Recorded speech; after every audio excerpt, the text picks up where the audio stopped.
showed out. Now I ain't got no beef with this amount, how bitch you'd have been thrown out. And y'all bitches better hold up. See when I get fold up. Mouth all told up. All this is swole up. Y'all bitches better show some love. You look at these guys keep saying that freak stuff, and you ain't got nothing to say, but you better be close enough.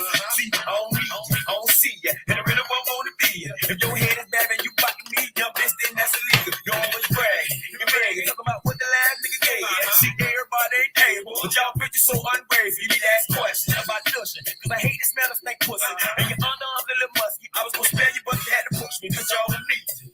No way, no how, not then, not now. Bitch, y'all don't need it. No way, no how, not then, not now. Bitch, y'all don't need it. No way, no how, not then, not now. Bitch, y'all don't need it. No way, no how, not then, not now. Bitch, y'all don't need it. Baby, y'all better get into Trina's motherfucking debut album, The Baddest Bitch, because that entire album is a whole key. Still a goddamn classic. So raunchy, so toxic, so hyper femininity, such a man-eating, man-devouring album, girl. Everything that I believe the good Lord stands for.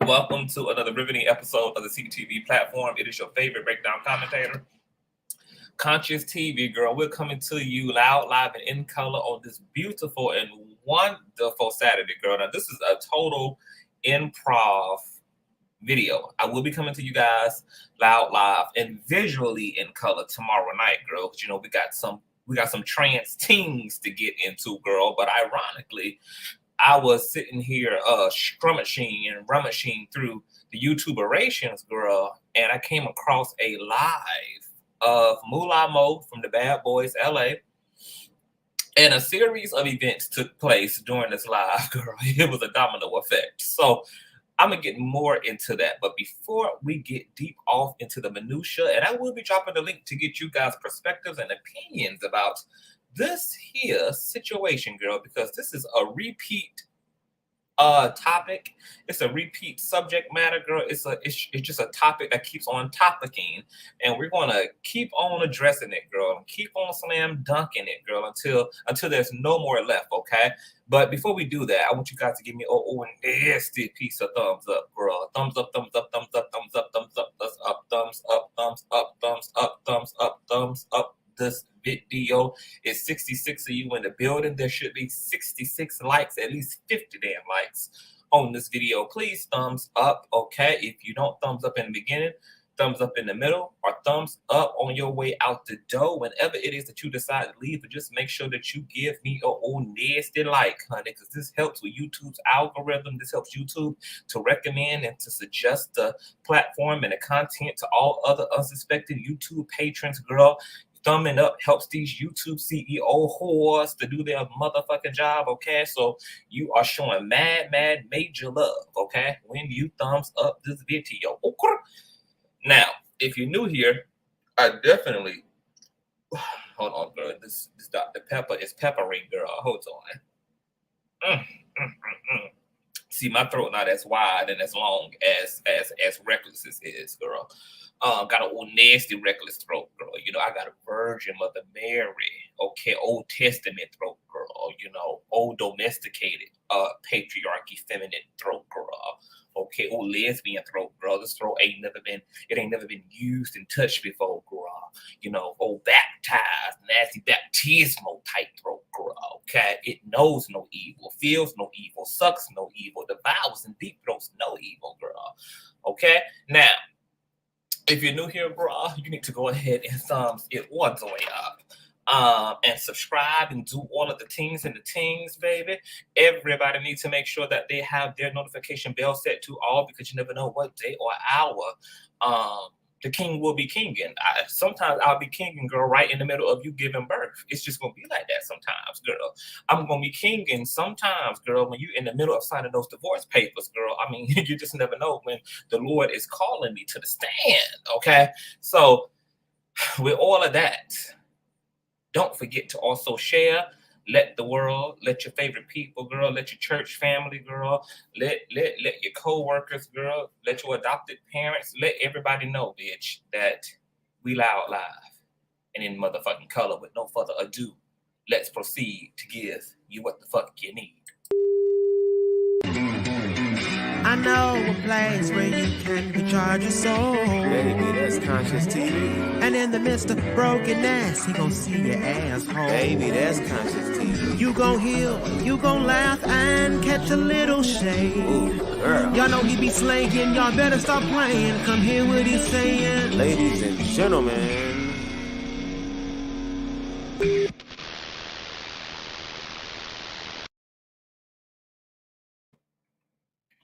I done told y'all. See what Miss Ebony said, girl? Miss Ebony said, literally, girl. I was watching your live right after I gave birth, and I told y'all, you never know, girl. Okay, we keeps the world, you know, entertained and situated over here, child. You can, you know, this is all purpose content, child. You can use this to go to sleep too.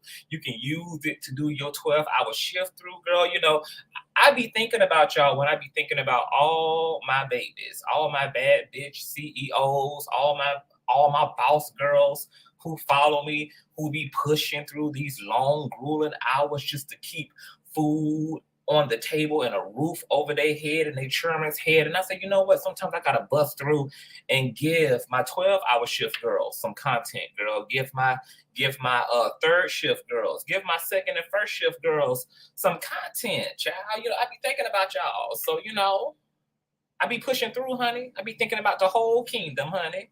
Okay, we got part-time workers on the platform, girl. So sometimes you're going to get an old nasty 1.5 hour, 3-hour content. Sometimes you're going to get 24-hour long content. It just really depends. But, you know, it's a little bit of something for everybody up in this piece. Now, I'm going to be coming to you guys tomorrow with your favorite Black trans woman, One Love. Okay, y'all guys know she comes through to shake the motherfucking table, okay?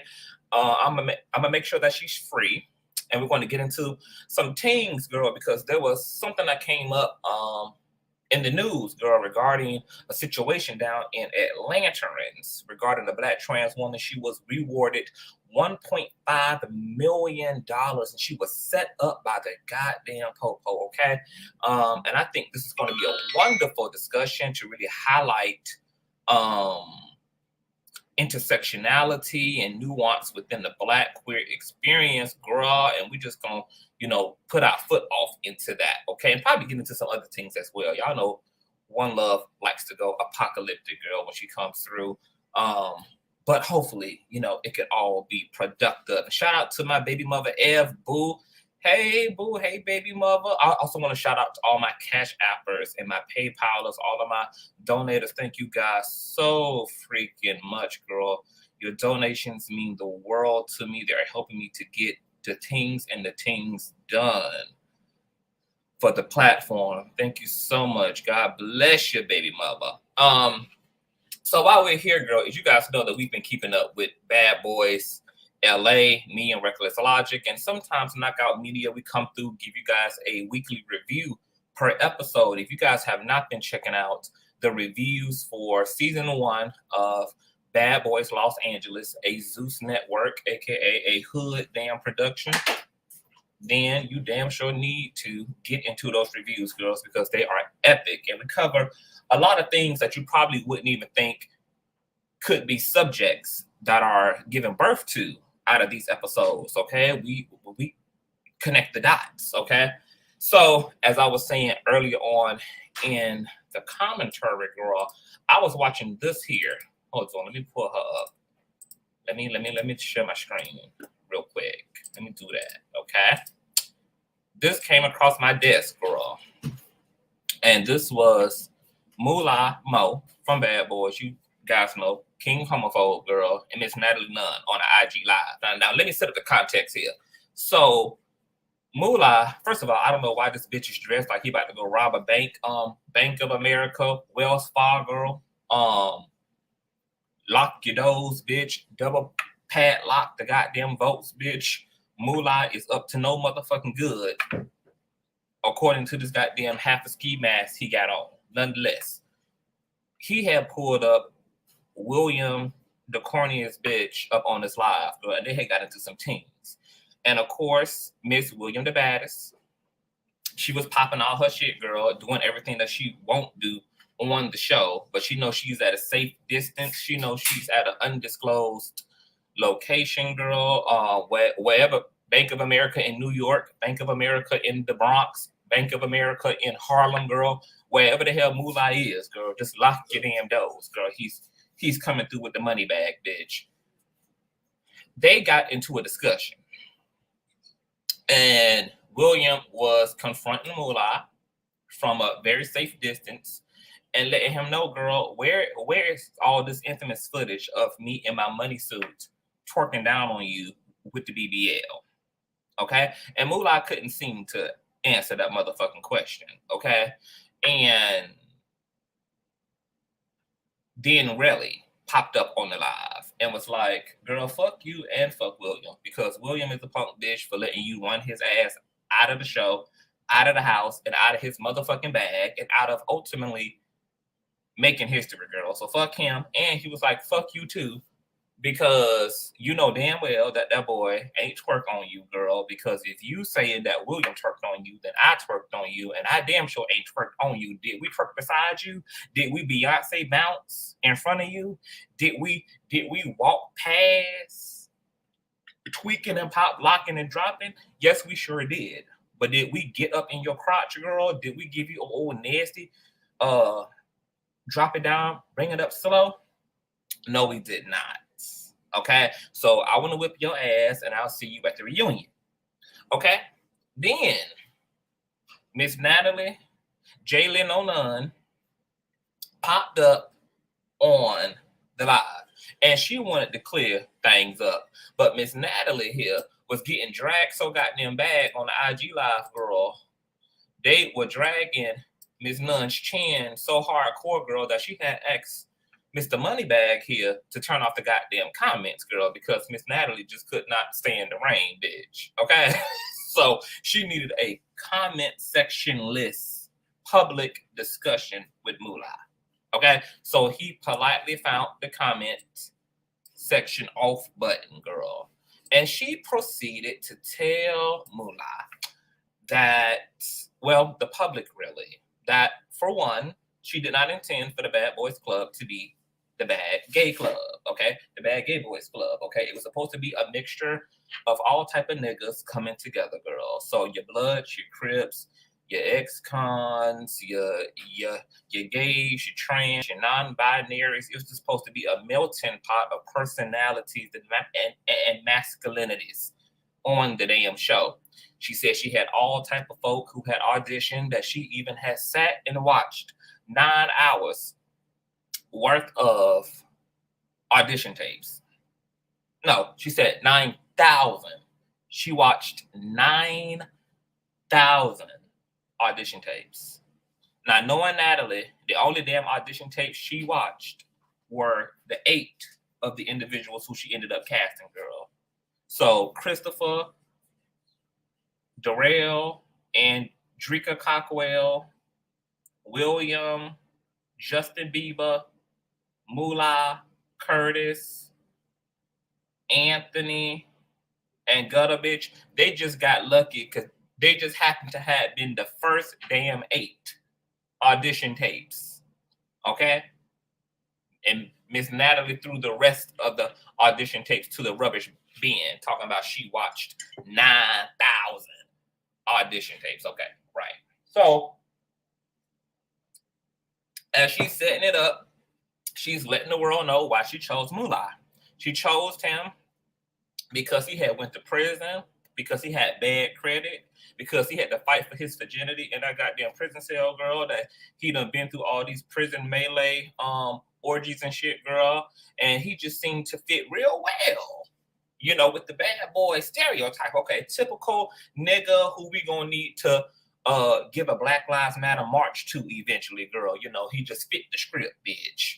Then she went on to say something real interesting, because, you know, the whole ordeal between William the saddest and Moolah was that Moolah was homophobic, and William was afraid of him getting smacked the fuck up like Moolah did to Kurt Franklin's son.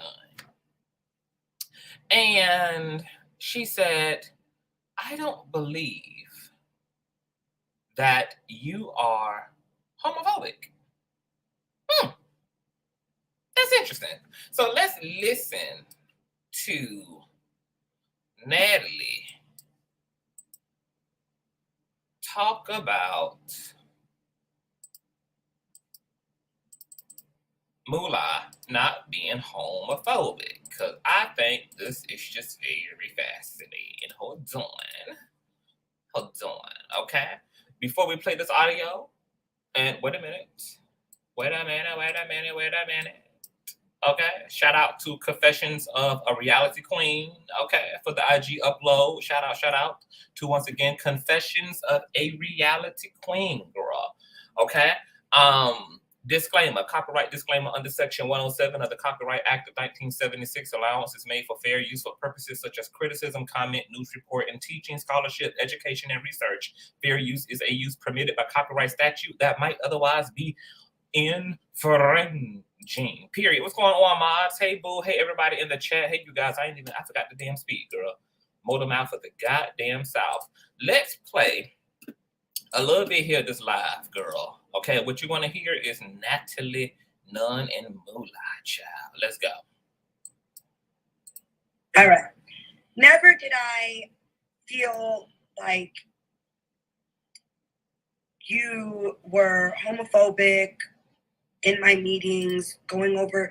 If I open up my laptop and I go down if I go into the tab in my notes with Moolah from the team, I didn't get a lot of the things that, but this is what happens. You cast people and then they get in a house with a lot of other people, with lots of other people with personalities, lots of other people who come from different walks of life. And this is what happened. This is what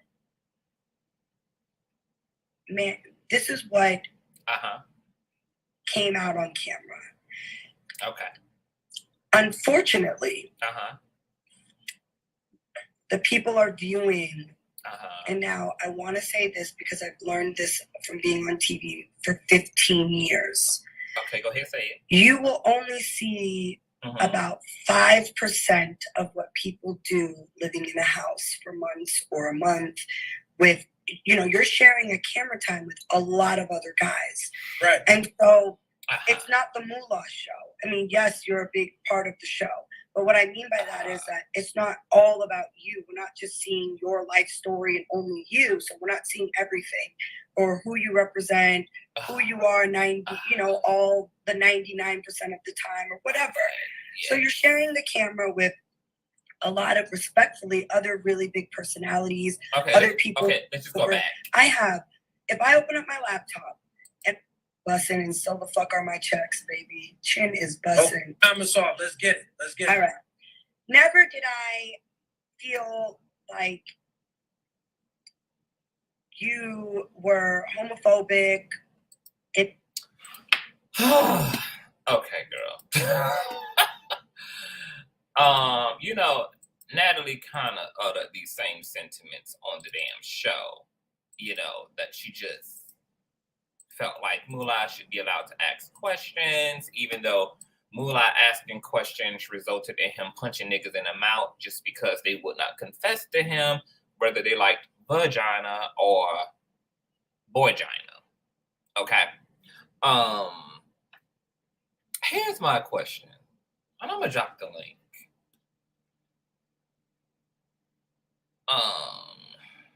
I'm gonna drop the link. Let me drop the link. And you don't have to announce that you don't hit the like button just because nobody really gives a damn. Okay? Hitting the like button is for those who want to hit the like button. Okay? Now I just dropped the StreamYard link, grah. Why is it that you guys can tell me? Why is it that some straight people feel that they can tell people what is and what is not homophobic and what is not transphobic. Like, does Natalie and all the other straight people like her, do they forget that you're not a homosexual? So how can you tell another heterosexual that what they're doing is not homophobic? The only people who can decide what is homophobic are homosexuals. Like, you're not even inheriting the homophobia, Natalie. You're not inheriting it. You don't have to intersect with it because you're a biological heterosexual woman. So you wouldn't even see homophobia. Like, you wouldn't even know if Natalie was to walk into a barbershop, she wouldn't even know if the homosexual in the barbershop is experiencing any level of toxic masculinity or homophobia. She wouldn't even clock any of the whistleblowing. She wouldn't even really clock, especially she damn sure wouldn't clock any of the homophobia that exists on a covert level. Because when most people think about homophobia, and I've said this 1,000 times on my platform, when they think about homophobia, they think of like the overt expression of homophobia. Just like when most people think about racism, they think about the overt racist, like saying the N-word, making like racially disparaging remarks, or they think about someone dropping the F-bomb. They think about an explicit act. But this racism, this homophobia, this queerphobia, this transphobia exists on a micro level as well, not just a macro. Okay? It exists in the subtleties of body language. It exists in refusing to acknowledge trans people in spaces, refusing to respectfully gender people accordingly. It exists in, let me tell you a perfect example, right? About 12 years ago, I had ended up doing a job for Amazon. And I was in the Amazon cafeteria, right? Just minding my business, bitch, eating my ham and cheese sandwich, girl. And there was this group sitting to the right of me. No, to the left of me. And they was like right in earshot. And I was just minding my business, girl, doing me, being a bad bitch. And the girl, it was 2 girls and 2 black dudes, and they was all having lunch together. So it was 4 of them. And the black women were like just really pressed for some reason, girl. And they was just like, yeah, like, I don't know why a man would want to be with another man. Like, I can understand a woman being with another woman, but why would a man want to be with another man, girl? And like, they was big up being lesbianism, girl.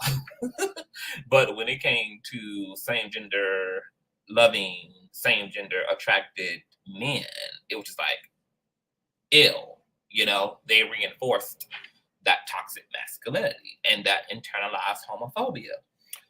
And so a lot of times this happens when homophobic people feel that there's queer people in the space. They will talk around them, make disparaging remarks in earshot, just to send out the social cues that you're not welcome here. Now, these are things that straight people ain't gonna pay attention to, because most people don't pay attention to disrespect that's not directed towards them. Okay? So when Natalie said to Moolah that she doesn't feel he's homophobic, it's not for her to feel that he's homophobic. What she should have came up there and said is, look, if you're getting a lot of feedback from the rainbow community, and they're feeling like some of your behavior and some of the things that you say are like super spicy, and that it's littered with misogyny, it's littered with homophobia, it's littered with et cetera, et cetera, et cetera, then you might want to listen. That's if you care about your perception. That's if you care about the experience that these people are having of you generally. And I think that's something that we don't do enough of, is and this happened on, let me see, because this also happened on another one of my lives. And let me go to my video selection and see. I want to say it was in one of those Kevin Samuels lives. Yeah, I think it was in an 8-hour live a week ago titled Kevin Samuels' Mother Speaks Out, Atlanta Police, etc. We got into a huge discussion. And I think in the middle of that 8-hour live, there was some biological heterosexual men that came up on the panel. And once again, the straight folk boldly came up and were telling us queer people that we're free and there's no such thing as homophobia and we can do what we want to do and we can be on TV, etc. Well, niggas are on TV. Niggas are #1 on the Billboard charts. That don't mean that racism don't exist. Niggas are in Congress. Niggas are on the radio screens. Niggas are living well in upper class and middle class. That don't mean racism don't exist. So what the hell do queer people being on TV and queer people being in magazines and queer people being on the radio and queer people having visibility, what in the hell does that have to do with the existence and the phenomenon and the perpetuation of homophobia, which a lot of those queer people in those spaces, in these hyper-visible spaces, are not even really experiencing? It's us every day at ground level queer people who are intersecting with a certain set of the population, okay, who is not checking and not here for us. Remember when, let me pull this up. How's it going? And once again, I'm gonna drop the motherfucking link. Tell me what you think, honey. Mods, if y'all can rotate the StreamYard link, please. If you want to hop in, let me see. Laverne Cox. Homophobic attack. Hold on, let me see if I can pull up something.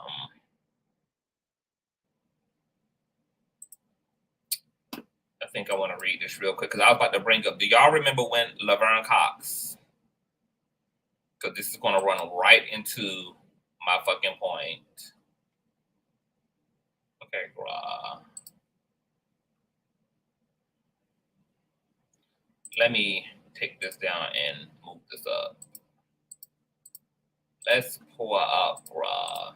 This is an article from Deadline.com, bro. Y'all remember 2 years ago in 2020 when Laverne Cox and her friend was walking through, I think, a NY park, and a man had directed some transphobia toward the friend that she was with, and she had went public and talked about it, and Laverne Cox was shook, okay?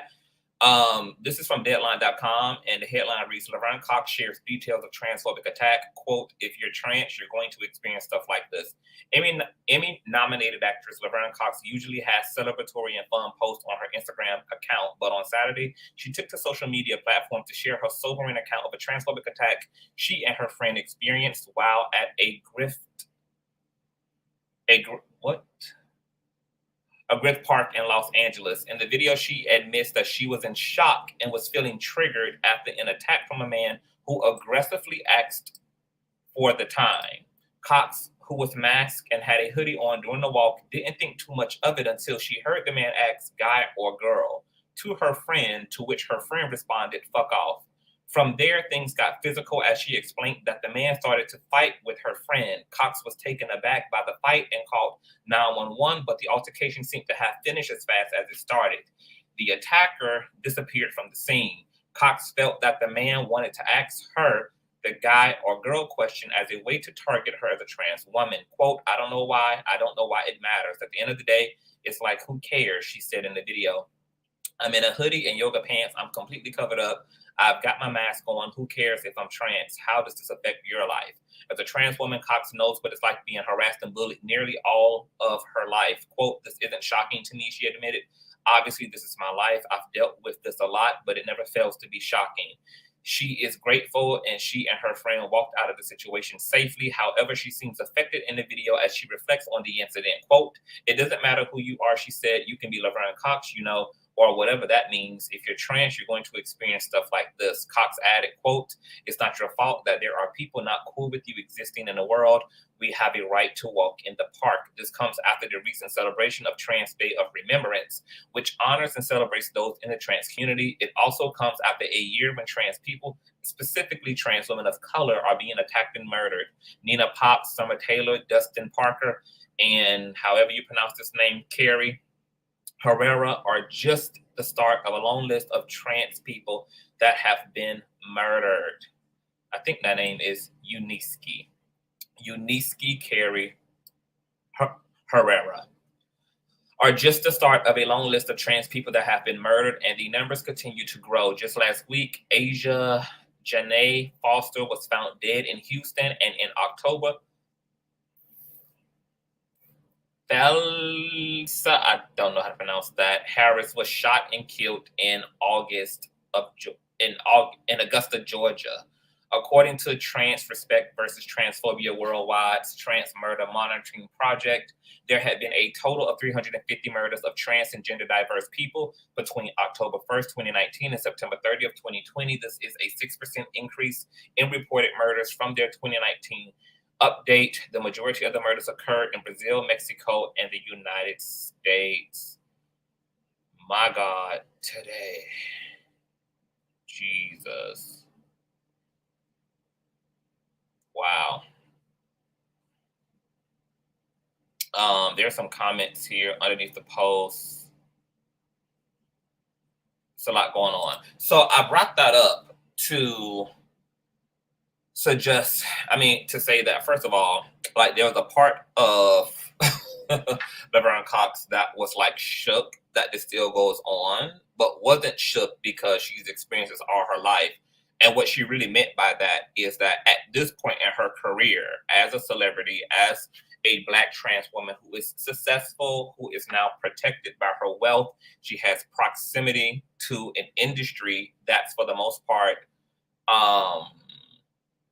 receiving of queer people, aka the entertainment industry, and her wealth allows her to live in certain parts of the city, to dwell in certain environments where there is a less likely chance of homophobia and transphobia expressed. But then you have the contrast, right, of her homegirl, who's just an everyday trans woman, an everyday person. She's not a Laverne Cox. And this guy felt like her homegirl was not passable, so he questioned whether she was guy or girl, and then proceeded to fist fight with her. And I think this is a perfect example of the difference between the queer people y'all see in media who do not largely represent us. Like, the people who are telling y'all that they're not safe are everyday Black queer people. Those are the people who you need to listen to. Not celebrity queer people who have a certain level of immunity and protection from the ignorance at the base of the pyramid. What Natalie did was really fucking toxic, because the last thing that niggas like Moolah need to be told is that there's nothing wrong with their fucking behavior. And I cannot believe that Natalie, who is the creator of the show, who saw the way that Moolah and Curtis berated Carry On, the way that they attempted to divide the entire house based upon sexuality, not character, not a merit of a man's character and integrity, but literally on the simple basis of sexuality, and can look him in his face in front of thousands of people and say, there's nothing homophobic about your fucking behavior. Like, are you fucking okay? Are you okay? And I know that Natalie literally probably thinks that she's being such an ally to the community. You're not. You are reinforcing and binding up the ignorance in motherfuckers, affirming something that they already want to believe, something that they already are apathetic to, which is the violence in their mannerisms, their rhetoric toward queer people. And they don't need that affirmation from other privileged ass heterosexual folk. They just don't need that. So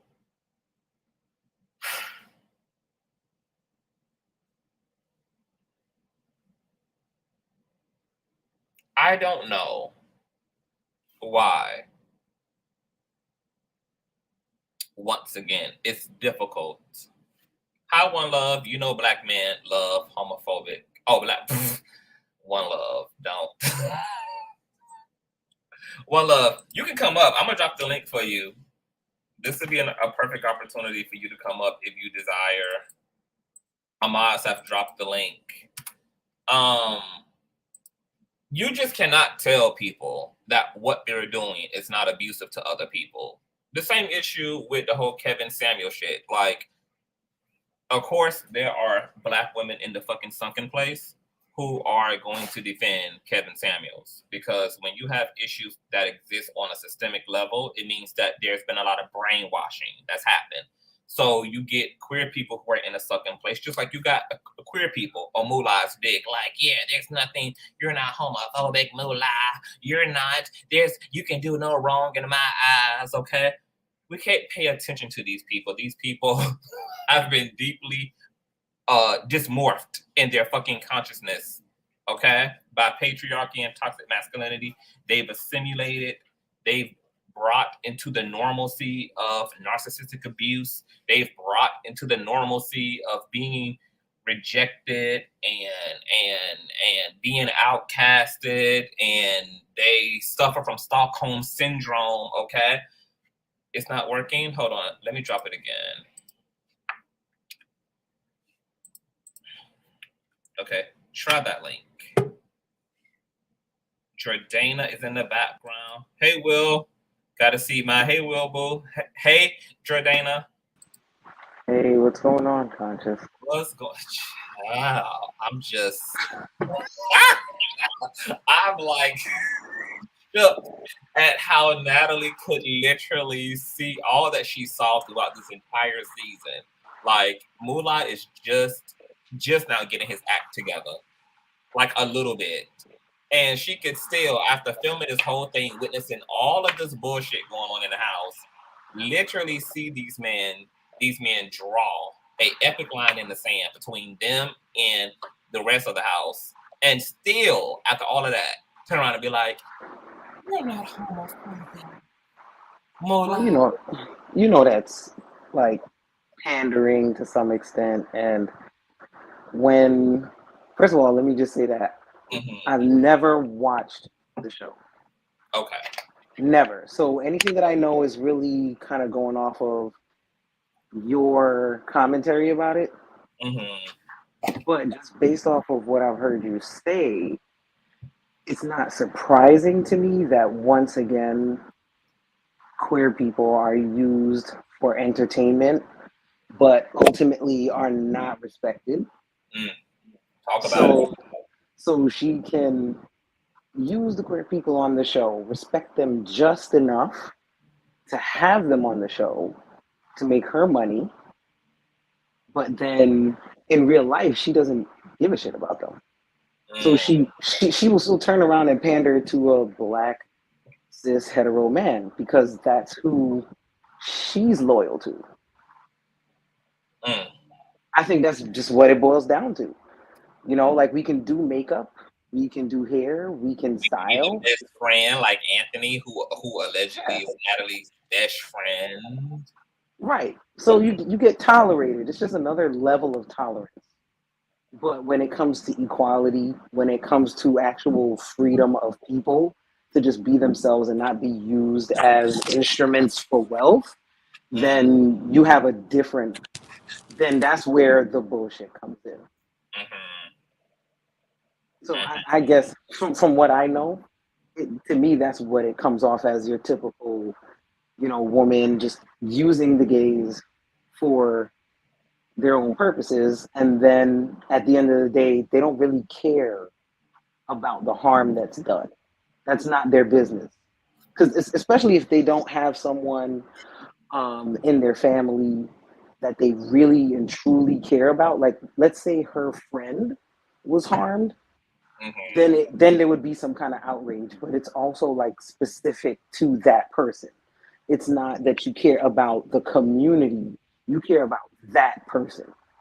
So put a pause in it right there, Jordana. I always think about exceptionalism, and that's what you're talking about, where you have homophobes who will make the exception within their homophobia for maybe the brother who happens to be gay, or the sister that happens to be same gender loving, or the uncle who happens to be same gender loving, or the supervisor at the job. But that does not, that literally is exceptionalism. It does not translate as open acceptance of all queer people just because you accept the queer person who you have the closest proximity to. Right, and I've experienced that in my personal life, even at too. Even at work. I'm a director of a program, so I'm a lot of people's supervisor, and I present masculine. I think that you it sounds like your audio is a little muffled out a little bit. Uh-oh. Hold on. You guys thumbs up, and welcome. One love to the panel. We're gonna try to get Marvin ass up here as well. Hey. Can you hear me better now? Hey, boo. Yes, you loud, and clear now. Okay, so real quick. Before you say that, boo, Cedric, it says that your device is not connecting. I don't know if this is your first time using StreamYard, but you have to give your phone access to your microphone and to your camera. You can't put up an avatar, but it's saying that your device won't connect, and if it's not connecting, it won't let me pull you up here. So if you can hear me in the background, try to give your phone permission. Matter of fact, try to leave out and come back in. I'm gonna drop the link again for you to come back in, Cedric. Okay, go ahead. Yeah.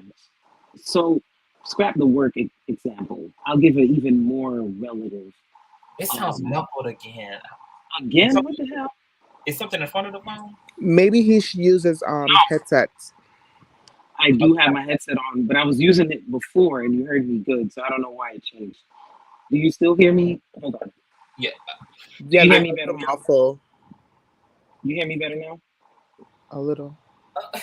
I mean, hold on. Let me just take it off. I'm gonna take it off. Okay. Can you hear me? Can you hear me better or? No, you sound just fine, boo. I have okay. Let Jordana complete. Okay, you hear me? You hear me better now? Yes. Now yes. All right. Okay. Okay. Cool. So, growing up in your typical Black Pentecostal, mine had more of a sting of West Indian church. I was the drummer for the church for about 15 years. I went to church with a whole tie on, blazer, pants, men's shoes, whole masculine presenting. And the entire time I was gay on the street, but not gay in church per se. And I would play drums. These people would get hype. They would get happy. They would speak in their tongues and all of that.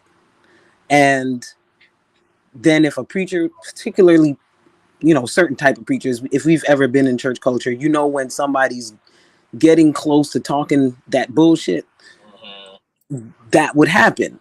And so, of course, it took a while for me to get to the point where I just had to accept that I can't accept that. Like, you can't use my talent and then turn around and beat me up. You cannot pimp me out. You cannot. So it took a level of self-love for myself to say, I love doing this, but I can't do it here because the environment was just too much for me. So I say that because, like I said, I can see Natalie Nunn just tolerating it, you know, using it for what it's good for. But at the end of the day, you don't care about them. You don't care. They're just a resource for you. And if that's the case, then, like you said, the exceptionalism where you only care about that one person in your life because they hold some kind of value to you. But when it comes to the community itself, you can really care less. Yeah. That's just the reality of it. And it's for us as the community to decide, you know what, you're not going to pimp me out. Like, if this is what it is, I'm not engaging. That's kind of where I've gotten in my life, just for my own sake. Yeah. Do you think that? Oh, where the fuck did One Love go? I have no idea. Oh, there she go. I was like, what the hell did she go? Okay, she back. Hey. Before I let One Love chime in, do you think that there's a difference between ignorance and homophobia? Like, is Natalie just ignorant because she just doesn't know and she just really believes that, like, it's not that he's homophobic, it's not that they just don't know, you guys. Like, do you think that it's intentional, or do you think she knows that this is fucking homophobic and she? Well, since I don't know her personally, and I don't like, I didn't even watch her when she was on Bad Girls. I know she was on Bad Girls because Bad Girls was a thing back in.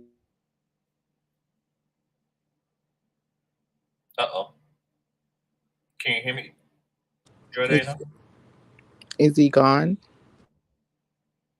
I think. Do you hear me? Yes, I hear you now. Okay, so yeah, I don't know. I think it could be a mix. I think the ignorance can lead to a person just not really having the investment in caring about something that doesn't affect them. And so it's easy for them to just think, oh, that's not homophobia. They just, you know, they're just curious. But if you are connected to anyone that is in that community, then you need to have a real conversation with them to deal with that ignorant part of you. Yes, I agree. That's kind of your responsibility if you care, but a lot of people don't. You know, if it's not, like I said, if it's not personally connected to you, then you're not necessarily invested in understanding the plight of another community that you don't have to worry about. Right. Correct. Okay, hold that thought. Those were wonderful talking points. One Love. I'm gonna drop down real quick. I gotta call my wife back. She get me some crab legs. Hurry your ass up. All right, I'll be back. I promise. All right. One Love. One Love. Welcome. Thank you for inviting me up. Of course. I mean, you are a Black trans woman. You can obviously, you know, I mean, it was. Well, not fully, because this is what I was saying. When it comes to gay men and trans women in the Black community, we're treated totally different, right? So when you're dealing with the Black people in the Black community about homophobia and transphobia, but let's focus on homophobia.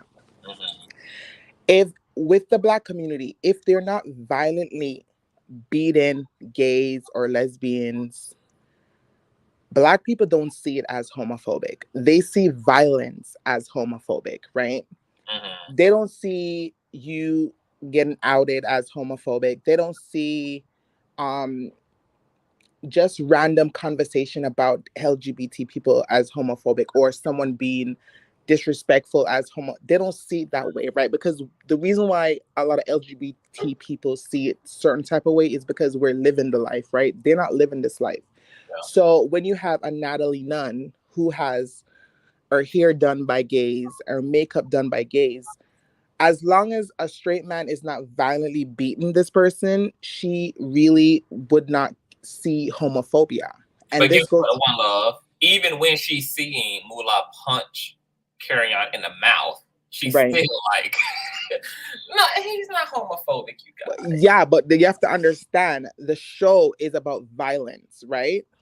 So you have to understand when it comes to Black women, that's a right of like they love homophobic men, and let me tell you why.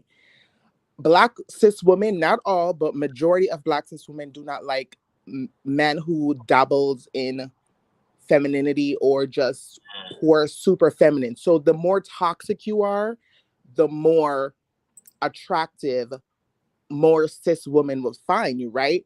Let's look at Moolah's Instagram. Once he said the homophobic episode, right? He turned off his comments. This man hit 100K in literally 2 weeks, and most of his followers are Black cis women and Black gay man. Let's not forget that Black gay men love someone who rejects them, who bashes them, because you have to understand it's not just cis women that perpetuates masculinity. Right. It's not just cis women that perpetuate this idea of a toxic man. A lot of heterosexual men uses the LGBT community for gay for pay, right? And look, if you go on OnlyFans, they make way more money than actual gay men on the sites. So when you see this brother on Bad Boys Club who is being toxic, who's being homophobic, but you have to understand he's not fully homophobic because he loved lesbians. Because if you watch the episode with the dancers, they were grinding on each other, and he loves that.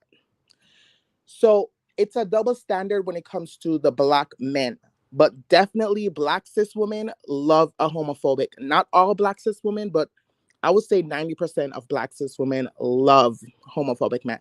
And that's not going to change because that validates their sexuality. It shows them that they're not with that nastiness. They're not with that lifestyle. They're not with whatever you want to call it. And you have to call it what it is. And a lot of gay men are attractive to guys who are somewhat toxic and homophobic. That's just the world that we live in, unfortunately. Do we have to unlearn a lot of things in the Black community? Yes. But I don't see Black cis women unlearning the fact, like, I'm not going to tolerate homophobic men. What cis Black women do, they separate their boyfriends from the gay friend that they have coming over, or they would kindly tell their gay friends, you can't come to this barbecue because my husband and his friends are going to be here. So gay men are used to this lifestyle of just being disrespected by cis women all the time. So I'm not here to defend any gay man when it comes to cis women, because cis women would go back and beyond for a straight man and degrade anybody else that comes between it. Like if you look at Kevin Samuels, if you look at Joe Button, if you look at all these toxic Black men that's in the community, if you look at the Baby, a lot of Black cis women loves the Baby. They still follow the Baby, even though he's abusive to women, even though he homophobic, it doesn't matter. So that's how I feel. Let me tell you something, One Love. This is why shit gonna get started. This is why shit always gonna get started in these type of conversations, because like there are people, rightfully so, in the comment section who are saying this is not a fair opinion. I disagree with that statement. This is far from the truth. 90% really, that is a problem that you think that. It is worse that you say it out loud. It's a complete lie. First of all, I want all of you guys to hit the link because this requires all sides coming together. But one of the things that makes a conversation like this difficult to have is we're not telling the truth. And the gag of it is, like, the things that One Love is saying, like, lots of queer people, trans, lesbian, same gender loving, etc., have bared witness to. Like, I've watched, like, as a gay man with a lot of cis, hetero Black women as friends, growing up, yes, like, those particular women were the first to question a man's sexuality if he had the audacity to have a gay friend or to surround himself with gay men or to have association and proximity to gay men. And his question came into, and this largely has also by cis hetero men, they always say all the time that one of their big hangups with even associating with gay men is the fact that their own community, their heterosexual community, are going to make assumptions about them that they don't want to be bothered with. So they would rather deny queer people of friendship, of platonic friendship, of innocent interaction, just to avoid the witch hunt and the reputational damage that comes from even having a association because of the toxicity largely within Black hetero spaces. There is a real problem with this, and saying that it doesn't exist is just untrue. Now, obviously, saying these type of statements don't go out to every single heterosexual cisgender person. So if the shoe don't fit you, then that's fair and that's fine. But we're more so speaking in general. And but before you end, I wanted to jump on one thing. I wanted to bring you awareness, and I hope that the people in the comments can actually listen to what I'm trying to say. If you go to a straight club, right? And let's use you for example. Is that okay? Yes. And you decide to wear booty shorts, your long, red, beautiful hair, you've done your makeup, and your girlfriend says, hey, let's go to the straight club and just have some fun. I am telling you, you are not safe in the straight club. And the violence is not coming, the violence is not coming from Black cis women. But guess what's gonna come from Black men? The violence. But what's gonna come from Black cis women? They're gonna say, well, you should know that you shouldn't wear this in the straight club, right? But these are the same Black women who are begging you to come to the gay club, and they get to wear anything that they want. They get to be drunk and throw themselves all over people in the gay club. But when you go to their space, it's a problem, right? Just like with this guy. What's his name again? Moolah. If Moolah showed up in the Bad Boys Club, right, as a straight man, and he was respectful, give hugs and respect all those gay men in that place, Black cis women would turn against him. So you have to understand, Black men put on a uniform. They put on a persona, right? They put on this personality of not accepting of the LGBT community because they have their morals to go home to. They have their life to go home to. They don't want to be labeled as gay. They don't want to be labeled as homosexual. So when you have guys like Moolah, right? Because he didn't thought he was going to get backlash when he said those simple words like, well, you're gay, you must be gay. Like, what, you can't be over here hanging out. This is what typical gay guys say. This is what typical straight guys say, and no one correct them. No one correct them. And you can say, okay, it's not 90%. I'm telling you that number is very high. You can try it yourself. If you're a gay man listening to this, try to go to the straight club with your girlfriends and see what happened. But this is the same girlfriend that when you bring her to the gay club, she can express herself exactly how she feels. And that's what I'm talking about, the double standard. That's what I'm talking about when you have a person like Moolah who expressed homophobia and no one called him out. No one said, hey, you can't say X, Y, and Z. He's making money for being homophobic from the Black community. His target audience is Black women and Black men. So he has no choice just to be homophobic. Even if he doesn't believe that he's homophobic, he's going to portray that. The baby tried it, and guess what happened? He got called out. So you're going to see a lot of people be this way because that's how they were raised. They were raised by Black cis women and Black men. They were raised to be homophobic. Just like how white people were raised to be racist, guess what? In the Black community, we're all taught to be transphobic and homophobic. Whether you like it or not, your parents taught you that.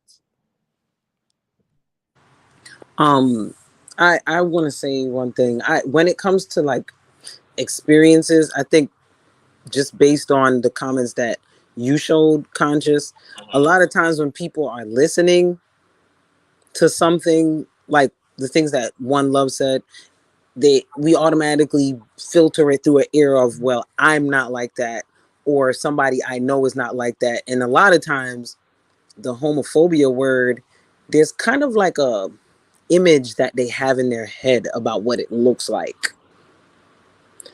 And most of the time, I think you mentioned this before, it's really depicted as like the outwardly violent or aggressive words, actions towards a person. It's not seen as the thoughts, the Facebook comments under something when, you know, there's a matter of legislation being passed and you feel like that's not necessary, they're doing too much. Like, it's not seen as those things. It's seen as, I guess, what was depicted on that show. And my experience of straight men around me was like, I looked like a bro. They didn't necessarily see me as a threat. It was cool. My experience of straight women, I mean, these days I'm very like protective of my circle. So the straight women that I am around, they'll probably beat somebody's ass if they tried it. But when I was younger, it was questionable. Going to straight clubs, as One Love was talking about, I hated it. Especially if I went with like one female friend who wasn't even gay and they just wanted to go out after work. I hated it because as soon as I walked in, I looked like her damn girlfriend. And if it was a bunch of ugly niggas in the club, she tried to make it look like I was her girlfriend, even if I wasn't. That was kind of my experience. But could I be expressive? Could I have fun? Could I be myself? No. It was never like that for me. So I never really went to straight clubs. I go to a gay club. I'm from New York. Most of the time it's Spanish people and white people. So that's a whole other dynamic that you have to deal with in certain cities where just to be comfortable, you have to try to find a queer space that's predominantly Black. That is very difficult. Yeah, it's very difficult. So I can say everybody's experience can be different, but the majority of queer experience is that the cis heterosexual woman can be cool with the gay guy, but if they have a man in their life that's not, you know, openly expressing how he feels about something, they can take that risk and say, let's mix the friends and see how that goes. A lot of times they may not want to do it, and it may be partially because the gay friend doesn't want to deal with the bullshit because they already have their trauma that they have to deal with. So I would say it's a lot of factors to it. Yeah. But the most important thing is that heterosexual people just understand, like, you can't tell a queer person what they're experiencing and how prevalent it is. You can just say, based on the spaces you're in, you haven't heard or witnessed anything. Just say that. But it's so ironic because, sorry to cut you off, but it's so ironic. No, I was done. You're good. It's so ironic that last week we had the whole Kevin Samuel, right, disrespecting Black women. And a lot of Black women was on the panel saying Black men is not listening to their experience. Black men don't respect their experience, right? And when Conscious opened up about something that he was going through as a gay man, most of the people in the comment section, or just most people in general on the platform, was like disagreeing with Conscious. And this is what I'm saying, the bias when it comes to the Black community, that you have to pick and choose. Like, for me as a trans woman, I pick and choose who I kind of like supports, because when it comes to Black cis women, I do not have conversation about Black men towards them because they're always going to choose the Black men regardless. When it comes to gay men and cis women, I try to stay out of the conversation because both of you guys go through similar experience. I say, you know what? Let both of you guys handle your stuff. But as a Black trans woman, I'm going to stay out of it. Because most of the time when we voice our opinion as Black trans women, we get called man by both parties, the LGBT community and also the cis het community. So when I see stuff like this with like this Bad Boys Club show, it's really good because you get to see gay man go through things in front of everybody's eyes, right? And you get to see the creator defend a homophobe, which if it was a public platform like a big syndicated show, it would have been a different story. But because she has so much power, Natalie has so much power, right? She is going to bring her personality when it comes to defending homophobes. She's not going to see it as homophobe because he's not physically like, I don't know how to explain even it. though Like, he was, even though he was, yes, he was, but at the same time, I'm telling you, I see this happens all the time in the Black community, and I see Black women be like, but girl, why would you just like, you shouldn't, guy, like you're a gay guy, you have to understand, you know how straight guys are, and they make so much excuses for cis men. So that's why I try to stay out of conversation when it comes to Black women and cis Black men, because Black cis women 95% of the time are always going to choose the Black men. When it comes to rape, when it comes to misogyny, when it comes to most of these things, if these Black men is not verbally saying, I don't like Black women, then Black women is not going to choose your side. And look at Kevin Samuels. Black women was still on his side, even when he degraded them. So you have to just like take it how it comes. So before because I definitely want to introduce J9 Eve to the platform as well. Hey, boo. I want to, before I finish with, before we get her to jump in here,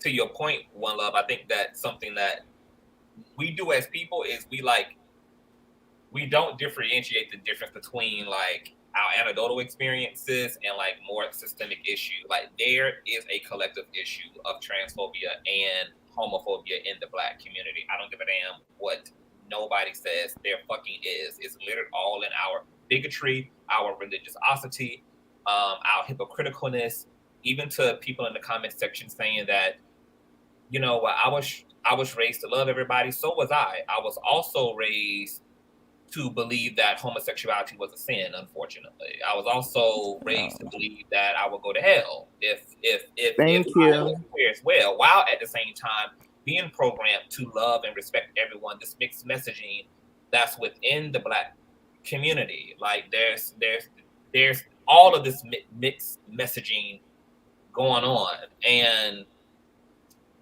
I like as a straight person, like you have to step outside of your own box and you have to address like, why was the church, how can I as a straight person have witnessed the church teaching this about queer people, using religion to other and to berate and to condemn queer people, while also seeing how impactful, influential, and how valuable Western Christianity is to Black people, and then deny homophobia as if the Black church is not an aspect of the Black community. Like and to One Love's point, like here it is, we have a whole entire show where homophobia is rampant and explicit, and yet you have heterosexual people doubling down on other heterosexual people not being queerphobic. Wow, that queerphobic, like put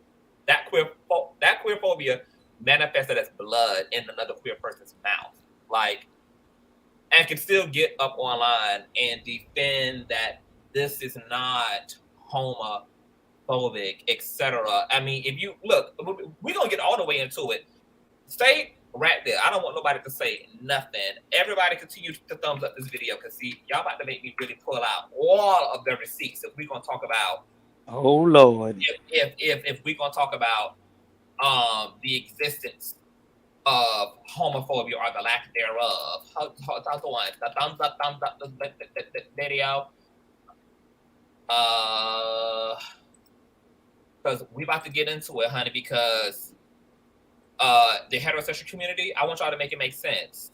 I want y'all to make it make all the way sense. So,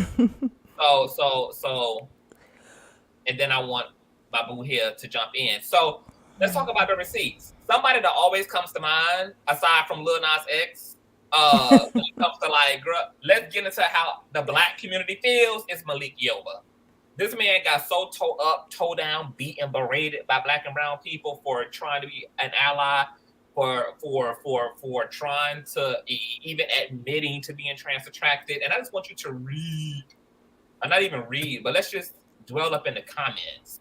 Let's just go, okay? The Breakfast Club. This is a 2019 interview. The Breakfast Club addresses trans issues with Malik Yoba, Carmen, what's his last name? Carrera, David Johns, and Nayla Simone. Okay? Let's just read. One commenter says, I got no problem with Malik's sexuality, but he has no business calling himself heterosexual. And see, these are people who don't have a nuance of how sexuality works. They've never heard of things like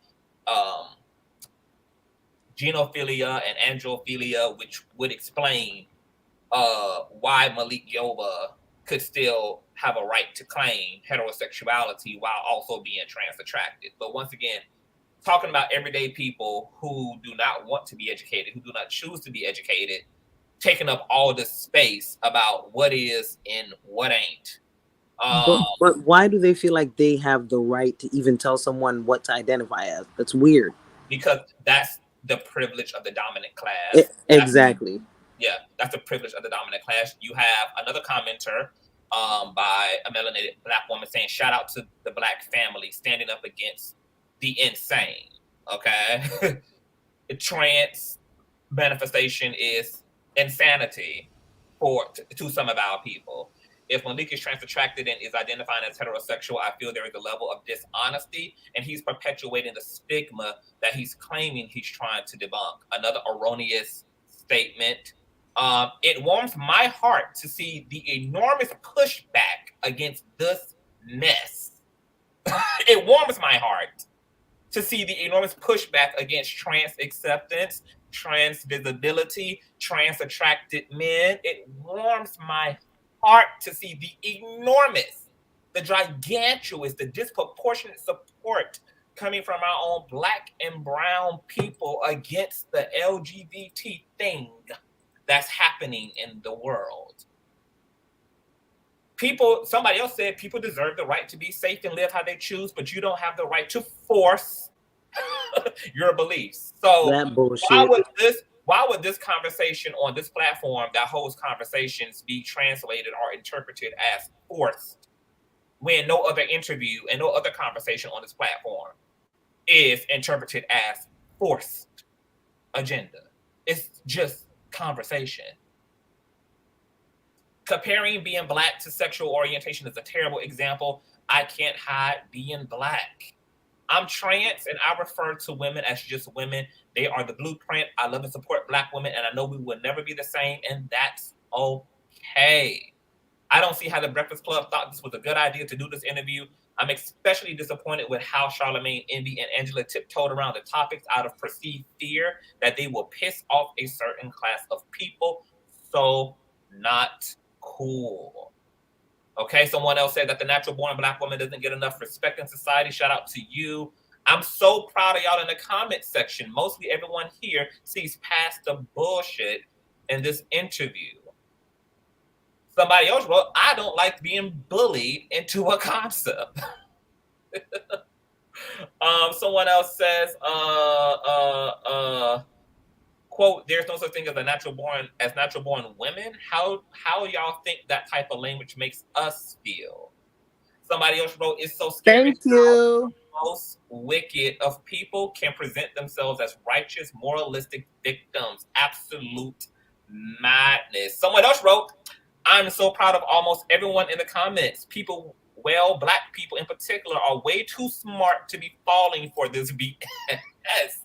Like, just embrace it. Stop trying to use every word except for gay. There's nothing wrong with being gay, but stop trying to push this false agenda. It's almost like people are trying to make being straight weird. Nowadays, they have it in cartoons. Nor every parent wants their son or daughter to be gay. I'm going to love my kid regardless of how they turn out, but I would much rather see my son at his wedding with a girl. That's just me personally. Everything nowadays has to include something from the LMNOP community, but happy to see what people are saying in the comment section. We are too smart for this. There is nothing wrong with being gay, but at least keep it real. Stop speaking straight up. So even like, look at the schizophrenia in this comment section. I mean, in this particular comment, there's nothing wrong with being queer, but I prefer my son to marry a woman. There's nothing wrong with being queer, but why are they pushing this false agenda? Like, the community can't even make up their fucking mind on which side of the brain the pendulum is swinging on the issue. And this ain't even the worst of it. Let's go to another infamous interview where Malik Yoba almost had to beat the hell out of somebody for testing his gangster. Okay, this infamous Root interview where him and the interviewer damn near came to blows. Okay. Oh, I actually commented on here. Woo chow, and had a lot to say apparently. Let's read. Jesus. We just gonna damn bibliography. Let's someone wrote Malik Yoba is a master of gibberish, jargon, and double talk. Someone else says the interviewer's face is like, I don't believe anything that's coming out of your mouth, but will continue. Someone else wrote, whenever I need a laugh to brighten up my day, I can watch this. Somebody else wrote, one of the main problems in society is everybody feels they need to be heard. Silence is very needed at times. Someone else wrote, after 7 minutes of Yoba bragging about shifting the world literally with positivity and awareness all by himself, interviewer dude was like, yeah. So about the sexual abuse scandal. The interviewer had a smirk on his face from the gate, trying to hold the ace card. He's admitting everything and saying absolutely nothing at the same time. I love how the interviewer stood his ground and stayed focused with the questions. NY Undercover has a whole new meaning now. This is a bullet wound. This part kills me. I love how he lets him talk, never interrupting him, so that he is forced to continue to prove the point that he doesn't have. Narcissist, okay? Interviewer had the black look. I mean, it just goes on and on and on at how people are literally trying to find every reason to not have actually paid any attention to anything that came out of Malik's mouth. They didn't even try to make it make sense. Came into the space already made up on the issue, already coming with everything they had been taught, everything they had ever heard their whole life from their family, for their church. And this is why the dominant class feel like it's completely okay to stand up in front of queer people and say, no, this is not your experience. This is what's happening. Like, literally, queer people have had their entire fucking narrative controlled by the dominant society. We didn't tell ourselves that we were going to hell. We didn't tell ourselves that God didn't love us. We didn't tell ourselves that it was wrong as a boy to have access to femininity or as a girl to have access to masculinity. And even the double standard within that under a patriarchy. Because, in my personal opinion, tomboys got far less pushback than tomgirls did growing up. We see largely the same black community will support a woman being in touch with her masculinity, whether she wants to play sports, wants to play volleyball, wants to play in the NBA, all perfectly fine. Let a nigga want to be a ballerina. Let a nigga want to be interested in the arts rather than running down and having trains and menage a trois and participating in thuggery with his homeboys. Let him be different in any kind of a way and watch that pushback. If you want to know how homophobic the motherfucking community is, just one more and then I'm going to let everybody fill in. This is the receipt of all seats. Boosie's interview with the Breakfast Club. Black women love this man, girl. Thank you, Bootsy, for being you and not letting the agenda turn your opinions. Thank you for being a real man. I love you, little Bootsy, for life. If I can applaud Bootsy 1 trillion times for standing 10 toes down on this issue, I would. I'm a white man. I mean, whiter than white on rice on a paper plate in a snowstorm. And I love what this guy stands for. So nice to see a man, a true man that stands up for what he believes to be true, no matter the hate, no matter the backlash. I pray that success follows him and he's not hindered by the PC police. Boosie, I can't apologize for something I believe in. 100. Wow, what an interview. Imagine a whole room being against one person who chooses to stand by what he believes in. Boosie walks into an ambush and he did not fold. You can't be canceled when you make your own money. Salute to Boosie. All hats off to Boosie. That's what you call a real parent. The same parent who allowed his 11-year-old son to have oral sex performed on him by an adult neighborhood harlot. Oh, and also pass her around to his other underage nephew as a welcome mat to manhood. But hats off, baby, to this wonderful parent and a brother that speaks facts and truth. A whole nigga that had a whole CPS case opened up against them for that whole incident. Boosie always true to himself. Also, he's very true to where he was raised. I respect Boosie, appreciate it, brother. Our kids shouldn't have to see certain things at a certain age. Salute, salute, salute, salute. Standing strong, Boosie, I'm with you. Boosie is hilarious, and I completely understand everything he said. Stand on what you believe in, Boosie. I don't need therapy. I think I'm perfectly fine. This is the best interview in history. Okay, someone saying that I'm going to utilize my privilege to forfeit education and to forfeit enlightenment and to forfeit being properly informed because that's what my privilege affords me to do, aka my narcissism. So let's celebrate somebody choosing to be unlearned. I love Boosie. He is so real. And you do have a choice in how you desire to raise your child. That doesn't mean that you don't love them any less. People think once you don't believe in something, you hate them. You have the right to want what's best for your children. And just because you don't doesn't mean you are homophobic. They were definitely pushing no respect for them. Keep speaking up, Boosie, and protecting your kids how you see them. Charlemagne fighting hard for his community. This was a phenomenal interview. Literally, how many comments?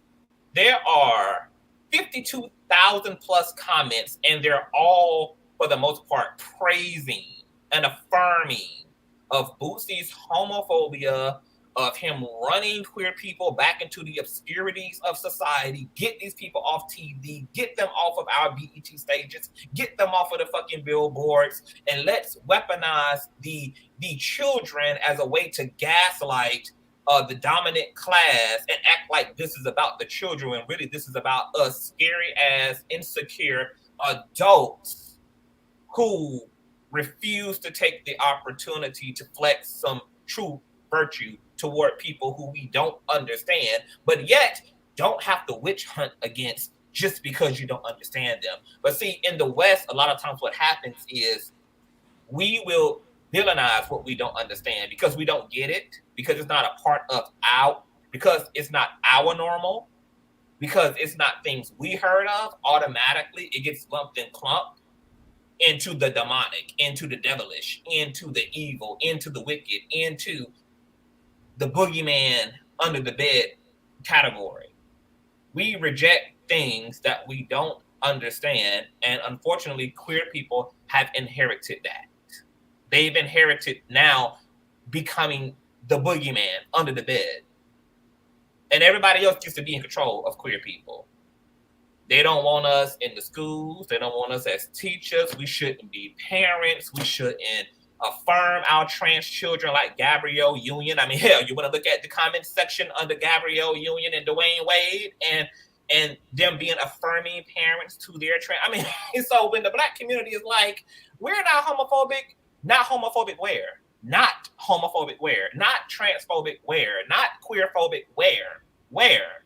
Because it's given that the I love everybody, all lives matter, Black and brown people, other community are largely a minority. And I don't understand why queer people see all this shit happening.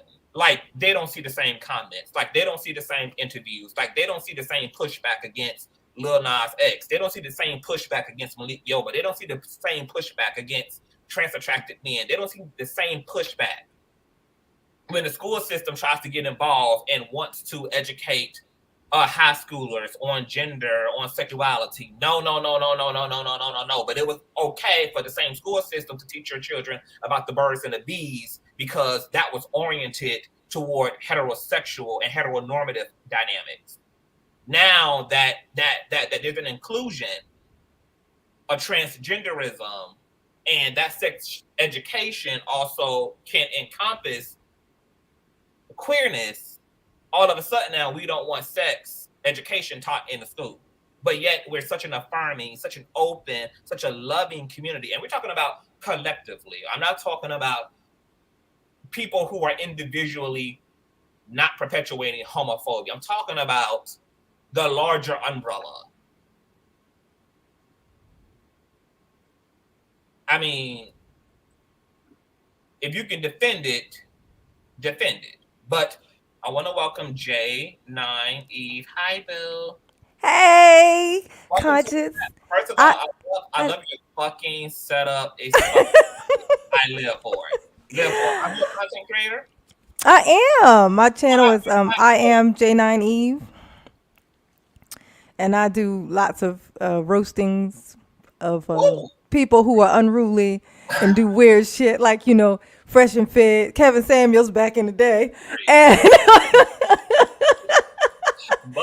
trying to lay off on that a little bit in good taste, Yeah. Well, you guys make sure you guys subscribe to J9 Eve, please. Yes, I am J9 Eve. I am J9 Eve. But Conscious, let me tell you first. Let me tell you that you are, like, every time I come on here and I see you, and it's not the avatar, it's you on here, I go, oh my God. If you go through your comments, you'll find it. So you'll find it in there. I'll be like, oh my God, could you be any more fucking beautiful?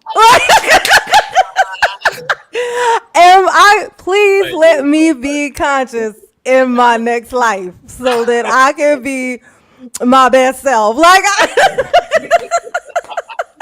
can't. When you go into your like preachy, like it's hilarious, but it's like serious. It's like it's serious, but it's hilarious. It's a mess. In other words, it's beautiful. It's a beautiful, beautiful thing, and I be letting the Black Holy Ghost use. Okay? Yes. Well, thank you so much, love. But to one love, I wanted to say, like, I understand where it comes from. Like when something is, it's huge to you because it's you, right? But when you call out the 90%, what it's like, it gives a hopelessness to the people who are not like that, who are like me. You can't even come around me and say anything that even seems remotely like it could sound homophobic. Just any word that even goes into that realm, I should sit down every single time. Like even just even somebody I just met. Yeah. I was just I was just saying, like, okay. So when people like it's not the like it, everything it's the not literally, my comment was literally just because of the 90%. It wasn't because of anything else. I know, but it comes from like the like if something happened to me, and then when I go out into the streets and I start preaching about that thing that's happening in the world, this thing, and because it happened to me also, I'm gonna see it as majority, because to me it's like it's wider spread. But to the people who are like allies and who just literally like myself, I know that the world is just going to be a better place when people, period, can be who the fuck they are. Like so when you're able to be, when people are able to be who they are 100%, just feel okay to just be who they are. That's the perfect world. So, like this us out here, like when we say, no, that's not it, it's not 90%, that's not actually a pushback. That's trying to actually let you see that they're actually, it's not actually as bad. It's not as many of us. We're black women is what I'm saying. But black dudes, we already know why they have with black dudes. They fighting their own, secret closety stuff, and they struggling with their masculinity, you know, and that kind of stuff. And that's on them. Just like in the church, they push it down. You know, gay is wrong, gay is stuff, but then they are doing their own little stuff in secrecy. It's them fighting their own stuff. This is old as time. None of this is new, you know. But I just wanted to say, like, it's not it's not like pushback like it doesn't exist. It absolutely does, and it's terrible, and it's gross, and it's sick, you know. But it's it's just like everything else here. So can I say something? So yeah, basically, you're policing my language, right?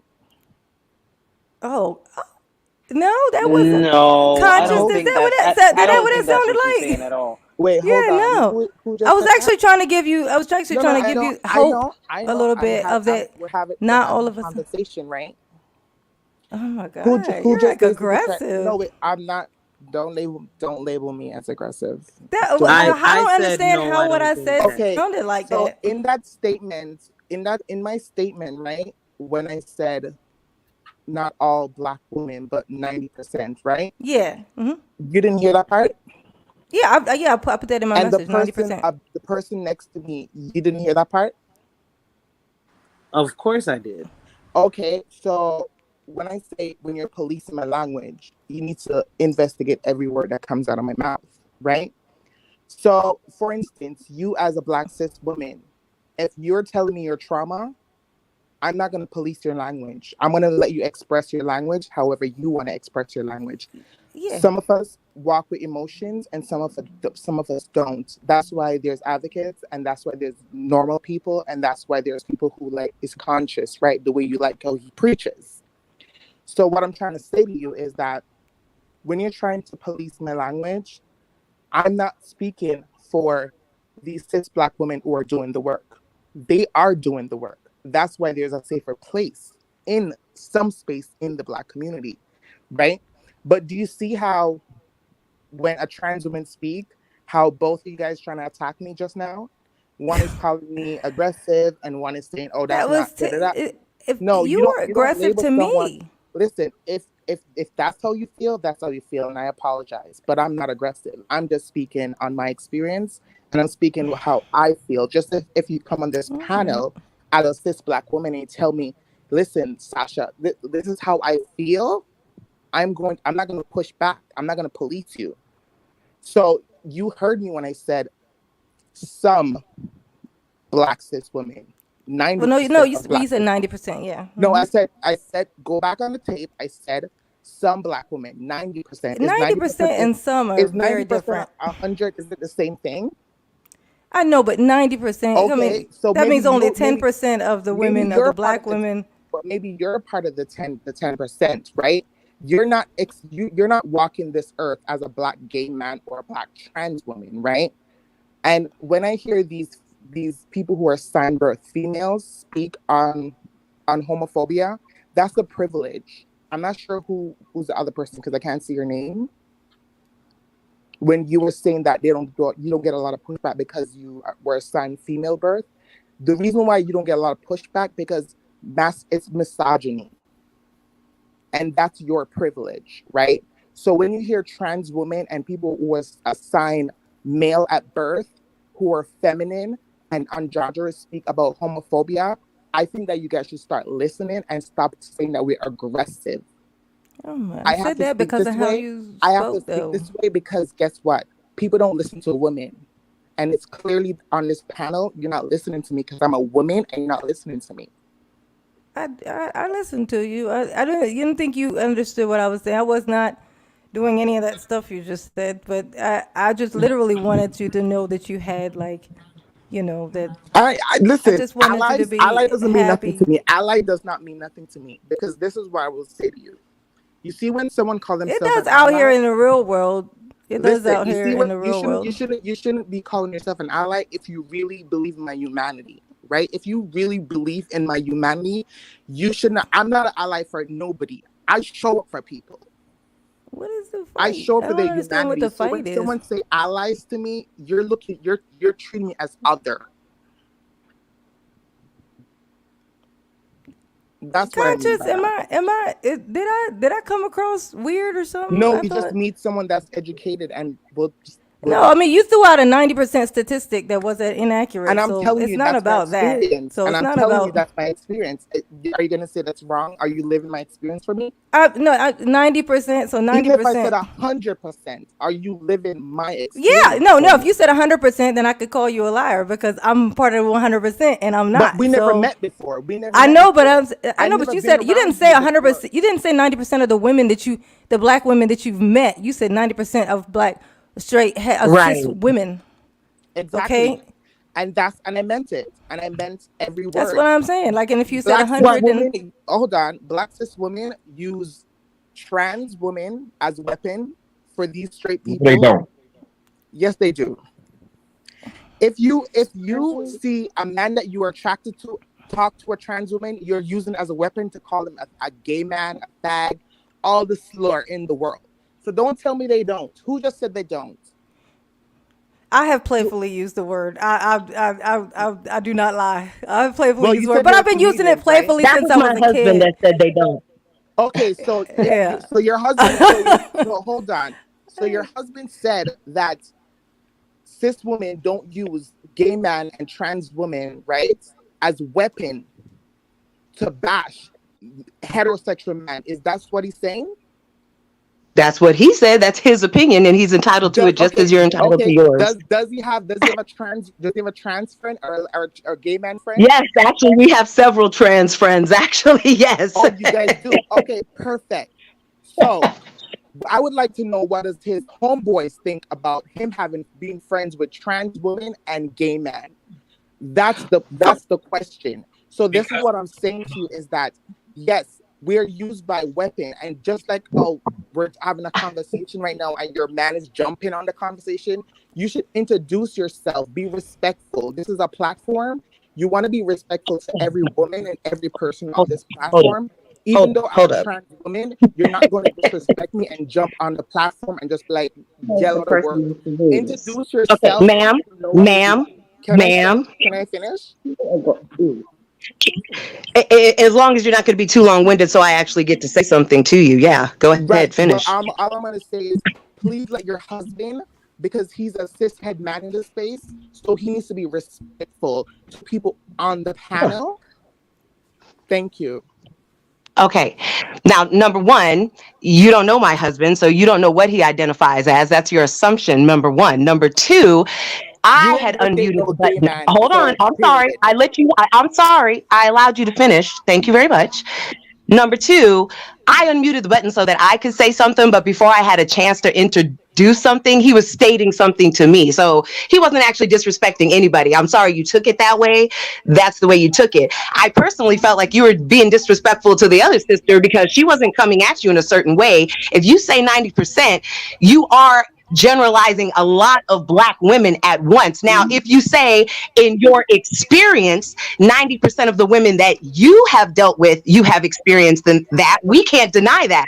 But if you're going to say 90% of all women, you're generalizing a whole lot of women. And nobody's trying to police your speech. I think all of us need to learn how to be more intentional with how we speak to one another, because everyone's got feelings and everybody immediately starts getting defensive, and nobody should be getting defensive. In order for any of us to learn anything from each other, all of us have to come here with an open mind and stop feeling like we're being attacked. Nobody is attacking anybody. All of us are trying to exchange information and learn from each other so we can grow as a community. That's the only way it's going to work.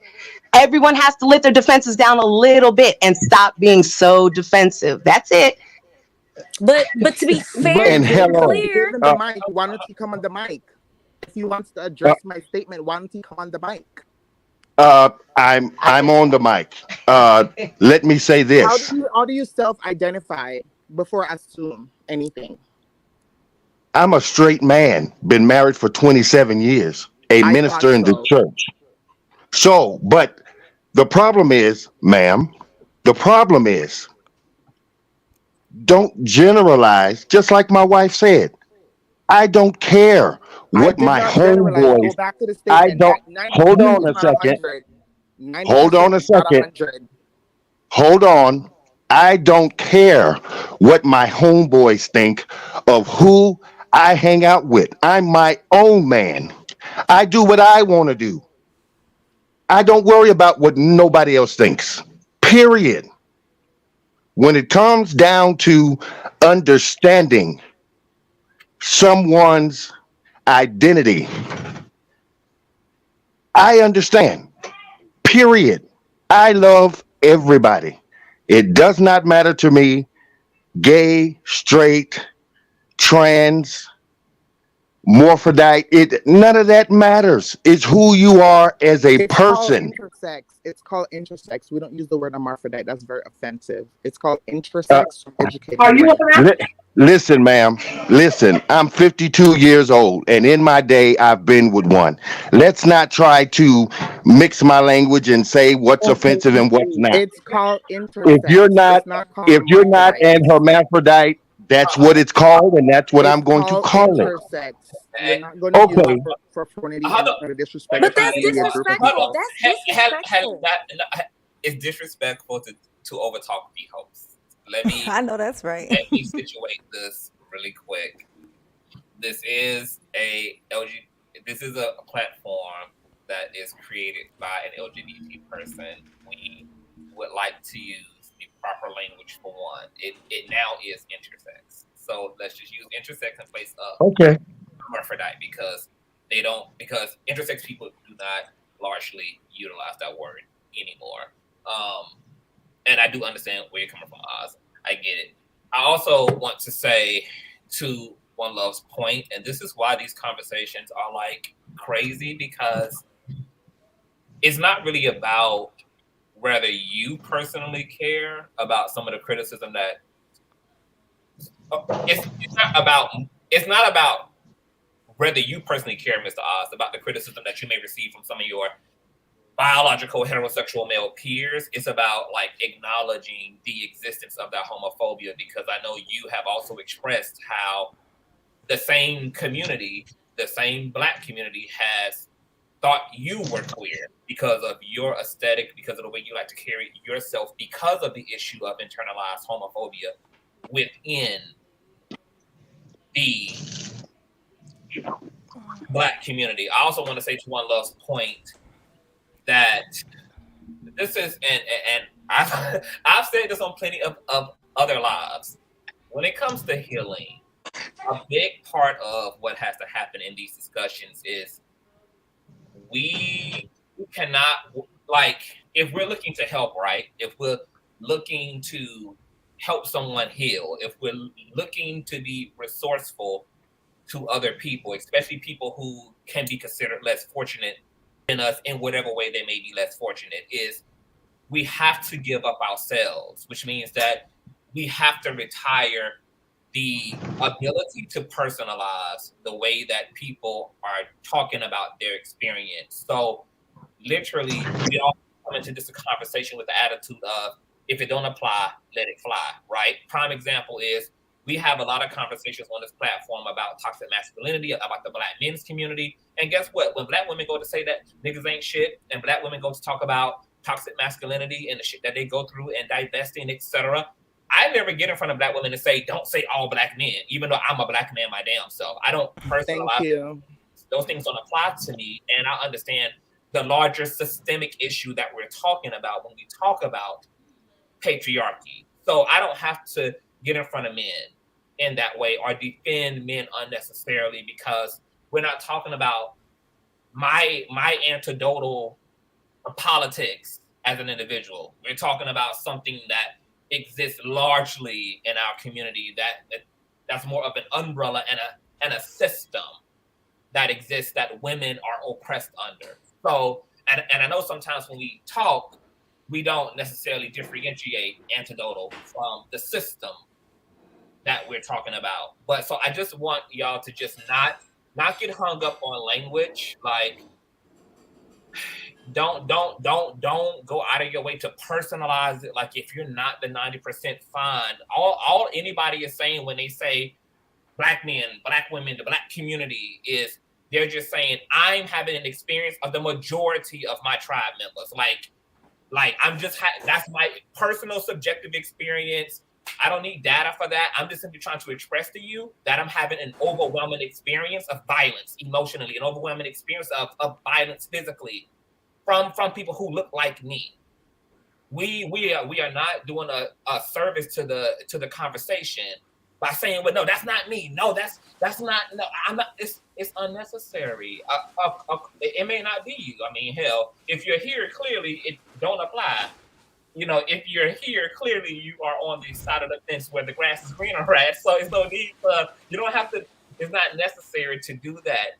We need to like listen to people less fortunate than us and let them tell us, because if you really are listening from your heart, not listening from your mind, not listening from your ego, but listening from within, all you're hearing is someone saying, I'm overwhelmed by the negative experiences I'm having as a Black trans woman. I am overwhelmed by the negative experiences I'm having as a Black same gender man.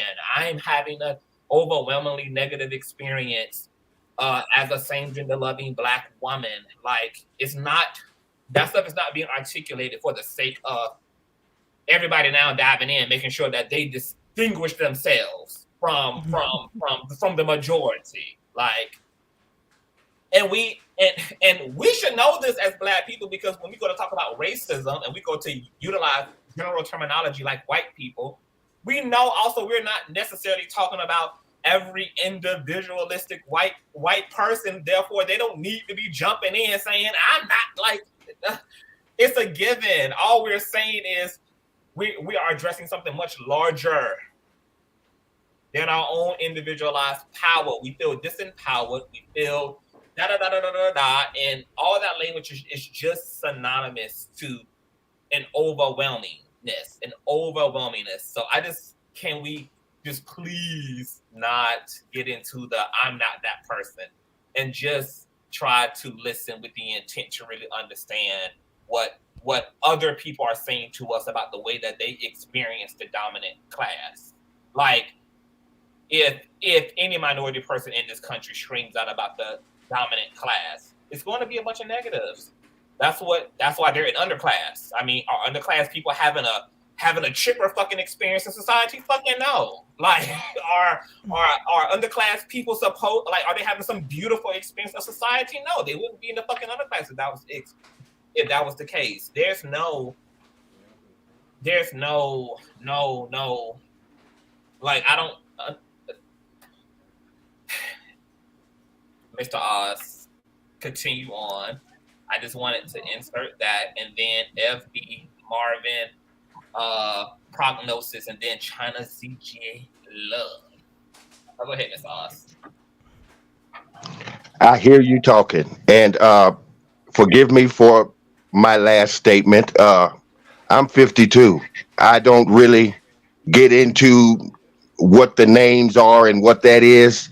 I was just saying what I grew up listening to, but I understand. So I switch my verbiage. All I'm saying is, when you ask a question, what is my homeboys thinking? That's the reason why I said I don't care what anybody thinks. So that was my point on that. It doesn't affect how I treat people. I love everybody. Everybody has a right to go through what they had to go through and to speak. My only point is that we're here to help. We listen to what everybody has to say and try to put our little input in when we can to make change, to start change. I had to learn a lot of stuff in 52 years, and I'm learning, even being on this panel. I learn stuff every day. My wife is openly bisexual. I had to learn all of that. She didn't come out telling me that in the beginning. I learned along the way. So it's a learning process for me. But I grew up, my oldest son is married to a man. So none of this, it's a learning tool. And I want to grow even at the age that I am. So sitting in these panels and listening and understanding everybody's point of view is a beautiful thing. It's just we got to do it in love and not with aggression. That is the whole point. But this is the thing about the aggression too, Mr. Oz. It's like that's what a healing conversation also encompasses. I shouldn't have to have my emotions policed as a person being traumatized by this version of society. No, I shouldn't have to hold my frustration in. Like people's whole lives are being destroyed. People's mental health is being destroyed by these narratives that have been weaponized by this white patriarchal construct, who have used religion, have used politics, have used governments, have used all type of shit to reinforce this violence unto queer people. And then to be told to come to a conversation and tailor up my emotions just to make privileged people feel comfortable and to make privileged people egos feel well, that's violent in and of itself. That's violent. That's almost like, I mean, it's like abusing any other person and then telling them, okay, like when you confront me this way. Well, yeah, you don't really get access to telling me how to confront you. And then if you're also the person who has not even abused me, then you should be intelligent enough to know that then this ain't about you, even though this is seemingly directed to you. Like if there are innocent people here, then let your innocence speak for itself. It doesn't need defense. Like innocence is more exemplified through just listening and compassion. Like you didn't see Christ in the New Testament telling poor people to straighten the fuck up. Like you didn't hear Christ, you know, telling those suffering from leprosy to tailor make your emotions and be political when you go to express yourself. Like he held that privileged class accountable and said, no, y'all need to straighten the fuck up. And if I gotta raise hell and get y'all together in order to get y'all off these people's necks, then that's what we're going to do. And then what he did when it came to the minority class is he directed love toward them, healing toward them. That's what creating a real safe space is allowing people to show up in their love, in their misery, and understanding that that's all the reason why we're here, attempting to be supportive, because we're recognizing that people are being really brutalized and bulldozed over. And it's not just Black cis men, and it's not just Black cis women, it's Black queer people too. And there are levels to this shit and hierarchies to this shit. And there's a bottom for the bottom for the bottom for the goddamn bottom. And it's just going to be counterproductive to do all of that. Like, and that's why I always say we have to come to these conversations with our hearts, not our egos. Like you can only you're only going to be able to really empathize by coming to it with an open heart. Like it's going to take that. And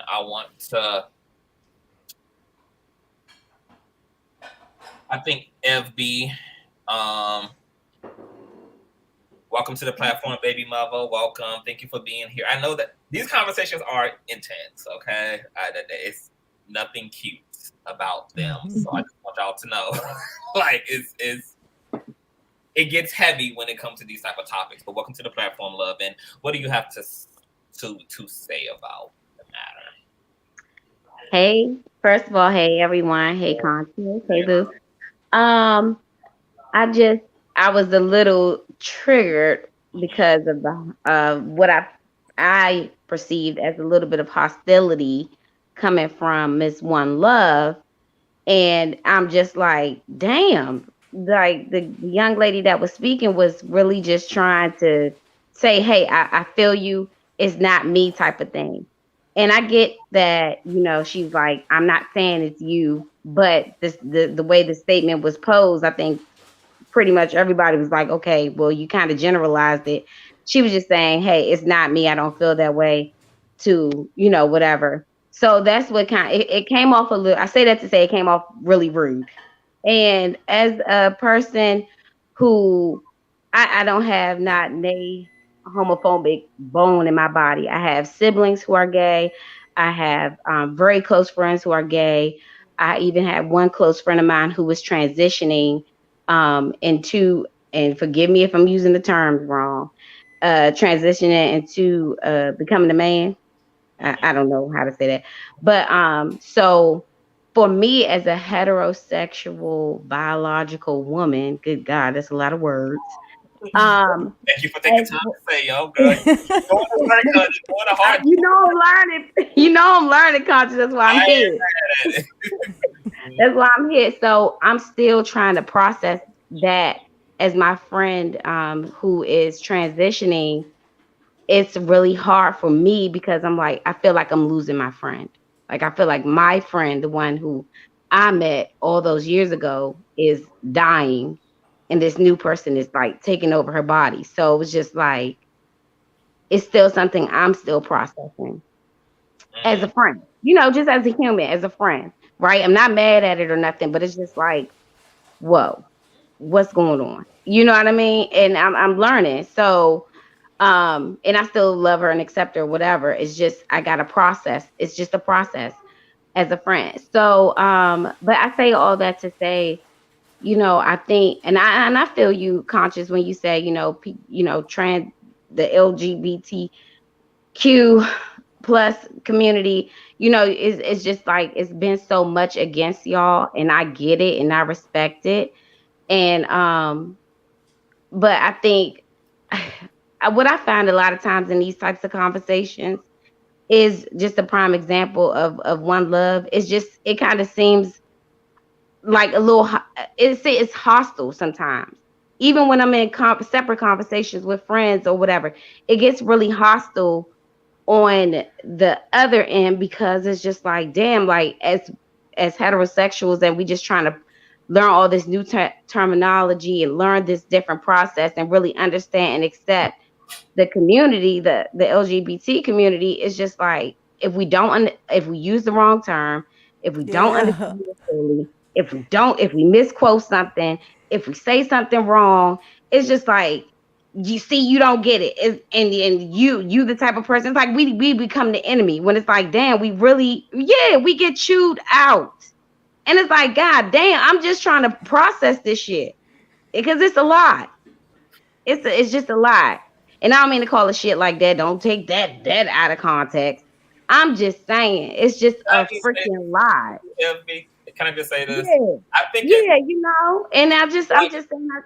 Oh, go ahead. I'm sorry. Oh no, I just want to say this, that so if the dominant class can feel so edgy, right, about the demeanor of queer people when queer people go to like express themselves, then imagine how the actual aggression and witch hunt from the dominant class as a queer person must make us feel. Like, if y'all are this offended and this, okay, I don't know where FB had went, but I'm gonna link again. But if y'all are this offended by just the way somebody is speaking about their experience, imagine what it's like to be the person in the actual experience. Like, so then that should be a direct reference to them. If I'm offended by just the way I'm spoken to, then this person's aggression makes even more damn sense, because they're talking about the way they've been treated their whole lives. Like, and that should allow us to plug in empathically to people's experience. Like, if I'm this bothered, and it's only my ego that's feeling away, but imagine if I was the people who was going through this. Like, my God, and I'm not trying to take away from that, Conscious, at all. You know what I'm saying? Like, I respect that. And it just goes to, no, I'm not. But nonetheless, it just goes to, so I think it just needs to be for those who are really trying to process and understand this community, and this whole thing is just like, you get more with just kind of speaking better. Or, you know what I mean? I understand your experience, and I don't think that shit is right at all. I don't treat anybody like that. And I have the right to say that, because when those generalizations are spoken, it's like, nah, you like, don't say that about me as a Black woman, as a heterosexual woman, just like you don't want me to say certain things about you. Don't know. So I think, I have the right to say, okay, wait, that ain't me. Just like homegirl was saying to One Love, that ain't me. But can I just address people because they're addressing me? So can I just say something before you go on, because I don't want to lose my thoughts? Nah, man, because you've been rude, bro. You rude as hell. I mean, it ain't even about your that's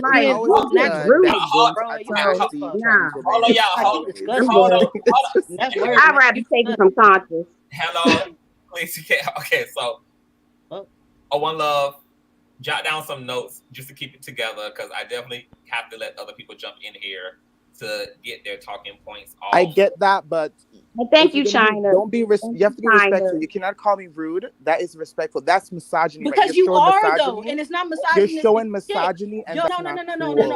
You're showing misogyny, and that's what we're trying to. We're not going to do that. Lesbian, and I'm going to tell you right now. You doesn't matter if you're a lesbian, honey. You're being misogynistic. And one thing that can't be changed about y'all transgender folks is y'all mindset. Because at the end of the day, your mind is still a man, and now nigga. you're using so shut shit up, bro. Your mind is still a nigga. You're using transphobic rhetoric. Can I go? Hello. Fuck all that shit, man. You was rude. Eve, I understand where you coming from. My bad. You Miss Love, I love you. My bad. Marvin, I'm sorry. Y'all, when y'all, there is no point. And everyone's talking at the same time, because literally it sounds like noise trash. Like nobody can hear anybody. So there's no point in even wasting y'all breath talking through and over each other. Just hold on real quick. Just calm down, everybody, because this is some rough shit.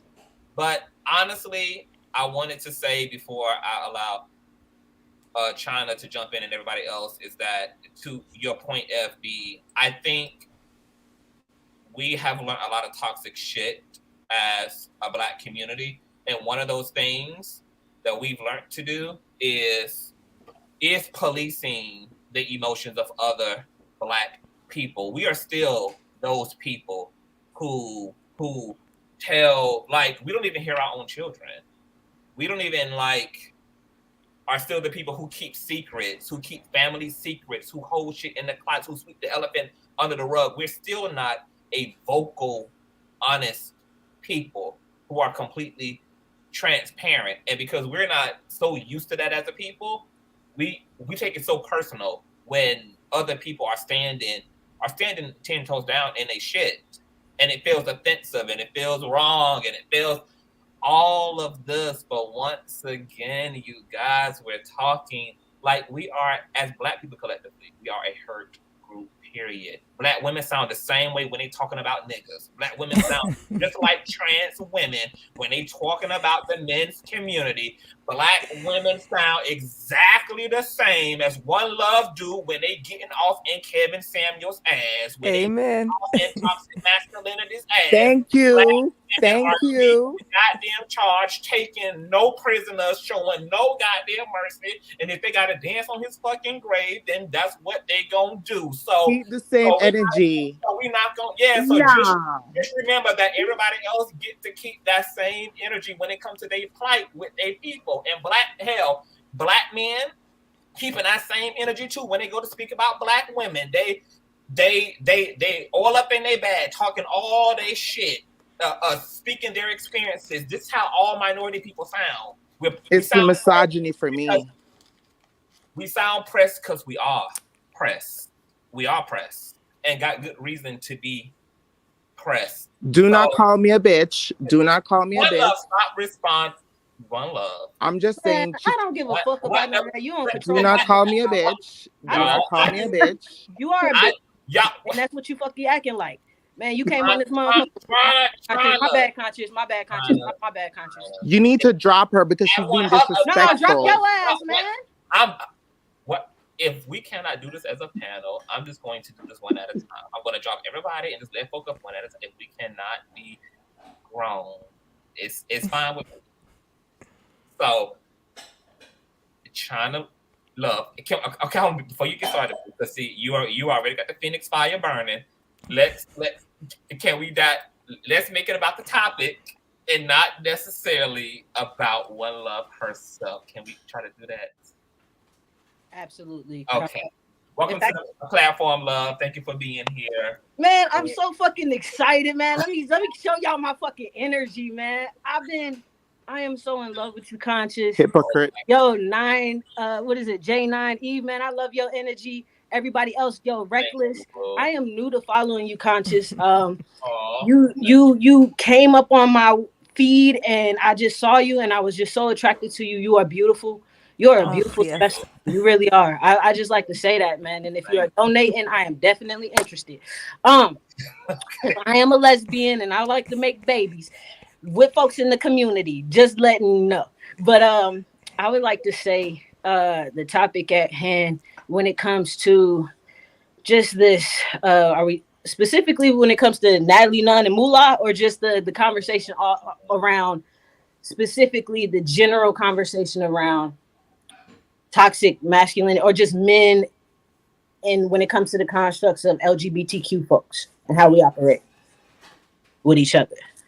What you want me to say, Conscious? Just speak your experience. Like, how do you feel? Like, how do you feel about the dominant class telling the LGBT community what is and isn't homophobic, what is and isn't transphobic? Like, they love. Mm-hmm. Yeah. It's kind of like when white folks tell us that racism doesn't exist anymore. That they're not being racist. Right. But the systems that are in place. I would like to say, like what Eve was saying when it comes to like certain things that heterosexual folks do, or when it comes to their experiences with us when learning certain things, whether that is the terminologies, lifestyle, accepting, whatever. What they don't realize is they walk throughout this world and there is no systems in which they have to worry about fitting or worrying about protecting themselves from how they move about in the world. With us, every part from the day that somebody even thought that we were gay, it's been we've had to be on the defense. So what you're experiencing with people who get defensive with you in those conversations around expressing themselves or around any LGBTQ topic is, we are hurt people and we've been through some shit. So when we express shit, sometimes, the conversation will get heated because we're passionate. We done been through some shit and we all hurt. China, are you there, love? Yeah, my bad. Sorry. Okay.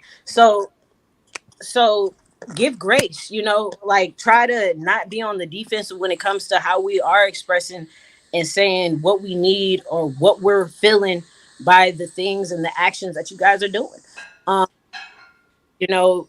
Understand that energy and that frustration is coming from a hurt place and a place where we've always had to be on the defense. So and when that comes out in expression in those conversations, it's just necessary. You have to that hurt and that love and that pain. But then if you can get through it and get to the other side of that conversation and get to real understanding, then you will be able to embrace that LGBTQ person a little bit more and be able to truly understand and embrace that hurt as well and that anger behind how they express it. Maybe the next time y'all had that conversation with someone else, you are the one that's fired up more than your LGBTQ friend or family member. You know what I'm saying? So I wanted to say, just to your point, to China, I know growing up, and I know that a lot of people in my community have had this experience of, like, as Black people, like, especially growing up, like, a lot of us didn't have even families and parents that created a space to hear us about anything. Like, when you had any feeling about anything, you were told to stay in a child's place. You ain't got shit to worry about. All you got to do is go to school and graduate. What the fuck you stressed out about? There was always this drive to diminish your emotional experience, your spiritual experience, your mental and psychological experience of what you were living. And I see see the way that we do that, even when it goes to cis hetero Black women speaking their pain.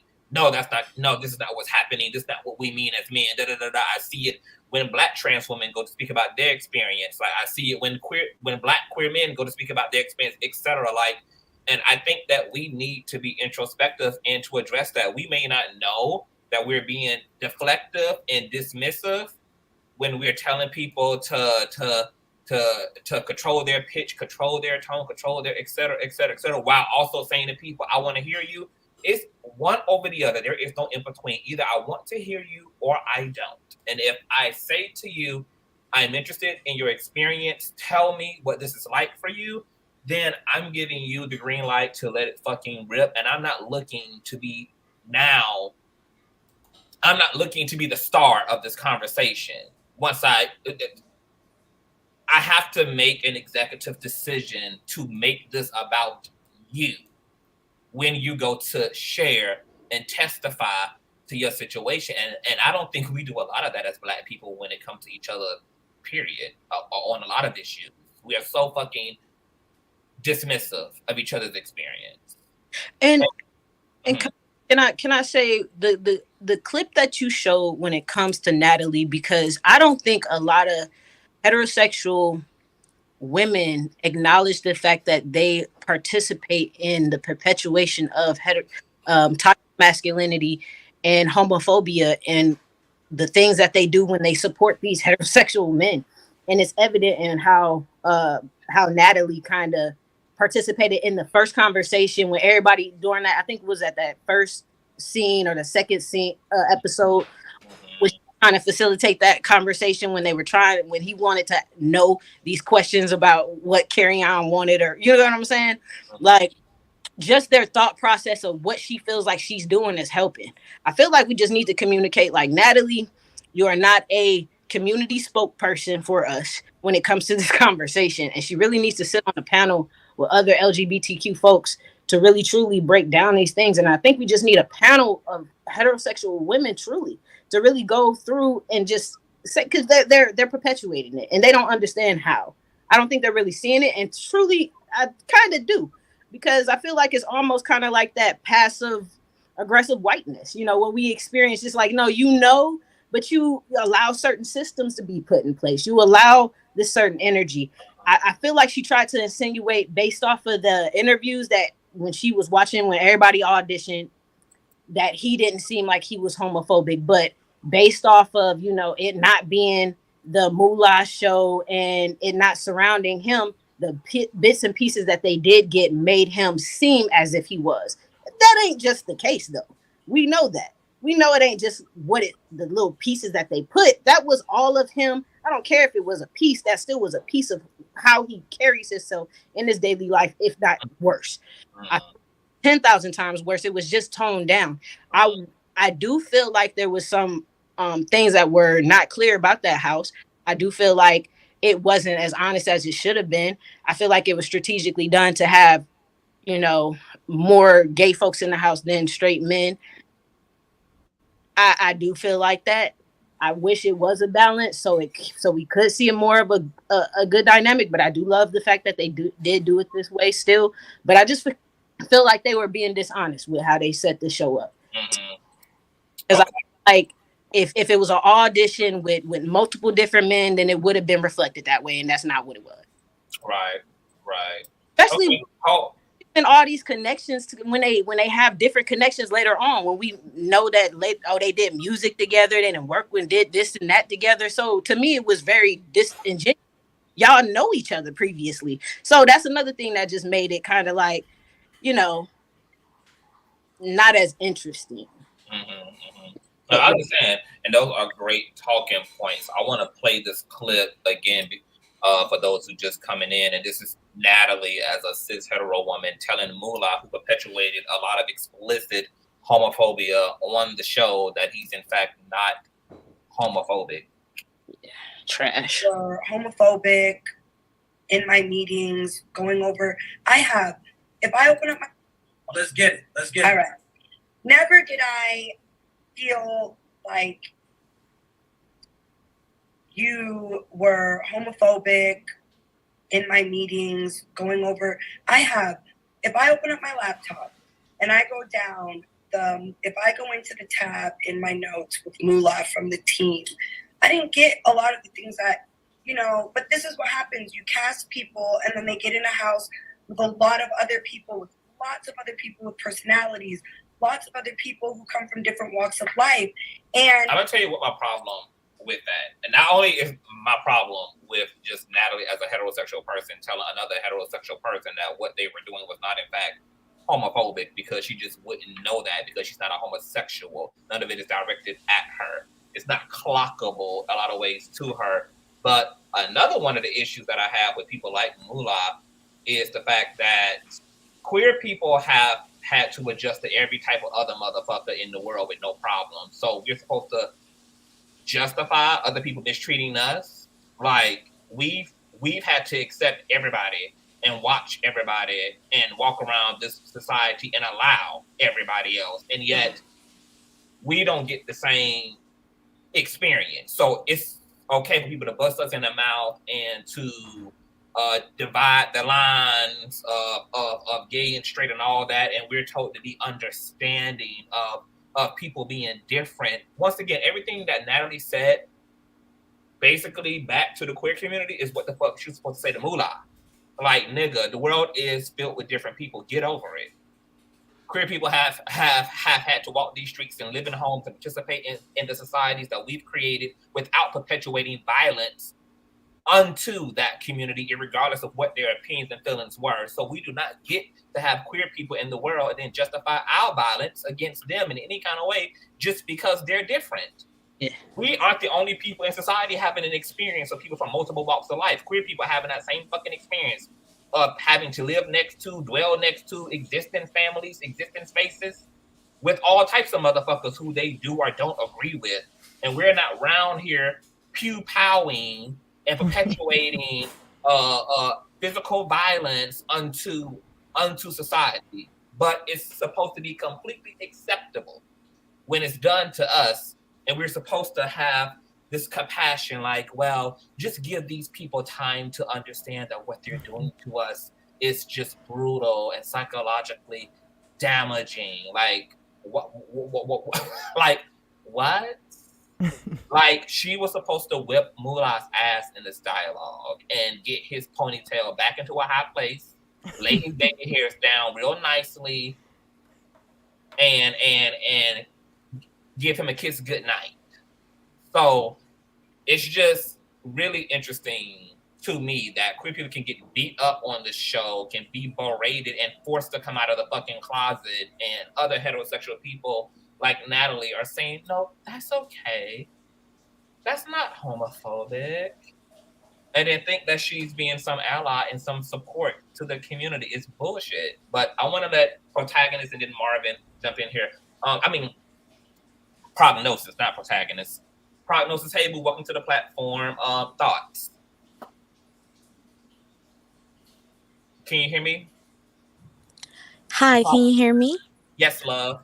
Hey, love, so good to be on the panel. And I'm so glad that I kind of gave it some time because I was really feeling away and I really was like not entering into the situation looking for understanding, because as I hear queer people talk to this trans woman, it's literally the way that white people, and to me it's crazy because people understand racism, but then they don't understand classism, colorism, and anything else.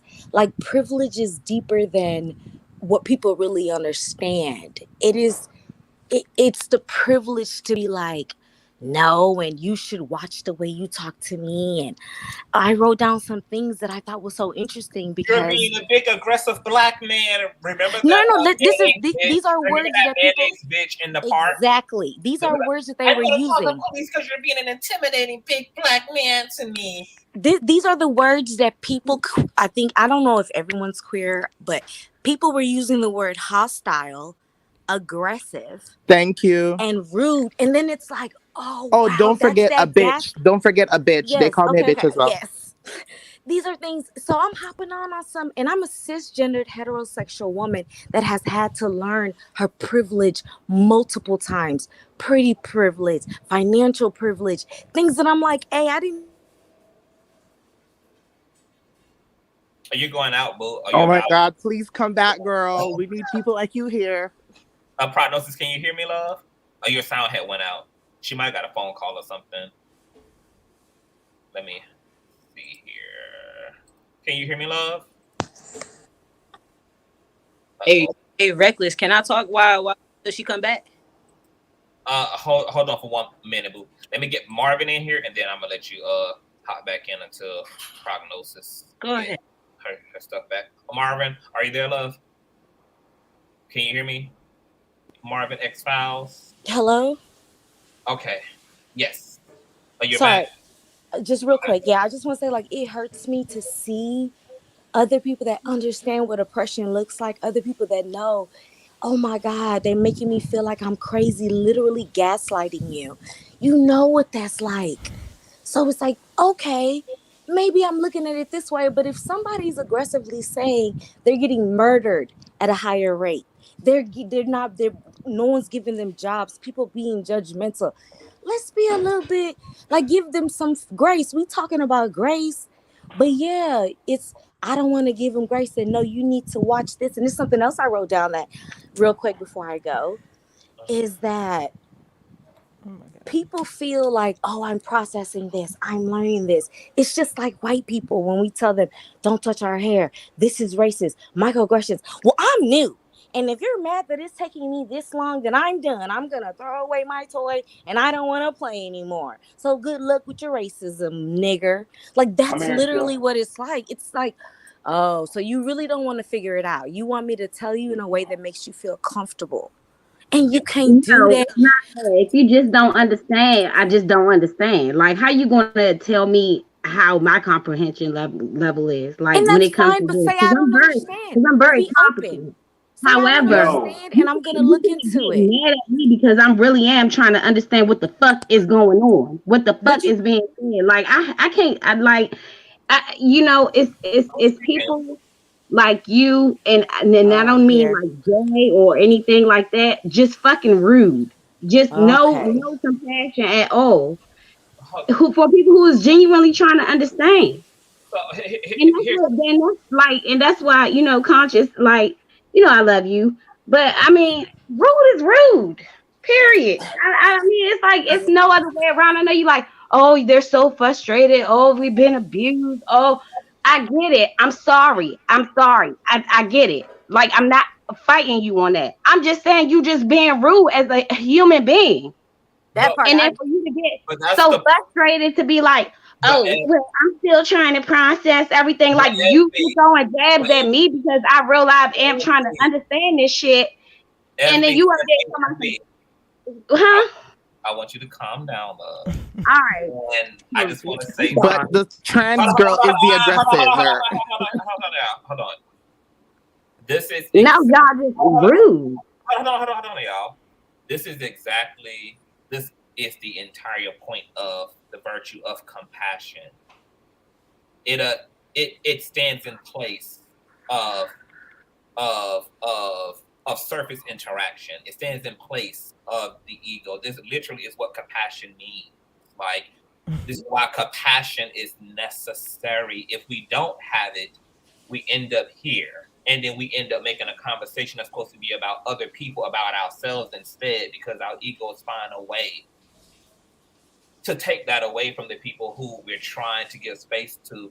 The best thing that I can say is, like, literally, if it doesn't apply, we have to learn to let it fly. And I do it all the time as a Black man. Like, I do it all the time. I hear so much shit about Black men, and I even have to talk shit about Black men.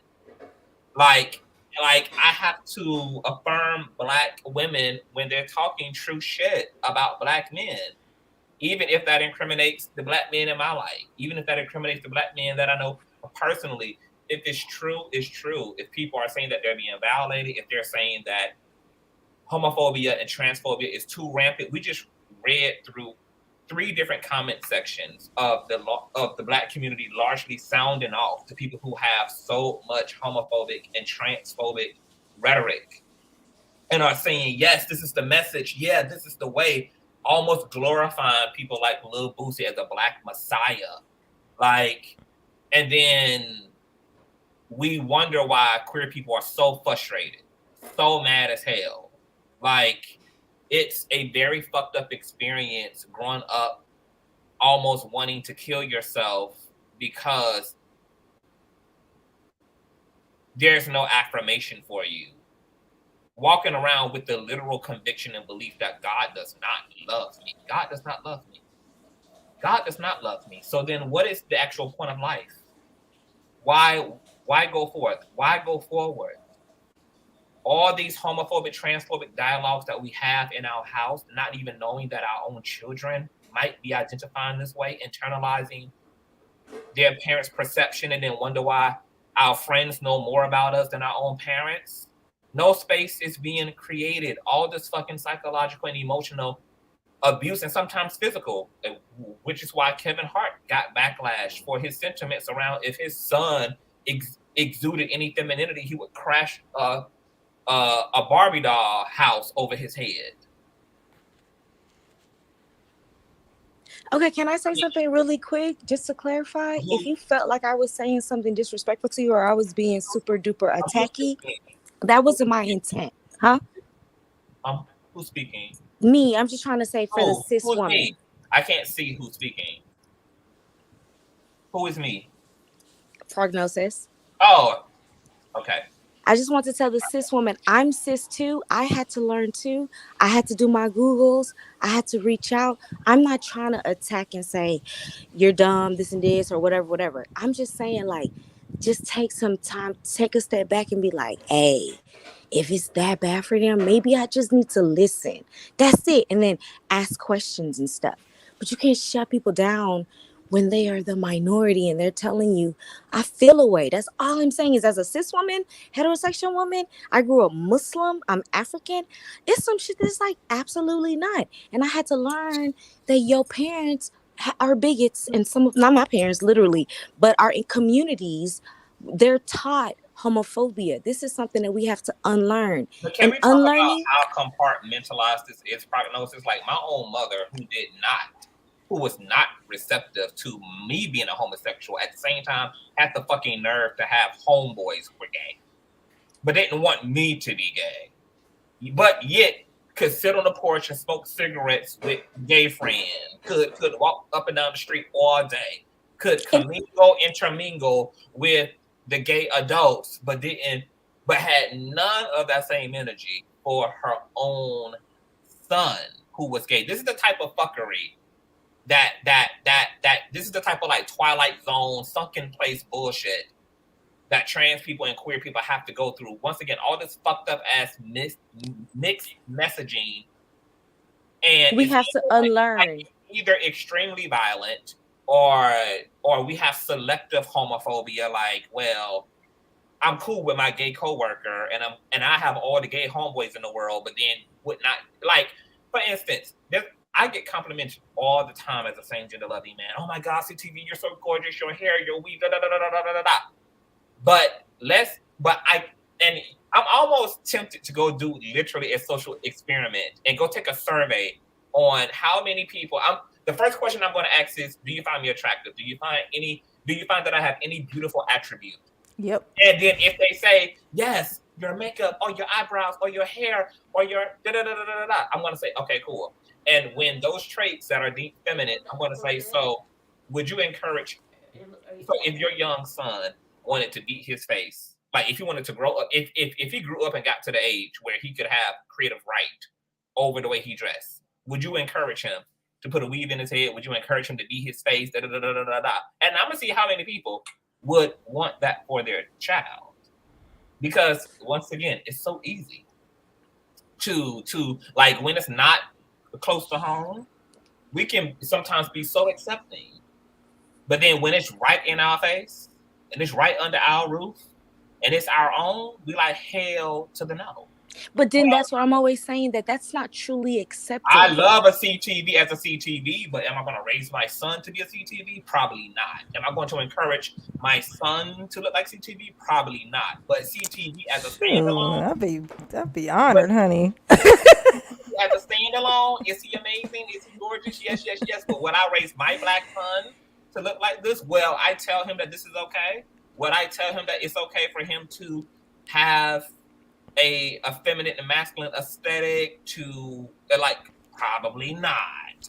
But so, and like, no, and look, and this shit is like, what? So Rebel Son, who is, I used to be on a panel with him called the Gentleman's Panel. One day he invited me and Captivating Christian, another same gender loving man, to another panel on Facebook by one of his good heterosexual cisgender black female friends who like do panels and discussions, and she was having and she wanted to have an LGBT discussion.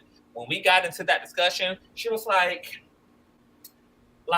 I'm so weirded out as a heterosexual biological woman because like Rebel Son is like one of my best friends. I have so many queer best friends, but for some reason, if I have to be honest, I would not want my child to be gay, and I don't understand how I can be cool with gay people and have them in my life. And Rebel Son is like my God's he's my son's godfather and all this, but I wouldn't want, and I'm like, it's because you have internalized homophobia, and unfortunately, bringing it back to the racist conversation, we and well, bringing it back to the topic of exceptionalism.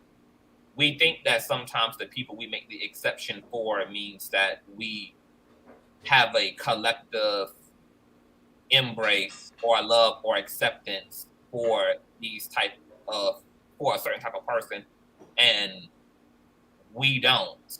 And deep down, vibrating in her is this conditioning that this is not right. This is not right, and this is why I don't want my son to be this way. Now, do I get to tell an adult who I can't control, who I don't have no authority over? Do I get to have a say so? No. If you're grown and you're gay and you ain't my child, I don't have a say so. But it's interesting how that politics still is there, and it still gets projected and perpetuated onto the people who you think you can mold to be one way or another. Our community has a huge, and I feel like when it comes to the Black community, the root of all this shit is that we simply just have an entire miseducation on sexuality. Unfortunately, we've never had an academic scholarship like understanding and education on gender and sexuality. And then to make matters worse, we had dumbass religion to make this subject so tiny and so small. So tiny and so small. There's either gay or straight, and then if there's gay, you're definitely on the wrong side. And then we use sexuality to demonize people. So you're bad if you like sexuality. It's a scam. It is. And I want to let Marvin jump into this conversation. Can you hear me, Marvin? Yes, I can hear you. All right. Can you hear me? Yeah, you sound interesting. Hello? Are you okay? Are you on speakerphone? No, I have my AirPod Pros in my ear. Oh, like you might got to take them out because they sound horrific. Great. Damn. Headphones sometimes the StreamYard don't work well. Can you hear me now? Yeah, you sound better. I'm by the phone. Okay, I gotta be by the phone. All right, cool. Okay.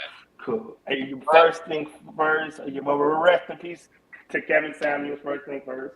I gotta throw that out there. You know, in the atmosphere. You know, first thing first. But I'm being educated right now on a couple of things, and like I believe that the black man and the black female have been oppressing black trans men.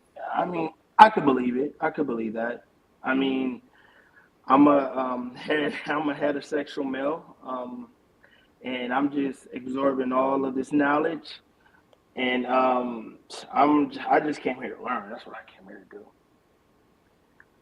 Well, that's a beautiful thing. And speaking of like learning, this issue was so extreme in our community that our good friend Jody has had me over on his platform twice to educate his male heterosexual cisgender audience. Because he did. straight men recognize the issue of homophobia and transphobia in the men's community, like in the Black men's community. So like Jody whole stance was like, nigga, come over here and educate us. Like, because and that's the type of honesty we need. We don't need people acting like there's not an issue. Need people acting like there's not a big ass elephant in the room, like trying to overly virtue this version of the Black community, which is littered with a lot of toxic ass shit that we need to fucking uproot and completely divorce and restructure all together. Like, we don't need to be interested at all in trying to overly virtue our community. The community has passed on a lot of fucked up generational shit. That's why we're here dismantling patriarchy, talking about toxic femininity, toxic masculinity, gang culture, like homophobia, transphobia, the shit, bigotry, religiosity, like anti-Blackness on all fucking levels. Like, it's all vibrating within our community. And here we are being like, no, yes. And we're not going to be able to get to the fucking healing until we're being fucking honest about what's going on. And listening definitely is a starter. Now, as a Black hetero cis man yourself, like, you say that you can believe it. So because of that, I mean, like, if you are being honest, like, if you had to be honest with yourself, Marvin, about the Black men around you, if you were to come out as trans attracted, if you were to bring back home to your community a trans girlfriend, what do you think your honest experience would be of your community? I would bring dishonor to my family.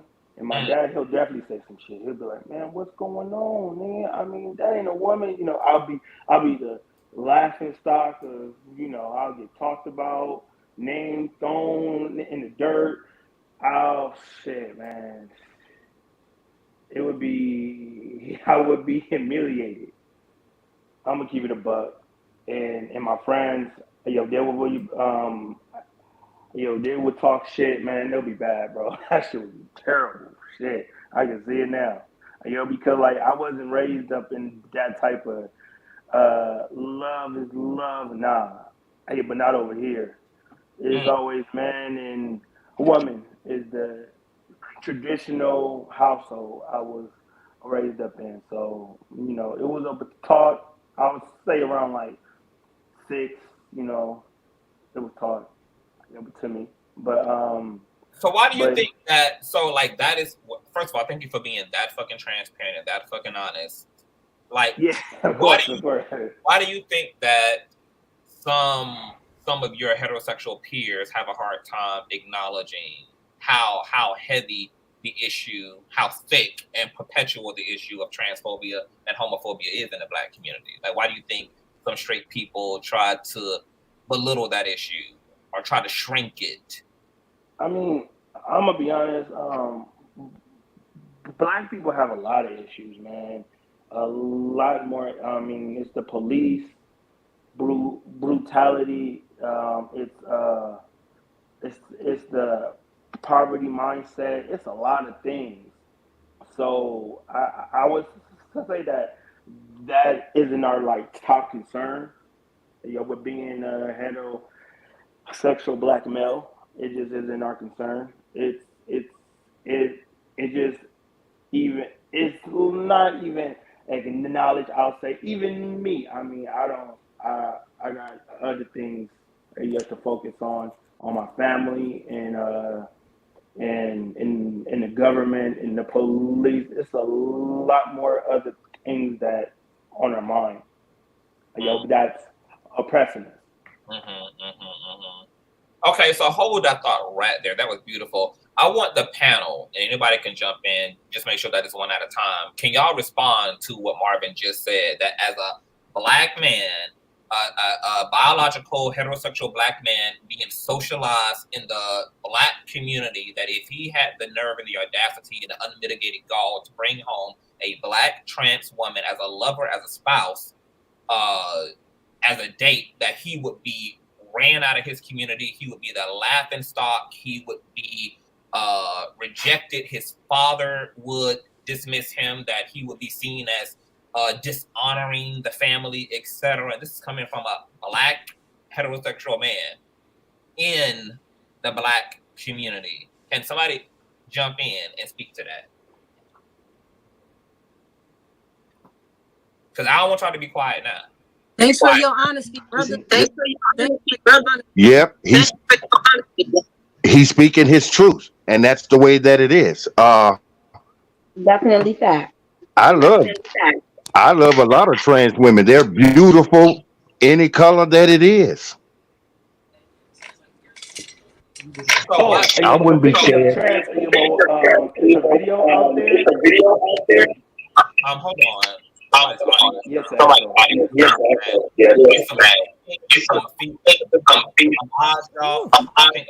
Feedback in your phone.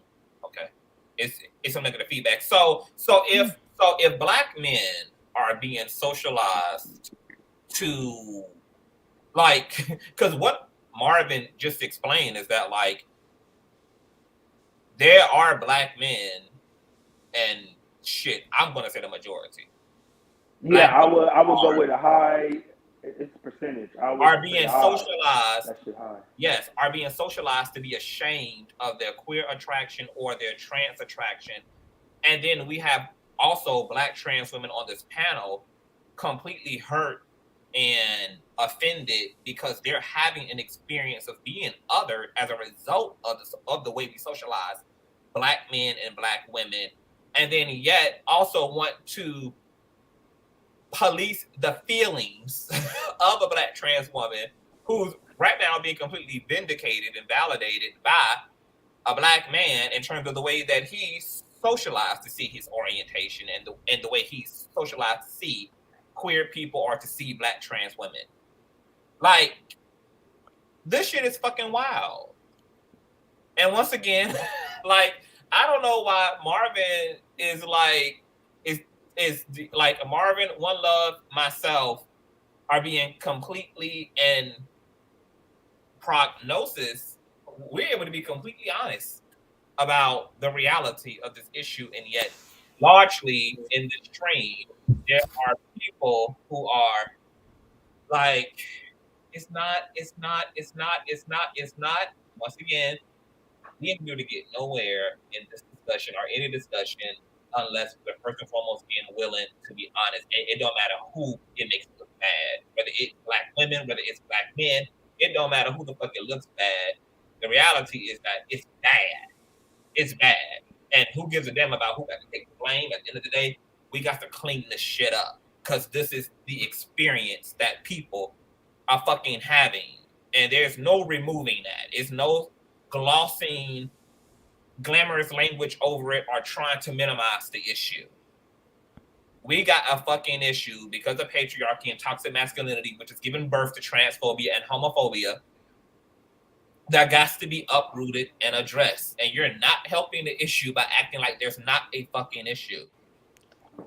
There's an issue when queer people are in y'all face telling y'all the way that they're being treated. You don't get to tell me that that's not my experience. You don't get to tell me that that's the way that I'm not being treated. You don't get to determine the way that I'm feeling and what my experience has been. Queer people are in the face of the dominant society, of the dominant black society, which is black heterosexual people, and telling them what the fuck their lives are like alongside the dominant class. And if you're not here for that, then those people need to be completely removed. It's no point in being in the space. Wait, Conscious, are you saying that that's some people on this panel? I'm just asking, or No, just in general? Okay. I'm saying wherever the shoe, whoever needs to fit the shoe, because I'm seeing a large I've seen a large overwhelming amount of that, particularly in my stream. In my stream is people making homophobia about them. Homophobia ain't about you. It's about homosexuals. Transphobia ain't about you. It's about transgender people. It's not about so for heterosexual people to bombard the conversation, introducing an AIDS conversation into a cancer topic is ridiculous. But and straight people are not recognizing the opportunity to hear what queer people are going through and have been going through. Conscious. Can I say something? And then, hold on. And then got the audacity to be completely upset at the download community when the download community is an entire product of the homophobia and transphobia that the dominant society. Like, don't start telling the truth. Don't start telling the truth.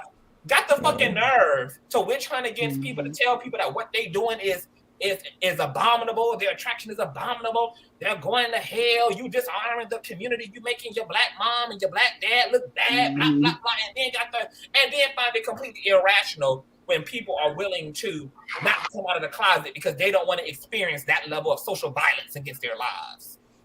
Like literally, people are. We're not being honest about the gravity of the issue. There will be no download community. If there was true virtue for queerness, there would be no download community. There would be no download bisexual men. There would be none of that. So to sit here in this conversation and then be upset at the people who actually should be upset, which is the people who are experiencing, who are on the shorter end of the stick. It ain't the dominant class. Like honestly, and this is going to be a hard pill to swallow. I cannot worry about the way privileged people's egos feel when your privilege is directly intruding upon the quality of my fucking existence. I don't have to make you comfortable. I don't have to accommodate your ego. I don't have to accommodate your sensitivities and vulnerabilities, because if you got the capacity to be that hurt by my tone and the texture of what I say, then you need to directly use that offense to empathize with the level of offense I feel living in a society that's belittling me as a man, degrading me as a man, not making me feel safe in spaces, kicking me out of the fucking home, removing love and affirmation from an entire community from me. If you can use your ego to feel offended by the way somebody's tone is set up, but then don't want to use that same empathy to inform you about the level of hurt and trauma that the people who are experiencing that actual violence and that actual phobia is, like, literally, it's the manifestation of low emotional IQ to only empathize with yourself. You offended and you can empathize with that, but you can't empathize with the offense of One Love. You can't empathize with the offense of Reckless Logic. You can't empathize with the offense of Consciouztv. But when you are offended, you are completely aware and entitled and greenlighting your empathy toward yourself, but don't want to equally use that empathy toward the people who are actually, who the gun is actually being weaponized against. That is fucked up, it's narcissistic, it's emotionally numb, and that literally is violent. It's violent, and it's bullshit, and we got to do better. Agreed. Oh, Reckless? I know you've been waiting, love. Chime in, please. Oh, actually, I was gonna allow Ev to speak, but you guys are really, I'm really liking the conversation. Oh wait, do I sound clear? Because I'm not using my mic today. Yes, you're loud, live, and in color. Okay, got you. All right, so I really do like the conversation. I do believe, and I'm about to say this once again, warning, if it does not apply, let it fly. I like to throw that in there. But I will say that I think the prime example of what Conscious is speaking on, because don't get me wrong, I understand both sides. Maybe want to make that clear. But I think what Conscious is actually talking about is that now the conversation is more on the whole thing of how One Love probably worded it, said it, the tone. Now we're not really talking about the actual conversation of why we're actually here. And I think that's what sometimes the role can derail at times, because that happens a lot of times when I begin to talk about my experience with other individuals and stuff. Of course, I don't think no one on this panel had any type of ill will or anything like that, but I'm just letting you know that's something that happens. Like the conversation's now on, oh, now we're talking about this, you know, we understand it's not all, but however, you need to word it this way, and all the different types of things, and we're stuck on this. Now we're not actually talking about the real life experience. And Conscious did also touch upon something then this is what I always say all the time. I get annoyed whenever we come to panels, then we start to, I feel like a lot of times we have conversations, but I feel like we're not 100% being honest about a lot of things. And I feel like a lot of times when we come here, it's like, oh yeah. But however, I said this before on a collab, I kind of did. And the thing I said is that normally if I call you from the comments and I tell you to get on the panel, it's the reason why I'm telling you to do that. Reason being is because typically whenever people get on the panel, I feel like a lot of times we typically try to talk more politically correct. We typically try to talk in more of an acceptable way. But however, in the comments where I pay attention, for me personally, I pay attention to comments that you're a little bit more authentic, at least for most people. Once again, warning, if it does not apply, let it fly. We'll throw that in there. But a lot of times with a lot of people, they're more authentic to how they feel. And so since that being the case, a lot of times when I call people up, I want to see if they're still going to have the same, like the same little possess, the occasion, the ranch. Are they still going to have all that in their tone and the way they were saying stuff? And so a lot of times when they get up, they're like, oh, no, I didn't mean it like that. Blah, blah, blah. And then the tone completely switches. And the thing is just if you be honest about certain things, or at least just say, no, say how you want to say it. Then we can address those things instead of just coming in, yeah, those things don't exist. I don't really feel like that. But however, like I was telling one of my people, the people I was collabing with, Knockout, it still exists in the hearts of our people. Now, it may be aggressive or explicit, or it may be subtle and passive. But that's it. Hey, Miss Mickey. Hey, can you hear me? Welcome to the platform. Yes. Thank you. I was I saw One Love on here and I wanted to get on because I absolutely love her. And I think that we have to do better. When someone is coming and telling you their feelings and what they're coming through, it's not our place. And I'm a 52-year-old, let me get this right, heterosexual, cisgender woman. And it's not our place to tell someone that they are being rude or disrespectful, because they're not talking to you as an individual. They're coming to you and talking to a group from their heart and trying to explain what it is that they're going through. And I think when I look at what's going on, you know, and again, I grew up kind of like Oz and everyone else in my age group, you know, we grew up a certain way and we passed a lot of those ways on to our kids. Now, my kids are 32 and 28, right? And to me, they're absolutely wonderful people. But I have to be honest, you know, you said something earlier. Would I have wanted that for my son? Even though I have people in the community, you know, in my family, I allowed my son to play with his sister and play Barbies. And I would have other men in the family say, hey, boys shouldn't do that. And he needs to play with his G.I. Joes. These are children playing. If he wants to take his G.I. Joes and have Barbie go out on a date, or if he just wants to play Barbie so he can play with his sister, I honestly didn't have a problem with that. And, you know, even when I watch other shows, it is hard for me to comprehend, and I'm not trying to be kumbaya, but I ask myself, people nowadays are putting their children on hormones because the children are saying, hey, I'm a girl, even though I'm in a boy's body. Should I be put on these hormones? Who am I to tell that child, no, don't do that, because that's another human being. You know, so there's a part of me, and maybe I do come across as kumbaya, but I recognize that there are problems. And to me, when I look at these problems, it's like, I think for me as the privileged class, as you call it, am I the house Negro that's saying, hey, don't look at me, look at the field Negro and look at their problems, beat them up, don't beat me up. And sometimes I feel that's what our community is doing. We're saying, hey, there's another group of Black folks over here that you can look at and just let me be. And I think as a community, we have to recognize that that's what we're doing and stop that shit. That's deep. You know, stop pointing the finger at somebody else so you can get by, and let's all get it. And I don't think that's kumbaya. I don't think that's I don't unrealistic, mean because if to cut someone you off. raised the way that I was raised, with evangelicals and a grandma's pastor and a great grandma's a pastor and everybody up in that church with that crazy King James Bible beating it over our heads, if I can come to the light, then I think more and more people, and I think your platform is a great place to bring people from all walks of life together so we can have these conversations. It can happen.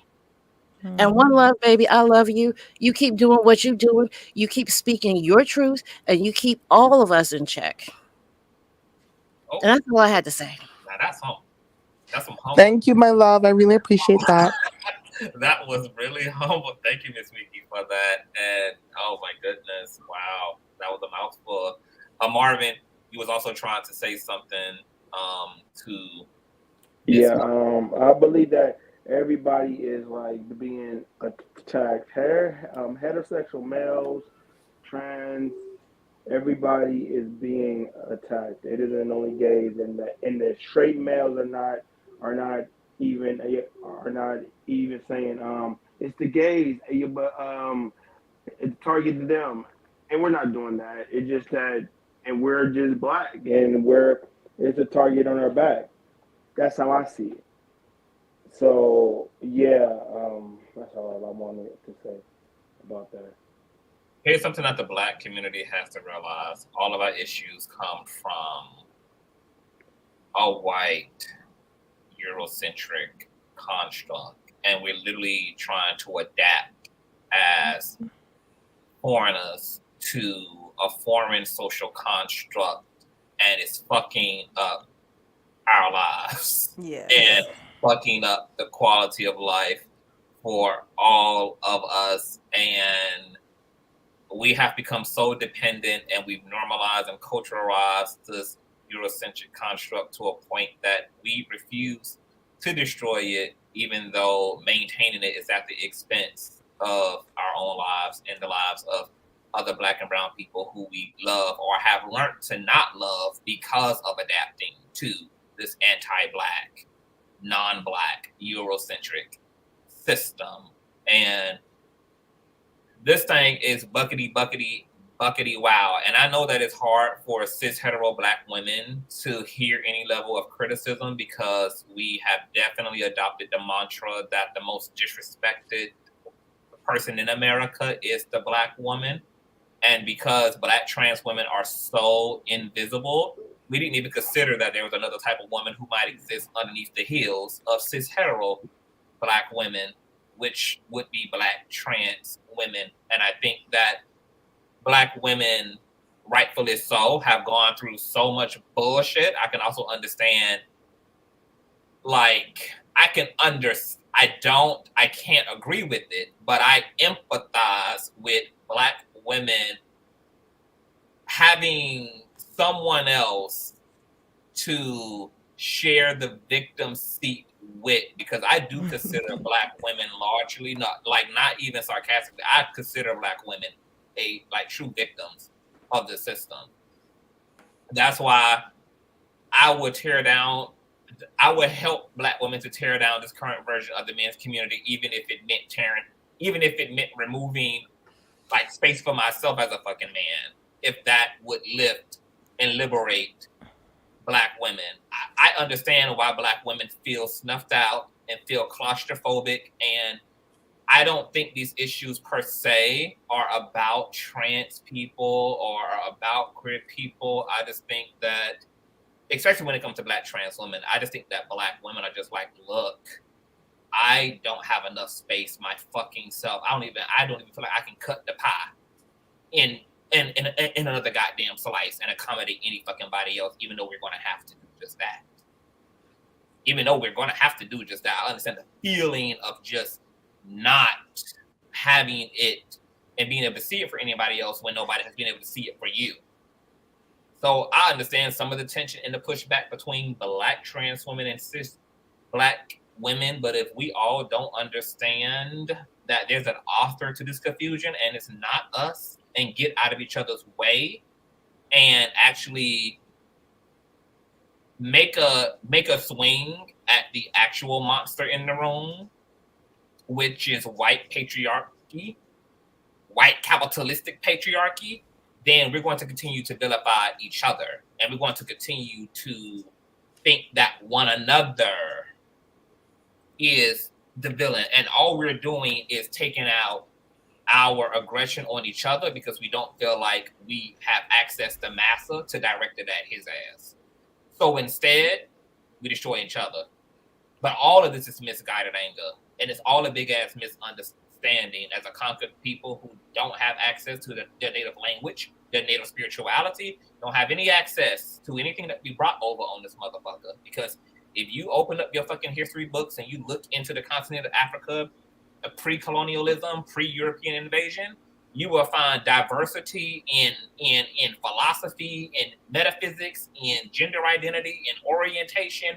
You will see so much fucking accommodation and openness and progressive thought about these things that are foreign to Western idealism. Who we are now is not who the fuck we've been. It's not. But because we are continuing to assimilate and we are continuing to borrow from this system and make the best of it and find our identity in it, we are making life miserable for one another. And nobody is surviving this version of Blackness. Black men not surviving it. Black women not surviving it. Black queer people not fucking surviving it. Kevin Samuels was the ultimate receipt that nobody in the Black community is surviving fucking Blackness. Like, Black women went to fucking head with those ideologies. Black men, it's just so fucking wild at how broken up our people are.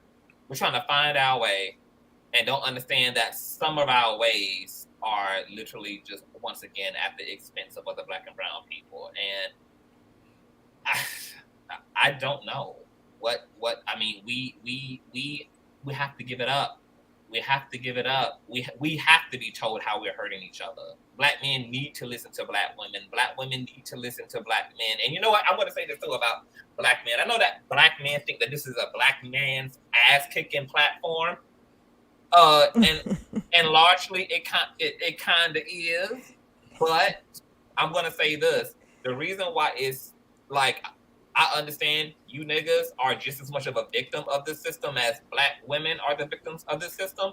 But the reason why y'all don't get a lot of the empathy is because y'all don't even act like victims. Y'all don't even have any remorse or vulnerability and don't even acknowledge that there's anything wrong until you're being called out. And that's the only time you want to identify massa. That's the only time you want to identify the system, is when your own Black and brown people are holding you fucking accountable. Like, it's easier to empathize with Black women because Black women are at least open and vulnerable about their fucking pain, while you niggas are just out here trying to access power to replace healing. I disagree with that because they don't like to be criticized and hated. So I disagree with that. I mean, and the Black man, he can be criticized and like he would actually acknowledge it. Oh. So it's a difference, between Black able woman and Black man. But when it comes to accepting criticism, I'm just saying. Anybody want to respond to that? Ha ha ha ha ha ha ha ha. Hilarious. Anybody got? I feel it coming. Let me mute myself. I mean, give you an example. I mean, if you want me to. Yes. Yeah. Yes. Please several. do. I can give you several. Yes. Come on. I can give you several. All right, like shit, this ain't Consciouztv gonna get me started, man. I was trying. I was trying. All right, like accountability. Having 4 baby daddies. Yo, but she would blame everybody but her, and she chose those raggedy down niggas. That's one. How many babies you got? If her kid is like up in jail, and her ass is about to blame everybody but herself. It's the system, and it was over my baby daddy. It was him and all that. I'm like, come on, man. Who let Kevin in here? I'm just Baby Samuel, honey. Baby Samuel has hit the link. It's the truth. Now, Marvin. But my thing is, you can't bring other people's brain. The focus is always. How many kids you got? Multiple. I got one kid. The one kid. I live a normal life. You with the baby mama? Yep. Is she right here up in bed right now? Oh, is she? Tell her to say hi. If she's sleeping. I call Cap. I call Cap. I got a question though. Is your mother was she a single parent mother or was she married? Of course. Yes, of course. A single yes. mom, of course. Definitely single mom. Okay. So I have a few more questions for you, sir. Because it's always like the blame is just this woman was just loose, as if we don't know that relationships begin, they end, certain things happen. Hey, within that relationship, hey, you guys together within for 6 months, she gets pregnant, you guys both don't believe in abortions, you guys keep the baby, and a year later you break up, you move on with your life, she moves on with hers. The part is the co-parenting of the child. A lot of times men lose their concept of their responsibilities to the lives that they chose to bring into the world. So then the mother goes on and she, of course, meets other men, tries to create and cultivate some type of stable family. That relationship may end for whatever reason, and she moves on, and she may incur a child and during that process. Why is it so demonized as oh the woman has to be responsible for what she was doing out here, as if nigga, last time I checked, y'all motherfuckers got about 5-6 kids all around the world, and it's never dude, what was your responsibility on the choosing of that woman, or what you chose to bring into that world, and your responsibility as well. Women are not always out here, especially a lot of single parent mothers ain't out here screaming at the top of their lungs about how all the men of their children have left and how they need this and that and doing all this whining and crying. The world is not like that, at least not anymore. So like this whole concept of y'all feeling like y'all need to check women on how they conduct themselves when it comes to carrying and creating families and having and keeping your children is very contradictory, especially when y'all fight against abortion so bad. I'm just so like y'all the men, y'all thought process is just so off. Like and it's always some type of attacking or blaming of something. And you can say that you guys take accountability all day, but there ain't no action behind it. You can take accountability. Yeah, you can. No. What's the point of acknowledging a child that you don't support? What's the point of acknowledging a family that you created over here, yet you left and you've created over here, and you handle responsibilities in that household, but you don't do it for the household that you left, and you left children for this woman to, take care of? Like, come on. Like, it's just a disconnect in y'all thinking about responsibility or accountability. It doesn't matter. It's the action. I don't care if you acknowledge it or not. So I give you that, but it's also people's choices in life too.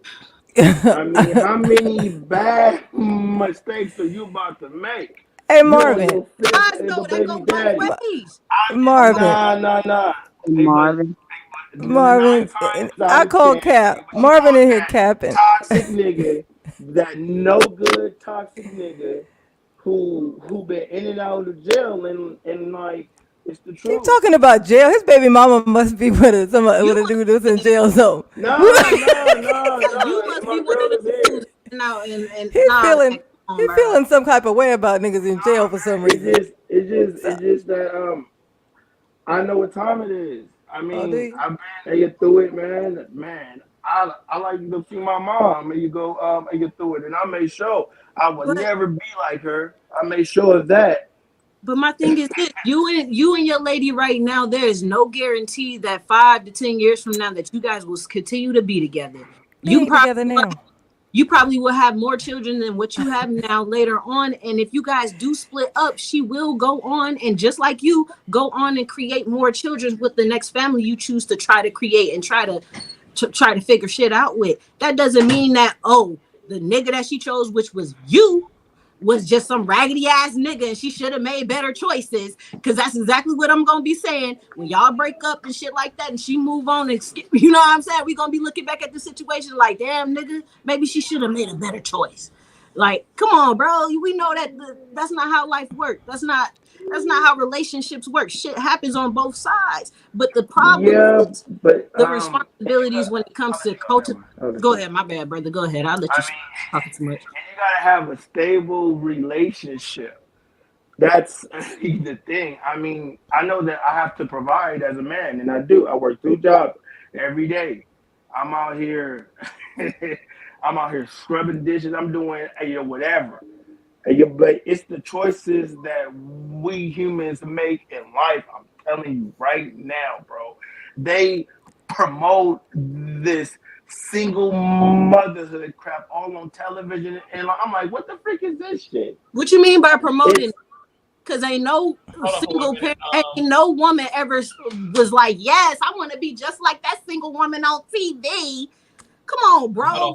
A lot of them idolize. A lot of them. I aspire to be a single. Hey. A lot of them idolize. Hold on. I'm sorry. Go ahead. There are 2 other people who want to join the panel. I could drop out. I could drop out. This has been awesome. You guys are dope. Thank you so much for being up here. Oh my God! Because I was just going to ask people who have the least to say to drop down. If anybody still has a lot to give to the conversation, then certainly stay up. But for those who don't have a lot to say, but are just up here, I'm just asking them to free up the space so other people can drop down. Yeah, I'm gonna go ahead and go because I gotta get some other stuff done before I go to bed. But one love, once again, I'm gonna try to apologize to you. I was just trying to show you some love, honey pot. I really was. I don't know how it got misinterpreted, but I was really just trying to say I know you feeling some type of way. I gathered something a second ago, like when somebody else was talking, the 90%. Like I can say that I grabbed on to you saying 90%. But now I know, I've been able to think about it, and I know you use 90% because to you, it's the majority, and it was just the term that you used.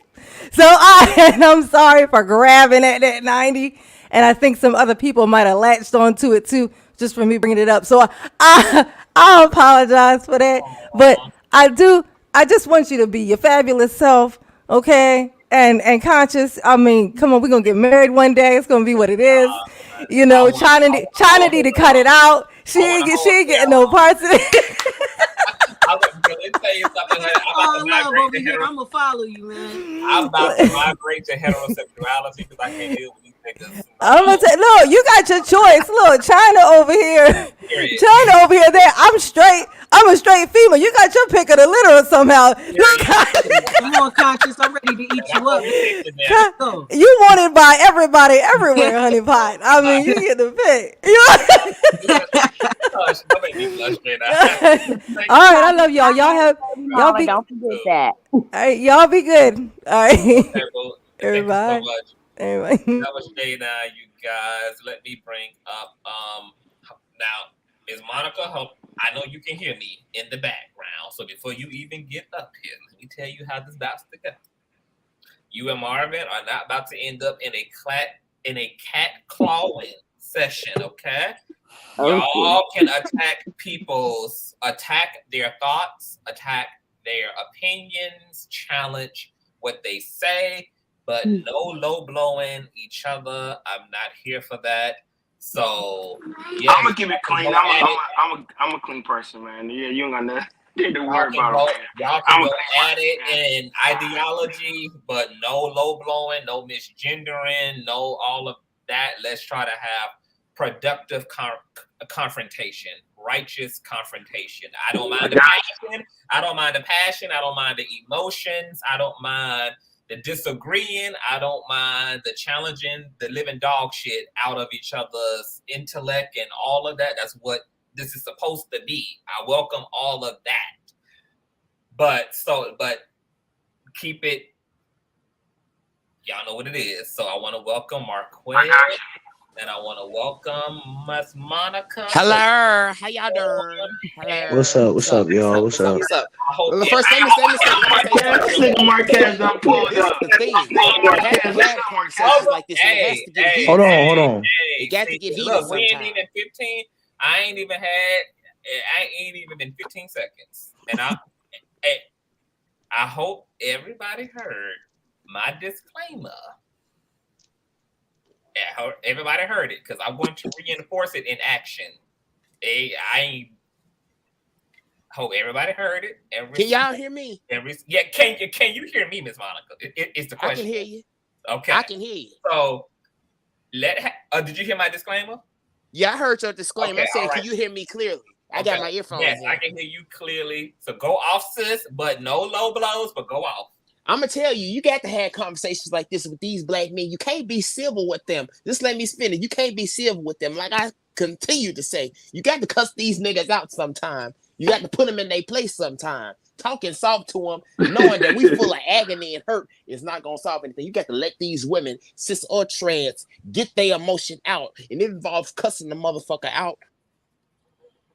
Going off on the motherfucker, you got to allow them to do that. You got to understand you dealing with hurt women here, cis or trans. They are in pain and they ready to whoop ass. A phenomenal woman is ready to kick ass phenomenally. You got to allow her to do so. And once we get done kicking a few asses, then we'll probably feel better and be able to do this. But now we ready to fight. All we can do is fight. We got to fight and we ready to whoop some ass. Now I know y'all tell me that it ain't go, but I'm just being real. I'm not finna come up here and tell y'all a lie. You know I'm gonna be real. And the truth is that these black men, these niggas, don't want to take no responsibility. They blame everything on black women, but y'all sit here and uplift these men as if they the most masculine men on planet Earth. No, you not, because a man know how to take responsibility, which you niggas not doing. Y'all don't take an ounce of responsibility, but you want to sit here and blame everything on black women and black trans women. When somebody talk about your ass, you want to play the victim. Nah, like I continue to say, you ain't no victim here. You ain't no victim to me. You are the victimizer. And like I said, I done named all the people that y'all victimize. I don't think I should go down the list of people that y'all victimize every damn day. I think I came on here enough and I've made it very clear on how many victims that these niggas victimize, whether it's because of their color, y'all all know what I'm talking about, or whether it's because of their sexuality or their gender. You niggas are the main fucking common denominator. Y'all the reason why the black community is so fucked up. Y'all the ones that impregnate 4 and 5 women with 4 and 5 different ass kids. And the kids don't even know your name. You run off like a bitch. The kids don't even know you exist. But you quick to talk about somebody kid being gay or somebody kid being trans, but your kid can't sit in class, shut the hell up, and they don't know your damn name. But you worried about somebody else's kid. At least that kid is in a loving environment, unlike your kid. You got your kid all fucked up. But you ain't got nothing to say about that, do you? Okay, thank you for that, Miss Monica. I want to hold that thought. I'm going to definitely let Marvin. That civil shit does not work all the time. I'm going to definitely let Marvin respond to some of those speaking points. I want to let Marquez and Nico in here too. Welcome to the platform. Or Marquez, thoughts? Miss Monica, from your experiences, you are absolutely right, and I'm not trying to take nothing away from you. You are absolutely right. From my experiences, hurt people. So that's why you have all these black men out here not doing the right thing, because hurt people hurt people. We talking And about that's black fine. women here. We ain't talking about you right now. We talking about us. We ain't talking about you right now. Okay. Hey, but let him talk, Monica. Hold on. Hey, but let him talk. I'm saying, Monica, How you doing? I understand, Monica, but Monica, for you to say that I'm not trying to downgrade your experience, for you to say all the things you're saying is your experiences. I'm not trying to take that away from you. I'm just saying how you have experienced your life. Other people have experienced life experiences too. And from my experiences, hurt people hurt people. But So what I'm saying is, Monica, your black homeboys, your black homies, Conrads, whatever the hell you call them, they ain't thinking the same way. What the hell you got to say about them? The ones that don't care, that only think about people. They don't think about nobody but themselves. They don't even give a fuck about themselves, let alone black women, a black trans woman, a black kids or whatever. What you got to say about them? Them the niggas I'm talking about. I'm not talking about you specifically, but them the niggas I'm talking about. Them the ones I can't stand. The ones like and Tommy Sotomayor. specifically, I don't like them type of niggas. I don't like niggas. Specifically, those people, I can't stand them either. Because those people make us as a culture, as a community, look bad. Because by that's having not what you Tommy's, got up here saying. You got up here dragging women. You didn't get up here dragging those niggas that's making you look I bad. did not. Are you gonna let me finish? Thank you, Nico. Don't? I'm just saying, don't everybody have an opinion on this panel, respectfully? Sure, but nobody wants to hear yours. That's fine, Monica. I'm still gonna say it. I'm still gonna say it. So with all due respect. So let me ask you this question on my quest, and this can go absolutely well. I had said earlier that black is like, you know what black men, I'm talking about like just largely kind of remind me of.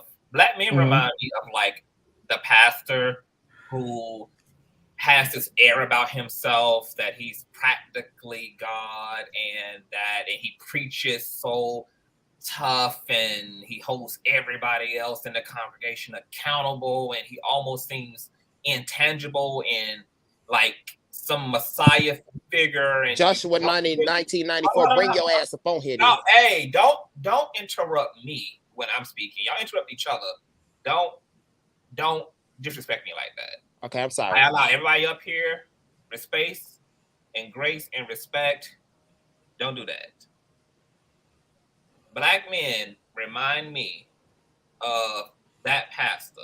And then you don't hear about his humanity until he's fallen short and been caught up in his bullshit, caught up in some scandal. And then all of a sudden, we need to have a conversation around humanizing the humanness of these religious leaders. That's what black men like remind me of.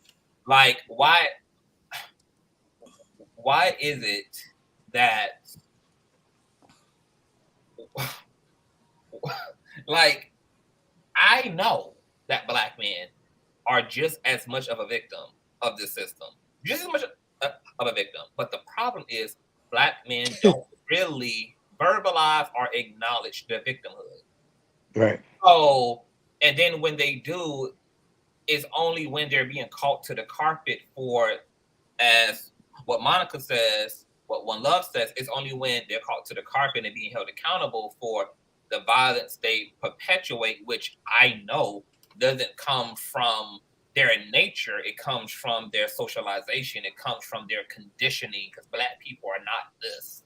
This is not who we are. The shit that goes on in our community and how we do unto each other is not our nature.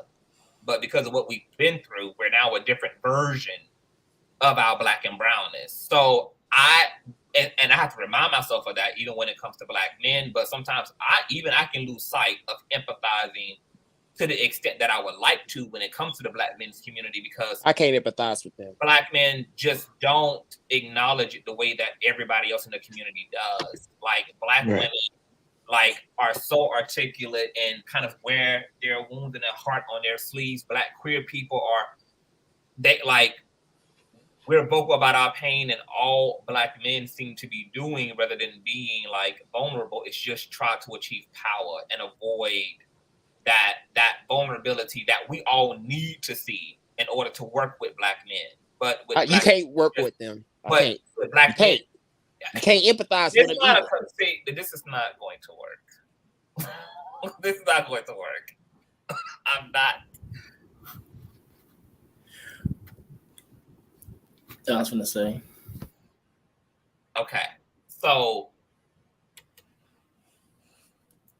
I want Marvin and Marquez, like, something is emotionally absent in Black women, Black trans men, not Black trans men, Black women, Black trans men and women, and Black same gender loving men and women's experience of Black men. How do we need something from Black men that's just not like this, like, do y'all understand why it's hard for people to, like, for other Black and brown people to empathize with the Black men's community? Absolutely, yeah. Okay, I definitely see it. Can you talk about that a little bit? From my best experiences, I will say that it comes from how we were raised. We weren't taught to be emotional. I mean, that's the best way to put it. We weren't taught to be emotional enough towards that type, towards anybody, of just humans general. We weren't taught to really show our emotions or have that sentimental side, because we was always told growing up that boys don't cry. Every time we scrape a knee, we was to walk it off and get it up. It's how we were raised. And if you consider maybe how we was raised being toxic, then I can understand from your point of view. But from my experience, how I was raised growing up, the taught to never cry, never show my emotions.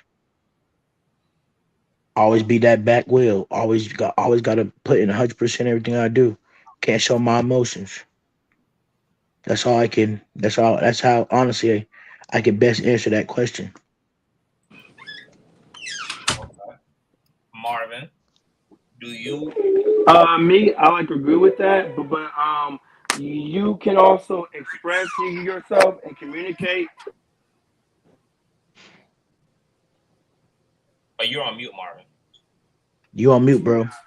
Yeah, I have to put myself on mute. Yeah, you can also taking care of the children that y'all claim that Black men don't take no responsibility for. If you actually have a conversation and talk is good, but men are not allowed to show any type of emotion. That's a fact. And we got to be leaders, and we got to be strong, and we have to protect the family. That's just how it is. So that's how it is. Okay, so the both of you basically speaking to the way that we socialize Black men. Right. So is it safe to say that we need to, and I know y'all hate the term femme and feminine, because I know what y'all think of when that term comes to mind, but it's no other really way to really articulate it. So then we need to divorce this current style of socialization then, right? Like Black men need to be just as much in touch with their emotional body as we socialize women to be. Black men need as much, they need their divine feminine the same way that cis women need their divine feminine. Like, when I think about, because I don't see a balance. Like, when I think about a over emotional girl, I think about, okay, a way to remedy that is she needs to be around her brothers more. She needs to be around her uncle. She needs to be around men in order to access spaces outside of hyper emotionalism instead of drowning in it. She doesn't have a way out of it because her pendulum has swung to the right and got stuck to the right, and there's no way to recalibrate her emotion. She doesn't know how to yield to intellect now and to start processing those emotions so they're getting the best of her. Same thing when I think about like a toxic, hyper masculine man who is like so, like a boy who is like so rough-handed and doesn't have a gentleness, breaks everything, just doesn't have it's not present. I'm like, he needs to be around more women then to balance out that testosterone. That way he can learn how to be sensitive and empathetic and be in the moment and to have a level of care over things. Like when the masculine and feminine is in balance and there's only like one over the other, it seems to me that it fucks up both sexes.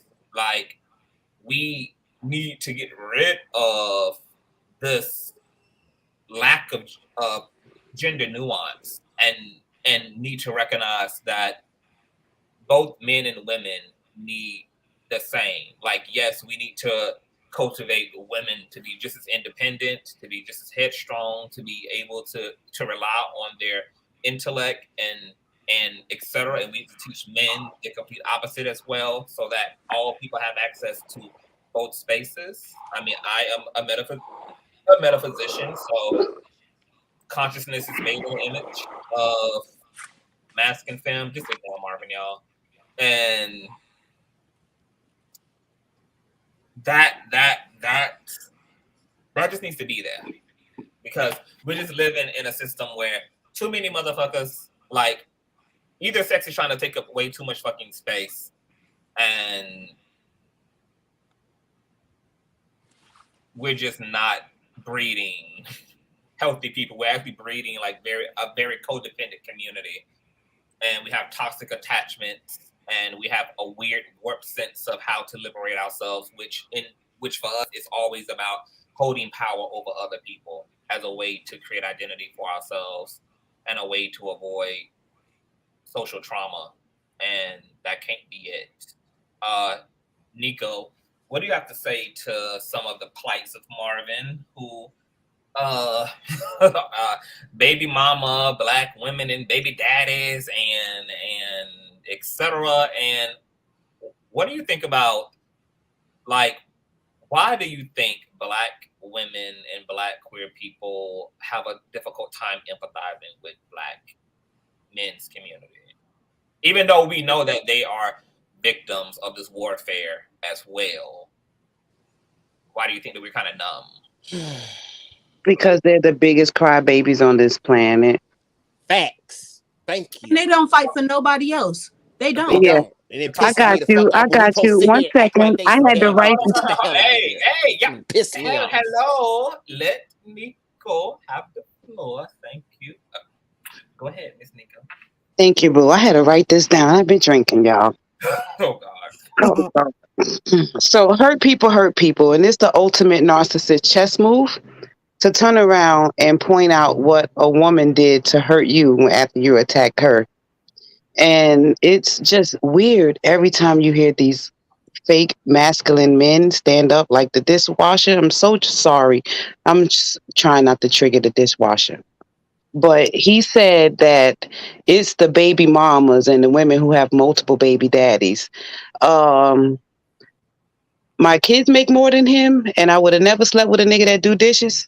So it's like, when we start taking shots like that, you got to make sure you're ready before you start aiming at anybody.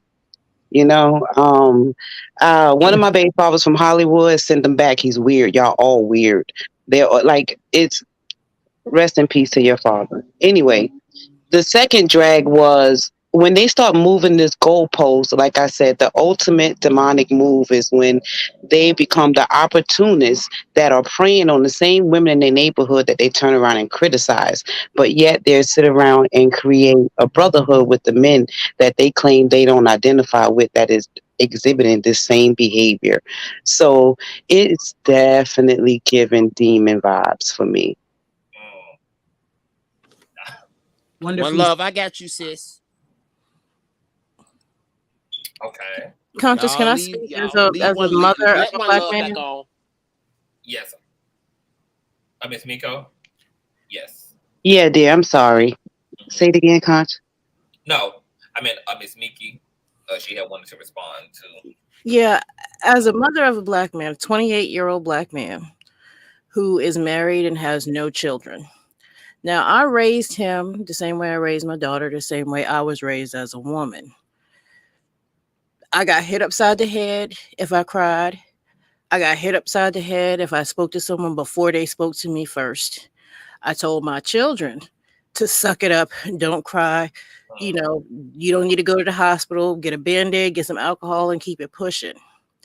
Now, again, my son is 28, has no kids. My daughter's 32, has no kids. They're both married. I was married, got divorced when my kids were little. So I was looked at as a single Black woman with kids. And so to say, oh, this is how we were raised, and oh, you know, we were told we have to be masculine, and I call bullshit. Because men and women are both raised that way because we Black. And we got to be tougher. We got to be stronger. But as a man who was raised by a woman, how dare you criticize that woman for raising you and having children? These And women thank you for saying that, sis, because Black women are raising, the most soulful women on the planet are raising you, and you're saying you didn't have feelings? That's bullshit. It's just complete and total bullshit. You got in your feelings.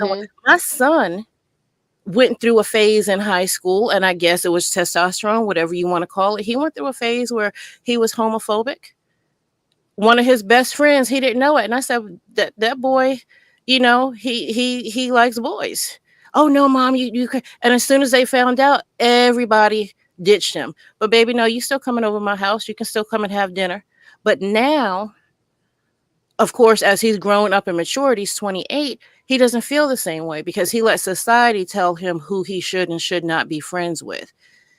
And at some point, you have to take accountability for your belief system and start to make changes. If you can't change, nobody else is going to do it for you. It's not your mama's fault. It ain't your baby mama's fault. It's you. It's your motherfucking The entire fault. planet can't be saying something is wrong. If everybody's saying something wrong and you looking around trying to see who they talking about, is you.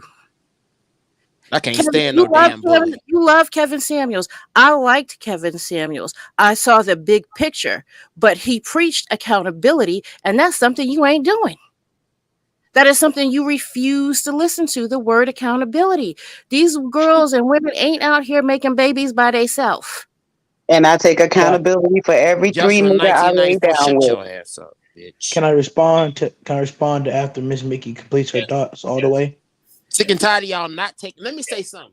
Then I'm gonna shut up. Hold on, Miss Monica. Order in the court, Miss Monica. Miss Mickey finish, and then Monica, and then I want Marquez. All I have to say is change the narrative. Stop believing what the white man is throwing down your throat.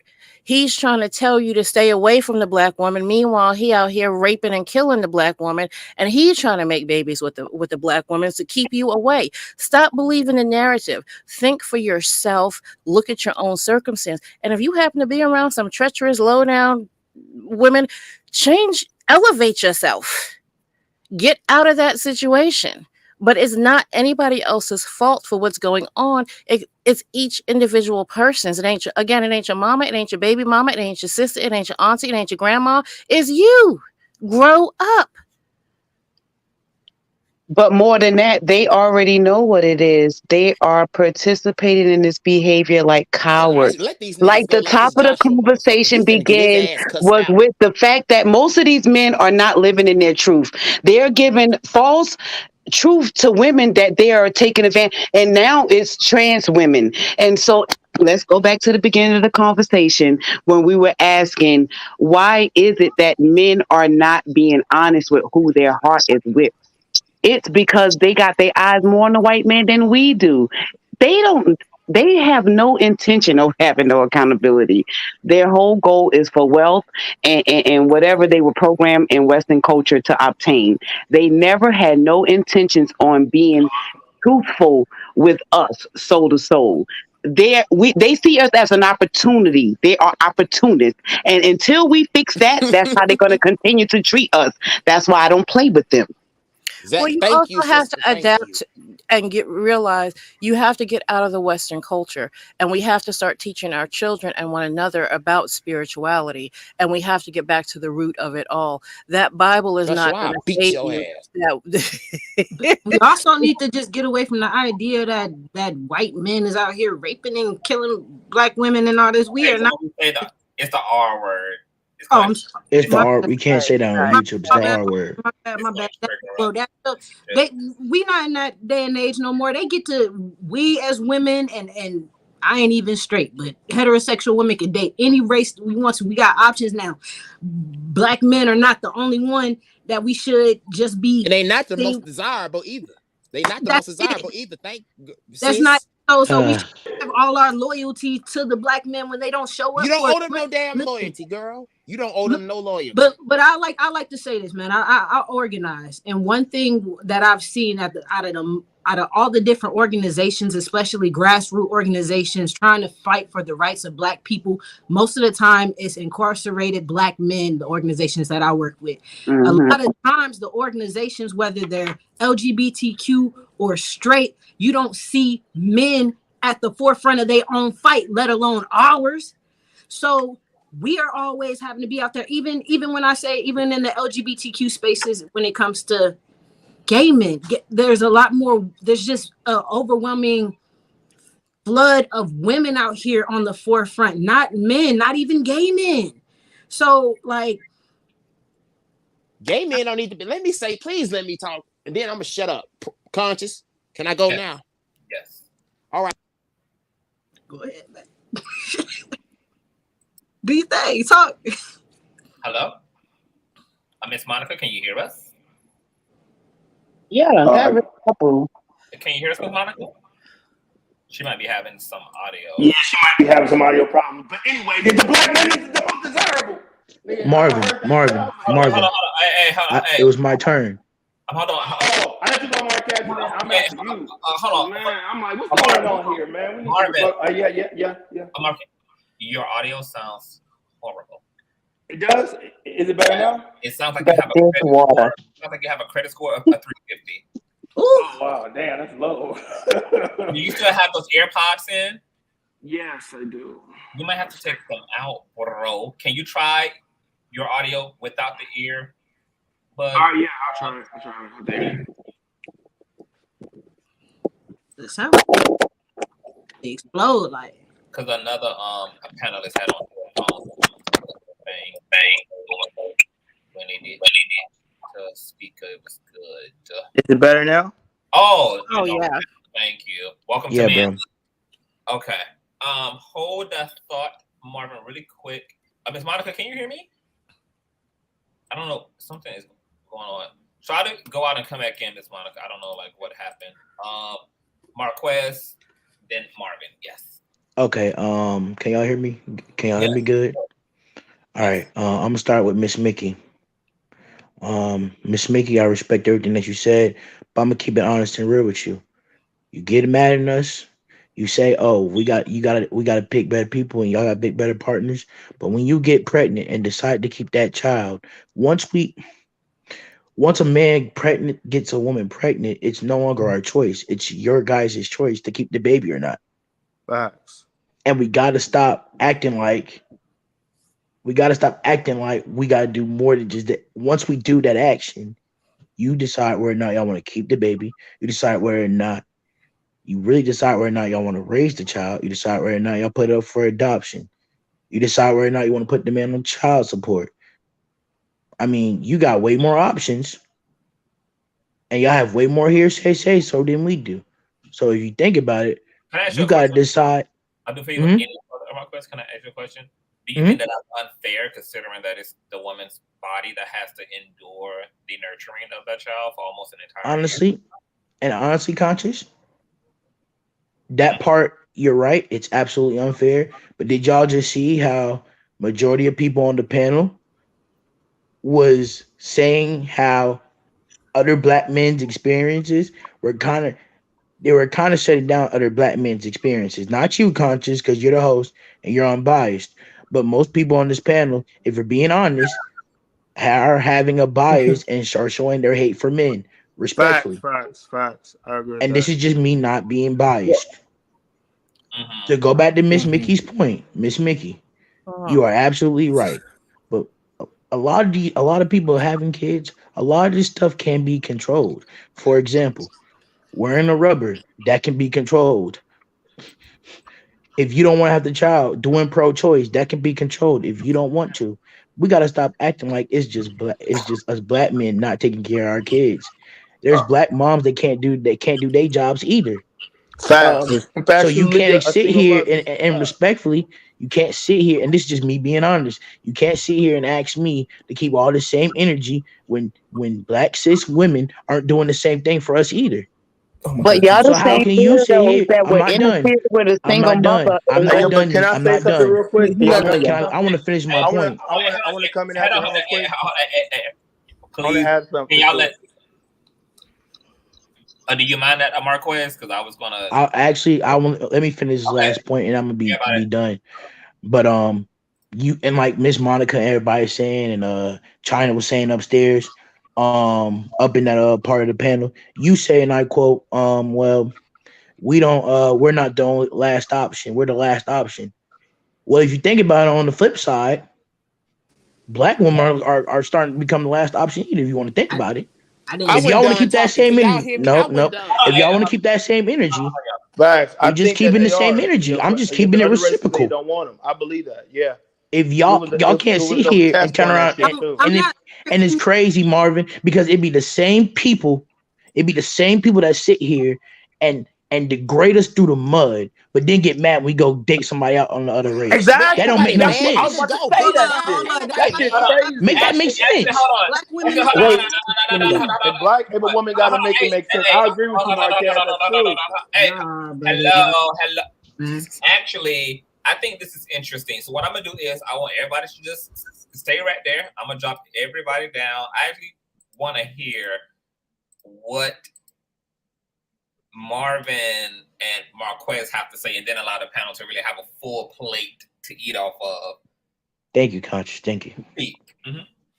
And and that's why I say shout out to Conscious in your YouTube, because even though this channel goes harder than us, and rightfully so, because we do a lot of stupid stuff, right? You give us a chance as us being heterosexual men to come up here and defend ourselves, explain why are we acting like this. But to go back to my point, when I was on the panel speaking my point, Conscious, and I'm not taking down Miss Monica's feelings or taking down nobody's experiences, but if a certain person has a certain experience with black men, they're going to think that every experience of black men is going to be the same. It's because of the trauma that they've been through. They're going to think that every person or every man that they go with now it's bad, because they haven't fixed that trauma yet. You see how everybody was trying to say that we're not the last option, and they got plenty of other options. Well, Conscious, explain to me truthfully, and I'm bringing the energy tonight. Why cannot accept that we have more options? Why can't they accept the fact that we as men and as a community have better options out there if you're not going to pay attention to us? Okay, can you ask that question one more time? I'm sorry. I got a lot of feedback in my background. I hope it's not an echo. No, you good. No, it was me on my end. Yeah. I'm just saying that why can't people repeat the same energy? Because the problem is it's not accountability being taken on both sides. You can't expect us to take accountability if the other side's not taking accountability. It can never work if only one side of the decisions are taking accountability. So my question to you is, how can we take accountability without, how can one side take accountability and the other's not taking accountability? And if both sides can take accountability, how can we move forward?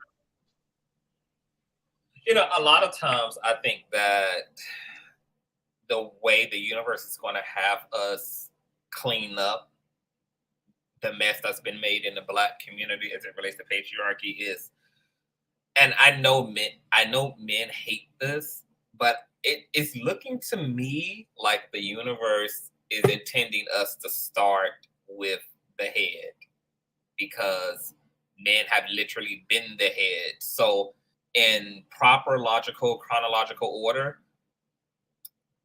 the accountability is starting first with men. I think that men think because they are largely being held accountable in this era that there won't come a time where the trickle effect will happen, and it will, because the universe is very orderly. But I think Black men right now are under the impression that all the blame is going to us, and we're not only at fault, and other people reinforce oppression and patriarchy, and Black women do their share, and et cetera, et cetera, et cetera. But trust me, there's going to be a trickle effect. But is the universe, because, and it's just ironic, Marquez, that we are dawning upon the age of Aquarius in terms of zodiac age, and then we're having a rise of the divine feminine. So she's raging right now. She's coming through with the demolition. She's, I am feminine, hear me roar. She's avenging her lineage. She's smashing away at these patriarchal constructs because there's been ills and violences and abandonment and neglect and domination and a weaponizing of the masculine virtue. And Black men are, I mean, men's community in general, I mean, even look at what we're going through right now. It's so interesting at the this issue of abortion, and once again attacking women's reproductive ability while also not bringing men equally into the conversation and enforcing vasectomies as if women are the only ones with reproductive function. But yet the people who ultimately have to suffer and have to have their wounds policed are only women. And that's why we talk about a patriarchy, and we talk about the systemic control that masculinity has in this particular masculine government and masculine science that's taken up all of this space and weaponizing that collective power over all others. We can see the literal unfairness of the system. Right. You know, we can see the attack on women's autonomy and this need for patriarchy to control women, to dominate women, to subdue women, to enslave women. And this is why there's a vengeance from the divine feminine who is equally contesting that oppressive power. And a part of what we're going through as a society, as a world, is metaphysical and spiritual. Absolutely. And it's, of course, it's manifesting in the fights and the resurrections of the Black Lives and the Black Lives Matter movement, the women's equality movement, the LGBT equality movement. We're seeing a destruction of our systems because those systems were not necessarily created with all people being made and treated equal within them. And so the universe pendulum is swinging all the way to the right, to the extreme, which is why some people feel like, oh my God, there's an attack on men, and oh my God, queer people taking up, gay people taking up, trans people taking up all this space. Because sometimes when the universe has to correct an extreme issue to the left, it will swing to the extreme right. Right. And then eventually rest in the middle, eventually. And by eventually, I mean generations later, eventually. Not as in the next, this is going to be over in 6 months. This is not. What we're going through, the way that the shift is going to have to occur, men are going to be held accountable for generations out now. Like the divine feminine is going to be changing shit generationally. There's literally going to be an entire reshifting of consciousness. And I don't want men to defend against that as if that means that, because even for people like me, you, and Marvin, like, we're men, yes. And did we ourselves create this system? Repeat that last one. Like, repeat that last part. Conscious, you kind of went in and out. Can you hear me? I can hear you now. Just repeat that last part because I couldn't hear you. I was going to say, like, I mean,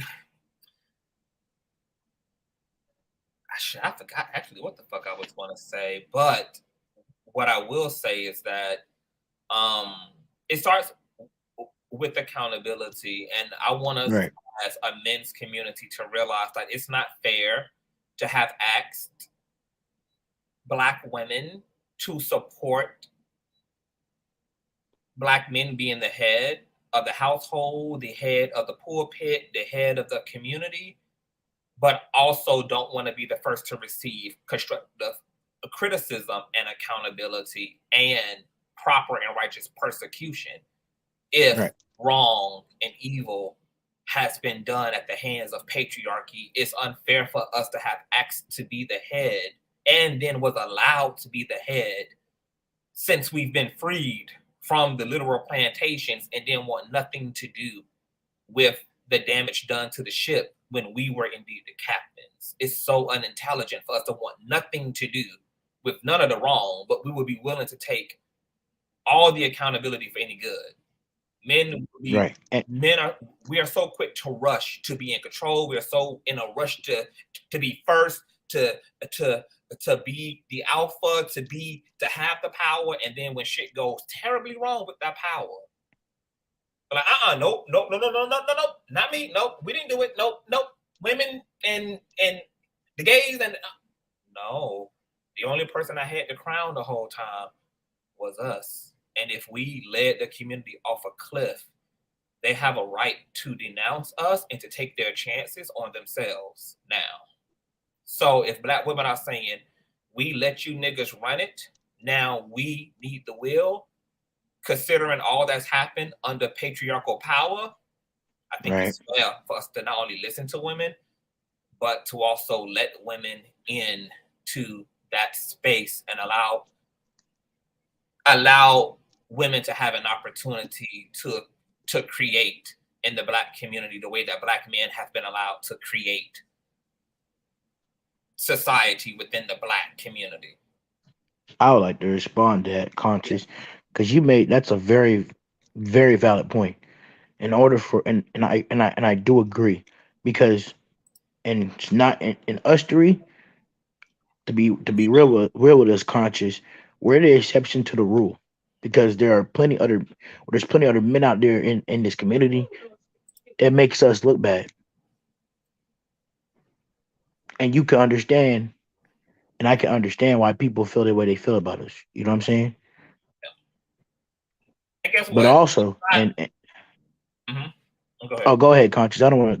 Go ahead. But also, Conscious, it's like we have to go search for these ways of power. We have to go try to be the best in our position. We got to go after these things, and we got to evolve to be the best versions of ourselves.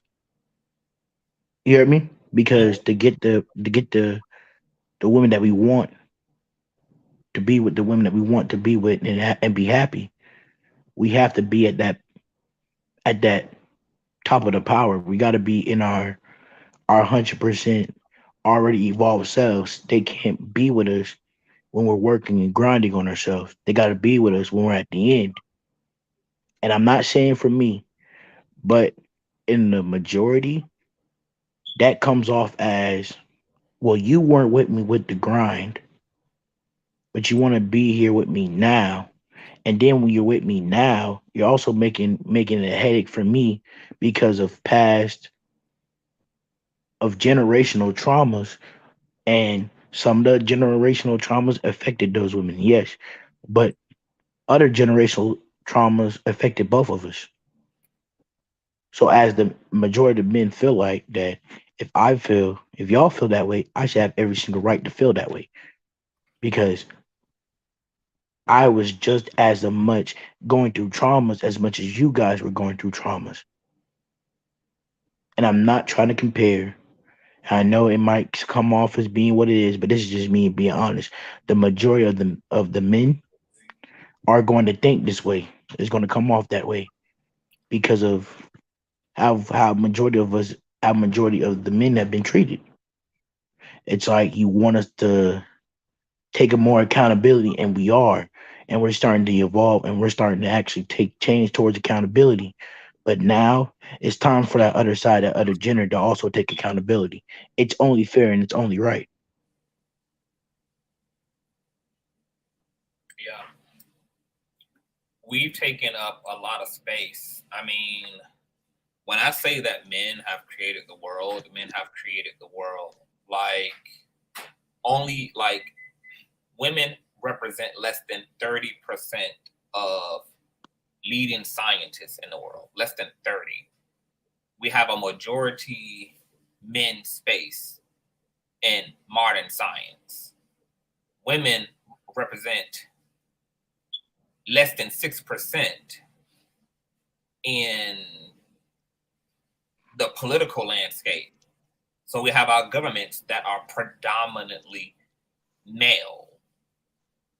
When we think about who created nuclear power, atomic force, some of the world's deadliest, most inhumane, anti-human weapons of mass destruction, women don't create those things. Masculine consciousness does, and masculine consciousness without the accountability of the feminine principle that is supposed to be there to soothe masculinity has not been allowed at the table, and therefore masculine power has almost operated like a mad scientist in the world because it forfeited its counter partner, which was the feminine principle. So literally leaving women, leaving the feminine consciousness, the feminine principle off of the table is literally dangerous, and vice versa. We can't also afford to have an all feminine world either. Balance is necessary for both, because both would be power out of control. Both would be in a state of chaos without one another. So men have to see this beyond their own anecdotal experiences. Like, I think when we have conversations around holding Black men's community or men's community accountable, like men result to their anecdotal experience. We're like, no, well, women are bullshit and women be on a bald-headed whole shit and women done cheated on me. Yeah, we're talking about a systemic patriarchal issue. Oh, okay, then. So, and I want men to understand that. Like, we can't use anecdotal experiences to be passive toward patriarchal power, particularly in the West, because we're talking about a systemic issue. This is why women have had their right to vote. Their right to vote is less than half a century old. Yeah. Women just got their right to vote. Women. That is true. How long has it been since women have had the right to work? Like, women had to literally about. I think it's around like 400 years, because women didn't really start working until around like the 70s. And you think about it, the 70s. And the fact that we're talking about the things that women have had to fight for that were just inherent to, first and foremost, we know white mayonnaise male dominance. You know, like, this is insane. Like, we just recognize, like, we've just gotten to a place in society where we're a little bit cozy with even having women in power, which is why we're just now getting like female vice presidents. Like, look at how long it took for that to kind of happen. Look at how long that took for women to to get access to that opportunity. Like, so when we as men think about the world, like, that's what the women's community is saying. That's what the feminine community is saying. You can include LGBT community in the feminine community movement. Like, oh, okay. We're talking about the way that men have literally ran and created the world. Women So have you're- largely been disproportionately not been at the table of curating and having co-creative power over the society that we all were forced to live in at the hands of what men decided would be society. You're talking about the systematic problems. Yes. If we're talking about systematic problems, I absolutely agree with you. We've been screwing over this country systematically from this gender for thousands of years. If you think about it, Conscious, it was the men that brought black folks into slavery, not the women. So we can't blame them for that. It was the men that, for example, Adolf Hitler was a man who killed that group of people, right? Because of anecdotal experiences. That's just white men built the KKK off of anecdotal experiences towards the other race. This whole country, respectfully, Conscious, is built off of emotional anecdotal experiences. So that's kind of hard for us as a community, as a gender, to sit down and not bring our emotional anecdotal experiences, because while you're telling us that we can't use our anecdotal experiences, we'll say you're right. And we'll try our best to just not use our anecdotal experiences. But that other side will the women's at the women, to be honest, and maybe that's a society thing that might not be true, but society has said that women have used more anecdotal experiences. But in reality, if you think about it, this whole country is built off of anecdotal experiences. So I look at that point as being a hypocritical statement.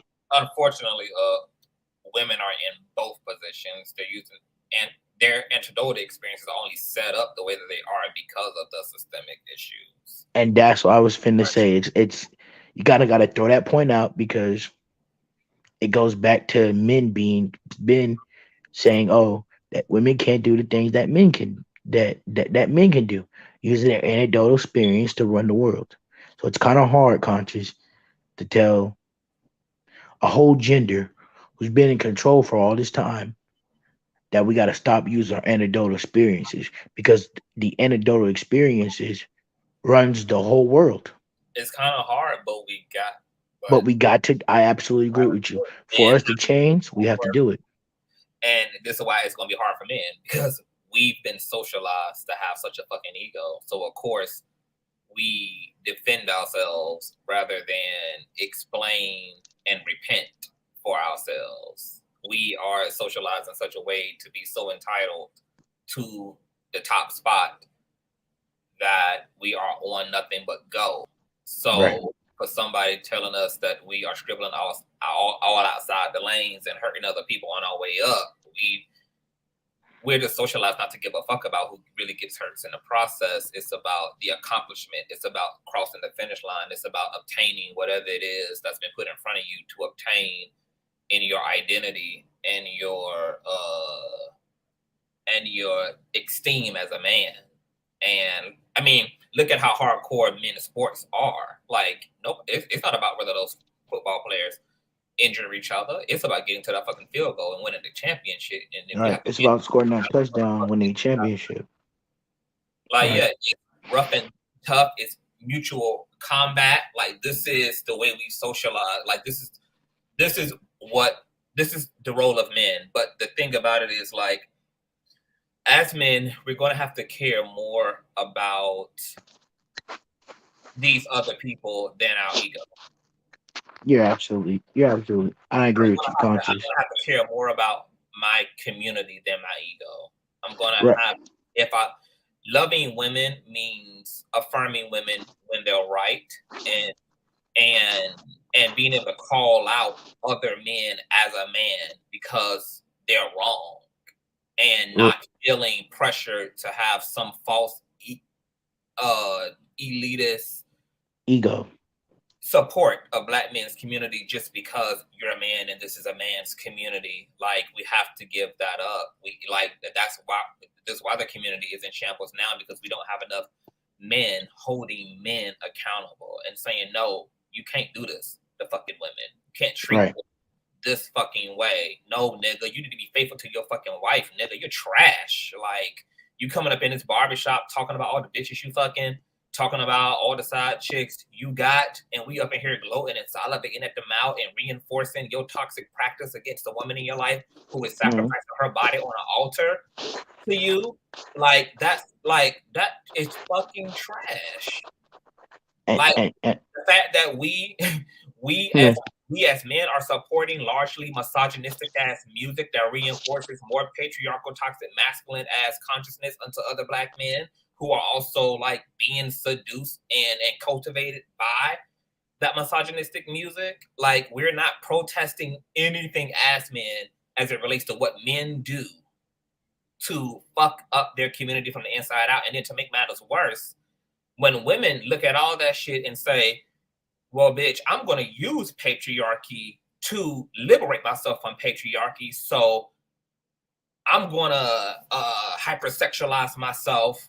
I'm going to rely on my WAP and my pussy. I'm going to assimilate in order to be empowered. We then look at women and be like, no, bitch, you can't be a gold digger. You can't da-da-da-da-da. But at the same time, that's completely the message that we're sending.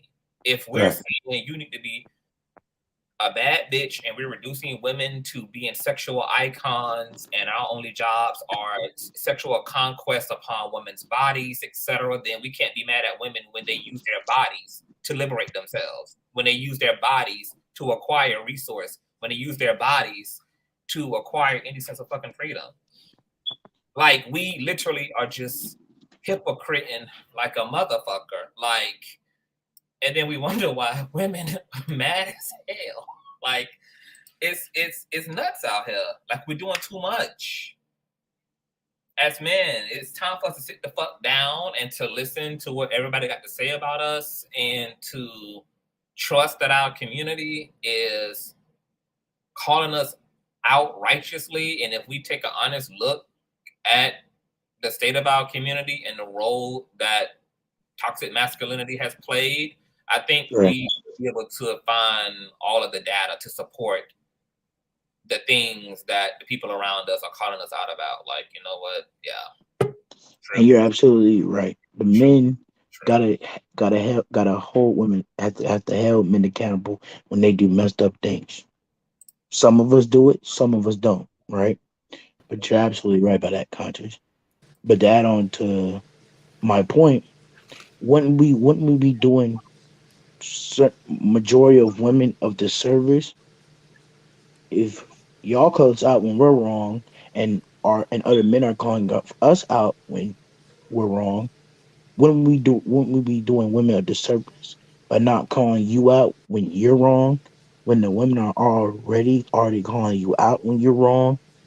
You see, I'm understanding your argument because I understand your points because they're great points, but you also got to understand how a person who's just non-biased could come into it and look at both arguments that we're having and can see how it's both a double-edged sword and double standards.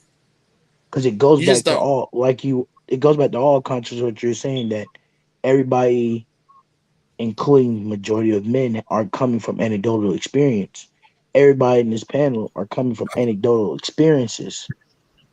So for us to really have a good argument, right, Conscious? Because how me and you were going back and forth with the points, I can understand your point without getting into my emotions and my feelings and not using my anecdotal experiences.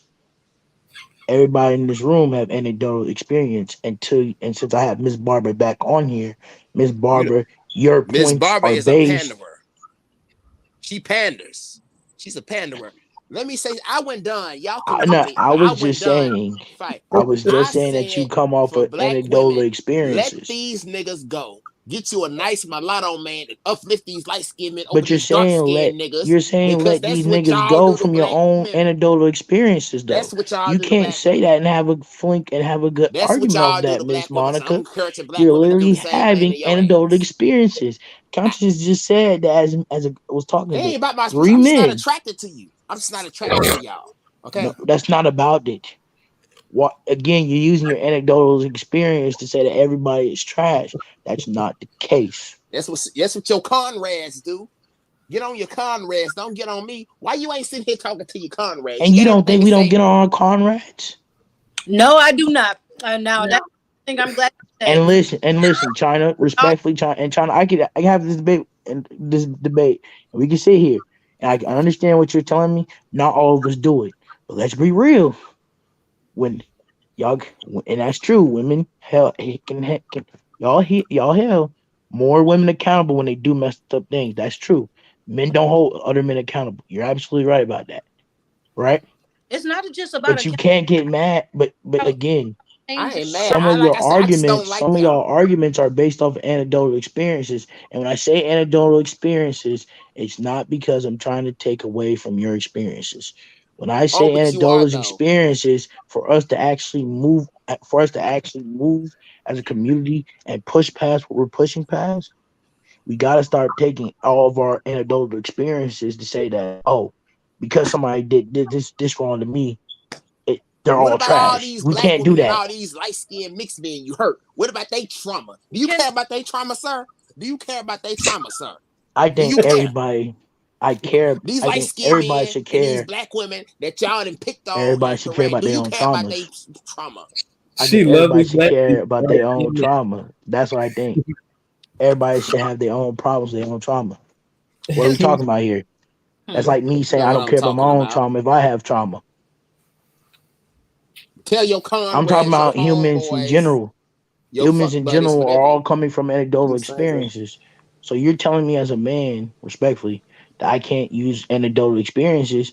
But again, y'all use anecdotal experiences too, and hence the double standards of it all. You cannot sit here again, tell me I can't be in my anecdotal experiences, and then you be in your anecdotal experiences. I ain't telling How is that right? I ain't telling you what to do. You can do whatever the hell you want to do. Right, since I can do whatever. Reckless, say something. Hold on. Come on. Hold on, everyone. I wanna correct. All right. Yeah, correct. Men use their anecdotal experiences to dismiss the systemic issues that are caused by patriarchal constructs. There we go. So I just want to make, like, that's what I was saying about that. And I was saying that the reason why men struggle to empathize with women is because when women go to talk about toxic masculinity and patriarchy, men use their personal experiences like, well, women cheat and women can be abusers and women lie too. They use that as a way to dismiss a more systemic issue. And that's the improper thing to do. Those things, like, we can't use our anecdotal experiences to dismiss systemic issues, because that systemic issue exists even when women participate in cheating and lying and being deceitful and all the bullshit that men can probably testify to. That does not, saying those things about women and calling women out on those things don't dismiss patriarchy. It's just what I want men to understand. Saying that women cheat, women lie, women have multiple baby daddies, they whores, Right. does not dismiss patriarchy. Patriarchy still stands, even though all those things may be true about those type of women that those men are experiencing. And Conscious, you're like you said, Conscious, it's a systematic issue, correct? And like you saying, we're trying to make solutions out of this systematic issue, right? So if we're talking about taking out of a systematic issue, if we as men are in charge, if we are as men, because systematically men are in a better position than most women, that is a fact. I don't think nobody in this panel is going to debate me on that. So I can understand why you're saying when it comes to systematic, men can't be anecdotal when it comes to doing what's right and what's wrong. Absolutely. I agree with you there. But it's just it's a but. For men to not use our anecdotal experiences, most men can't not use their anecdotal experiences without being emotional. So it goes back to my original argument. Most men, if you ask us, most men when they talk about their anecdotal experiences are coming from an emotional place. So you're basically telling us for us to stop the systematic issue, we have to not use our anecdotal experiences, which goes back to, in a sense, of not using our emotions. Y'all don't, because the anecdotal experience is emotional.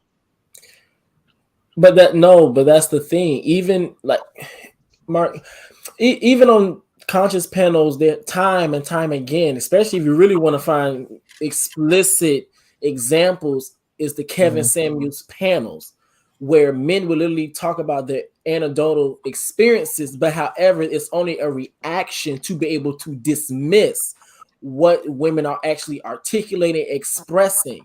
Now, the thing is, the issue is not about if they don't use their anecdotal experiences, they're not going to have emotions. No, the problem is they're giving their anecdotal experiences, but yet still not having emotions, aka empathy, for people who are experiencing discrimination, the disregard against their livelihood, the disrespect, oppressions, personally or through a system base wide. And the thing is that yes, and this is another thing too, because this is something you touched up on. I just want to tap on it real quick. This whole thing about emotions, because it's the whole thing about emotions. I'm so sorry. We're gonna have to get rid, once again, I say this all the time. We're gonna have to get rid of all this bullshit that white people done taught us, or we adopted from white culture. In the words of Conscious, mayonnaise people, sour cream, whatever. Absolutely. It's this whole thing where when we start to have conversations, we always say you're being too emotional, or we don't want no emotion, or want this or want that, and we disregard people's feelings because they be like, I don't care about your feelings. That's the problem, because when you don't care about somebody's feelings or someone's livelihood, then it makes it easy for you to be able to disrespect. Not saying you, I'm talking about in general. Easy for a person. I'm gonna say it like that. Easy for a person to disregard somebody. Because reason being is that you're not looking at them as a human. You're not looking at them as somebody. We're not looking. So what you're saying is by us using our emotions to dismiss we're basically using our emotion to dismiss the other person's feelings, which is not helping the argument because we're not using our emotions to be empathetic towards that person as well as we downgrade their feelings. Is that what you're saying? Repeat that again. I'm saying from what you're saying, Reckless, is you're saying that we as men use our Joshua 1994 our emotions, use a right? bitch. We use our emotions, right, to basically dismiss the other person's feelings. Yes. And for us to be better, we gotta. I would swap out Marquez the word emotion for ego, and many using their ego. So is it ego or emotion? I mean, your emotions are certainly intertwined. Well, yeah. So I'm gonna say ego. Only because it makes it easier for conversation. But I used emotion because that was the word that kept coming up.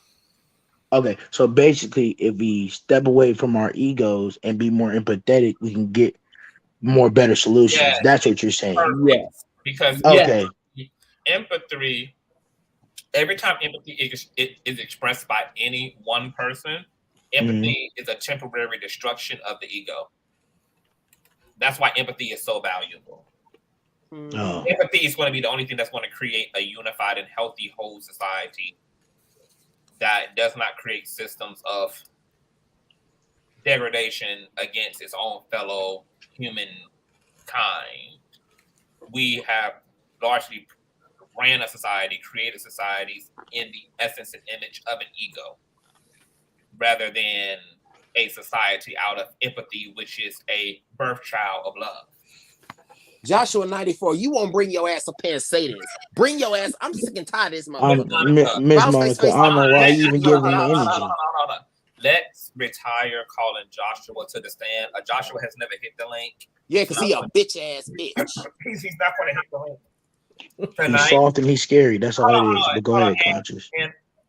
I mean, Monica, if you want to argue with Joshua, type in the chat and do that. But like, I'm sorry, but that's what I'm saying. These niggas gonna get. I'm finna go.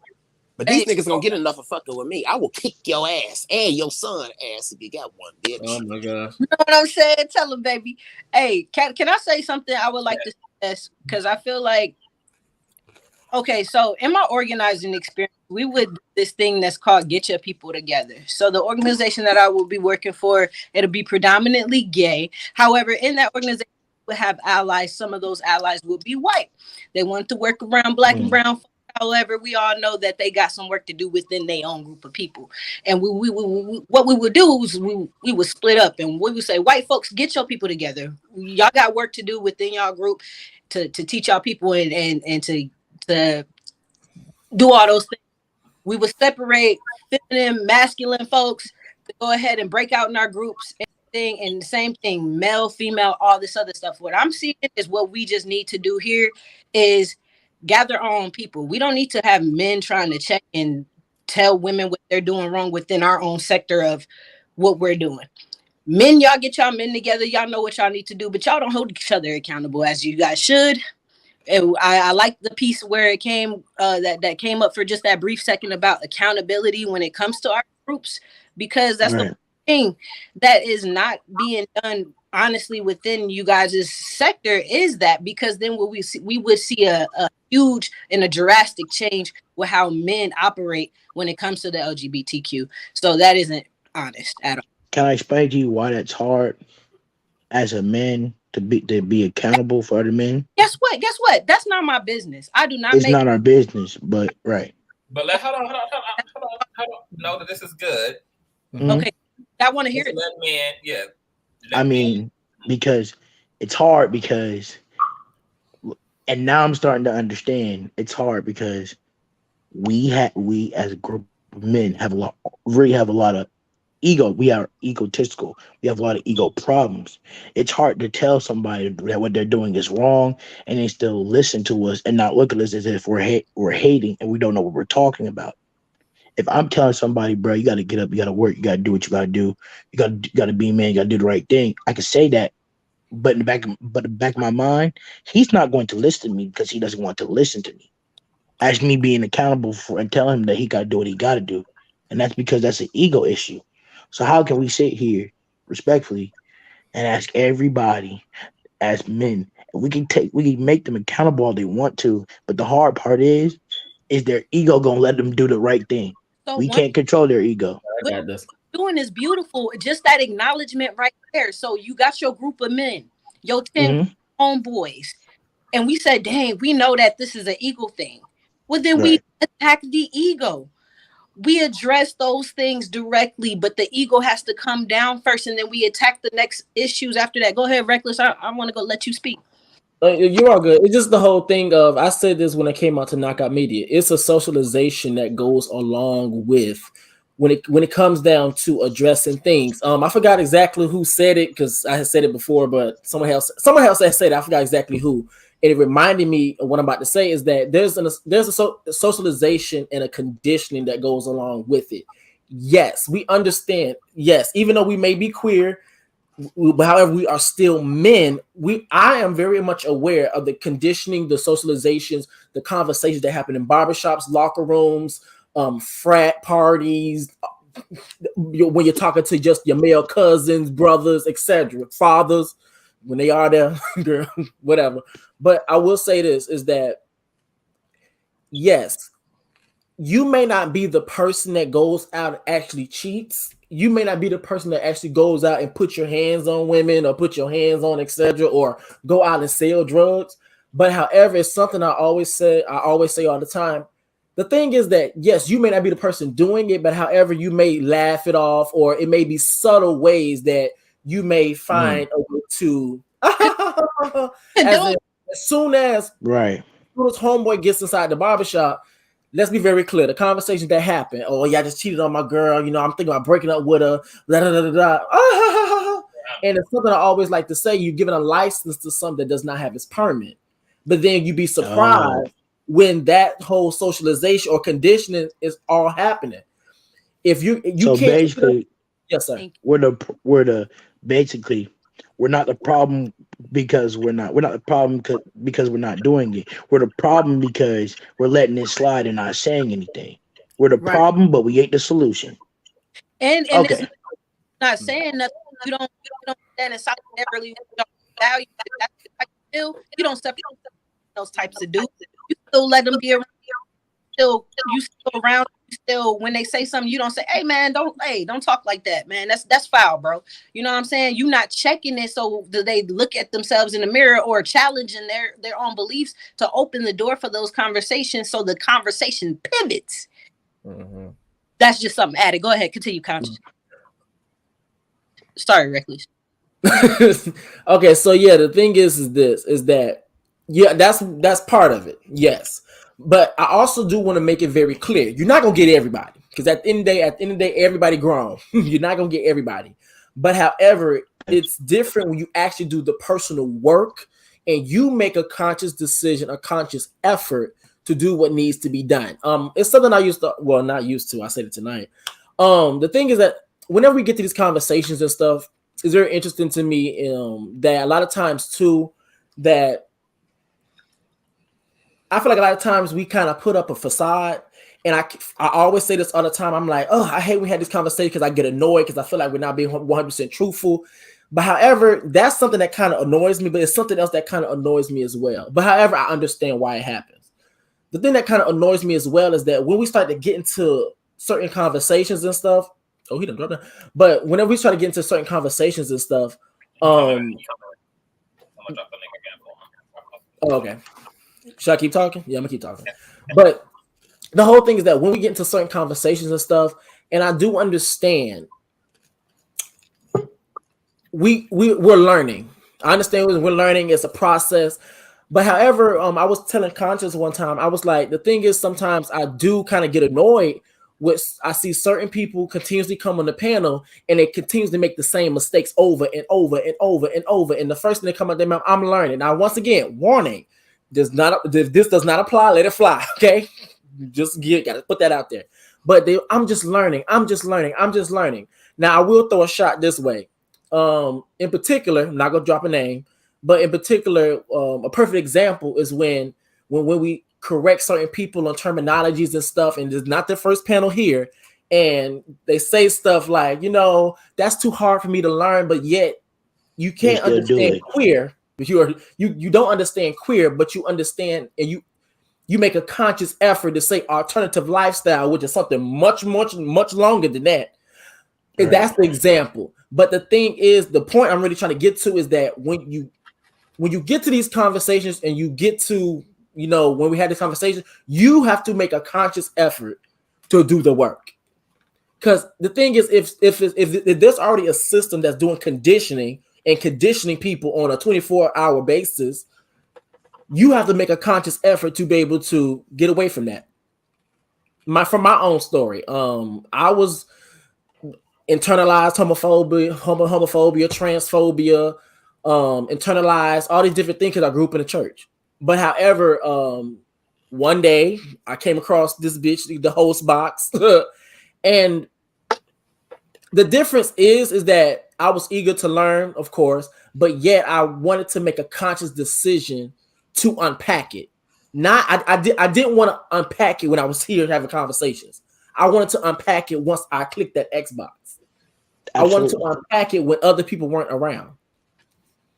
So that's okay. it. Mm-hmm. So you're saying, like, basically, for us to beat the system, we got to elevate ourselves and make that own conscious decision to make that decision to do the right thing.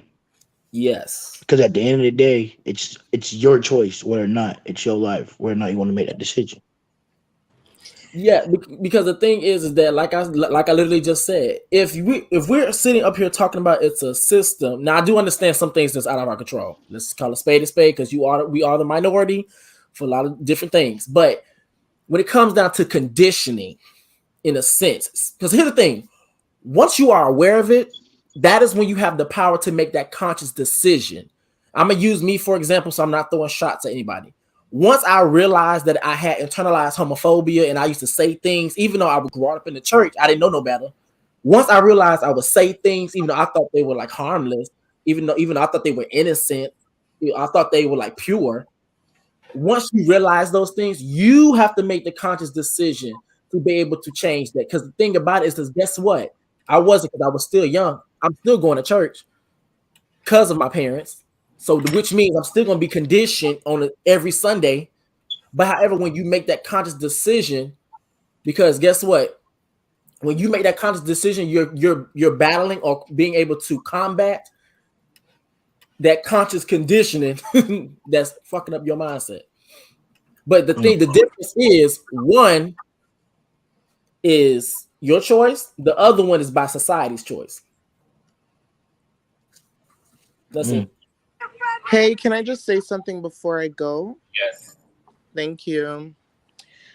It's so ironic how all these women on this panel is trying to convince this men, which, again, I'm never on any black man's side. But let me just say this before I go to bed.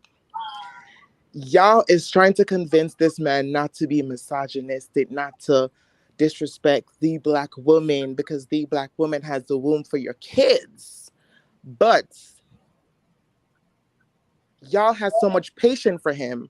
But here we have this misogynistic person that's called China who called me a bitch on this panel, right? I did not even disrespect any black cis woman on this panel. Let me speak. Let me speak. Don't run let off me this speak. panel. Let Don't run. me I want you to stay. I want you to stay because I want to I'm not address gonna you. yell over her. I'm not gonna yell over this stud. I'm not. Hey, No, I'm not. look, I am. I'm not gonna talk over you. Thank you. Mute yourself. So, can you guys hear me? I just want to make it. Can you guys hear me? Yes, we can hear you louder. Thank you. Because I'm not going to make misogyny describe who I am as a person, so I'm going to voice my opinion. I'm happy that cis heterosexual people get to see how LGBT folks use their privilege to suppress Black trans women in the community when we voice our opinions, right? Lesbians are the most privileged in the LGBT community.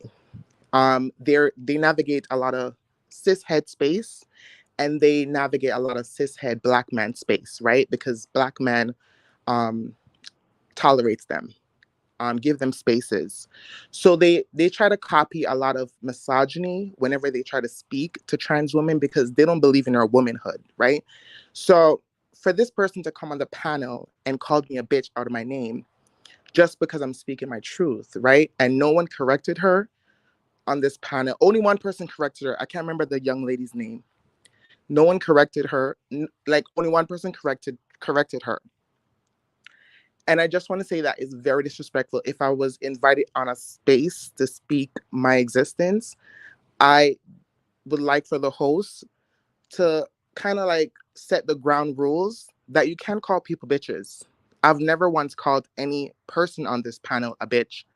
And because misogyny is taking over your life, I understand that you are dying and you are upset at the fact that I'm a Black trans woman living my truth. It's okay. It's okay. You can live your truth as well. But you're not going to sit here and try to convince this man on his misogynistic views when you're practicing the same thing as well. And it's not cool, girl. It's just not cool. It's not cool to be misogynistic. It's not cool to call out a Black woman out of her name. And it's not cool to attack me for my beliefs and my thoughts and my experience. So let me speak my truth without you trying to call me out of my name, try to disrespect me. I know you're tensing up in your little box right now because that's how it is when it comes to the LGBT community. They try to disrespect Black trans women in many spaces, and that's why we can't exist in certain spaces. A lot of lesbian, especially the butch ones, would out the trans women when it comes to hanging out with straight guys. There's a lot of toxicity when it comes to the LGBT community. And see, she's gonna pretend that this doesn't exist. She's gonna erase the fact that transphobia doesn't exist. How long I'm supposed to let you talk while you squaggling all that bull? Go ahead. You ain't about to. No. What you're not about to do is have that false narrative. What you're not gonna do is disrespect me. LGBTQ. I'm not gonna sit with you. Have a good day. I'm not gonna sit with you. I'm not gonna sit with you. You're transphobic and you're disgusting and misogynistic. You can voice your opinion now. Bye. But I had this conversation with you. You can run. I don't give a shit. Yo, Conscious, can I speak? Can I speak? She did all that wobbling and now she want to run off and leave. Yes. Yo, okay, because I've been waiting. The reason why I stayed for real is because I wanted her to come back, because I wanted to have the conversation about this whole this trans shit. Because let me gather myself. Okay. Because I don't want motherfuckers to think that that I'm transphobic. In fact, I actually have an attraction to women, and I do see women as just that, just women. So in my journey through this life, I've come, and especially since I've organized in very LGBTQ spaces with a lot of T's in that motherfucker, that's how I found out that I actually had an attraction to other women who weren't cisgender. So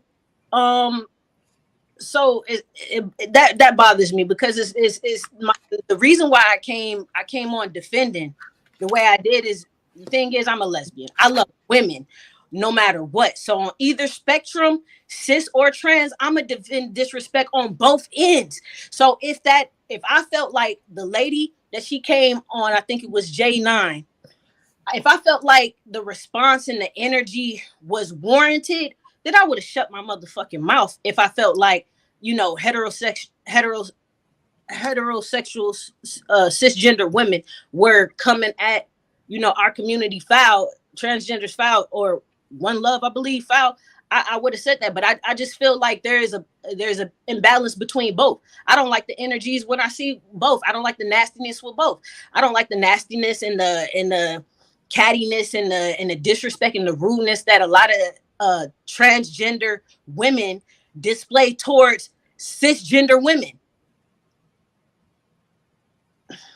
I'm trying not to, because I can get a little nasty when it comes to read sometimes, because everybody, you can get, it don't matter. I'm gay too, okay? So you could get a read just as good as you can give it, you can receive one.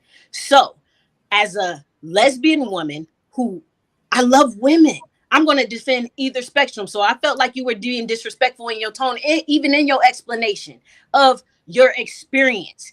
Just that, and how you came at, and I'm gonna defend either side. If I felt like that heterosexual woman or cisgender women was coming at transgender women, I'm gonna speak on that shit too. But I didn't see that, and I have every right to call. Listen, if we gonna start making the word bitch some type of special word that shouldn't be allowed just because your ass is transgender woman, I don't give a shit. I didn't call plenty of bitches. I done slept with you bitches before, so I can call bitches. I'm not saying that I'm not toxic. I'm not saying that I don't have toxic masculinity ways. The way that we have all grown up, whether that's the way that you have picked up your femininity by mocking what you've seen or what you've been attracted to or what's naturally in you, is what's happened to me. So do not try to say that I'm toxic and you ain't dealing with no stud and all this other stuff. Yeah, I'm passionate and I'm aggressive with the way I talk sometimes, just like how masculine men are. But there are feminine men too who don't express the way I do, and there's feminine women and masculine women who don't express the way I do. So please don't come to me trying to control the way that I express as a cisgender black lesbian woman, bitch. And you could kiss my ass on that. If there's any type of disrespect towards either sex when it comes to the women, as a lesbian woman, I feel kind of torn. I'm keeping the balance in this motherfucker like Libra scales, and I'm a Virgo. Okay? So I'm trying to keep a balance here, but I want respect on both sides. So if I feel like somebody being a little foul, and a lot of times when it comes to this transgender conversation, the feminine energy and the way that transgender women are coming at cisgender women is foul. And that false line that she said about lesbian women out and in the, first of all, let me tell you something, because what you ain't gonna do is tell me what the fuck. I'm a lesbian and that's my community and sector, so I can tell you about what spaces we done been brought into. It's uncomfortable as fuck being in all male spaces, and I ain't never set up in a barbershop thinking that I'm one of the boys. Okay, I ain't never been in a predominantly, I play sports, so you know, I'm football, basketball, whatever, and even in those spaces it's uncomfortable. Even us as women, whether you're gay or straight in sports, even being too aggressive as a woman is too much. Go ahead. I'm gonna have to step in. Stop sign. I'm just want to say this: the transphobia is not from the bitch. The transphobia is when you were going off and saying that, you know, you look like a lady, but have you acting like? Hey, let me press that reckless, because I meant what I said. Yes, you can feel like a woman, with your mindset is of a man. And then a lot of times, which I'm gonna just say this because this is how I'm feeling, because how things. And this is I would say, at least in my circle of being women in our conversations, when it comes to the transgender conversation, because it has become a topic lately, especially when it comes to womb transfer, the dropping of the introduction of a trans in the woman and situation. It's been a lot of things, as y'all know, topics. But in my circle, we not over here congregating talking about, my bad, let me get to the line that I said, my bad. When I said that, like I said, a lot of times in the conversations, the way that we see in transgenders move here, the mindset, even the body and the transformation and the feeling and the acceptance, and we could say all that shit, but the mindset, the way that y'all move, the way that we see it, the mindset ain't changed. The mindset is very much still of a man. Okay, question. So now we're gonna have a line of questions. So what's the difference between the mindset of a man and a woman? Before you ask that question, hold on, China, but I'm sorry, but China, you just acknowledged that even as a woman yourself, that you have toxic masculine traits. So, and I would say it's not a. I mean, and it can come, and it can come from this, because I feel like this. I don't feel like it's because I've picked up or I've been around women all my life. What I've picked up is naturally what I feel like as women, what we possess, or as beings, what we possess, which is a balance of feminine and masculine energy. I just carry a little bit more up here in the way that I present. The thing is, we're not gonna ignore the fact that there isn't a clear difference in the thinking and the feeling, and in the thinking and the feeling, and there's a different category between women and men, and it's not just a physical aesthetic, and it is mental. It is the way that how women think and how men think. You can't change that. You just can't. And a lot of times that whatever, but still, like the thinking for me with some of these, because I can't say all, but with a lot of them, I'm not seeing it match. Who is them? Or who is them? Yeah, I'm not seeing it match for a lot. Are you saying that their ideology, their thought processes is still very much so how a man would typically? But you just acknowledged, China, that you also are a woman who also has adopted, in some ways, patriarchal, misogynistic, toxic, masculine mentality. So you yourself are saying that the mentality, any sex or gender or orientation can be in possessions of. I mean, you have a misogynistic gay men. I mean, like, these are ideologies, so any one person can inherit them. I mean, there are misogynistic trans women.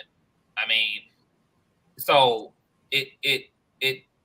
so I don't know, like, what your point is, because you're acting like trans women are essentially supposed to act like women, I guess is what you're saying. No, I'm not taking away. No, I'm not taking away from that. Because the acting and what is naturally already there, as far as, you know, the feminine and masculine energies, I'm not too much focused on that. But, you know, it's like your example when you were like, you know, women, naturally we are not going to think about building bombs of mass destruction to destroy the fucking world, but men do in their thinking of how they've done things. You know what I'm saying? How it's you know, like kind of like, you know, that, you know, it's just naturally it's just, I guess it's kind of hard to formulate what I'm trying to say. I think I understand what you're trying to say. It's like, it's a certain things like about they being that just doesn't change, just about, you know, like just certain. I think I can't word it either. I think I understand what you're trying to say, because I asked this question. Hold on. I'm so sorry, Conscious. I want to welcome Lady T to the platform. Hey, boo. Welcome to the platform. Hey, my bad. I done jumped in. Hey, you know. Lady T. You gotta excuse me. I had taken what I thought was a nap, but it turned out to be. Good. You good. Lady T is a content. I'm open to all. Lady T. Hold on. Lady T is a content creator, so you guys please subscribe to Lady T's platform. She also is a metaphysician herself. She gives pop culture commentary. She does tarot readings, the whole 9. So make sure that you get into all things Lady T. Now, before Lady T gets started, I just want to say, like, to make it like very simple, the way that I like, this is how I pretty much contextualize like men and women. God split itself in half and created the sexes out of that half. Like, God created the feminine aspect of itself in the form of the sex that we call women, and the masculine aspect of itself in the form that we call men or male. But because both aspects are God, it means that both parts have equally gatekeep for the other. So to be man does not negate the fact that you have feminine traits. Femininity, yes. And the same thing for women doesn't negate the fact you have access to masculinity as well. So men can shift their consciousness and change their natural psychology or pathology. That's kind of the point of interacting with the opposite of itself, like the feminine, because the feminine brings in an infrastructure that the divine masculine won't have alone, and vice versa. The divine masculine brings in a structure that the divine feminine won't have alone. Now, these things, we can offer these things to each other, but they also like exist within us. So we actually don't need each other in that way either in order to be balanced. Like you can be single and be whole in your masculine and feminine forces. You can also traditionally date men as women, or men or women as men, to get that balance in your life. Like when women are saying, I need a man, I mean, I need a man. What they're talking about is, I need testosterone. I need structure. I need a man to subdue my woman shit. I need a man to tell me to sit, to calm your ass down. I love your ass. Stop fucking tripping. Like, if like women feel that they need like a man to, like, bring me in, daddy. Like, center me. I need centerness. Like, I want to submit. Like, they're not asking to be abused per se. They're not asking you to be controlled. But, you know, both parties need it, and men need the, like, male, like, masculinity needs femininity too, to subdue it. Like I'm out of fucking control. Like, calm me down. And that's why women say, I know how to talk to my man, how to put that shit on him to talk him down out of a fight, to talk him down out of killing another nigga. Like, men, like, both parties empower us, like, bring each other into fucking harmony. But I think we have to get out of this, like, trying to give each sex like that much identity. Both sexes are ultimately truly androgynous. Like men have women in them, women have men in them, and this is why both sexes come together and produce both sexes biologically. Like men and women come from the nuts sacks, or the basis of life comes from the nut sacks of men. Women then do all the other fucking work once that seed has been planted in them, and then either sex comes through the canal. Well, Conscious, I've always had this thought that us as LGBTQ folks were that balance in between to merge that the chaos between the masculine and feminine. To be honest, like, you know, for if I had to say an origin story, where does our LGBTQ people come from? Well, we come from, you know, the earth needed balance, and that earth. I personally have to say that some of the most toxic concepts I've learned in regards to the LGBTQIA community have come from people who were a part of the community. And in trying to relearn a lot of things, you know, it's like, for me, at the age that I am, so many things have changed. You know, I remember when, what's the word that Reckless used? Alternative lifestyle. I remember when alternative lifestyle was the appropriate thing to say, like you were being respectful when saying it. Now I remember thinking, dang, that's an interesting alternative. Like like being a kid thinking alternative, like, well, that's, you know, that's deep, you know, for you know, but I remember that was the appropriate thing to say, like, if you're gonna speak about it, alternative lifestyle and partner. That was it. Like, okay, boom. And then it changes. I caught wind of the change earlier because I was in communication with people that was in the community, but I can see how people would have missed the memo. You understand? And so right now, we're in a space where we are really trying to relearn all of this miseducation, you know, and in trying to be educated and get to a place of acceptance and not just tolerance, we have to understand it. And in understanding it, there's these questions that get asked, like, you know, if in speaking to someone who is trans and they say, I felt like this from, you know, childhood or birth. I won't say birth, but, you know, from childhood. And I won't say birth because that's not what they say. They say from childhood, you know, the ones that I've spoken to.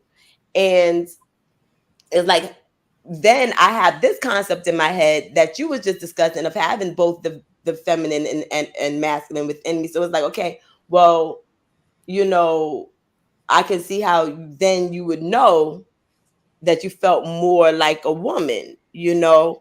But when you have learned from someone in the LGBT community that they feel as if this is a mental health issue, like this is what I've been told by several people in the community, I was like, oh, that's what it, you know. So I'm thinking, okay, so then maybe it's a mental health. It's been in the DSM, and, you know, gay people are saying that it is, you know. So then you create all of these different concepts in your head that then you realize, okay, then it's not, you know, all right. So then these are the proper. Put it like this: my best friend was trans. Rather than telling me like, hey, you know, you're missing something, because I was like, okay. She said she didn't want to be called a lesbian. I was like, okay, so you're bi? No. It got left at that for 20 years. God dang, you could have said something. It wasn't until Caitlyn Jenner came out. I was like, wait a minute, hold on, girl. You know, like, it ain't girl. And it's like, you know, we had to have a whole conversation. You know, so that was not too long ago, you know, the whole Caitlyn Jenner. People there's a lot of hard heads. And I just need people to just relax, because we're coming around, but there's a lot of hard heads. I mean, it's a lot of misconceptions. There's a lot of things that, I mean, this is day in, day out being programmed one way, you know, 24/7, and then add on the years, you know. So this is the thing about it, like transgenderism is not a disorder or a dis-ease if we all know that masculine and feminine exists within each individual consciousness.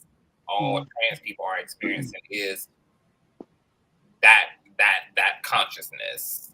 Like all trans people are experiencing an overload in one direction or the other. Trans men are experiencing a heightened level of masculine energy. Trans women are experiencing a hyper level of feminine energies, and the body does not decide. The consciousness does, which is why these things bleed out anyway, despite what bodies we show up in.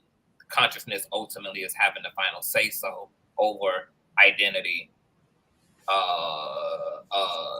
identity and awareness. The body is just being used as a vehicle.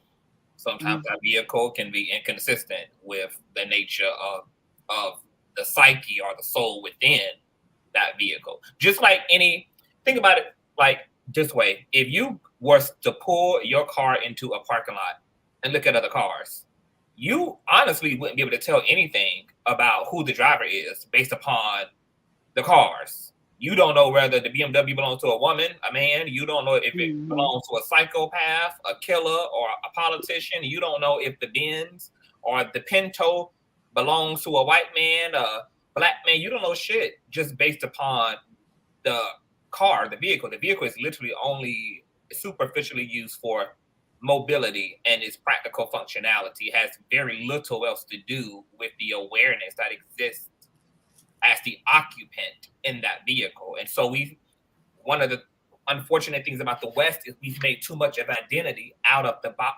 car.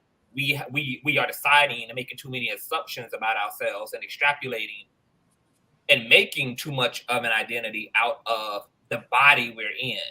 The body has its place in creation. It has its purpose, but that's where the bug ends. Everything else becomes about the nature of the soul within that vehicle. And that's what we should be paying attention to when people are telling us their experience of their actual awareness within whatever body they occupy, whatever orientation they occupy. Because now we're separating the body from the soul, which are two distinctly different things. Yeah. That makes so much sense. Can I say something?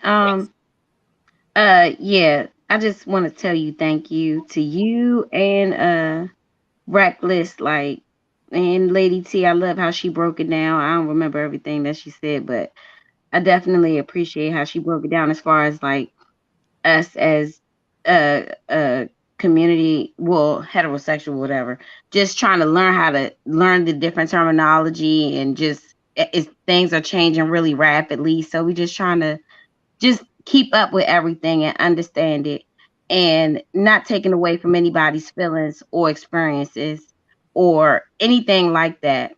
It's just a simple matter of diplomacy and respect, and just be respectful. That's it. If somebody is genuinely trying to understand or genuinely trying to say, hey, I get you, I'm here for you, and just speak on their experience and speaking how they feel, you don't have to be nasty about it. Like, that's all I'm saying. Like, it's not even the message. It's not the message that's being missed.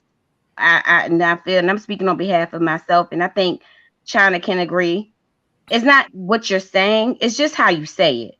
And that's really all that it was when it came to One Love. So is it okay to call me a bitch? No, I don't need to hear nothing from you. Okay. But Is it okay to call me a bitch? that's just all I'm saying. Exactly. When it comes to that, and so the same with respect her, asking for, hold on. Yeah, FB, please allow her to come to completion, please. Who? Me? You, FB, yes. Oh, okay. Yeah, so what was I saying? Yeah, so that's all. It's just a matter of just being respect and being just diplomatic. Again, it's not what you say, it's how you say it. And then the backhanded little slap jabs and stuff in the comments, the backhanded jabs in the chat, the private chat that no one saw that she was doing. Again, like, and then using the term transphobic, like, I don't like that at all. Don't label me as no transphobic anything, homophobic anything. So again, I'm just coming to a close.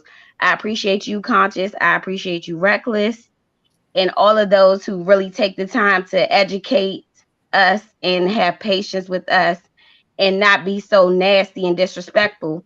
And it be people like her that makes it hard for other people like me trying to understand and accept the community more and more, that you just kind of put a bad name on transgender women. And I don't have nothing against transgender women, homosexuals, none of that. So that's all I wanted to say. And don't let her be a reflection. She just one out of the bunch. Yeah. Oh yeah, I know that. I know that. I know some amazing. Hold on, you guys. Hold on, you guys. Beautiful. Thank you so much for that, FB. I appreciate that. Let me do something real quick. Hi, Nioka. Is it Nioka? Can you hear me, love? Nioka? Okay, so Nioka, if you want to come up, boo, I'm gonna need you to change out that avatar, okay? Like anything else that's slightly more appropriate than that, please. Thank you. Okay. One Love, you were. Yeah. So, first of all, let me just say a couple of things. The private chat that she brought up, Eve B brought up, she basically said that trans women, basically, if you go back to the chat, she was saying that I need to go in my own space. I don't know what space. I kept asking her, what space is she talking about, right? That's one. The transphobia, what I'm addressing is the transphobia is when China saying that trans women are women, but they are men because their mind is men. And that's what I was confronting. And hold up. Let me speak. Mute yourself. Respect. Thank you. We're gonna listen to Eva B because she talked about respect, right? Okay, so with Eva B saying we need to have respect for the panel, right? It's so ironic that not one of these cis Black women, actually, let me take that back. It's so ironic that Eva B did not address China for using the word bitch, right? If a Black trans woman came on this panel and called a cis woman on this panel a bitch without knowing the full context of the argument, right? Because when that person was disagreeing with the 90% of the comment that I made, me and her was totally calm and I just simply asked her a question, right? But because China has that transphobia built up in her, she is whatever I say, it doesn't matter. I could say X, Y, and Z. Anything I say, it's gonna come off as I'm a man and I talk like a man and I think like a man.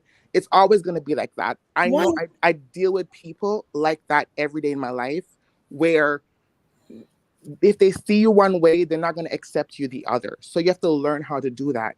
And the reason why I came off the panel is because I wanted to say goodnight because I didn't want to continue with the self-hating LGBT people in the community, because what they do to trans Black women, that's why trans Black women don't use spaces with a lot of LGBT people, is because they tend to remind trans women, oh, you're still a man.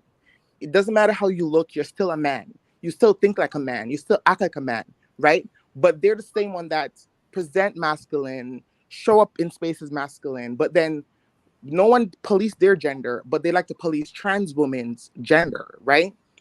All I was simply saying is the experience of most Black trans women is 90% of the violent, right?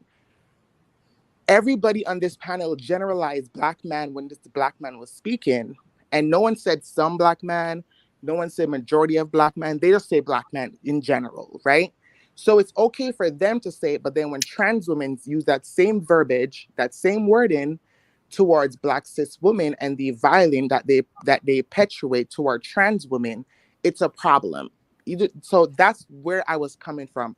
I'm not saying that cis black women is not doing the work. I'm not saying that there's no self-hating lesbians in the community, because I deal with lesbians being hateful and deal with gay men being hateful. I've deal with trans women being hateful. I've deal with everybody being hateful. But it's when you try to remind me that I'm a man, that's where I have a problem. Because at the end of the day, I'm a black woman, and you're gonna respect my black woman identity. So if the way I speak is aggressive, because I've been labeled aggressive, I've been labeled a lot of names on this panel, right?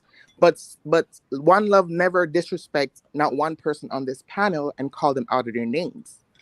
So again, to Miss Mickey, thank you so much. To Consciouztv, to Reckless, thank you guys for giving me this space. I really appreciate it. But unfortunately, One Love brings out transphobia in people. I remind them, like, little small jabs that you're doing is transphobic.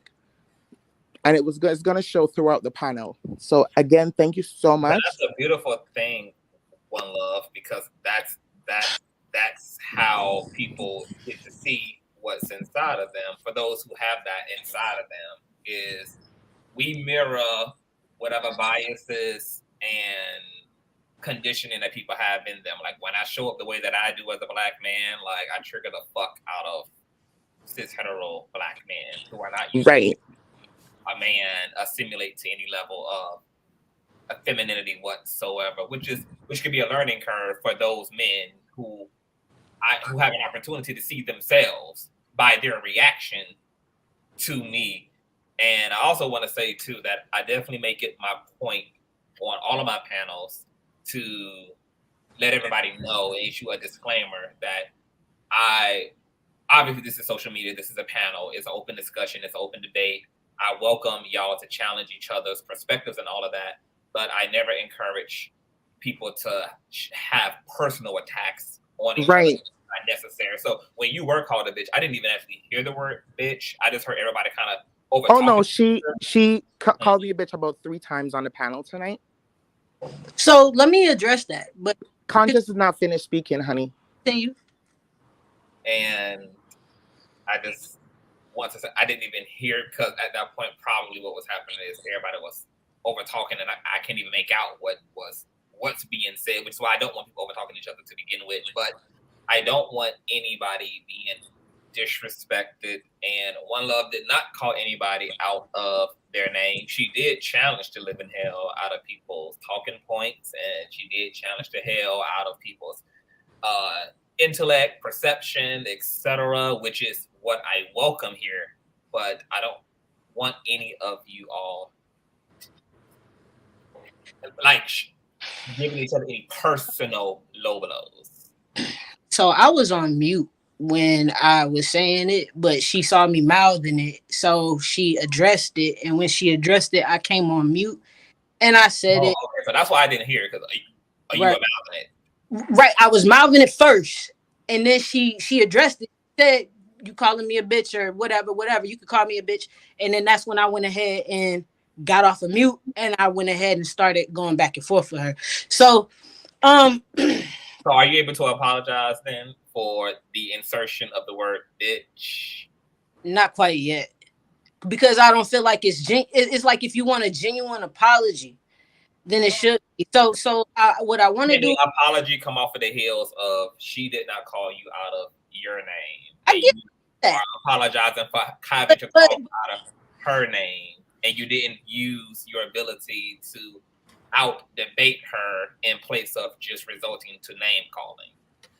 Well, that was before I even had a chance to speak. Like when she was what she was saying and going off. This is when I started going off based off of the stuff that she was saying in regards to other stuff. But I mean,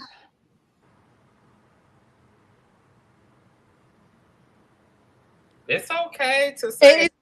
Let me just tell you, Conscious, because I'll have a heart to heart with you, man. It's very hard for me. I'm a Virgo. It's very hard for me to apologize, especially when my heart's not in it just yet, or when I'm like I'm mentally I'm mentally blocked by anger or having this detachment right now. Like I really want to dive into if I am coming off as transphobic more so.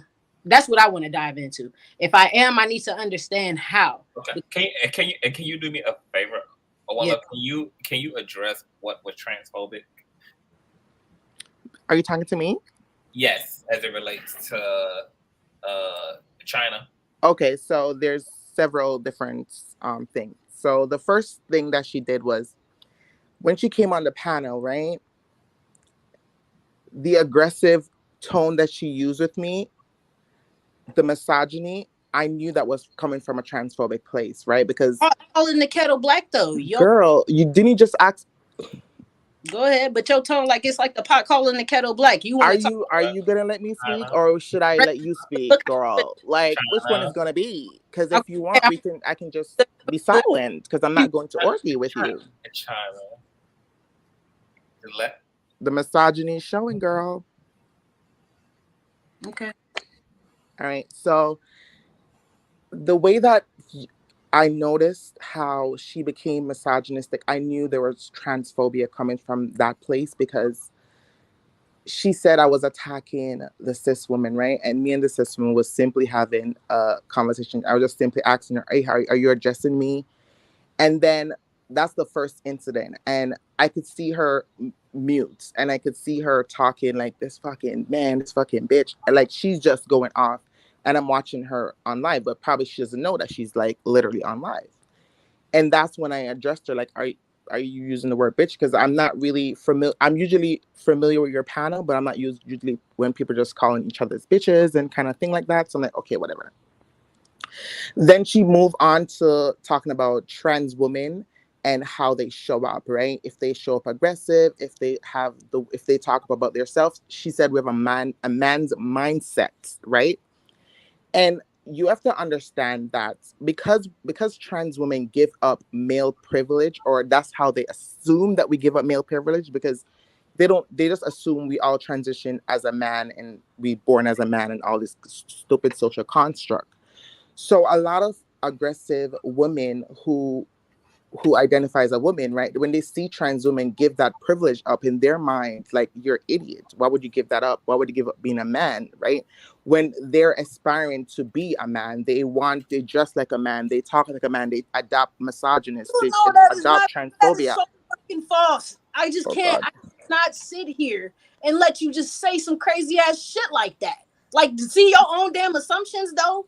Like, look how you've constructed this bullshit in your mind about how we as the masculine presenting lesbians of the world decide to present, and how and where we get that from. Like, you already have your own construct of where we mocking or trying to be a man, as if I can't say the same about your ass.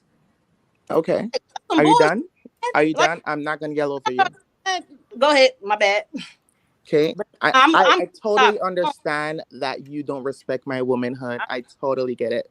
It's unfortunately that this is how God wanted me to show up in the world. Like, I can't help it. I cannot be a straight man. I can't. I'm sorry.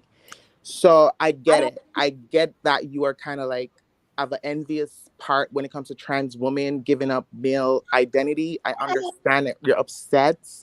No. I understand. It's no, cool. I'm not. Here's the thing. Like, let me finish. Nobody's jealous of that. That is not the problem. I'm not homophobic. I didn't have my issue on both sides when it comes to women, whether they're. But you said you focus on trans women being disrespectful to cis women. How you guys address each other. So this time I felt like you was foul, and how you. What did I do that was foul? Tell me one thing that I was doing. Please let me know. The reason why I said the thinking and the way that certain things don't change when it comes to y'all.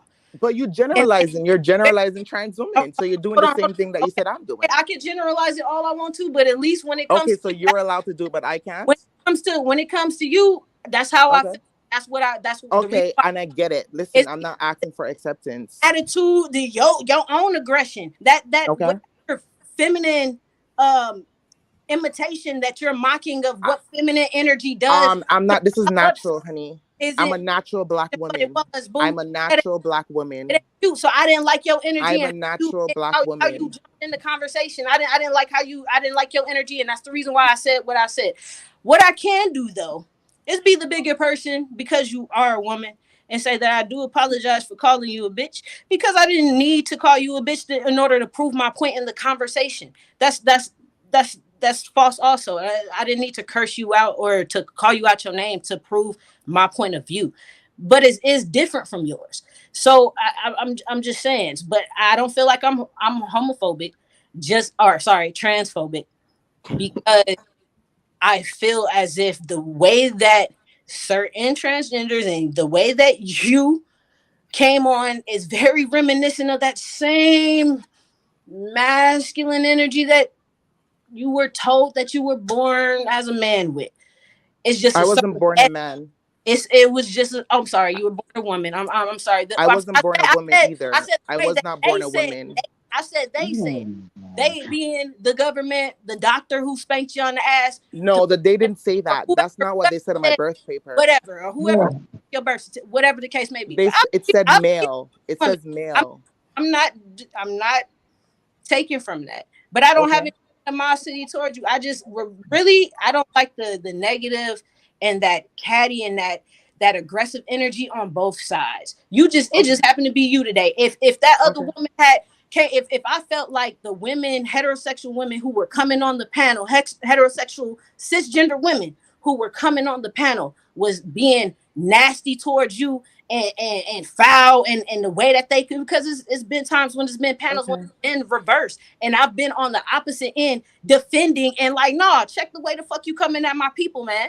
Like, nah. So I feel you. I understand, but this time I just felt like you, like I understand you expressing like the conversation, and I also defended both sides of that conversation too. I also told straight folks to give us motherfucking grace in our expression of our experiences and how we want to be fucking addressed.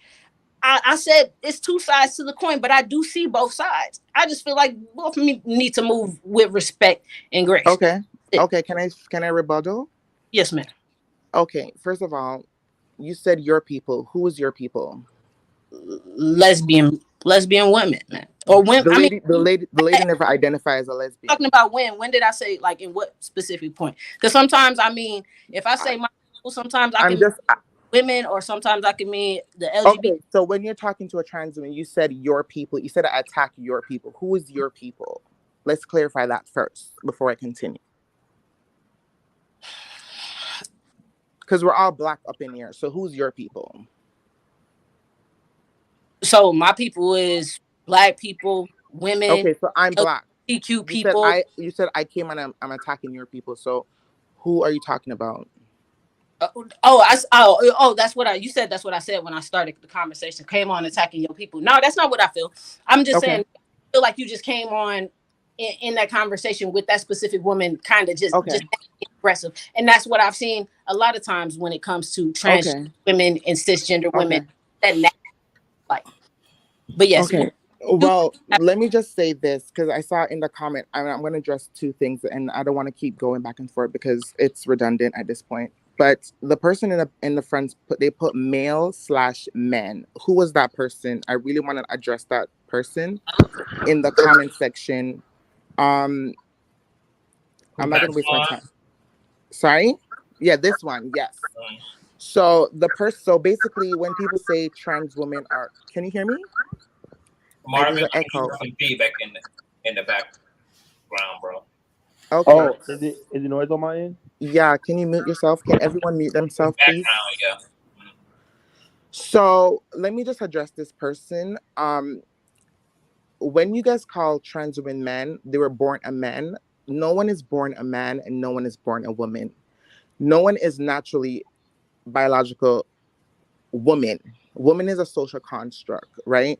So when you sit on a panel, right, when queer people are telling you or trans people are telling you their experience, and you come in the comment section says male equal men, right? You're dismissing my womanhood and you're dismissing my identity, right?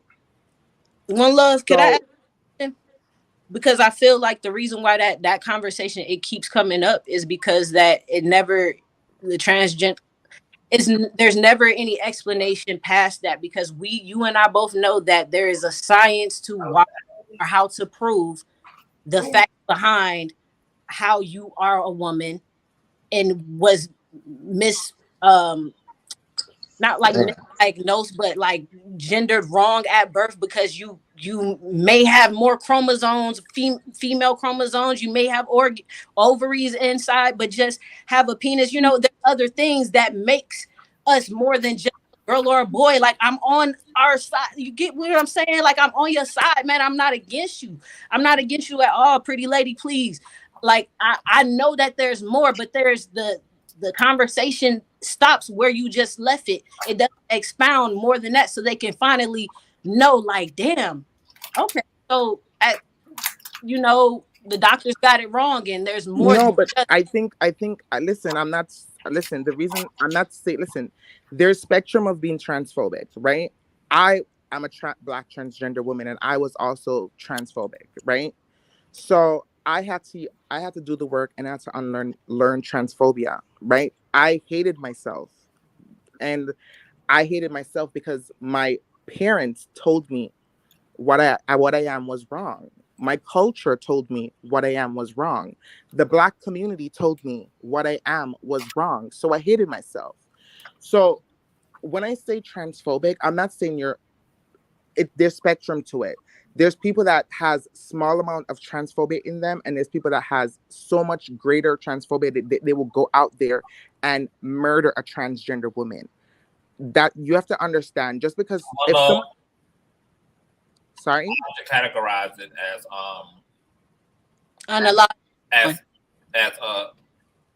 misdemeanor or low level queer phobia and felony.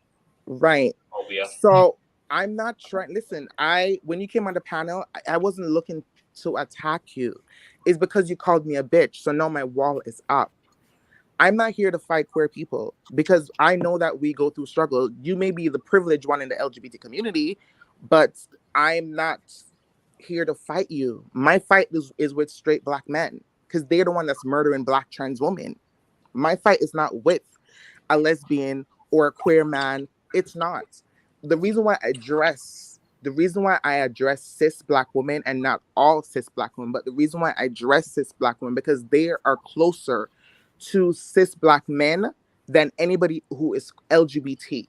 Do you get what I'm saying? So when I say 90%, I'm saying random things that will happen if I'm in the bookstore, right? And someone look at me.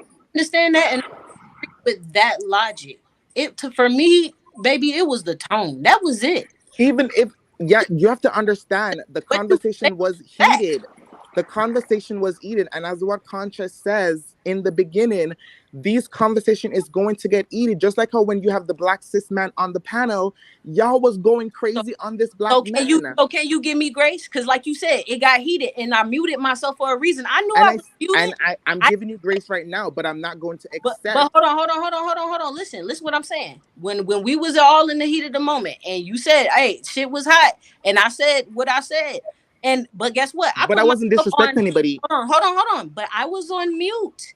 I muted myself on purpose. You looked at my specific. Hold on. Trying to stop it, okay? Just what? Honey boo boo. I was going. Hold on. Do not try to differentiate the difference between saying bitch out loud, but muting myself so that One Love can still see me visually calling her a bitch. Like, it's stop with the sunken place game. Listen. I can't let you. I was going off saying multiple things, and I muted myself. If you were really hell bent on not disrespecting, you would have Cam down, not went mute and lip sync. I did. 100. I did. didn't mean to disrespect or nothing, because I was heated. But why you can't apologize? But hold on. But since it wasn't my turn to speak and other people were speaking at the time, I just muted myself and I went off. I knew I could be Dean still, but I didn't expect for her to, once she addressed me, I was like, hey, it's time to go. And that's just what it is. But like I said, I thought I did already, but if I didn't, I guess I can, because you are a pretty lady, and like I said, I didn't need to use those words. Like I said, as you can see, I can stand my own in a conversation or a debate. But and guess what? One love. It's also trans attracted, so she might be looking for that one love and experience. But that's the conversation that I want. No. Have a conversation about how do lesbian women or women who are attracted to other women, especially transgender women, approach the situation, because that is definitely a new territory for certain folks such as myself when I've been approached by beautiful women, transgender women for folks. So, you know, that's different, but that's a love conversation, man. And I'm ready for that. I want that for sure. And I think that'd be a beautiful panel to open up the conversation. Can I just reply, and that's it for me for tonight. Okay, go ahead, one love. Okay, but y'all need to mute because there's an echo and I can hear it echoing. Okay, real quick. So I just wanted to address just two things and I'm done. So your apology that you made, honestly, it's water under the bridge. I accept your apology. I'm just going to move on. I did not mean to disrespect anyone with my aggression, but it's just the life that I live is kind of like difficult as a woman, just to be fighting constantly about my womanhood, and I do not like it. So that's why when I get triggered, I kind of exit the panel real quick, because I don't want to say something that's disrespectful to Conscious platform, because he offered this platform and there's nobody on YouTube that's doing this work. So the next thing that I wanted to say to Life with Better, I can't remember, Better Understanding or whatever, and they were saying that they have a trans friend, right? And you know what's so funny? This is my advice to people who has trans friends. Don't censor your feelings. Censor your friend's feeling. Listen to your friend. Don't make, because your friend is transition, you're losing the person. You're centering yourself, and that's problematic, and that's transphobic. And the reason why I say that's transphobic is because you have to understand trans people did not choose to be trans. Our DNA, our conscious shows up that way. I would have loved to be a heterosexual man and have 5 baby moms in different households, and the Black community respect me, trust and believe me. I would have loved to be a heterosexual Black man. But unfortunately, that's not the path that my DNA, my society, can I ask a question? Hold on. Are you right, referring to me? And me and my friend, the one that's transitioning? Yes, I was just referring to you, Eva B. Yeah, you shouldn't center your friend. You shouldn't center yourself in your friend's experience. You should listen to your friend and be there for your friend, right? Because you mentioned, hold on. I'm not gonna try to talk over you, but you mentioned that you have a trans friend and you felt like this person was leaving and now you have to deal with a new person. It's not a new person. That person was always there. They were just too scared to tell you or show up in spaces because it was dangerous and violent. We live in the Black community. We need to know the Black community is very violent towards trans folks. Okay, I understand that, and let's be clear. That's still my friend. That's just not the person that I met. That's not who showed up to me over 10 years ago. So that's what I mean when I say I'm losing my friend. That's what I meant by that. And as I'm telling you as a trans person that you're not losing, you're gaining a person. You're not losing anybody. That person was always there from the day one. They were always there. I'm just letting you know that. Can I ask her something? Because didn't she say? Hey, I want to ask her. Please, I want to say something. Please. Go ahead. Hear me? I'm good. Yeah, I can hear you. Go ahead. One love. So, are you telling me, that you're more of a woman? Is it echo? No, I can hear you. Go ahead. It just sounds so rough. Like it's like it's, I don't know. Like it doesn't sound. Is it good now? Yeah, go ahead. It's better. It's hurtful, but it's better. Oh my God. Okay. So one love. So are you saying that you're more of a woman than my mother or my auntie? It's just a question. I need to have an understanding. Well, let me educate you. You can mute yourself. Okay. Woman I'll is mute myself. Woman is a social construct. Do you understand that? Okay, then. Okay, so your mother. Female. I'm gonna say female. I'm trying to answer your question. Okay. Woman is a social construct, right? So there's no more or less. Woman is a social construct. If you identify as a woman, you're a woman. I'm a Black woman. I'm a natural Black woman. Your question that you're trying to ask about female versus male, is that what you're trying to ask? No. What are you trying to ask? So is it female then? Is that the proper term? Is it female? I'm not a female. No, I'm a male. I was born male. Okay, but So you what's your question? identify as a woman, right? A Black trans woman, yes. A woman. Woman with trans experience, yes. I have a question. Sure. I have a question because that question was my question in regards to when you asked him, is your question about male and female?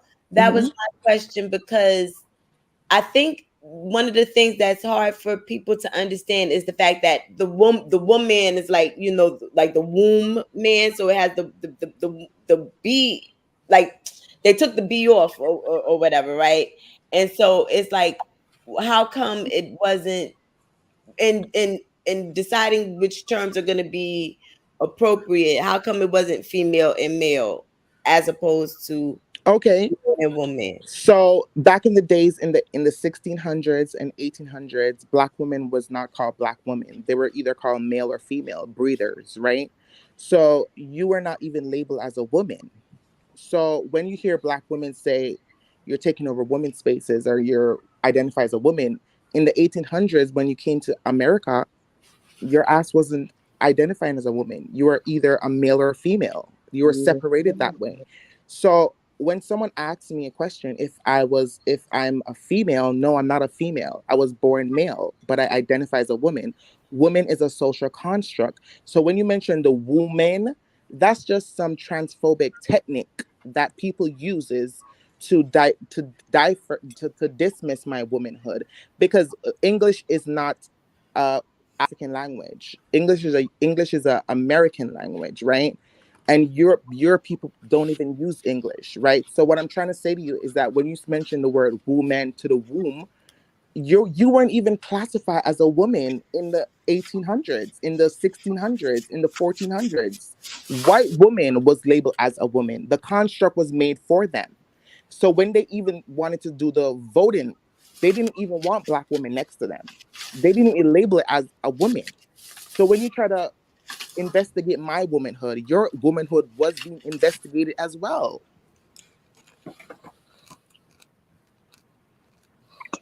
Damn. Can I ask this question? Hold on 1 second, because I just need to go back to You're gonna be triggered. It's fine. I'm here. No, I'm not even heated. You don't even deserve that energy no more. Okay.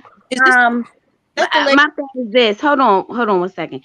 I just want to reference my friend and you labeling me and my feelings as transphobic. And I'm conscious. I'm gonna pull one of your moves. I didn't say you were. I didn't say you were. No, you said, well, what I was showing was transphobic. I said that is transphobic. I didn't say you were transphobic. I said that is transphobia. And so when I look up the term transphobic, having or showing dislike of or prejudice against transsexual or transgender people.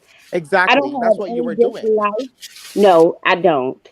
I did not say I dislike my friend. I did not say. I said losing my friend. I didn't understand what was going on. I'm trying to understand that my friend, the one that I met well over 10 years ago, was not is not the person who I met 10 years ago, period. Okay. And so I do feel like my friend that I met is going away. And now I have to adjust to this new individual. I'm not mad at her. I don't have no ill type of feelings. There's no prejudice. There's no dislike or anything. It's just something that I have to now process again and understand. And I have to accept the fact that the one that I met over 10 years ago, the one that I had a relationship with, is no longer there. And I'm going to respect her and I'm going to accept her. Okay. I'm going to tell her how I feel, of course. Just because I tell her how I feel, and that's going to be a personal conversation between her and I, that does not mean that I'm not going to be her friend. That does not mean I'm not going to support her. And it damn sure don't mean I'm transphobic in any kind of way, because that's still my friend. And I will ride for her to the end.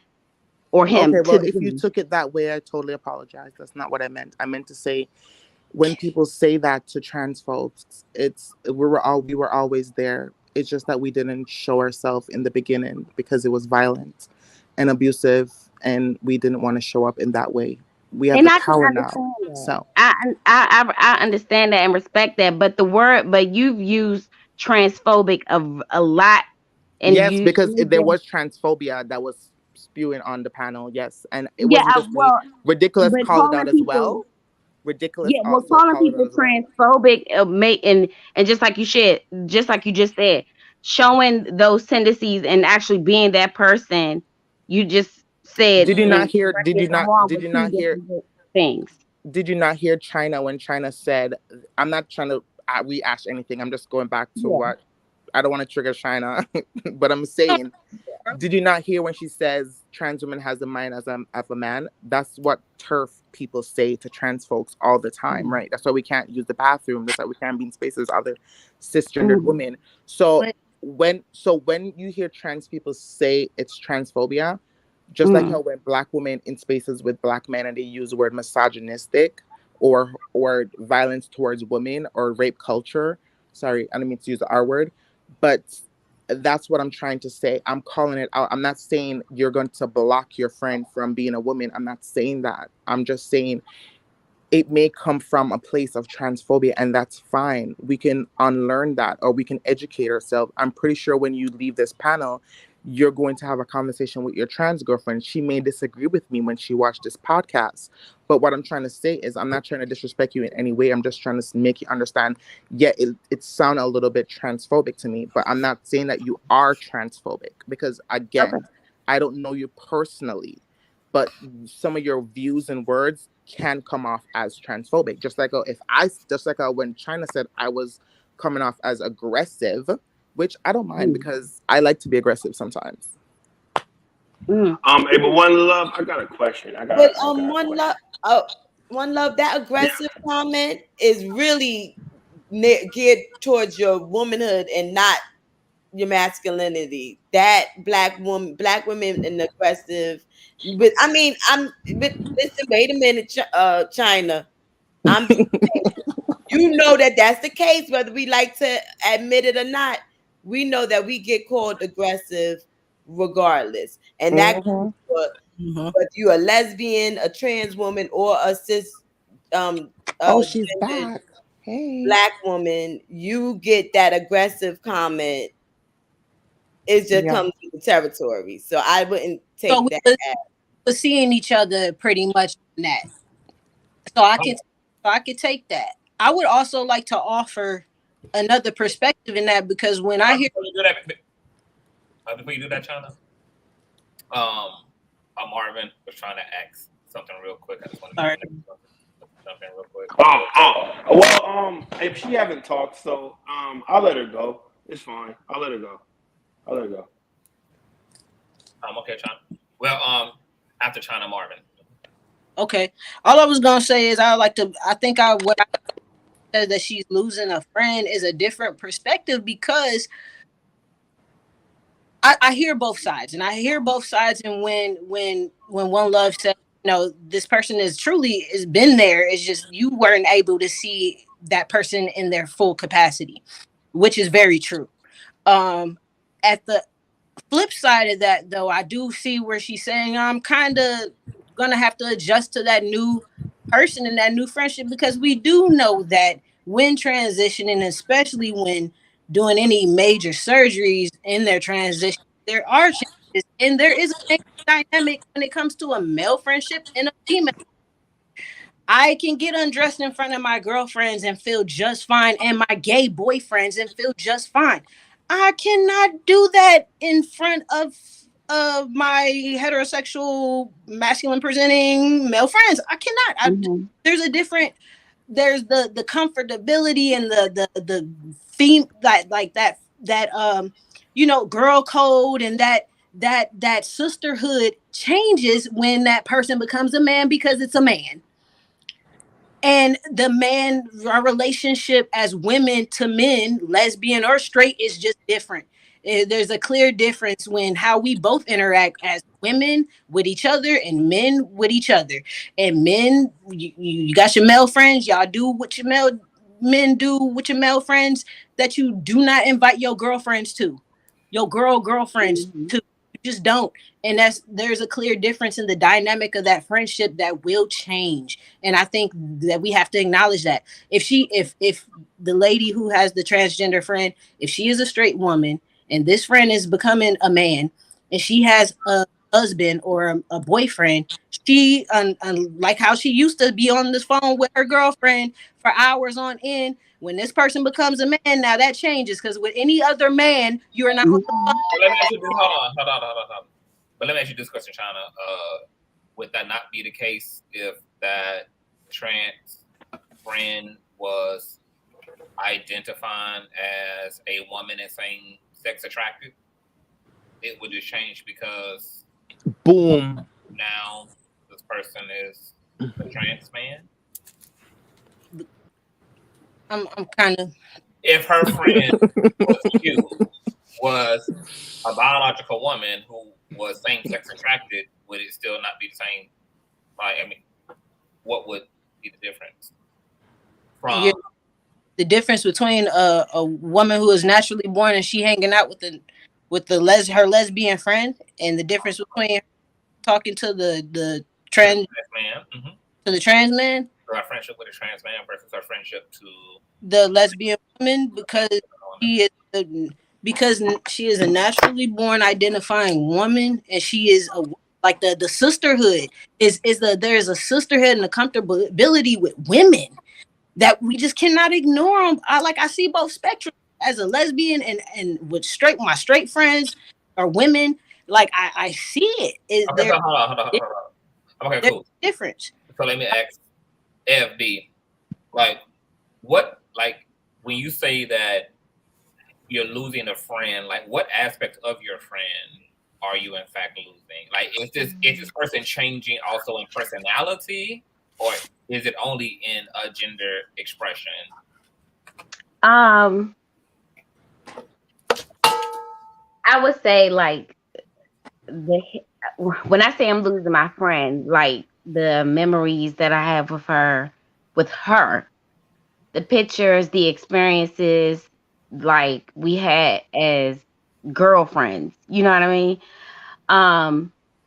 But now that she is transitioning, and now I'm noticing of course the physical changes, and like even in her voice is deeper, and it's like, oh wow, you know what I'm saying? So I it's just something that I just really have to get adjusted to. And it's not that I hate it, you know what I mean? It's just like, that's a natural feeling. Yeah, you know what I mean? It's just like you grew up with your boy cousins and you ain't talked to them over the summer, and you getting on the phone with them and they hit puberty and they voice changed up. But China, we have to unlearn that. Just like how what I was saying to you is that with the person that's speaking about her trans friend, right? she still need to unlearn that the fact that you're misgendering a person, even when you're telling us a story, you have to learn to kind of understand, like, okay, you have to make space for that person. So do you by see do you see where some of that is a natural understanding of where she is coming from, though? Because no, I totally get it. That's why as a trans person, she's privileged to be sitting with a trans person to tell them, like, hey, the person is still there. I know the exterior is going to change, and you're gonna have to get used to, like, the person just presenting as more man, and you have to be using male pronouns, and that person's gonna use the male bathroom, and it's gonna be different. Yes, it's gonna be socially different, but that person was always there. And I just want to address one thing. There's a lady in the comment section. She mentioned when I said that my DNA is trans. So, for instance, a lot of people do not know. They just assume that trans people are just medically just a man, and that's not true. If you take my body to the doctor, they're gonna know that this is a transgender person, right? Physically, some trans people don't transition, and other people like myself medically transition, right? So my testosterone is not where a man testosterone is. So when you run my DNA, when you run all these surgery on my body, they're gonna know this is a transgender woman. So I don't understand the comment section when you're being educate yourself when you're speaking on trans person's body. You have to understand that, because if I go to a jail right now, I'm not going to the man's jail. Just to let y'all know on the panel. Of course you're not gonna go to a male jail, but you're gonna get fucked up in there. If you're close to a woman and you no. Everything about me is female. So what I'm trying to say to you is that you got the full change, right? No, there's no such thing as a full change. We're not gonna have that conversation. I don't talk surgery with black men. Yeah. But what I'm trying to say what I'm trying to say to you is that when trans people speak about their experience, do not push back and say, well, the doctor won't know you're trans. Yes, they will know I'm trans. I'm going to be registered as trans.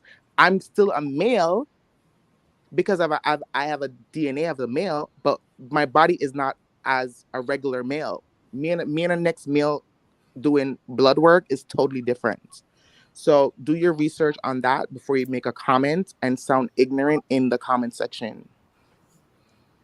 I have a question in regards to I would love to hear this lady in the yellow, because she was on it like she was patiently waiting.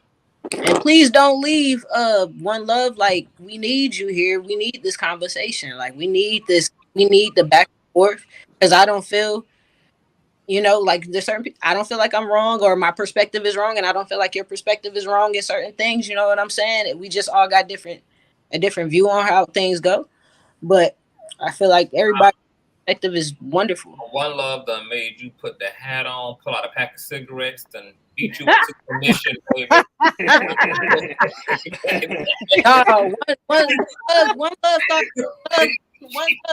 One Love thought that she was talking to an enemy. That's it.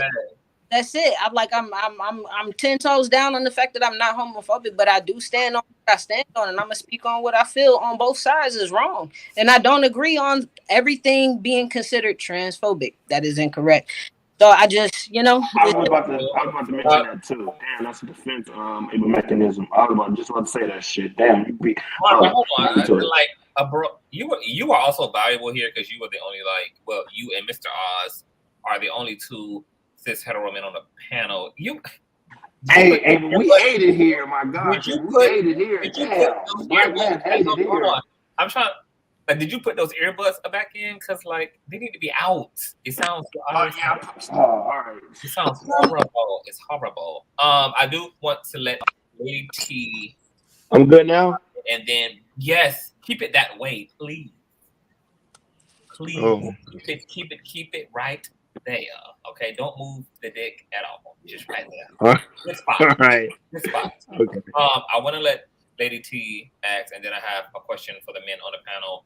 And then a B redemption. Lady T, you was gonna ask something.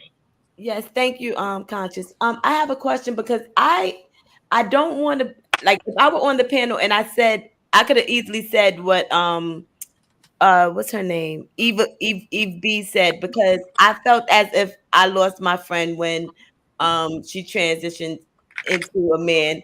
And it's not because I didn't understand that, you know, he was there the whole time, because I saw, you know, like there was even jokes between us, you know, that, you know, that, you know, like I knew he was there, but who's not there anymore is my homegirl who would go get a drink, get to chit chatting with her booty, talking to some dude, and then we got a ride on the way back, and then we going to the freaking diner to eat on his dime. That bitch is gone. I don't fucking know what you mean. Like, how is saying that losing that person is not a loss? Like, that's not happening no more. Now when we go out, I'm sitting there with my peoples, and then my coworkers like, so who's that guy? You know, when she seen us later on, I'm like, what?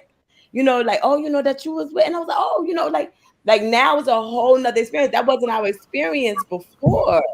It's just no, like I completely understand that having someone in your life who you've known for a very long time transitioning to the opposite sex is literally like now having a friend of the opposite sex. Like for FB, she now has to get acquainted and accustomed to having a homeboy rather than a home girl. So I understand that this change, like any change when we're part of a community, impacts not only ourselves, but it also alters the reality for other people. Not that that's a negative thing, but there's just always going to be that trickle down effect. I don't think that that's for me, that's not transphobic in and of itself. Is acknowledging that I'm having to shift realities or shift frequencies because I did not choose a homeboy initially. I chose a home girl. So I get it. And I understand. And I also like that, as FB said, like, it's not like she isn't planning on unfriending her friend just because there is a big change that is manifesting in both of their life. This isn't going to change her love or her relationship to that person, but it does change the dynamics, and she has to let go of one person in order to accept another. And I can be empathetic towards that. I think, you know, like change happens on both ends, but if people are holding on to each other and taking the journey together, then that's a journey of love. That's not a transphobic experience. Yeah, and Conscious, to your point, like even when I was just looking at a memory picture that popped up in my phone memories, it's just like, you know, that was me and her. Now, you know, I was looking like, damn, like, okay, I'm not going to, you know what I mean? Like, she's no longer existing anymore, you know? I have a question. Does he not like to recall the past? Because I know I have a transgender friend who does not like to revisit what used to be. And in any shape and form or fashion. Pictures, nothing. Don't want to see it and be associated with it. Is your friend like that? My friend was. I can't say that. Like I'm not trying to be funny when I say she, but I'm only saying she because of the context of the thing. But nonetheless, I wouldn't say that. I can't really speak on that because I'm still getting comfortable. So we haven't gotten that deep yet. You know what I'm saying? Like I'm still adjusting to the voice. I'm adjusting to the physical aspect of it. So we haven't gotten that deep yet in the conversation. And when it comes up, you'll know how to approach it, or you can ask before you like, hey, you know, if y'all scrolling through pictures and be like, yo, hey, you remember this? Mm-hmm. And just hey, do you not want us to revisit what used to? I just need to know, but that hurts me because that's a part of what used to be. So I see both sides. You get what I'm saying? Like I can see how, you know, and at the same time, I do feel your friend like, hey, this is what it is. Hey, you didn't know me fully, and you have to be reintroduced, and you have to embrace that side. That person, those memories aren't lost; they're not gone unless that person cuts it off for you. That's when I feel like if that person cuts it off and doesn't want to revisit that, well, then they have to, like Conscious said, it's both sides. You know, there when you change something in your reality, it affects everyone around you, not just you. Yeah. Yeah. And even just psychologically, just getting used to the voice. It's just like her voice now is just like, oh dang. I got Okay. Yeah, you know. It's just, I had a white hit it on me, and I had that's why we have to continue to encourage change so that we don't have people changing 10 years, 20 years into their experience. We have to continue to cultivate a open and authentic society so people can get to their true self from the start versus, catching up on the back end. And this is why we cannot afford to resist the movement of polygamy and polyamory and queerness and transgenderness, because all of our lives are going to continue to be altered in this way if we don't discontinue to cultivate a culture that is predicated upon authenticity. Like, the sooner people can get to their true selves, the better, the easier, and just the more adjusted everybody's reality can be. But now, because there is visibility, there is activism, there are spaces being created. Yeah, a lot of people are now going to be coming out of the closet. A lot of people are going to now be taking the opportunity to vote for themselves and to jump in where they can finally get some sense of solidarity and like an authentic reality. And so a lot of us need to brace ourselves, because God only knows. It could be your child tomorrow who comes out as trans. It could be your child tomorrow who comes out as same gender loving. It could be your child tomorrow who comes out and say, hey mom, I'm marrying a polygamous man and I'm going to be sharing him with another sister wife. Like, she could be on her young pharaoh shit. Like, she may want that type of relationship dynamic. You may be giving birth to that type of young man. You may be giving birth to the young pharaoh of the world who and it's like, what conversations are we having? Like, and why are we not having these conversations? Like, why are we making so many assumptions? Why are we just accepting that the people coming through our wombs just want monogamy? That only monogamy appeals to them, that only this way of life appeals to them, that only Christianity appeals to them. Why are we not supporting young people and our children with just providing them the buffet of life and allowing them to have choices that we didn't have? Like, I would have loved for something have been offered to me other than just Christianity. Like, I would have loved to have explored Buddhism and explored Islam and explored all these various things and have lived in a space that was just about education, that was just about exposure. Just like we go to school and we get taught all these things, history, math, science, like, just, like, we just, it's so weird that people, I don't know, it's just a very weird thing. But I just think that we would do that by just continuing to take what our ancestors have done and continue to refine it over and over and over again, and to set each generation up with the opportunity to find themselves a lot sooner than later in life.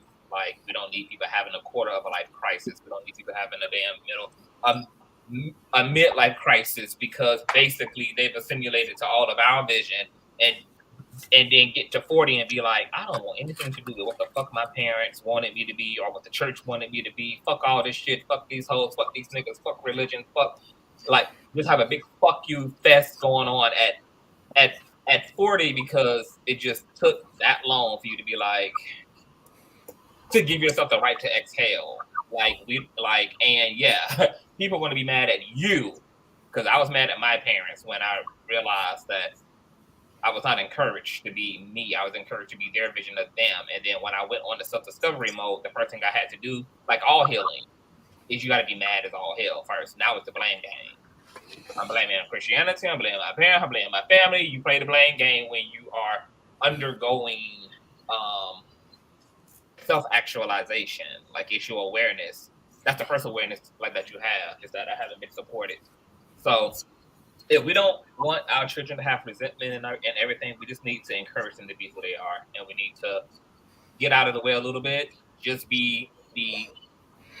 just guide them, but don't do it for them. Don't be scared for them either. Like, just guide them, but don't do it for them, and just give them as much of the resources as possible. And people will arrive if you just give them enough resource to arrive with. But I want to let Be Redemption finally, because she is smoking down that motherfucking filter, baby. Down the filter. What's going on? Hey, y'all. Hey, love. So I'm enjoying everything. I promise you, as soon as my direct deposit come through on Tuesday, I'm paying my tithes and offering because service is good tonight. But I'm not gonna hold y'all long. But what I do want to say, I was raised in the church too, and a lot of things was instilled in me about the gay community and everything, and it was in me, but at the same time, I still, in high school, I had gay friends. And when I became an adult, I had a lesbian couple that was my best friends. And I didn't care. I brought them home. They would chill in my room. My dad and stuff would let me have it after they left. But then I'll still bring them back because those were my friends. You know, they helped me more than people in the church helped me. And I realized that what caused me to completely give up religion and stuff was one of my relatives gave me a book, and I want the gay community, whether you trans, lesbian, whatever, to realize that you have a common enemy. They have this book, and it's a whole chapter that's dedicated to gay people, saying that you got to molest children, all types of like heinous things, and I had to put that book down. Because y'all have to realize y'all have a common enemy. They think that way of all of you, no matter if you're lesbian, trans, whatever. But I have seen lesbian couples, trans couples, whatever, have children, and they take better care of their children than a lot of these chicks do, and these men do. And excellent parents, beautiful friends, beautiful people. And I'm in the business of, minding the business that pays me. If people want to label themselves like I'm a woman, you a woman. If you want to be a man, you a man to me. I love you, whoever you are. And I believe that people just need to mind their business. You're not in the bed with these people. You don't got to go home with these people. Let them be whoever they want to be. The world would be a whole lot better. It really is. I agree with that. And you know what? I think somebody's speaking. No, I just said preach. So I was gonna ask everybody, where the fuck did Marvin go? I don't know where Marvin go, but here's He said he said he has work. Okay. Well, thank you for being here, Marvin. I still need you back for that other show, bro. So I will be emailing you. But welcome to the panel, Lawrence. And I was gonna ask everybody, so I forgot what was happening earlier on in the conversation, but somebody, I think it was the wound discussion, like the I'm a biological. So basically, Lady T was basically saying he thought the word woman came from womb, as in like your fallopian tube, and woman. And I told her no, it's a social construct. It was made for white women. Yeah. Oh, okay. So here's my. So I have a question, and everybody answer it. If I had Apple software, but I had a Dell. Lawrence, you have to mute yourself. There's noise. Oh, okay. Hold on 1 second. Let me go to my mic. If I had Apple software, but I had a Dell hardware, like I look like a Dell computer, but I'm an Apple product in terms of software. Am I any less of an Apple product because I look like a Dell computer, or I'm in the form of a Dell computer? Am I any less of an Apple product, even though my software is Apple and my hardware is Dell? Well, No. I went to school for computers, so I could say that you are an Apple because just the shell is a Dell. The shell is.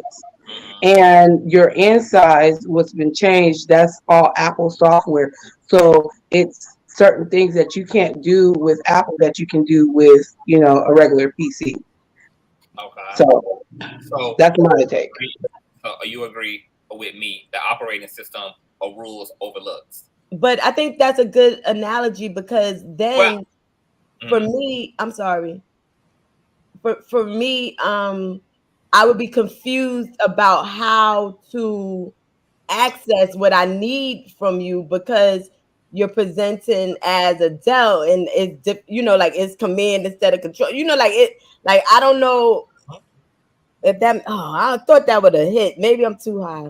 No, I'm gonna tell you like the basis of the question has to do with, because this is ultimately what the question boils down to of what, I mean, this is what the reality boils down to when we question like the authenticity of people who claim transness is it's hard for us to authenticate it because we're basing that off of a visual.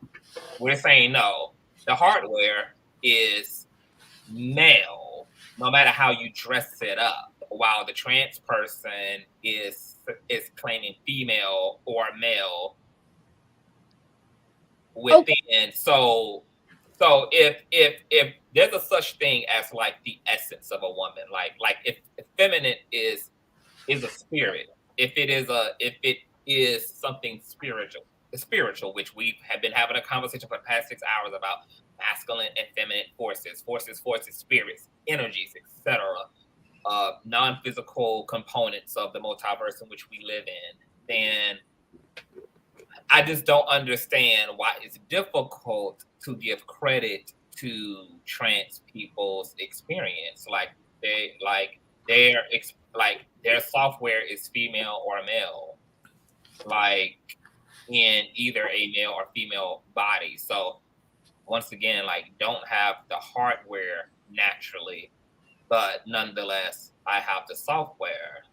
This is the way I'm experiencing my awareness is in the image and essence of femininity. So what you're saying is that the Dell computer has Apple software, and I have a tech friend who can program my Android as an iPhone. He can literally change the internal mechanisms and swap out the software and have my Android running as an iPhone. Like he can do that type of maybe I'm too technical because my thought process of that analogy is the fact that no matter what, you can't put on the computer. If you were to go on eBay and sell your computer and you were to say, I'm selling this Dell computer, but I'm selling it original price $500, but I'm selling it for the same price as a Mac computer of $1,200 because it has Apple software. You're not going to get a sale just, you know what I'm like? It's not I don't know. Maybe I'm too You actually will. You actually will because it doesn't operate the same. The thing about it is, how does it operate? If you try to do something on that computer that is for a Dell computer, it's not going to operate. It's not going to work. So you have to operate it as an Apple computer. So that's all. You know what we look right now? Consciouztv asks us a question, right? And you know how like you ask a kid a math question and they be like, it's 7 cows take away, and they be like, well, what color was the cow? You be like, this don't got nothing to do with no damn color of the cow. I get what you're saying. I get what you're saying too, but you have to look at it how, as a society, how are we programmed? Right? We have people that are Apple people, we have people that are Dell people, and you have people that will not change and they're not ready to change. So I might like an Apple, I might like a Dell. I know that on the inside that Apple is the bomb. Right. And no matter what I say, just because I like it, everyone is still looking at it like a Dell. So the question is, how do we educate people to say that, hey, this is a new product, you know, look By at what's on believing, the inside. by believing the product. I mean, Well, like, I get that, but and if we're on this panel, we get that for the most part. It's about how do we get everyone else to see that. Okay. by Can I? educating them properly and giving them like the most simplistic analogies, just like iPhone software in an Android software in an iPhone, like by literally telling Can, people that like your car, the make and model of the car does not determine the personality of the driver. It doesn't determine their spirituality. It doesn't determine their attitude. It doesn't determine their mental capacity. It doesn't say anything. All you see is a BMW. You don't know who the hell driving it. The BMW don't tell you shit else about the person behind the wheel. It don't tell you whether they're drunk or whether they're lucid, whether they're conscious, whether they're female, male, and yet we live in this strong, polarized and binary ass society that says make all of your assumptions simply based upon the make and model of the vehicle. That is a erroneous assertion that is also without metaphysical and spiritual nuance. Okay, can I say something? I think it's relative. It's subjective upon the buyer. See, it depends on what the buyer wants. It's like a person that wants a Gucci belt. They have an option. They could buy a fake one or a real one, right? And some people, they'll if they're superficial, they'll buy the fake one because it's cheaper. It doesn't have the quality of the real one, but it has the outwardly appearance of an authentic Gucci belt. Now, if the person is not superficial and they want something that has the same durability and functions as a real Gucci belt, then they're going to buy, the real Gucci belt. And so it depends on the buyer, what the buyer wants. That's just my opinion. I might be wrong, Let me just say, because Gary, watching y'all work. I don't like literally the base.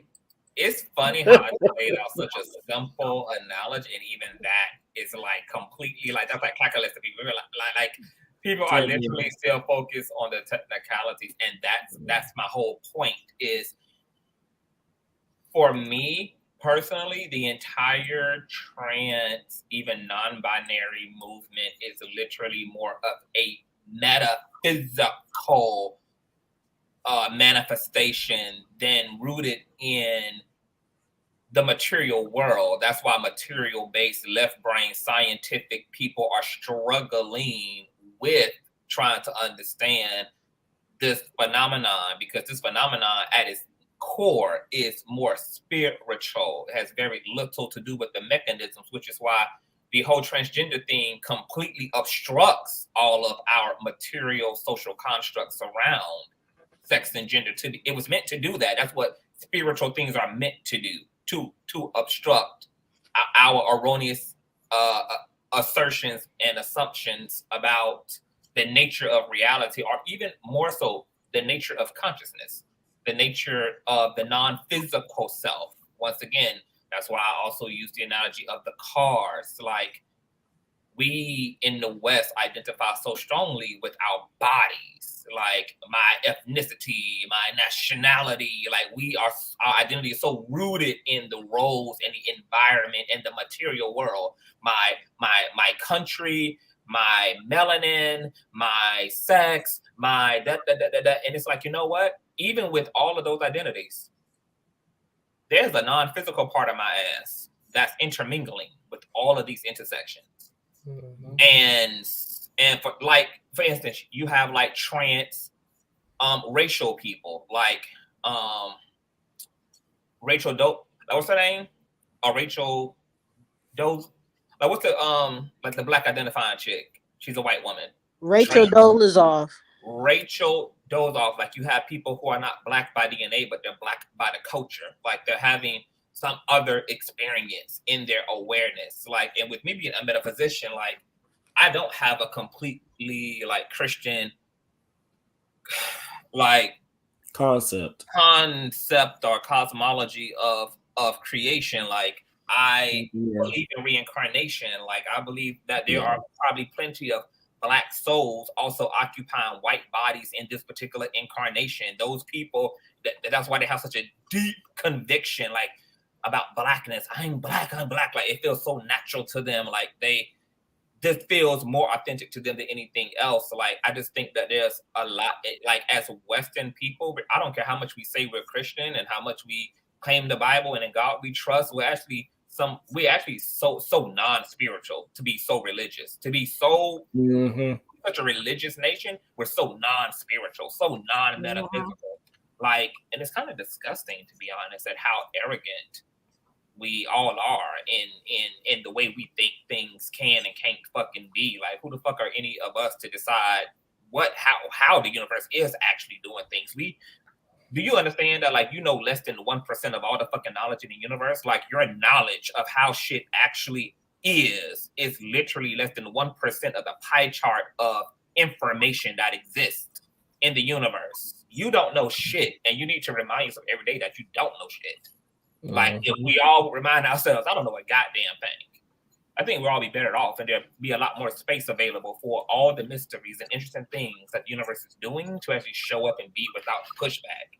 But it's getting things that the universe is doing, it's getting pushback because of our arrogance. We are asserting our less than 1% intellect over the nature of God, over the nature of divinity, over the nature of the mechanics of the metaphysical multiverse. Very interesting to me at the audacity of human beings. Okay. Hey, y'all. Can I ask a question? Yes. Take it away, simple man. Huh? Take it away, sir. All right. So, I guess I don't know if it wasn't the last live stream, but maybe 2 or 3 live streams ago, you said, "Why are us straight men? Well, we are what was the term? Transphobic, correct?" Who said that? Well, you said a lot of straight men be transphobic, like they are afraid to interact with gay men or whatever the case is. They might get up and move if a gay man sits next to him. Is that correct? Homophobic, yeah, homophobic, transphobic, yeah. Yeah, that's what it's called, homophobic. Yeah, that's I got to school me, man. So my thing is this, right? And I have a question: is it a double standard? Because if a woman, most women, if you talk to them, if they'll say they don't dress a certain way or they don't entertain certain guys because they may not want that guy to feel like he can make advances towards them, and he may feel like she's interested in him if she opens that door, so she keeps a boundary, right? So could it be that a lot of us straight men are not homophobic? We just know that it's a possibility that if we open that door or entertain certain things until we further know that person doesn't have the agenda of some type of physical attraction, that we keep the same boundary as a woman, right? Because now listen, check it out. If a guy, if he wards off or sets a boundary, if a married man sets a boundary for a woman that's trying to holler at him, and or not even holler, but talk to him, but he shut, kind of just keeps the boundary, let her know, hey, I'm married, whatever the case is, he's applauded for that, right? But if that same guy kind of sets a boundary until he knows for sure, okay, this gay guy is not, trying to make any advances. Hold on. Allow Lawrence to come to completion, please. So I'm saying, is there a double standard? Like a woman can set a boundary and say, hey, I don't dress certain ways. I don't go in certain places with certain guys because I don't want them to feel misled. So if a guy does that to another gay man, he may be considered homophobic, and like he shuns away gay people, but maybe it's the same thing as a woman. He just doesn't know. He wants to make sure that this guy. I'm sorry. Go ahead. One of the differences is the unique reaction to straight men to gay men coming on to them is distinctly different from the way that everybody else in that hypothetical situation would react, like a married woman to a non-married man, or whatever the case may be. Like the fact that this can result in really extreme, like extreme rejection, like sometimes even violence is unnecessary. I think also, I don't know what's difficult about, like, if you're fine, Lawrence, and I want a piece of the dick, and I let you know that, and you tell me that you're not interested, it could be that simple. Like, literally, it doesn't, I mean, like, if you are an attractive man, why would gay men not hit on you any less than straight women are going to hit on you? Because gay men are attracted to men as well. They're going, I mean. But listen, initially, with when there's any type of attraction, whether it's to, a male to a female, or a female to a male, or a gay man to another gay man, or a gay man to another straight man, they don't just come off like that. Like, I want the dick. You know what I'm saying? And if a woman, like I said, said she may know that a guy may be attracted to her, so she'll shut herself down. She'll say hello, may not make much eye contact with the guy and keep it pushing. So if a straight man does that to a gay guy, they may call him homophobic.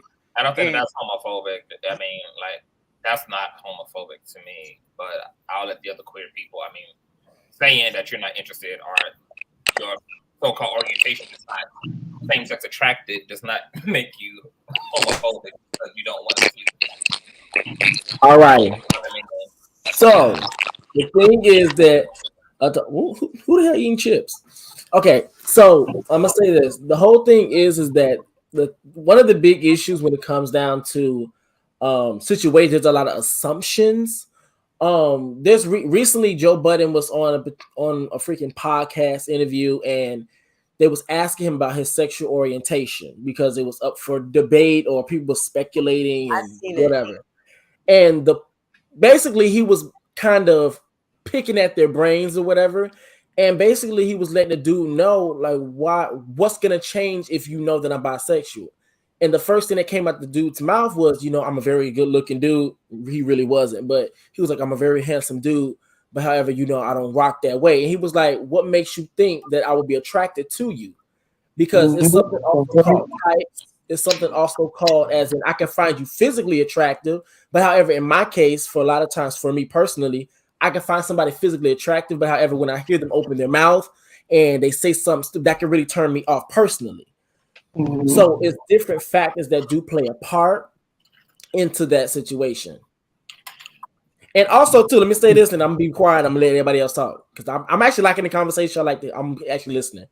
But if you believe certain things, I'm gonna be honest with you. I'm gonna say for me, I don't call people homophobic because you believe certain things, or even if you say little certain things, it's the stuff after the fact that happens that's literally the homophobic, as in. Oh, I don't believe I don't believe men and women should get married because I grew up in the church. Okay, cool. That's your belief system. I'm not really worried about that. But however, as in when you see somebody else getting married or you see same gender loving people trying to get married, you're trying to keep them away from getting married, as in trying to block laws, as in you look at them crazy, doing all this other stuff. Like, that's what I consider to be homophobic. Now, the idea itself can be homophobic, but however, as exhibiting and actually carrying out the action, that is when all of that becomes an issue.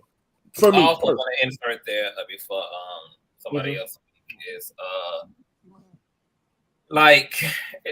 straight men who have this issue, it's a very low level homophobia that's vibrating there, when it's just like, okay, you always feel you got to set the boundary with gay men for some reason. Like that's not about gay men. That's about something else, because straight men don't constantly have to say, I don't want no unattractive women hitting on me. It's a lot of people who gonna hit on you who you not interested in, who you don't have a sexual preference for. But the only person who gets that established line in the sand that even sometimes could be met with the consequence of violence if it's obstructed in any kind of way is when it comes to gay men expressing their affection or attraction, etc. So my question back to you, Lawrence, is why don't that Like, why don't men perpetuate that same line when it comes to women's community? Like, I only want fine women hitting on me. I only want sexy women hitting on me. I only want attractive women hitting on me. I don't want no other woman hitting on me. Like, men don't go out of their way to do all of that when it comes to women. So what is this thing about gay men and always needing to make sure that the line is so thick? Like, we can be cool long as you don't, long as you don't, long as you don't, long as you don't, long as you don't, long as you don't, long as you don't, long as you don't. Come on, ringtone. Yes. Like, what is the spin cycle about? All right. Well, I guess that's about something. That's about something in that man. That ain't got nothing to do with us. I mean, I guess speaking from, I mean, I'm not saying all straight men are like this, but there are some that I guess would result to violence. But I mean, as for myself, I mean, I guess, you know, I just won't entertain, like, you know, certain conversations. And if I see it's going in that direction, then I will politely remove myself. You understand what I'm saying? That's just me. But if the person, which I never had that happen, where somebody's just, you know, being persistent and aggressive about it. But I guess if they were, then it probably could result to violence. But just somebody, I mean, that's a gay man. Hey, if he likes men, that's who he likes. You know what I'm saying? And if he accepts, you know, respects, you know, my stance and goes his way, that's cool. You know what I'm saying? Like, I don't have no issue with him, nothing violent or nothing like that. But I guess with the other guys, I mean, I guess some guys would probably just fly off the handle if a guy made a pass at him one time, and you know what I'm saying? I have a question. Hold on. But let me be more specific. Okay. So what's the difference between you having a homegirl who you're not interested in, but every time she sees you, she's like, oh my God, like, you look cute. She always compliment you, like, you know, oh, you look nice. Every time y'all hang up, oh, I like your haircut. So if you had a gay man doing that too, like, do you think that there should be any difference in you allowing someone to be complimentary of you just because there's a difference in sex? Like, you know what? Nowadays, no. I mean, like, just being real, like, if it's just that, because I got homeboys, I'd be like, damn, that's a nice haircut, bro. You know what I'm saying? Another straight guy that's a homeboy, and I'd be like, that's a nice haircut. So if it's just that, then no, there's not a problem at all. Okay. Reckless.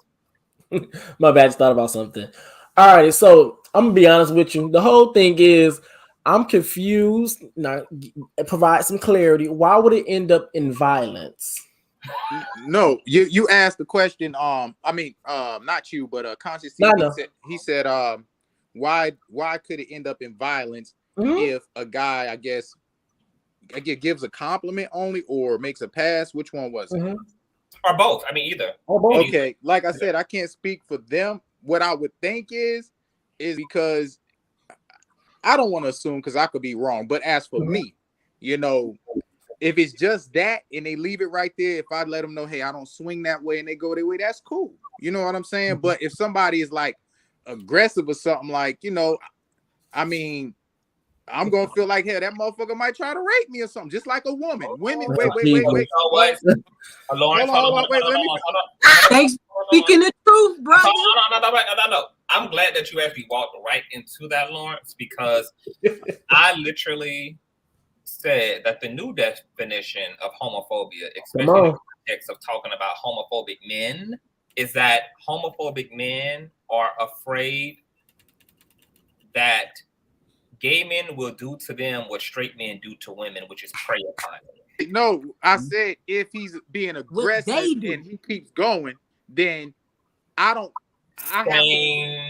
have to assume at that point that my life could be in danger. But listen, let me talk. Because if he just makes a pass and I say, hey, I don't swing that way, he goes his way, or say, okay, you know, I appreciate it, whatever, then that's cool, no problem. But if you tell somebody no, that's But Lawrence, go ahead, I'm sorry. But Lawrence, the point that we're making is that that's what men do to women all the time. It doesn't end up in violence. Well, no, because a woman can't hit on women who what's going on, little mama?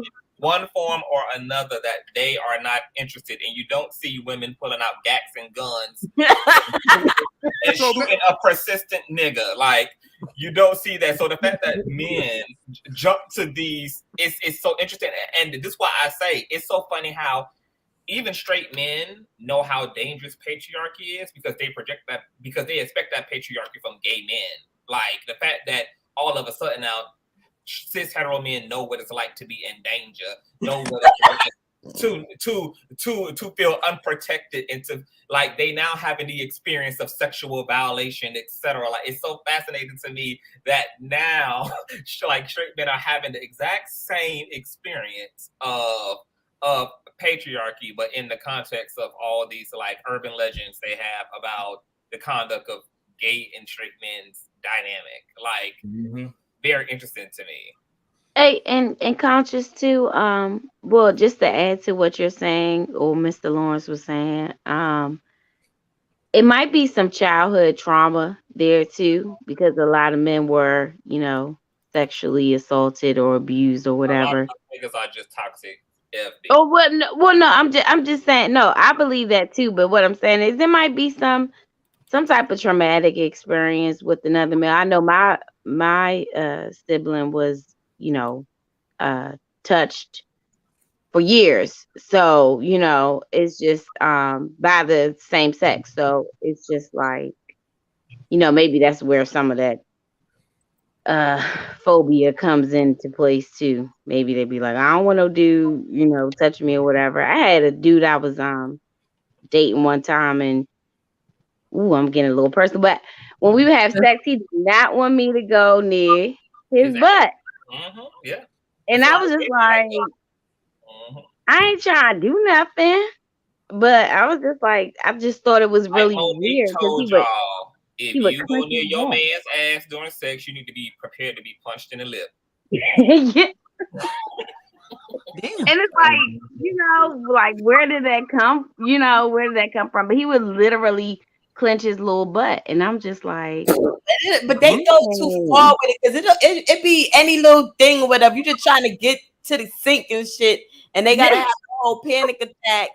Like it's Let me tell you something, Lady T. I was in a previous relationship. I was literally like trying to bypass my man who was cooking at the stove, and I just like literally scooted through the little opening that allowed me to have my pelvis to his backside. And this nigga damn near wrestled me to the ground to avoid position, to avoid being in some type of coddling position, because he was just that like pressed and masculine identifying to a toxic ass level. Ridiculous. But yeah, like I know, like there are men who have said they literally don't even don't even pressure wash their asshole, because they don't even like want, like they don't even, that's just like a little bit like they're niggas who don't even want to really completely wipe their ass, because just like they don't need the penetration, they don't even need to like, don't even want to accidentally like it. Like it's just like like I know men who won't even take care of their feet because they feel like that's an effeminate. But that's what it all boils down to, is that not accidentally finding out that they like it, because they know how they get down. They wild boys, you know what I mean? So if they find out they accidentally like that shit, it's a wrap.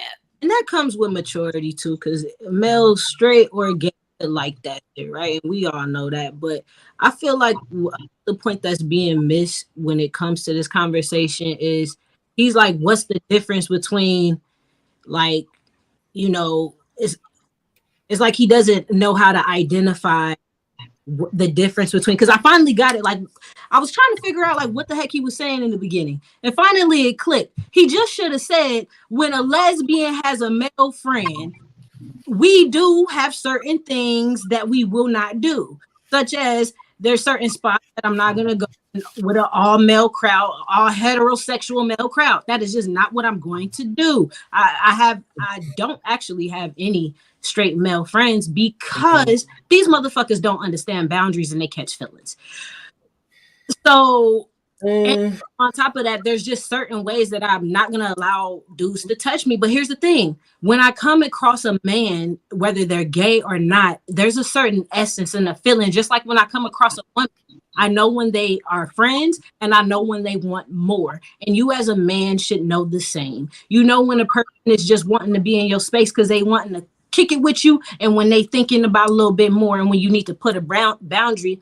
And if you allow a man to stay in your space knowing that they want a little bit more, and you ain't never broached the fact of ever saying, hey, yo, this ain't where it's at, don't, hey, because I know what you're talking about. I hear you and I see you. It's just the fact that there's certain things that I feel like men are just not being honest about. We all know when we come into contact with people, when a person is sexually attracted to you and when they're not, and when they're going to be a friend and when they're not.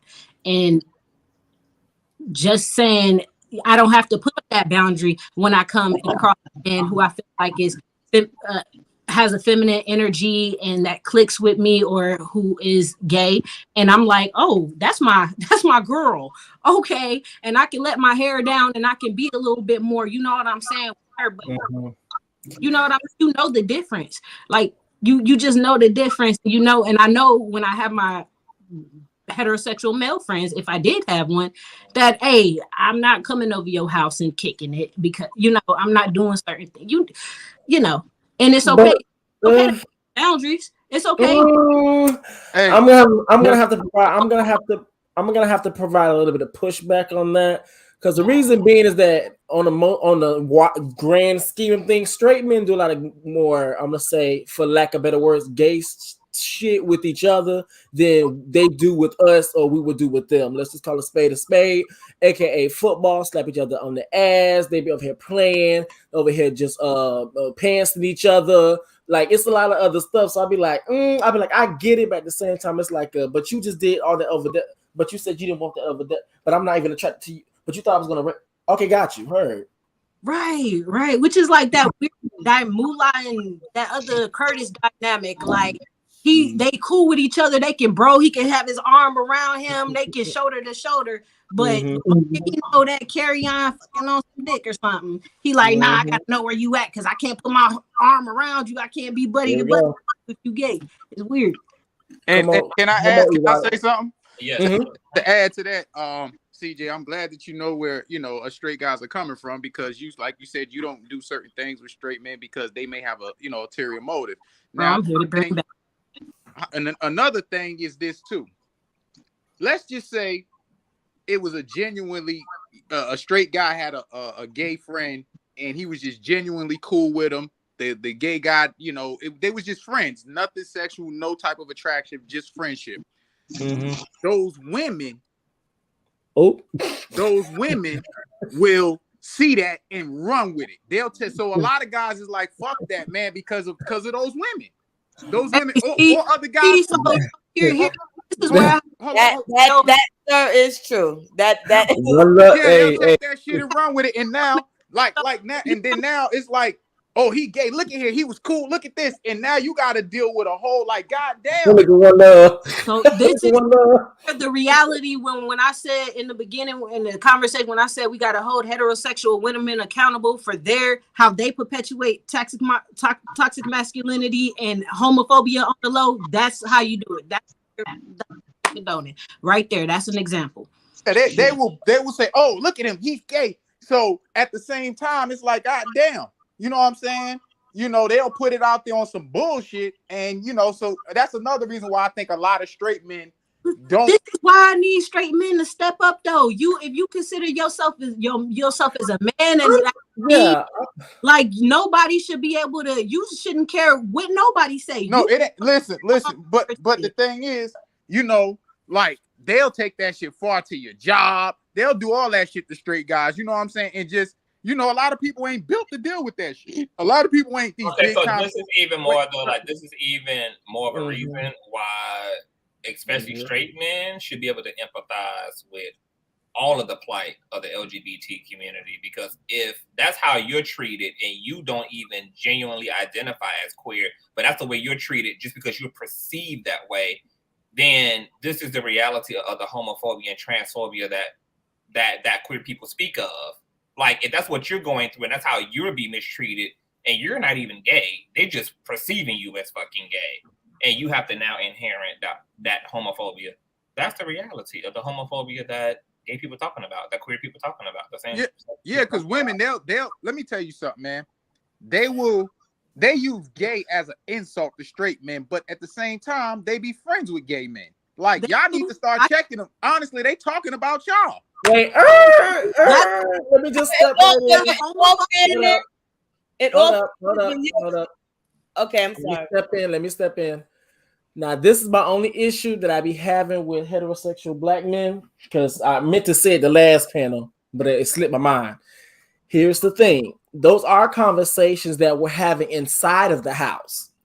The issue is that y'all are not even inside the house, and y'all trying to tell us about conversations that we having inside the house.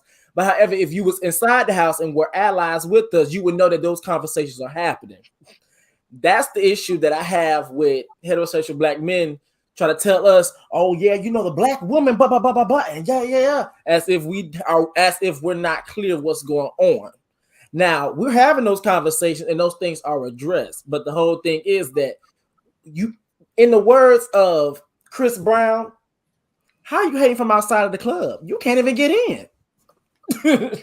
But if the conversation is inside the house and not made public, then those guys don't know. So they're just going off of what's seen on the outside. And on the outside, they seeing gay guys be silent when they attack straight men and use gay as a shaming tactic. And nobody speaks up. So can we talk about the inside of the house for a second?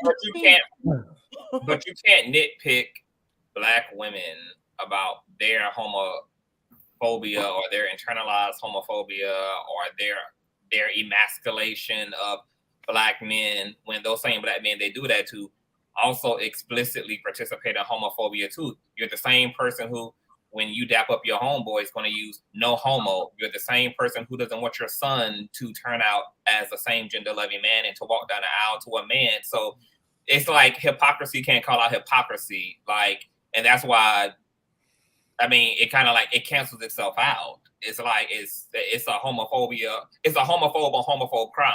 Like it just, it falls apart. Well, Conscious. Okay, good. I'm sorry. Okay. For every action, there's a reaction, right? The reason why guys say no homo is because that came from some type of action, and that's their reaction. Now, let me explain it to you. That came from, well, women labeling them as gay because they have male, it could be straight male friends that they're close to, and God forbid if they cool with a gay motherfucker, not like it, you know what I'm saying? So that's just a reaction. So now that's where it came from. It came from somebody else's actions and their slander and their criticism and their judgment. So that those words came from them being treated as gay when a woman gets mad at them because he wants to hang out with his homeboys. Oh, you must be gay. So now these niggas got to say no homo and shit. Nah. Hold on. What helpful, healthy, straight men who really want to be helpful and allies to the queer community have to do is be mindful enough to not say no homo, because you have to think about who is that at the expense of. It's at the expense of gay men when you say no homo. It's at the expense of same gender loving men when you say no homo, because you're directly reinforcing the big ass gap that should exist between gay men and straight men, and you're also saying that gay is something so othering to the point that I need to make sure that you know that I'm not doing that to you. Like, I don't even think straight men understand like how much is jam-packed in the statement no homo. Like, the fact that you have to go out of your way to make sure that another man knows that you're not gay and you're not being gay towards him, as if even if you were, he would turn into a pillar of salt or some shit. Like, as if it even makes an actual difference, really. Like, if you want to hug your bro, hug your bro. Like, and I'm sure that if that man goes back to a community and some toxic ass female is like, you dapped up Lawrence, I ain't never heard no straight man being confronted about any gay gesture, being like, well, he said it was no homo when he did it. So it's not even a consolation. Like, it's literally just baseless, and it's at the expense of gay people when y'all say that. And that's what woke people, like, that's what it means to be woke. It's like, you realize, like, how you're offsetting the ecosystem of an entirely different species by your one action. So you don't perpetuate those behaviors because of who is at the expense of, what community that's at the expense of. Kind of like if I mean, yeah, I just leave it there.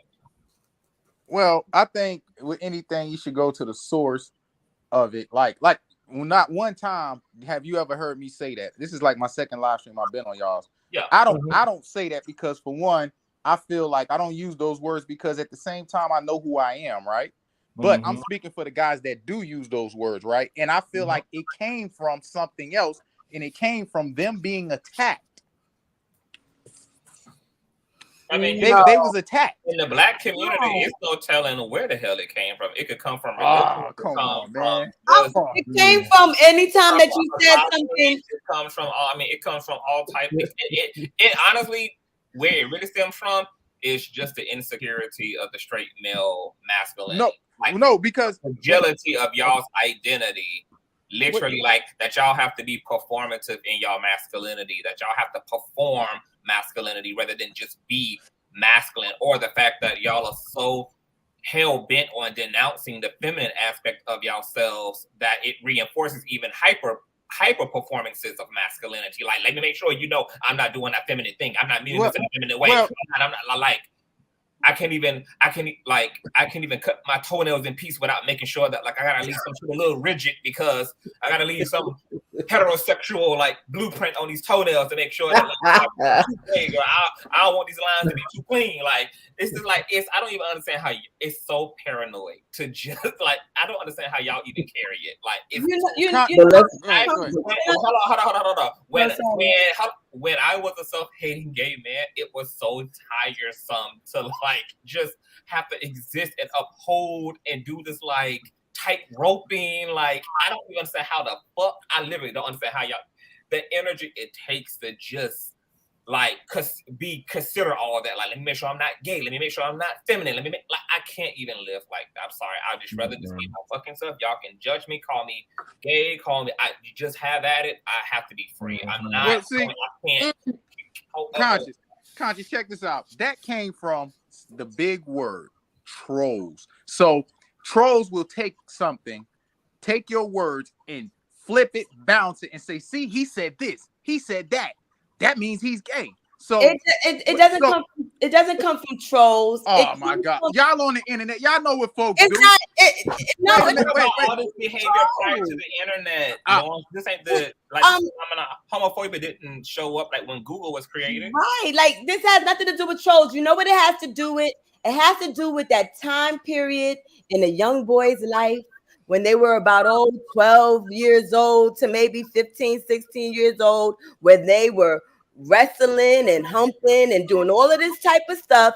And they, for whatever reason, pray to God that it never comes out. And we all have to suffer and deal with the consequences, because I know for a fact what goes. Do you know I work at a middle school, and these kids, I have to say things like, get your fingers out that boy's butt. Saying is that people, you understand what I'm saying? Wait. People take words. And I got up in the morning, I got dressed, I went to work. I had to say, take your fingers out the big butt. Let me say something. Not just with guys, but they will take something a guy says to a woman, right? And flip that shit around, say, oh, see that? He said something sexual. He said, all he said was, you had a nice dress on, lady. And now that shit is flipped, bounced, and put in a mixer and stirred up, and it comes out to something else. So what happens is guys got to make sure even dealing with women. I'm talking to not just guys, straight men dealing with gay guys, but I'm talking to guys, straight guys dealing with straight women. They got to make sure and be careful about their words and the selection of words that they use, because it can be misconstrued. It may not even be misconstrued. They may intentionally flip that shit and say, hey, he made a sexual advance. No, so you ain't. Y'all be making some sentences that so not sexual all of this sudden. We were just exactly. I just said no. The media will make it sexual. Not y'all. The media will. Tennis balls. The media will take something. A nigga could say, "Hey, babe, you got a nice dress on." A nigga could say, "Babe, you got," and they a troll, a Gail King will say, "Look at that. He's a sexual deviant." No, Lauren. Stretching it. Let's talk about it in context. When you all say no homo, let's just go back to no homo. I have heard people say let's stick to everything because it applies. The flipping of words, apply. They will flip that I didn't finish my sentence. Okay. Hold on. Okay, all right. I have seen it in this context. Hey, bro, we're in a supply closet at work. All right. Hey, bro, pass me the tennis balls or the basketball. No homo. That has not. No one would have left that conversation talking about anybody being gay, but no, somebody had to say no homo. And then that is what makes me think, why did you turn this conversation sexual all of a sudden when we're just talking about freaking basketball or tennis ball? That's what society does. The audience will take that shit and run with it. He's made it, especially if something come up where he had an incident, some sexual shit. Oh yeah, remember he said that to you, girl? Yeah, I remember. He brushed up again. He said I had a nice dress on, and they will flip that shit. So that's the same thing. Why guys, I don't use the word, but I understand why straight guys use it, because they will flip that shit. Can I say something? Can I say something real quick? Okay, Lawrence, the reason why you have to understand this, the reason why gay man, LGBT, cis woman is not gonna agree with you is because in your community, the straight hetero cis community, Black men, you guys cause a lot of trauma and violence, right?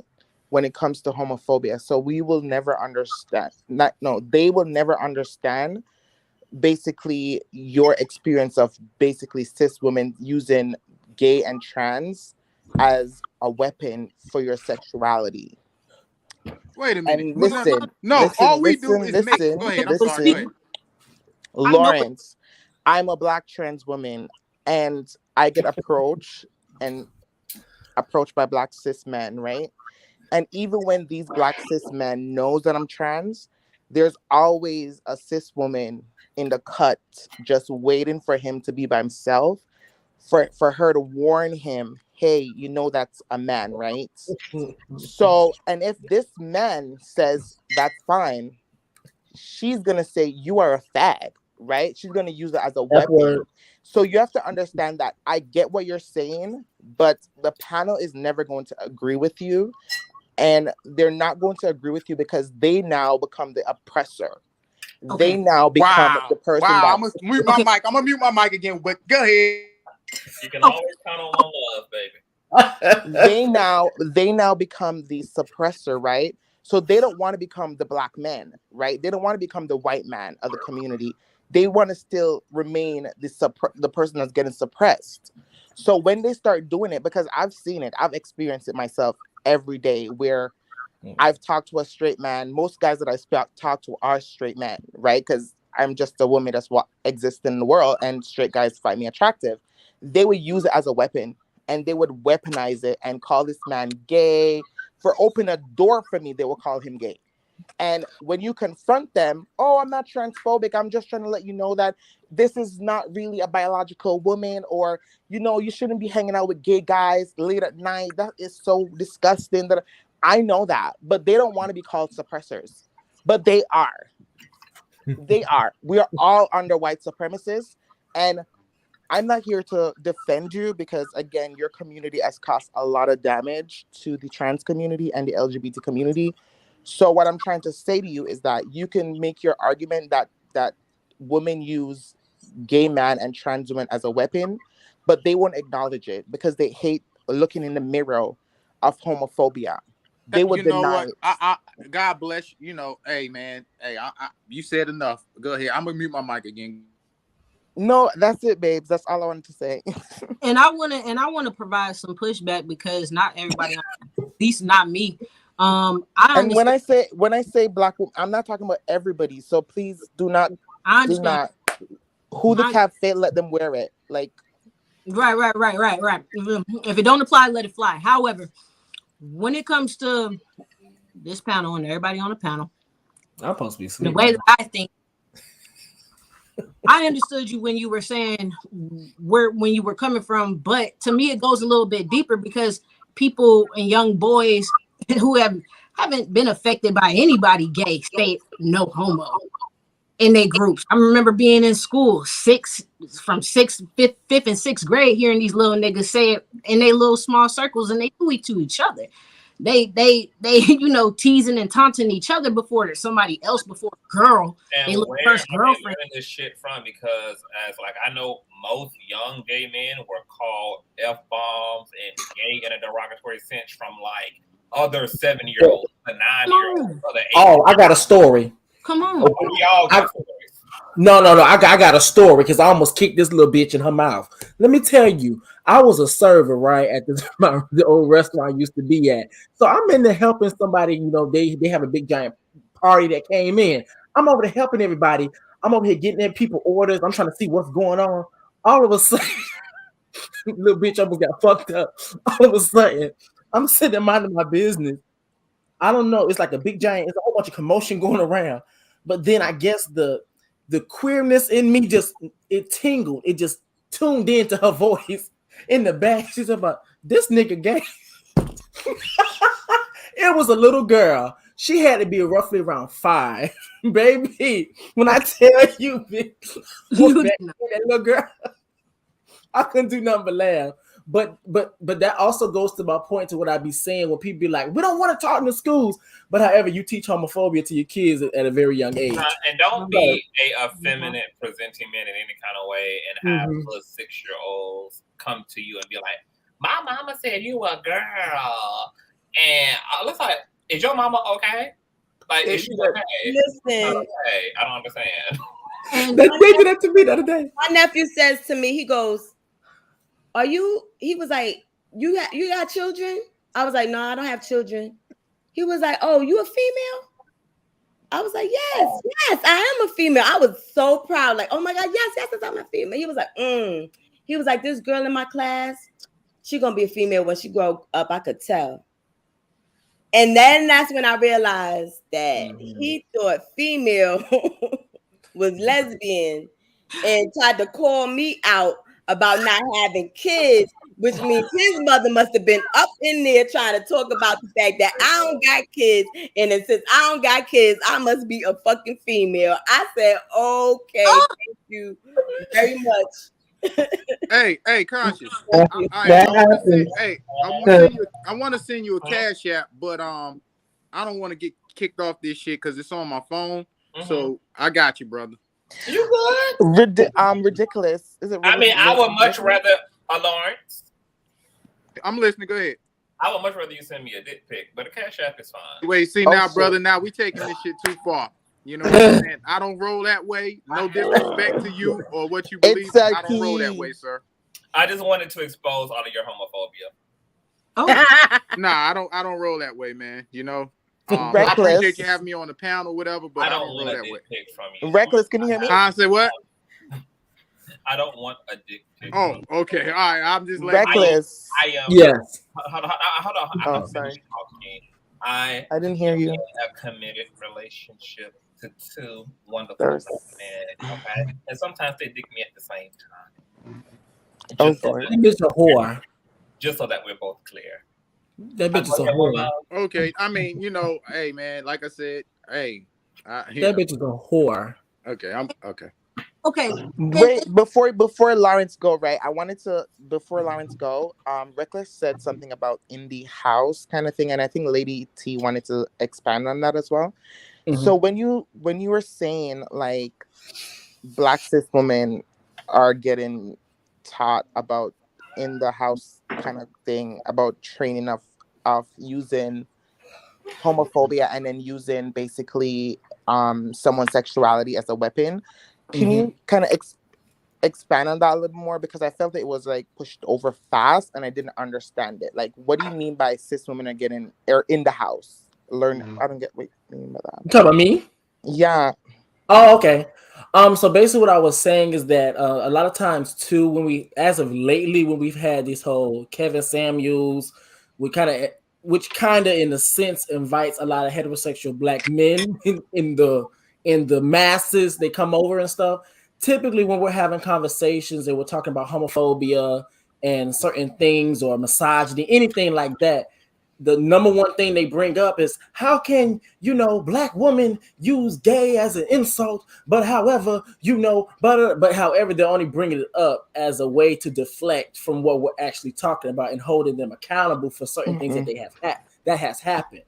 Now, what I said, the whole thing of the whole house, I kind of used it as an analogy, as in showing that out of both genders or sexes, when it comes down to men and women or male or female, typically women or female are more likely to be our friends, are more likely to have our backs in situation, are more likely to be with us and actually join with us compared to our heterosexual male counterparts.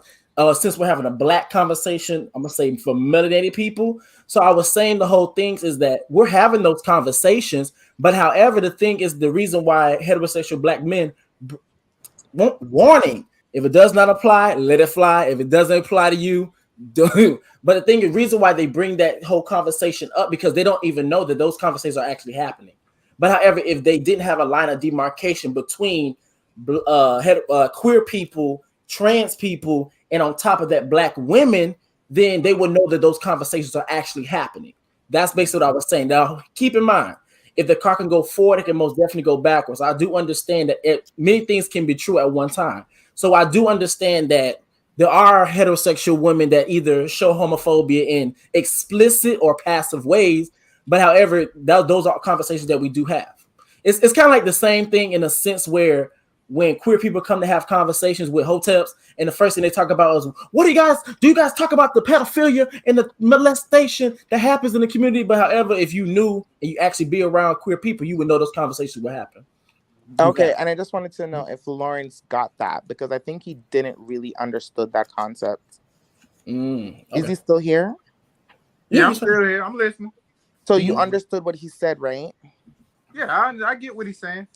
Okay, because I feel like a lot of cis black men, they don't understand it, and that's why when they use that terminology, like black cis women are using LGBT as a weapon, I feel like if you were part of the community, you would have known. Which we're trying to have the conversation, we're trying to do the work, we're trying to educate these cis black women. I'm talking about the homophobic and the transphobic ones, where you know what I mean. You're not a part of it, because again, sometimes cis black women don't want you around. Like if we have a party, right, and you are the only straight guy there, they're gonna question your sexuality, and that comes with being a part of the system that misogyny created, right?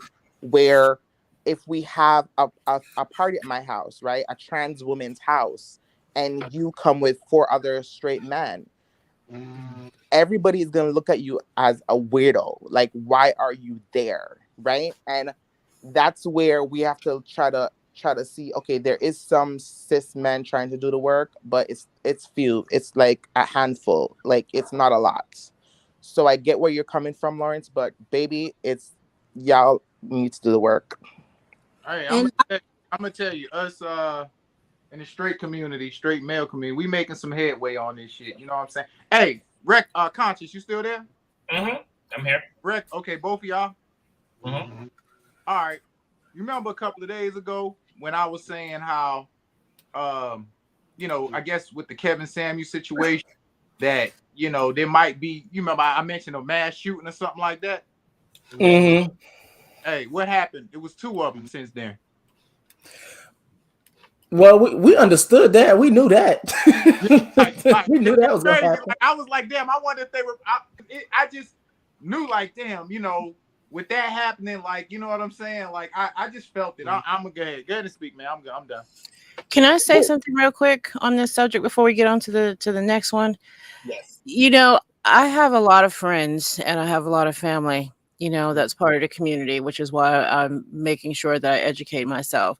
Now, if I decide that I want to go out with my girlfriends and we're going down to the bar, like, we need to change the narrative and stop trying to shift blame, because it's not just women that are trying to shame. If I'm going into the bar with a group of women and it happens to be a quote unquote lesbian bar, as soon as we come out, we're getting bashed too.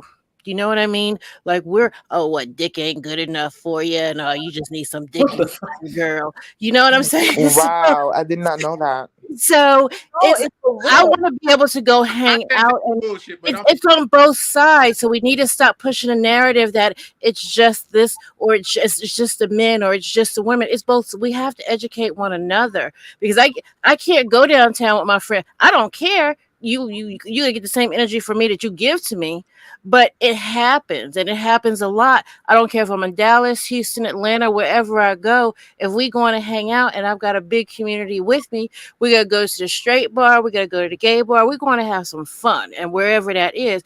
But we get it too as women. I think I don't want to take anything away from the homophobia because you speaking as a cis hetero. A woman, right?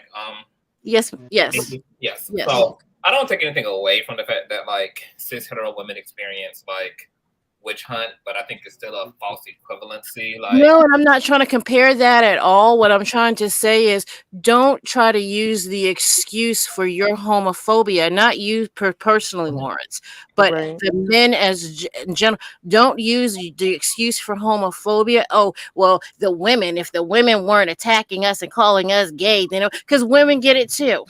And you don't hear us saying that, oh, well, we're homophobic or we're transphobic because the men are going to look at us and think we're crazy. Nah, bro, that's not the narrative we need to address. We need to look at the real issue.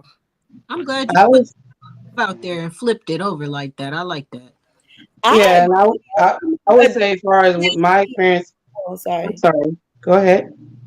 But I think I just want to say that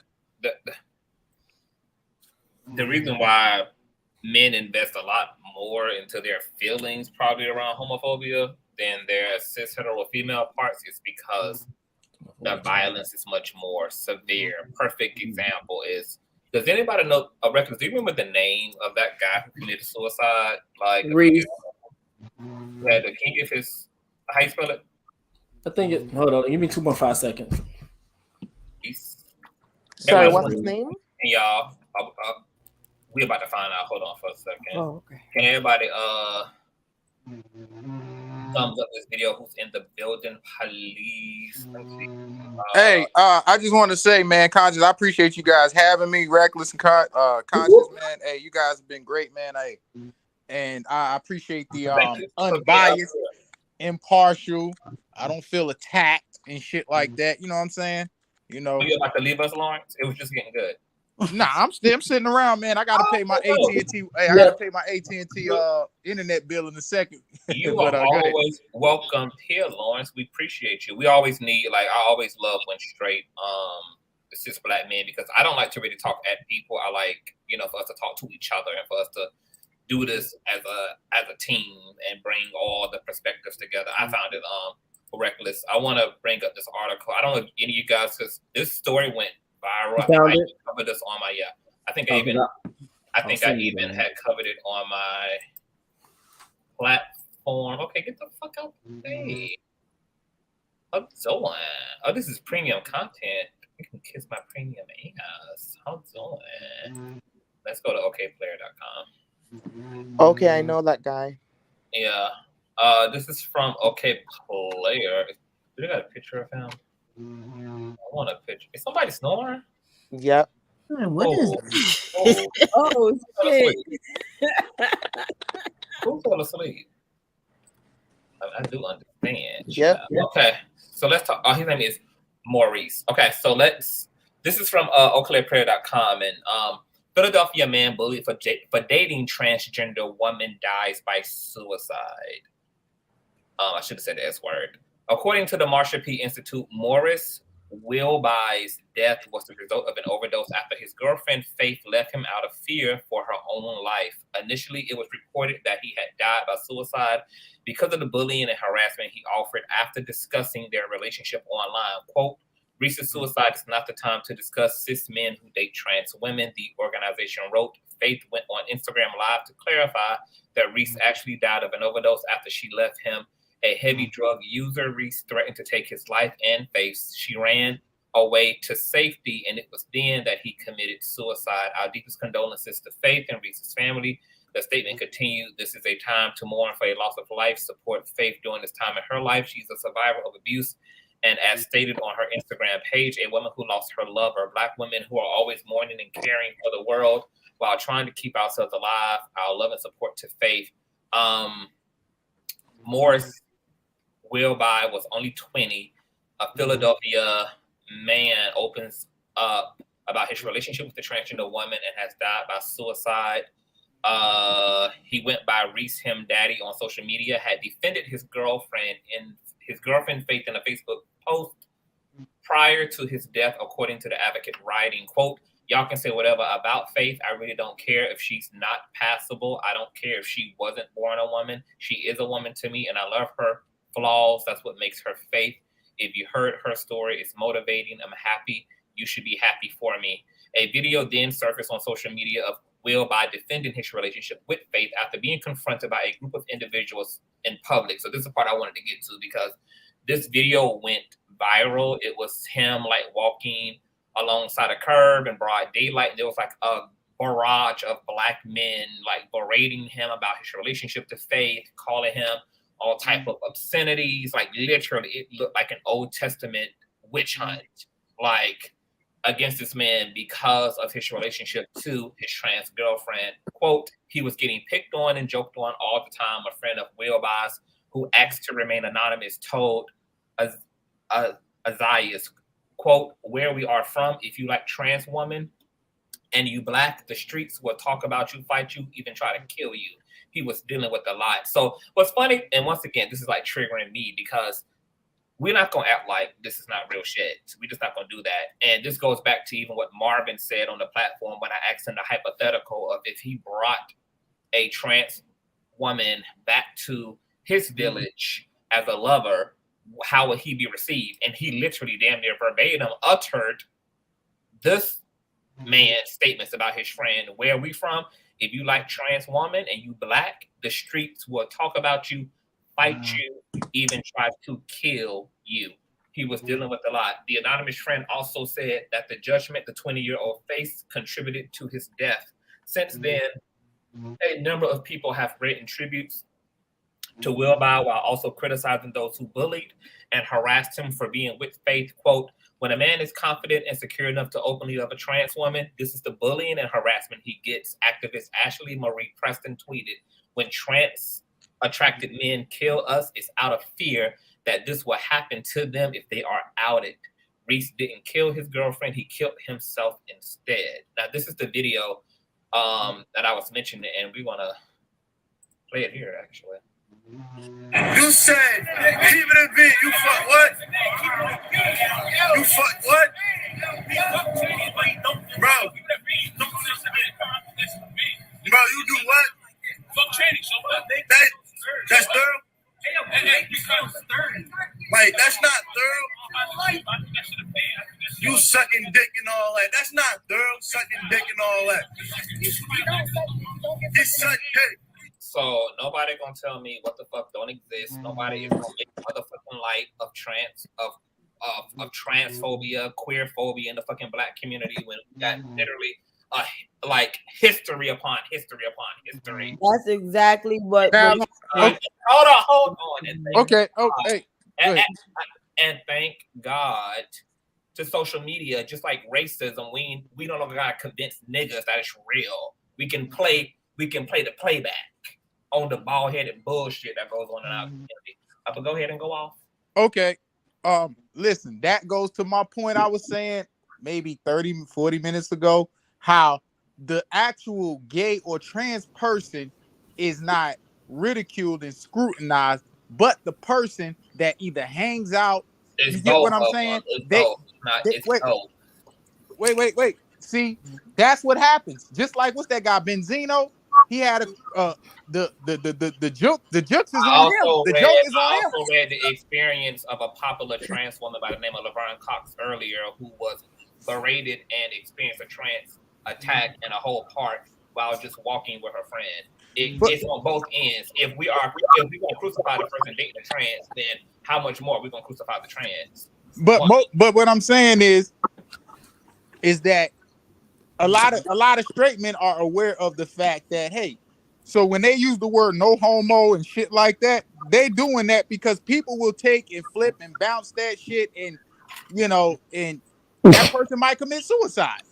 But here's the thing that be getting me, honestly. I'm gonna be honest with y'all. But like the thing is that when we get to these conversations, this the reason why we be like question mark inside of our thought bubble, because when we get to the conversations, y'all act like homophobia and transphobia don't exist, but then when we get here, you admit that it exists. Not saying you, but people admit that it exists. Like that's why I be like, okay, what we doing? Once again, warning: if it does not apply, let it fly. Like that's why I get annoyed when we get these conversations, because it's like we don't keep context of what's really going on in the world, because we be like the whole thing that happened. Well, I want to bring up a different subject, but like I just feel like we don't keep context. Like we understand that homophobia exists, we know that exists, and but the thing is as well, and I also got on my own mother about this as well, because she was like, "Oh, I didn't want you to be gay because I was scared what people were gonna do to you." But however, you're participating in it. You're participating in it. Yeah, because so I want to add to that, man. I want to add to that because I've been in debates and on panels with a lot of straight people who will say, "Well, no, I'm not homophobic. Like it's just that I don't want my child to inherit and have to deal with like the type of society." You know how the fuck you remedy that? You don't remedy that. But hold on, let me find out who is. Hey, I got a question for y'all, man. Hey, check this out. Hey, hold on. No, it ain't about that. Wait. I wanted to learn how can I pay my. Hello. I'm trying to find out who the fuck is snoring on my panel. Give me a minute to do that. So that we can proceed. No, I wanted to pay my. I cannot identify who's snoring on my panel. If anyone is talking, let me zone in on who the fuck is snoring. Matter of fact, let me go off and call in. Miss Mickey, are you there? Yes, sir. Okay, it's not you. Lady T, are you there? I'm here. Okay, it's not you. It's not China. It's not Lawrence. FB, are you there, love? Okay, oh, baby, she would die now. She gotta rest in peace, y'all. Let me let her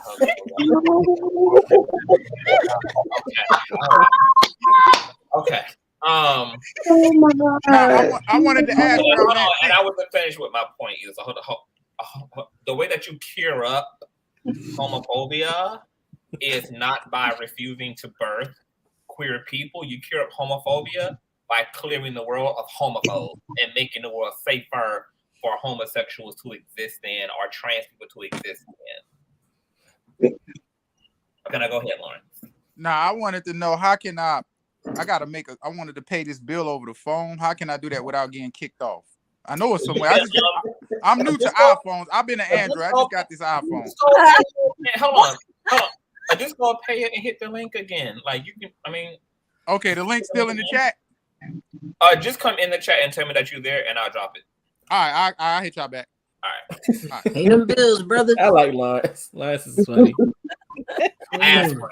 I call him aspirin. His name is Tylenol. Okay.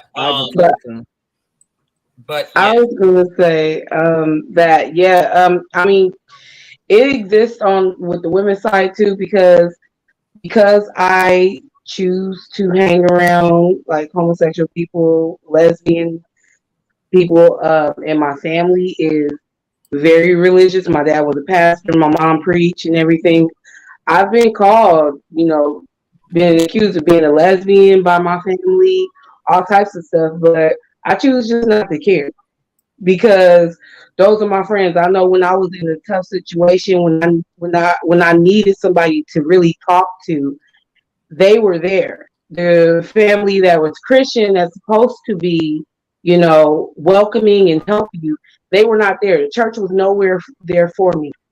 Those people that they talked about was the people that were there for me. So that's why I just choose not to care. Like I believe in God, I love God, you know, and everything. But I choose to just love people for who they are. And you could do that, but at least you're not spilling out hate in the process. It's kind of like the plight as Black women when it comes to these men dating interracially, and they downing Black women and lifting and uplifting all these other races. It's the same. It's like stand true in yourself, in your straightness. Stay true to yourself, but don't dog out the next group or set of people in the process. And by saying no homo, and you know, standing silent in the group while your homeboys taunt a group of transgender folks, just, you know, that's not, you're not helping. You're perpetuating it. You're in silence, technically. And I've had like some of my lesbian friends have hit on me, but it was okay for me to be like, girl, I don't get down like that. And they was cool with that. And to this day, they still call me, hey sis, how you doing? And you know, they don't so, cross that boundary, do they? They don't continue. No, they don't continue to do it. And that's all you have to do. You know? Why as women, we understand that concept of setting up those boundaries with each other? Because I have like, I don't know, I feel like I have a good balance of straight friends and gay female friends. Like, you know, I don't understand what is this thing when it comes to men to where you have to survey everybody that you come in contact with and have to have all these walls and layers built up when you don't. That's not realistic how we move about the world, man. Like, I don't know, man. That's just, they got you'll mess around and miss your blessing by just dismissing people because you're looking on the outer exterior. My husband's the same way. Like, you know, I'll have, because I'm in the beauty industry, so I have gay friends or whatever I pick up or whatever. He's not like that. He'll have a conversation with anybody, and that's why I love him, because he's not intimidated by being around a gay person, because he can stand his masculinity and still be friends with somebody, you know, and not bash them. You got a good one. And that's why we have a conversation. Like, we don't have kids yet, but if we do have kids, we have that conversation all the time. What if our kid turns out to, because we don't know what we're going to have. I'm going to love my baby because I'm not about to lose my baby. Guess what? We going to cry. That's what we doing. Okay. Because I'm not losing my baby because people want to bash him. I'm going to give my child the best. Anything, whatever you need, I'm there for you. Because I'm not gonna lose my baby over the religion. If it takes for, I gotta go to hell to, you know, get rid of my child. No, I gotta go to hell. I'm sorry.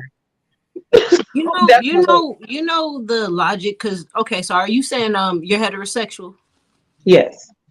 I don't understand the logic when it comes to the heterosexual community, especially church folks, when it comes to LGBTQ having children or being around children, as if we have this must to just exude and just put the gayness on kids, as if we ourselves did not come from said heterosexual folks, and 9 times out of 10 was exposed to heterosexual sex, heterosexual intimacy, and everything else heterosexual.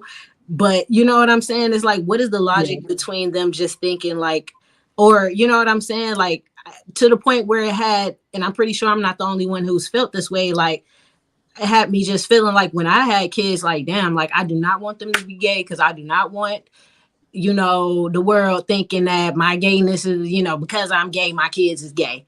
When technically, if I was to go by the same thinking, I should have been straight. My mother is a heterosexual woman with 5 children.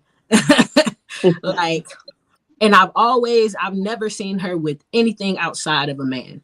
So, you know, my first time ever seeing sex was porn, and it was a heterosexual porn. Like, you know what I'm saying? It's like, if anything, from what I've been exposed to, I should have been gay. I mean, I should have been straight. Sorry.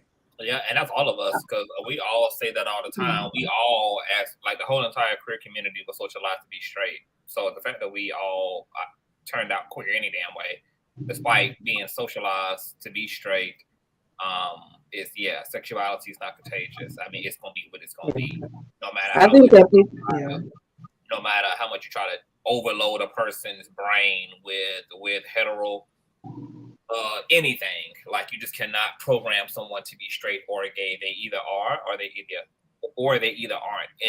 And to China's point, if it were programmable, there's no reason why any queer person should exist, because we all were socialized in a straight world. We had straight parents. We saw straight representation in movies, in mythology, in childhood stories, Cinderella, Aladdin, and Jasmine, Beauty and the Beast, Mr. and Mrs. Pac-Man, Mickey Mouse and Mrs.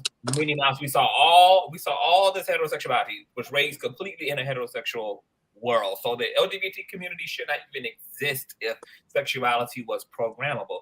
It's not programmable. It's just not. Nope. And it's never going to be. And another interesting thing about religious people is there's not one single fucking example in the New Testament of Jesus berating Christianity over believers' heads. Matter of fact, you find the opposite. You find motherfuckers running after him for the gospel, not him running out on people with the gospel. So the fact that religious people think it's their duty to go crusade after the fucking world, like, how about you exemplify Christ in such a way that you attract me to you, not the other way around? Yes. And the Bible is written by men anyway. So I mean, I didn't come bang on your door for the Holy Ghost. You should be so filled. You should have so much power. You should have, your cup should overflow with joy and love and blessings that I'm running you down to ask you what the fuck you got going on and who the hell you worshiping. Conscious. I'm gonna need some of that. Conscious. Like, I'm pretty sure for that. I'm pretty sure you and I both have come in contact with people who are like that, whether they are spiritual. I feel like people probably come to you like that, Conscious. Like, you just attract people to your space just because of the energy you exude. I'm not religious by any means, but I am spiritual. He's a slut. And I do, like, I can receive someone who, from a Christian background, who got that energy, and if it connects with me and I'm able to receive it, I can receive you. You know what I'm saying? And it should be that way, but it ain't, man. It ain't. Oh, Christian, what is it? Christian crusade. Religion isn't good for anyone. I don't believe it is. And like, even coming from that big background I come from, like, I never, like, when I got grown, I didn't go to church. So I believe in God. I don't believe in Jesus, but I believe in God. No offense to anybody, but I believe in God. But it's just that, I believe people are just people. You gotta love them for who they are. They grow up and they be different people, and you just gotta go with it. The only time I'm gonna have a problem is with what you doing could cost me my goddamn life. If you ain't building no pipe bomb, if you ain't setting fire to houses, like, I don't need to be up in your business unless your business explicitly impacts me. That's the only time I need to be involved in your damn business. Exactly. So, yes, it's interesting. Lawrence, did you pay that high ass iPhone bill? Nah, bro. What happened was I didn't combine I just got with Apple, and I was with Metro with my Android. So when I got an Apple phone, because I started, my YouTube, and I was on YouTube, and they were saying you need a Mac computer. So I went, they didn't say I needed it, but they was like, that's the best one if you want to do all that editing and shit. You know what I'm saying? So I bought that and bought an iPhone along with it. But my home internet was always with AT&T. You get what I'm saying? So I didn't combine the cell phone bill with the internet. So it was separate bills, and I thought I paid it all when I paid the cell phone bill, but I didn't. So I had to call and pay that one separately. You know what I'm saying? If black men can't even pay their cell phone effectively, Lawrence, how the hell they gonna lead a revolution? Man, shut up, man.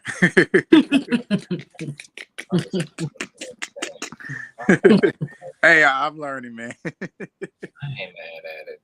Anything, so, Lawrence, what do you constitute as, going all the way back to the initial topic, because this initial topic started off with Natalie. I don't even know if you know who Natalie Nunn is or who the Bad Boys Club, but it initially started off with a straight person telling another straight person that what they were doing was not homophobic, despite the LGBT community considering it homophobic. Hold on. hold on for a minute, Lawrence. Neo-Ka, I have literally said to you 100,000 times that you have to change your profile picture before I let you up on the panel. You have continued to hit the link and not successfully make it up here because you have not, in fact, changed your avatar picture to something more appropriate. I have put it up on the screen. I have said it. I have typed it. So I'm just going to go ahead and ban you from the studio. So since you don't get it, and that'll be that. So my question to you, Lawrence, is what do you consider to be homophobic? Like, what is homophobic behavior to you? What do I consider homophobic? I consider homophobic as being unfair to a human being's liberties and freedoms as a human being, no matter what their race, creed, gender, nationality is. If you're a prejudice, you know what I'm saying? Like, it's the same thing as a prejudice. Like, I wouldn't want a white man being prejudiced towards me because of my skin color. Like, if let's say I was waiting in line for something, I wouldn't want a white clerk cashier to skip me because of my skin color. So if a person skips over a person that is gay or, you know, whatever the case, lesbian, because of their gender, instead of him taking the next person in line, that's homophobic to me. You know, and you know that transcends into anything. I just use that as an analogy, but it could be anything. You know, saying hello or just treating people with fairness, man. If you don't treat people with fairness, based on their gender, you know, I ain't gonna talk about race because that's, like I said, that's prejudice. That's a whole nother thing. But we talking about homophobia, then that's to me homophobic. You know what I mean? Now, you know, that's what I consider homophobic. That makes Lawrence, do you know the difference between transgender and a gay person? Yes, a transgender from the definition that I understand is a transgender is someone that was once a male, or you know what, born a male, and they went through the whole process of becoming a female through other medical and scientific methods. You know what I mean? That's my definition. I could be okay wrong. Because you keep mixing up the two when you speak on homosexuality and transgenderism. You keep mixing up the two when you speak, so that's what I wanted to know. Okay, well, I mean, maybe I'm just classifying the two, you know, as one, but that's what I consider, you know, homophobic. Just basically discrimination against another human being. You're a human being first before you're anything. You're a human being before you're male, female, before you're gay, ungay. Go ahead. Yeah. I'm sorry.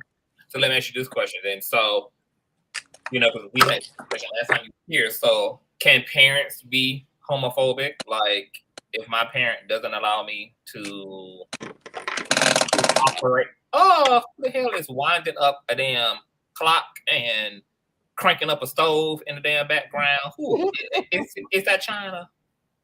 I think it's China. Oh yeah. My bad. Can a parent be homophobic? Like if you don't allow me to date somebody of the same sex because it's somebody of the same sex, would you classify that as homophobic? Even if I am at the appropriate dating age? Like at this age, it would be appropriate for me to date a girl, but because it's somebody of the same sex, you're not letting me date them and you're not supporting that. Is that homophobic? Hold on. I'm gonna say this. It's just like the same thing as when let me start here, and I'm gonna get to your question. I'm not dancing around it, but I'm gonna say this because I'm more familiar with this. It's just like when people tell a female don't date a certain guy, her parents is telling her that, but she loves that guy. And when you resist and not like even having an ear to listen, that person is probably going to go harder and fall more in love with that guy. You get what I'm saying? So I would say, is it homophobic? I would say it's something that is not in their tradition. So initially, they may not be receptive to it because it's not in their tradition. Now, the caveat is, the more they resist, the more it's gonna hurt them. Why do you? So you think that? So it's not homophobic if it's just something that people are not used to? I think for not all people's not used to, but some, you know, everybody's built differently. Some people's like, hey, go ahead, fine, as long as you ain't out here killing people, you know, cool. Like, for example, I have a son, right? As far as I know, he's a straight male, but let's go to occupation and choices and things that he wants to do in life, right? Now, I'm like this. Look, dude, do whatever makes you happy. As long as you're not out here killing people and you're not hurting people in society and you're a productive citizen in society, then go ahead. If you want to be a janitor, if you want to work at McDonald's for the rest of your life, I would want you to do more, you know. But if I see that you find peace in that, if you find peace in that, it is what it is. It may not be in my tradition or something that I'm used to, but so I can't tell another human being, even though I gave birth to that human being, I can't tell a human being where to find peace, because, you know, going back to children, people, you know, could tell their child, you need to go and be a doctor, a lawyer, this, that, and the third, and push their children that way. People got degrees and stuff that they don't find peace with, but they out here doing something else.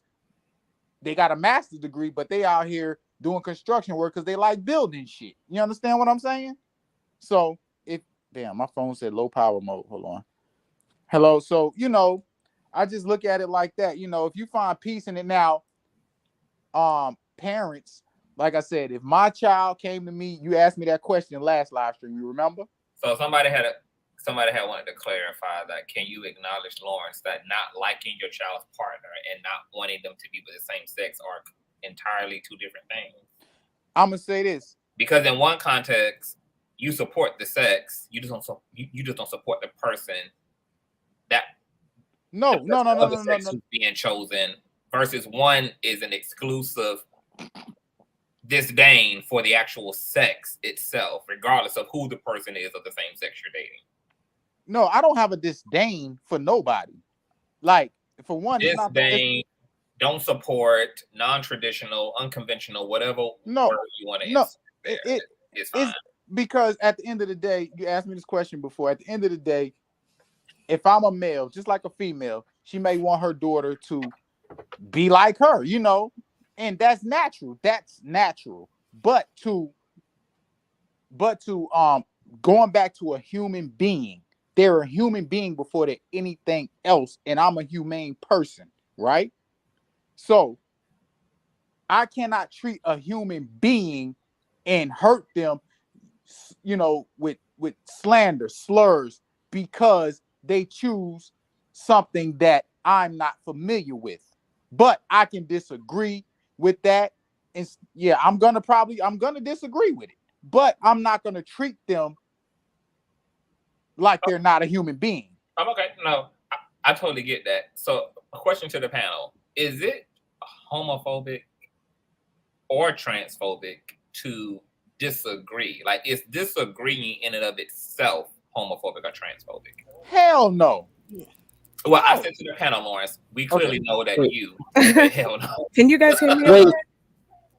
Wait, say it again. Is disagreeing in and of itself homophobic or transphobic? To disagree with homosexuality or to disagree with transgenderism, is that homophobic or transphobic in and of itself, to disagree with it? Because to Lawrence's point, there are people who can disagree and still have a humanity toward other human beings. I always use my grandmother as an example, who definitely believes what the Bible says, but does not also participate in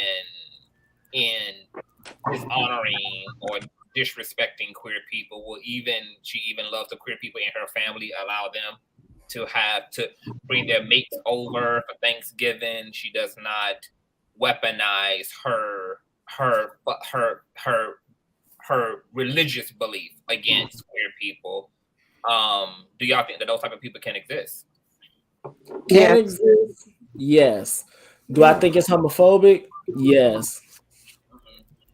Did you my say mom's the same way? So I mean, Yeah. she's like that. She's old school, you know. So did you say that if your grandma or your mom's, if they wouldn't allow your partner, that they wouldn't allow them to come, or that she does allow them to come? She does allow, like, she's very accepting, and she allows everybody to have to be treated with dignity. Her personal belief is what the Bible says, but she does not weaponize that against. I don't know, because it's kind of like, I hate when they, like when you got older folks like that and they continue to call your partner, oh, your little friend, instead of calling them, yo, that's my wife, or that's my girl, and they just continue to just call him a friend or something like that. It's a way to demean you, right? Like, I hate that, but I'm sorry. Okay, I'm sorry. Yeah, that is a way to demean you. I do have to like remind my older family members, like, hey, don't do that. Be cool, because I don't believe everything that's in that Bible, because it was written by men anyway. But for my older people, it's kind of hard to get them out of them ways, especially when they born in the 1950s and 40s. That's the older people I'm dealing with, and when they're older like that, it's hard to get them out their ways. But it's a milestone when you can get them to accept your partner. They come into the house and they're not disrespecting your partner. As long as they're not disrespectful, then I believe that's a milestone in my eyes. And for me, I do believe that there's levels to this shit. So you have people that says, oh, you can come to the house, but you can't drink from the same fountain. You can't eat from the dinner table. So you have to understand, like, there's levels. And I keep saying that when people use the word homophobia or transphobia, we're not just saying the discrimination. We're just saying the minor things, right?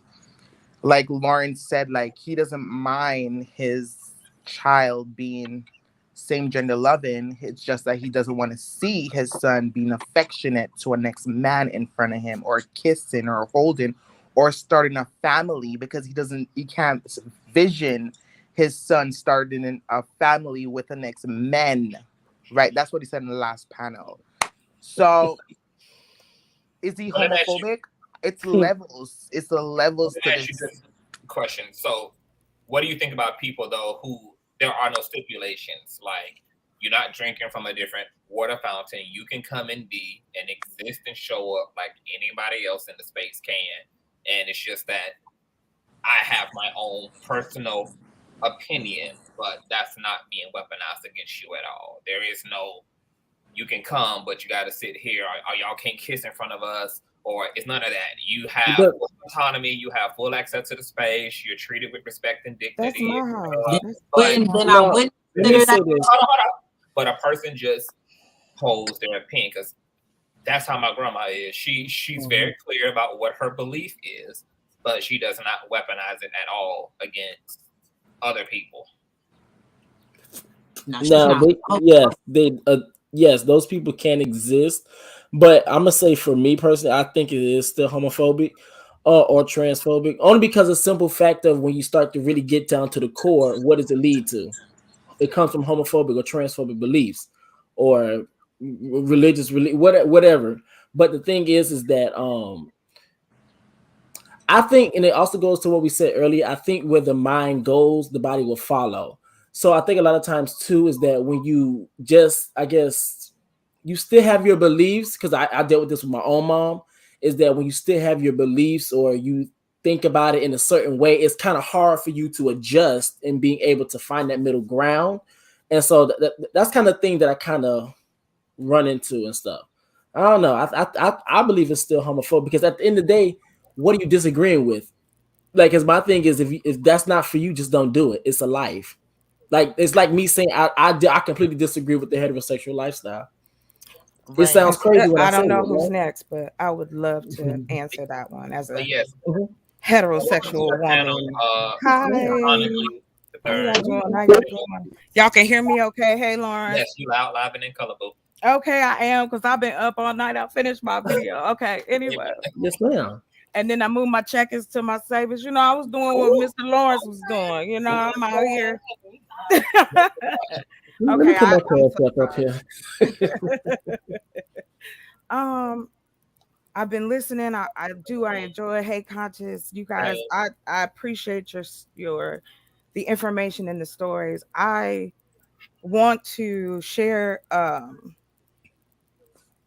what I have dealt with as a person that got to see it in education, a person that was raised in the church as a Baptist, hardcore. The things that were taught to us was wrong. I got kicked out of Sunday school. So, because I asked too many questions. It doesn't make sense. So if the creator loves all, why are we still doing this? And it's all this time. This isn't new in the sense of there are different people that do different things all the time.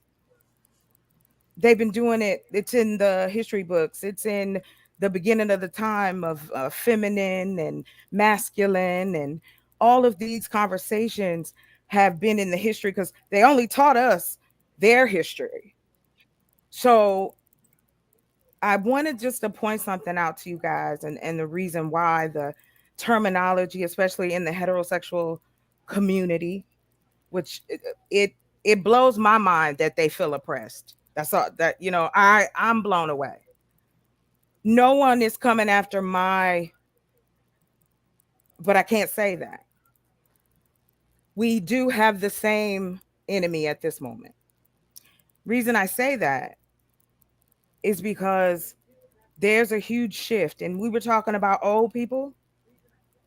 The whole Senate is old, ladies and gentlemen, and that's why we're still trying to get people just the right to be. And now everybody is vying for their peace because it's all trying to come together. And Black men have decided to take it on like it is a shot at them. Men are only put in a monolith. This is not an excuse. It's almost like they do you like this, as we were born into this society. This is your choices. You are a boy, you are a girl. You don't know that immediately. Someone tells you that. But your feelings are going to always be different. Now, some people know whatever is the social norm, a lot of people fall in line. We see it all the time. People follow people for certain reasons. They want to be around certain people for certain reasons, whether it's to hurt you or whether it's to help you or whether it's to just try to understand. I was thinking about I look at like the missing pages, FBI, those, I do that kind of research. And when you think about the women that are missing, they're just women. They all look like women. That's it. Nobody knows anything else. And they're missing and they're gone. Why? Because we have old men keeping a patriarchy that's going to push down, and then you have this trickle down theory where the racism and the homophobism and all the isms, I'm gonna just say that as a blanket, it's trickled down because they don't want to shift power. I don't want to start seeing different things. You are making my child gay. You're rubbing your blackness on me. So on and so forth. They can move the goalpost to the moon and they will still try to come up with an excuse. And our people decided, and I'm say this, I hope it doesn't piss anybody off. Our men took it and twisted it. As human beings, there's not one robot that you get a booklet when you get up and this is what you do with your life. It's the things that nature and nurture have put in us all. I make no excuses for who I like, who I don't like. And that is the problem. With all the different people I've met in my life, I have traveled from one part of the country to the next.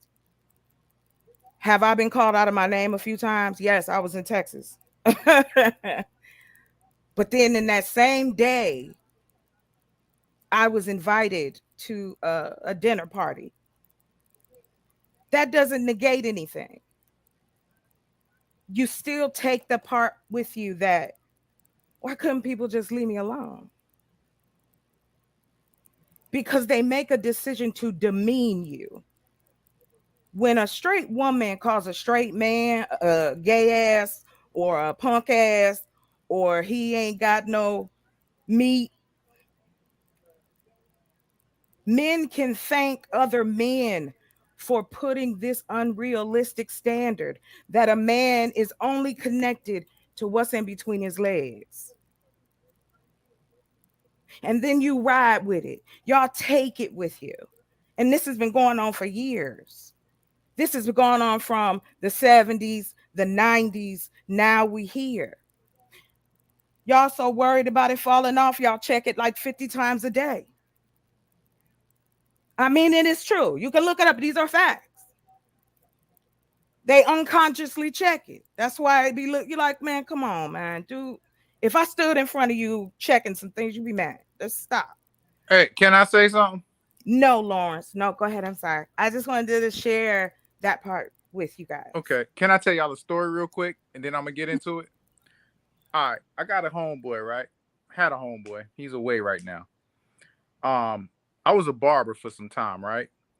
And I used to see this dude. He didn't have much, you know. He was in the streets doing a little something, but nothing major. But he used to always come across these females, black women, that had shit, doing good and look good. But the relationship wouldn't last no more than 6 months. He'll come by the shop with the girl, and then 6 months later, she gone. Then a couple of months go by, he'll have another one. And I was like, God damn, man, you running, what's up? So one day, he came through with a white girl.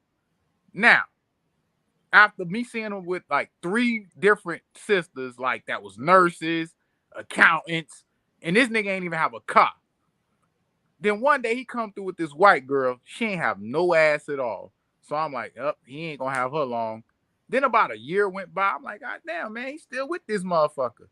So I asked him, I said, shit, man, this white girl, out of all these black women that was built, stacked, and had their own, why are you with this white girl long? I said, is there something better about her? This motherfucker said, I said, she give head like everybody say better? He's like, nope. I was like, she's skinny, nigga. So I said, wait a minute, I'm so sorry. Listen, Lawrence, hold on. Wait, hold on. No. I gotta ask you this question. Did you just think about what you just said? No. I know what he liked. And I know he liked he liked sisters that was built. But he comes through, and the relationship with them sisters didn't last no more than 6 months. Then he comes through all of a sudden with this white girl, and I noticed. So you didn't know what he liked. You thought you knew. No, wait, listen. Let me talk. So he comes through with this white girl, skinny as head, no ass at all. And about a year and a half go by. I said, damn, man, you been with this motherfucker for a minute. What's the difference? I said, did she get head better? What? He's like, nope. I was like, do she fuss and shit? He was like, hell yeah, that motherfucker fuss and shit. She fuss worse than the black girl. I said, why the fuck you still with her? Why you could have stayed with the black girls? He said, it's one thing. I said, what is it? He said, when we argue about something, that's it. He said, I don't hear that shit 2 months later. If it's another argument, which he said she argues and fuss just like worse than black women. He said, but when it's over, it's over. So now I'm using that as a point. He ended up being with her for 6 years. Then he killed somebody. He shot a motherfucker in the head. He actually got off. I think he got off because he went to a crazy house instead of prison. But I'm gonna say all this. So I'm saying that. Wait. Let me hold on. Wait, let me finish. Here's the point. Here's the point I'm making. So after all that, I think us as black people, like as gay people, they said we said the F-bomb. And they still bring that shit up to this day. We still bring up slavery. I think that we don't know how to move on. You get what I'm saying? No. We become like, I think what's happened, as old girl said, the trans and gay communities become or when black women has become the suppressor, I think it's flipped and they became the aggressor. Because at one point, y'all were the bully. Black women were oppressed. Wait a minute, Lawrence, what you say? Wait, hold on. Can I? They finna eat you up, Lawrence. Huh? Lawrence, They I gotta finna ask you eat a question, you up. baby. No, I can't let you keep going. You. No, because y'all listen. Y'all bring up about? shit. Y'all bring up shit from 20 years ago. An argument could occur, and then a new argument occurred, and y'all bring that shit back up. So what I'm saying is, us as people, as black people, as black men, go ahead, Lawrence. Let's get to it. It's y'all. Black men, y'all don't want to be fussed at. Y'all don't want to be talked No, to. we don't want to be fussed at about the same shit that's supposed to be squashed. Hold on. Listen, I didn't argue with you, Lawrence. It wasn't me that was arguing at you. I'm just saying. I'm saying as a black woman who has dated a many black men. Because I Why are you laughing, Reckless? Go ahead, though. Listen, Lawrence, I know, I'm telling you. My father used to take me to the barbershop with him on Saturday. I was a barber. Get out of here. I did not say that. See, she wasn't listening. Didn't I say that, y'all? I wasn't here, Lawrence. No, I just said it when I was telling this story. I said I was a barber for 12 years. Who caught that? Oh, wait. So you think I wasn't listening to you with attentive ears? Lawrence? I said I was a barber for 12 years. Well, that's good. Okay. So you said that in the past, but you bringing that up right now. No, I said that because my friend used to come to the barbershop and I asked him when he was getting his haircut. You said it because I said my dad used to take me to the barbershop. No, I've been said that. Oh, well, this live is recorded. You can go back and it's in there. It's in there. It's in there. Go ahead. Lawrence. Oh, man. Listen. Why are you laughing, man? Why? I'm talking to Reckless, man. Hold on. I gotta ask the hard questions here. I'm so confused. So, yes, you're telling me that this black man who complained about black women being overly fussy is the same man? Who chose? No, stop. He wasn't overly. He didn't say it was overly. No. He said the white girl fussed more, but he said when the argument was over, she didn't bring it up.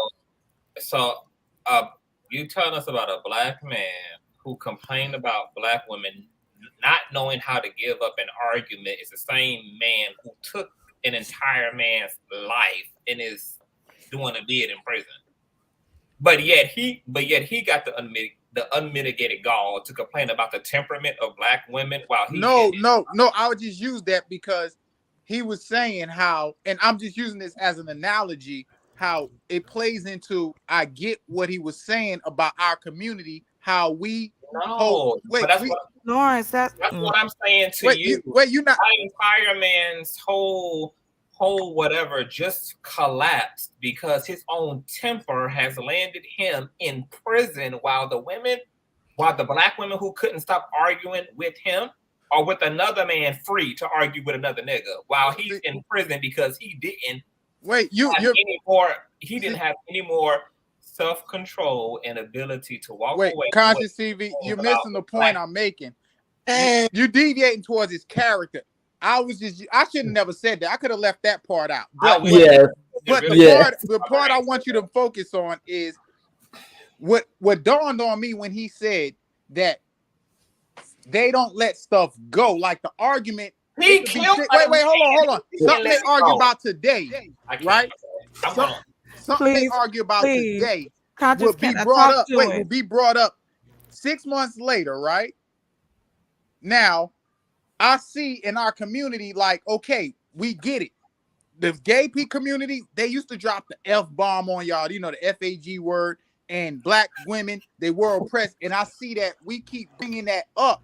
And Wait to a the point minute. where the bully, Lawrence. I'm not saying y'all, look, I'm not saying y'all was not bullied. See, y'all No, missing that Lawrence, point. wait, nobody is even saying anything. Lawrence, you ready. You must have had this argument with someone else, another woman, and she must have been throwing bombs. That's not what I'm trying to do. There you go, asserting stuff. You stick to the point. Don't No, assume.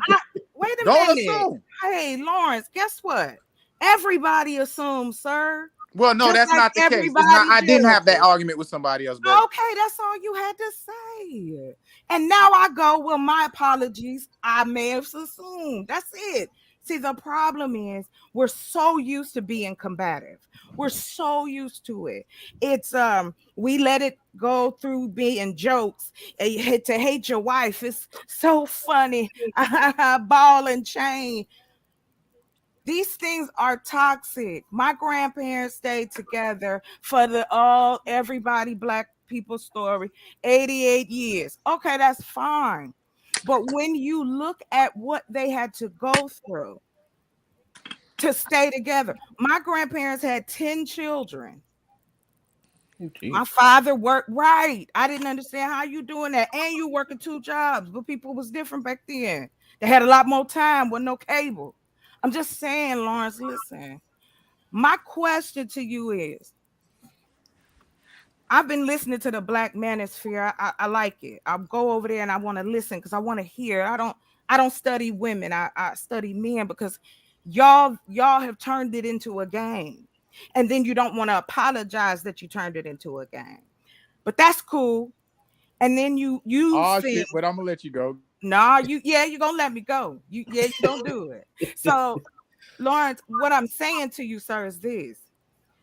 We have a way, Black people have had a way of dealing with each other when it comes to our heterosexual relationships. We wouldn't say anything if somebody got slapped. We wouldn't say anything if we saw your husband at the bar drinking with the lady. Because socially, as Black women, having a man was better than no man. So then you put up with these particular things. And then as that time has progressed, y'all done lost y'all ever loving minds. Y'all don't even have a list of issues. I would like for y'all, as straight Black men, Lawrence, I'd like y'all to sit down, write a piece of paper. This is what they did for us as Black women. They said, make a list, right? Make a list. I need y'all to make a list and stop throwing those generalities out because you don't understand why. Maybe the conversation needed to come up again, Lawrence. It's just like a car. You love analogies. Here you go. If you work on cars, you go get you a 1965 with the drop top, but it's old. You got to work on it. Now, a woman is not a car. I'm not comparing that. What I'm trying to get you to see is that y'all look at it one way. That's all y'all see. And when we try to shift you or change it just a little bit, oh, she trying to change me, man. I can't go out with my friends. I can't do nothing. I can eat at the bar. Fine. If those were things that you like to do, then you should have spoke up and said it in the beginning. But we don't. We play games.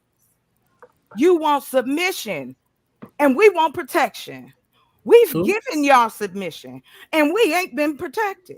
Hold on. Let me stop. Nah, brother. I've listened, sir. Please I have let her talk. Sir, I am telling you that this is with all due respect, whether you believe it or not. The things you're saying are a mix of a subculture that needs to die out. It ain't going nowhere, baby. Yes, it is. And I'll tell you why. Hell no. nah. Black women, I'm going to tell you, guess what, sir? There's more of us here in this country, Black women, than y'all. Okay? We ain't going nowhere. I guarantee you that. But who cares if they do? That she didn't say that y'all going anywhere. No. That's okay. That's okay. Wait. I like them. They call teachable moments. Lawrence, listen to what you're saying, sir. Mm-hmm. What does that have to do? Why not? What are you talking about? That's not an argument. Wait a minute. I'm Wait. asking Hold you. on. Man, I like, man. No. I want to know. Give me a list. Why are y'all so unhappy with Black women? And quit giving us those stupid stereotype tropes that have allowed for the media and paper and internet and social media, whatever you want to say. We get dogged. You talking about being protected. You talking about being bullied. Man, you don't even know. They trying to take my rights away. If I decide or I get pregnant by somebody I don't want, they gonna make it illegal again. But I don't hear Black men at the Capitol protecting us. You know who I gotta stand next to? Becky and her husband.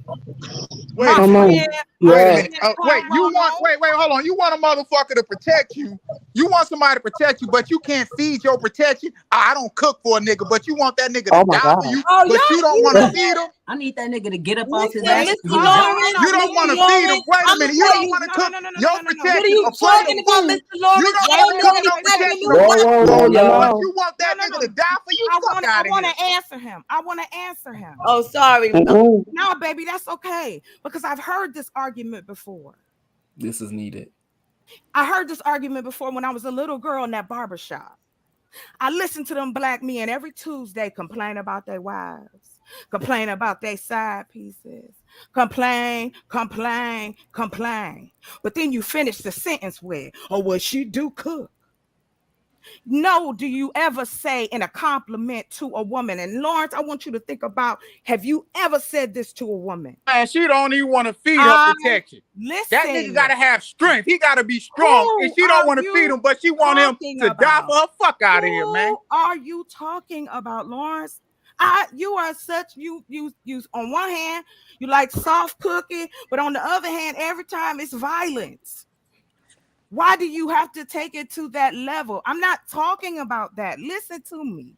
I'm saying, when's the last time he gotta have protection to march at the White House? He gotta be fed. He gotta be, full of strength and protein to do that. But y'all don't want him to cook for the nigga. Well, let me tell you, I don't know who y'all is, and that's cool. I know there's Black women who don't cook, and I'm gonna tell you why. Have you ever asked a Black woman why she don't like to cook? When I was growing up, hold on. I was growing up. I lived in the project, sir. I knew all the little girls and everybody's mama and everybody's side piece and the crackhead in the back. Like I said to you, I am asking, not just for me. I'm still raising my brother, who is now my brother's son. My mama gone. I don't have kids. I wasn't planning ever to have them because I said I can do and create somewhere else. If I can't create life, let me learn how to create opportunity. But when I was in my relationships, and I don't mind telling my business because I don't care. It doesn't matter. I cooked for my man. I had never lived with a man before in my life. I'd always dated. I've been engaged twice. I cooked, I cleaned, I did his laundry. But when I got sick, and I don't know if you're familiar with this, Lawrence, but I have what's called I have neurofibroma. Neurofibroma causes scoliosis in your back. I have been working since I was 13 years old. Now I can hardly get up. When I got sick, Mr. Lawrence, he didn't want me no more. He wanted me to leave. He told me, and I quote, I can't let you take food out my daughter's mouth. Now, the reason I tell you that is this part, and then I'm done, Mr. Lawrence, because women have been told these type of things, maybe not this word or that, but just as much as y'all have this fake list, because y'all don't even think about personality. You don't even talk about loving, caring, kind. I love her because I know she'll do for somebody. I love her because I know how she fight. I love her because of X, Y, Z. We don't hear that. We hear what we ain't doing. So you want me to be 50-50 and I gotta come home and cook for you to get some protection? Then that's why I'll stand with Becky and her man and Johnny and his boyfriend, because I know these people will fight for my rights. And I'll stand in the black manosphere. You are happy to do so, because I'm gonna tell you, You y'all heard all of that, and that was no. your reply? Wait a minute, hold on. Y'all all gonna be drafted, okay? Keep on messing around, sir. Y'all don't realize, heterosexual black men, if you listening, winter is coming, baby. We are tired because you can't tell us nothing. You don't know what you want. You don't know if you want us heavy. We need to be skinny. I don't like the weave. Y'all got all these demands, but I asked you to pay my phone bill and I'm a gold digger. I yield my time. Wait a minute. Lawrence. Wait, baby. No. Wait. Black women can't cook. Wait, they can't feed their protection, but they want a man to die. I don't get that. Explain that one to me. Explain what? One at a time, y'all. Hold on, baby. What do you want explained, Lawrence? What is it? Okay, when I hear black women say they don't cook, I ain't cooking for no nigga. Hell no. But if they on a date, not even his wife, I expect him to jump in front of a bullet for me, but I won't feed that motherfucker. How that sound? I don't know. I don't know how it sounds. Women are not the ones having to dodge bullets. We're not under a state of needing constant protection. Let me ask you a question, Mr. Lawrence. What bullet? When the last time you took a woman on a date? Tonight. Okay, tell us about your date. You jumped in front of a bullet for her? Did you open the door for her? Nah, we pulled up at the same spot. So she brought herself. Okay, cool. Safety. Got you. Is this somebody that you done known a long time? Wait a minute. I asked the question. Why do these black women say they're not cooking for a nigga? What black women? They expect. Wait, hold on. Wait. You ain't answer my question first. You jump into something else. Answer the question. Why do black women expect somebody they won't feed? No motherfucker need strength to fight. Lawrence, you're not hearing. We don't know these black women who are not feeding the black men, because the black women we know cook. That's the problem. You're asking the wrong question. Listen, you don't cook, we ain't protecting you. We ain't got the energy. We don't need you talking about women I know are cooking. Are you brave? Nah, I'm just fucking with y'all. Go ahead. Braveheart in here. You need sustenance. I'm just fucking with y'all. Go ahead, ride man. on Go the ahead. horse. Come on, man. Listen here. I'm just joking. Go ahead. No, man, it ain't time for joking, bro. Be serious. Come on, man. We gotta add some humor. This shit is dark. Ain't nothing funny about what you just said. That's the But it's the truth.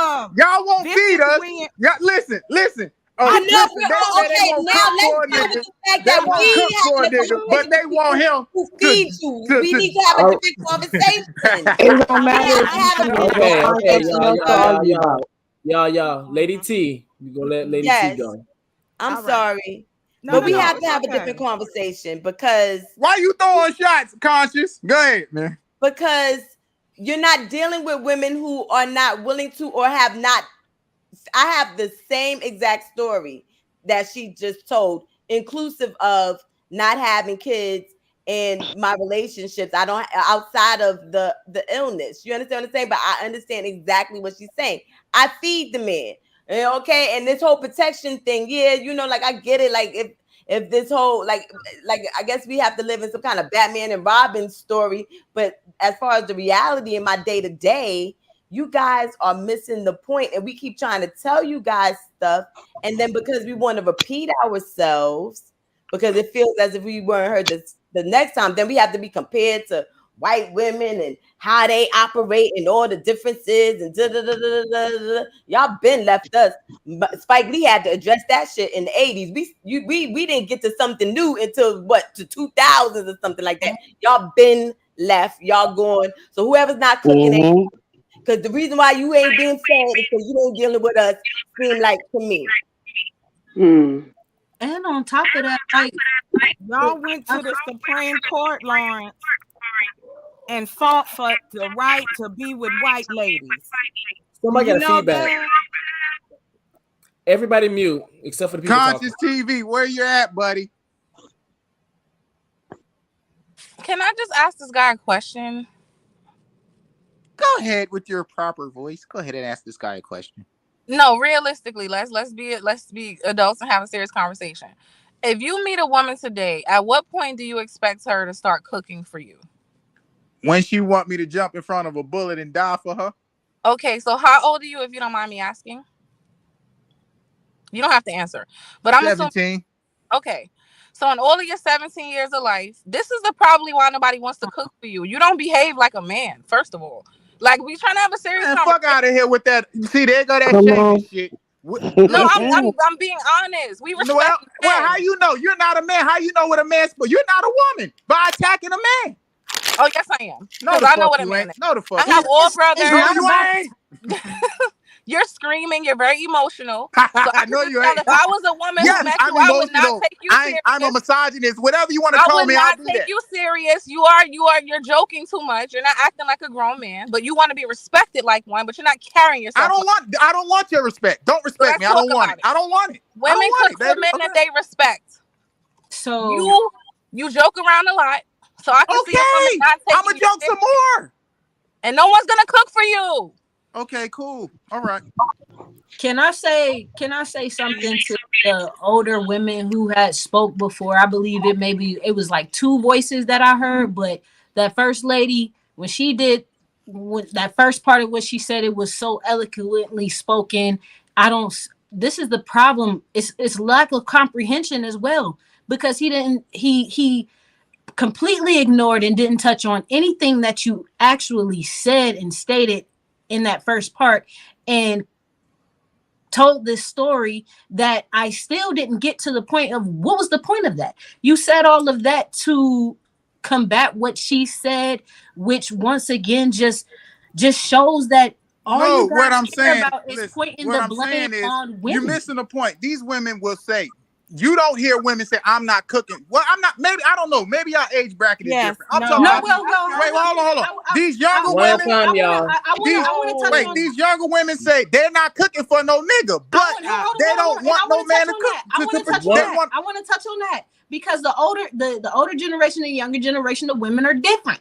And what we're asking, and what a lot of times, because I don't date men, but because of the women that I'm around and what I hear and my friends and what I see, it's more than just the protection pieces. Like y'all just got at work protection. That's it. That's all you do.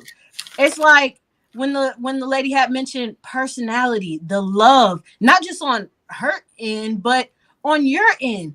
You have to be appealing, attractive, loving in the household that you're cultivating with that woman, so she feels good to get up to want to cook for you. I agree with that. Like that is the thing. So when a lot of times when your friends, your male friends, y'all have these conversations about what women don't do, there is a strategic, and there's 9 times out of 10 there is a reason for why this woman is not doing this. And a lot of times, if a woman doesn't feel appreciated, if a woman doesn't feel secure in that relationship, meaning whether that's financial security, relationship security, and the fact that you're being faithful to her, like you have to do all these different pieces be missing. And the problem within the conversation with you guys as men is you don't say, man, well, let me talk to your girl, man, or tell me more of what she wants, what else is she saying, so you can say, well, buddy, well, really what she is saying is this, so maybe if you do this, you will get this result from this woman. Y'all don't do that with each other. I agree. Now, look, for me, I agree with that. But can I ask you a question, please? Sure. It's a serious question, Lawrence. It was something you just said, and I've been following this information. You said these younger women. I heard that a lot in the manosphere, and I always wonder about that because I know y'all's martyr. He passed on, Saint Egregious, and so wait, who you talking about? You know who she's talking about. No, you talking about Kevin. Wait, let's be clear. You talking about Kevin Sanders? No, you want to say it. He said it right. Never clear, Lawrence. No, So that why- no wait, no. Go ahead. Why? Go So ahead. you can use that to stop my conversation. I don't care about that. The reason I said it was a dig. I was being funny. We moving on. What I want to know is this: why are y'all so interested in younger women? What does younger women need? Because they can control them. Wait. She asked me a question. They not smart enough. They Wait, not she dumb, asked me a baby. question. Let him Hold on, finish. baby. This Wait, has she been asked going me a question. on. This has She been asked going me a on direct for question. a long time in the heterosexual black Wait, man, she asked me a old question. man, Can I young answer the woman question? community. Can I answer the question? Sure. Yes. Go ahead. Okay, Lawrence, you go. Me personally, I would rather have women No, around I my don't age. want. I don't want personally. You know enough people, Larry. If Okay, you over all there right, with okay, the you're men right. I'm not. cool. Listen, okay, I'm gonna answer for them. You asked me, I'm gonna answer for them. That's right. Well, okay, great. A lot of those guys want younger women simply because they don't have kids, and I guess. Don't And guess, I Lawrence. hate to Tell say, the truth. it because wait. You asked me a Wait. question. Let him finish. Let him You finish. asked me a question.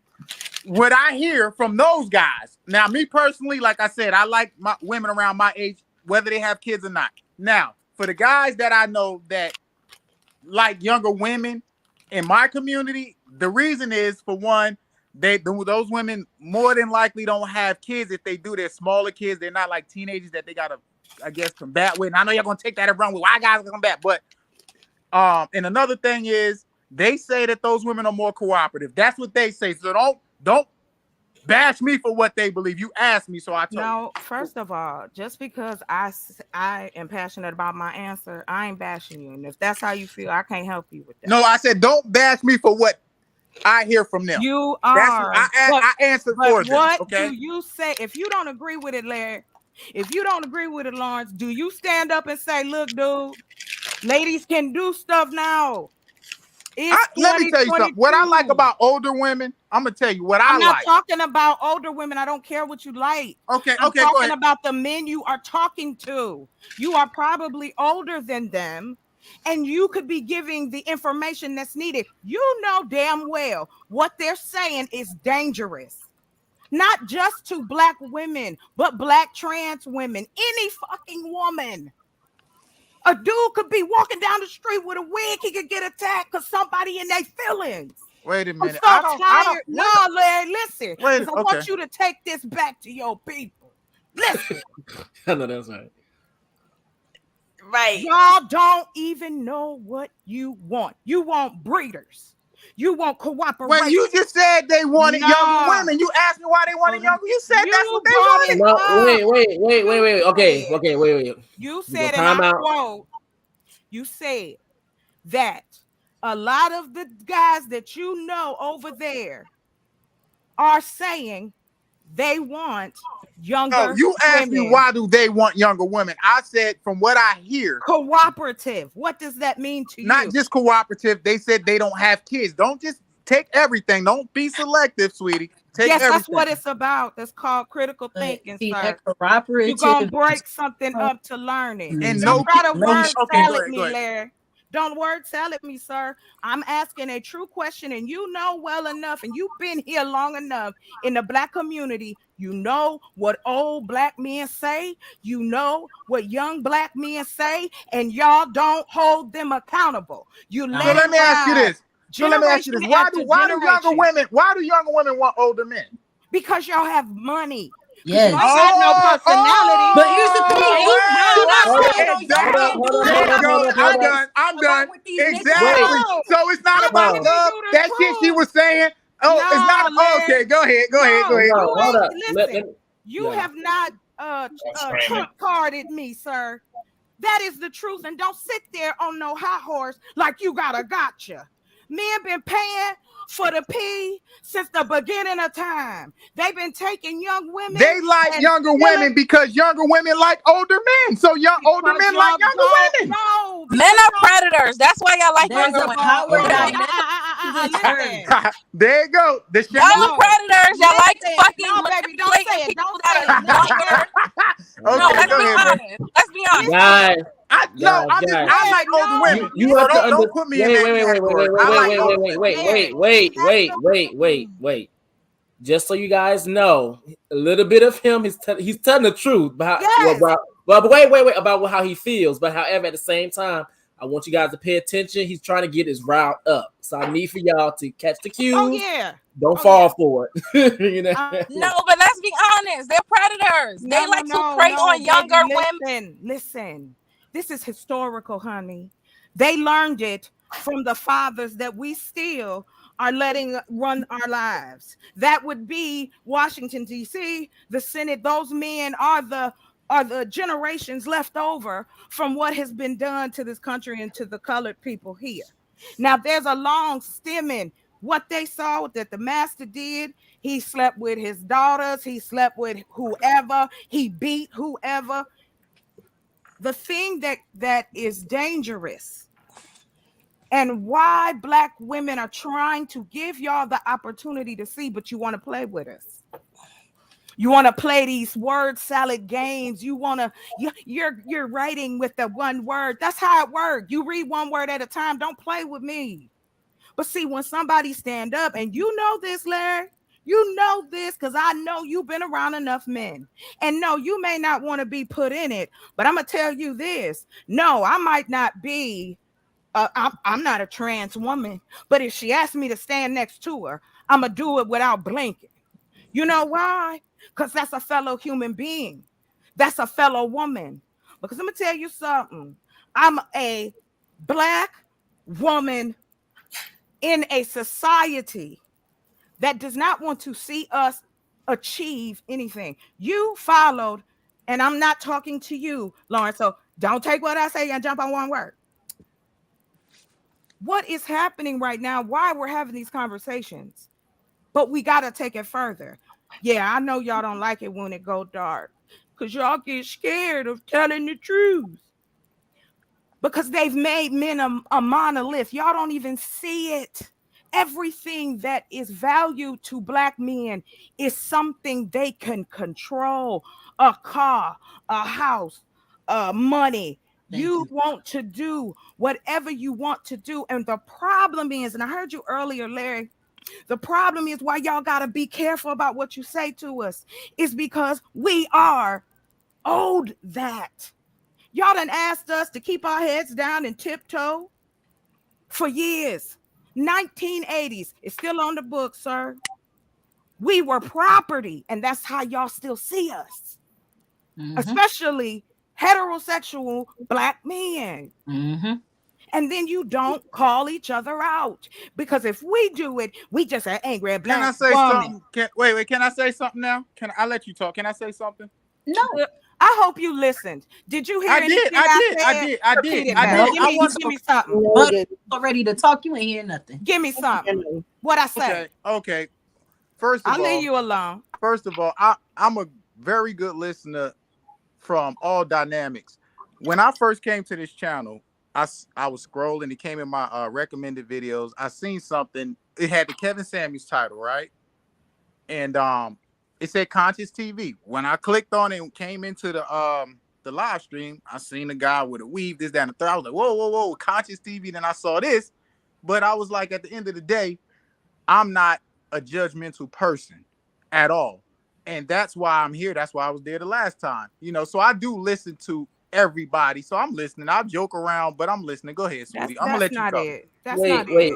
No, I hear you. I understand your point. That's what I'm saying. I understand your point. I appreciate that. I just want to know, what are y'all so angry about?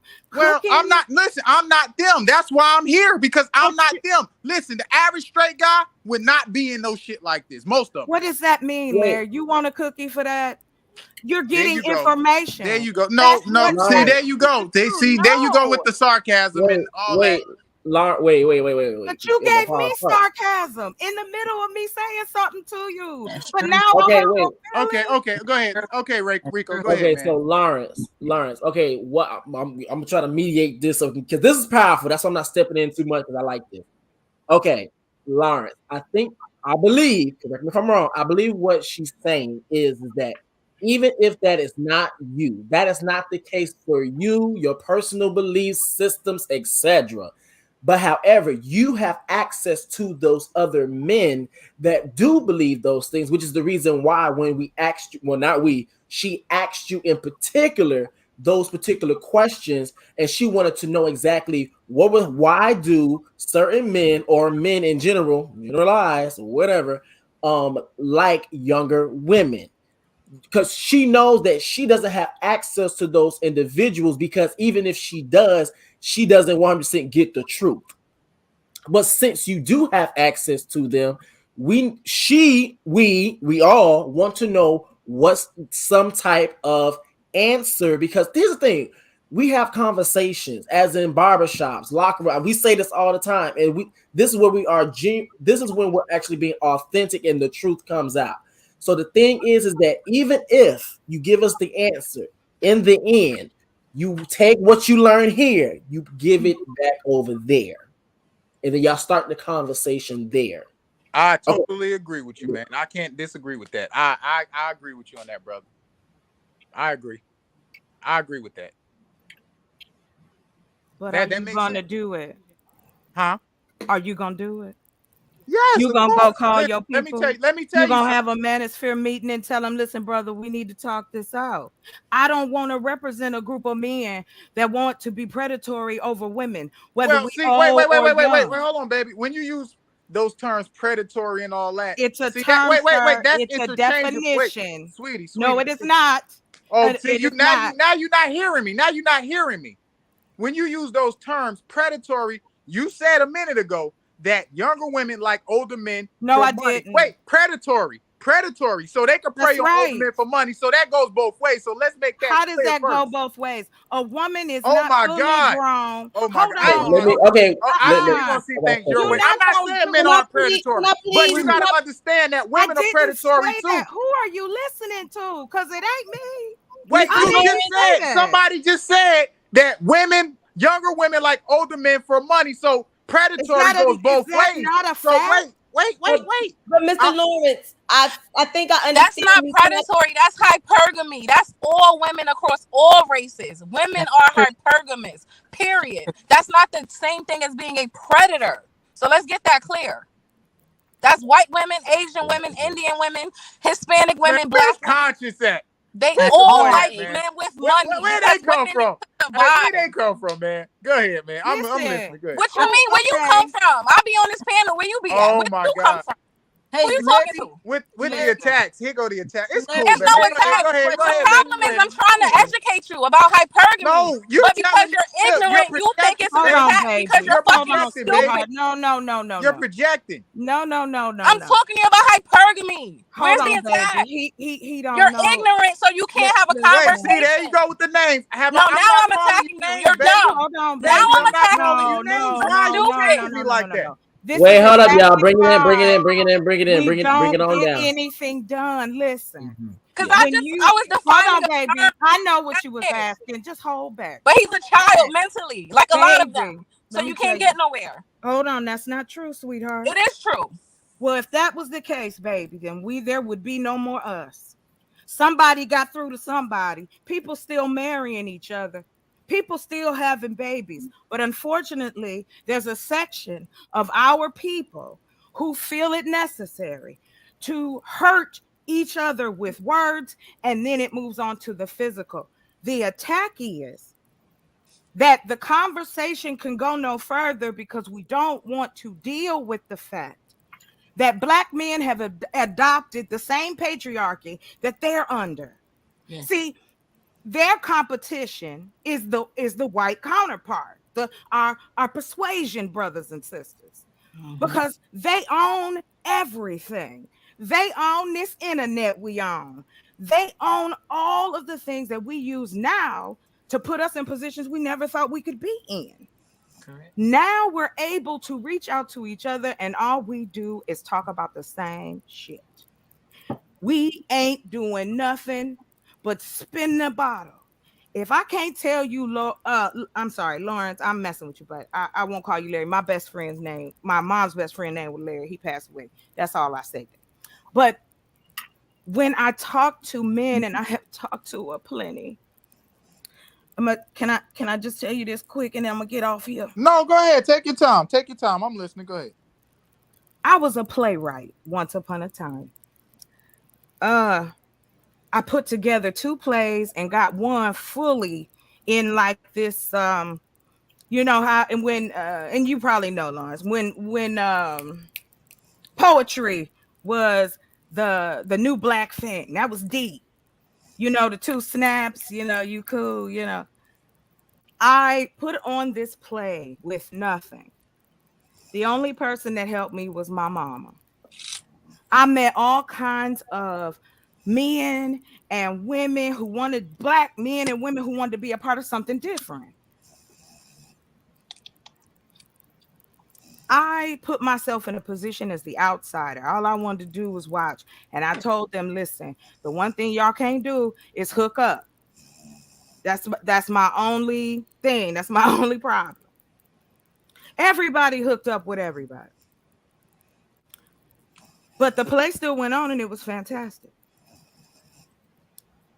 Human beings do the same thing. History, the reason they say that chronically, like, oh no, literally, like remember what you're saying. I need. Will, I got you. Miss Nikki, she's with the Lord now. You guys, we're gonna have to let her rest in peace. Her, and the Lord are now one. So we're gonna have to retire her. Oh, we love you, Miss Mickey. See you on the other side, baby. Okay, go ahead. Oh, Conscious, thank you for the laugh. No, I'm saying this to everybody. I'm not trying to pick on you, and I want to. No, you fine. You fine. No. Listen, I want to listen. Go ahead. I'm listening. Lawrence, it's all right, black man. Take the apology. I'm trying to tell you, if you felt disrespected. Oh, you fine, baby. Go ahead. You good. No, you good. You ain't got to apologize. You good, baby. I do what I want. Anyway. Girl, stop coddling this grown man. Listen, baby, we've been doing this for years. Now stop. And it has not worked. So stop. But listen. No apology. It doesn't mean, hold on, baby. See that? Listen, see that? no, Larry, don't do it. Stop. Larry, don't jump into it. Because I'm telling you, you trying to go down the same road. I don't want to go down that road. Let's go past. See, we always get right there at the top of the bridge, and then somebody forgot their phone. I don't care. We going over the bridge, Larry. Lawrence, we going. I say this to you. The breath, I'm telling you. I'm telling you, listen. If we don't, though, it's like reading, right? Everybody ain't a good reader. Boys seem to have a problem with that usually in school.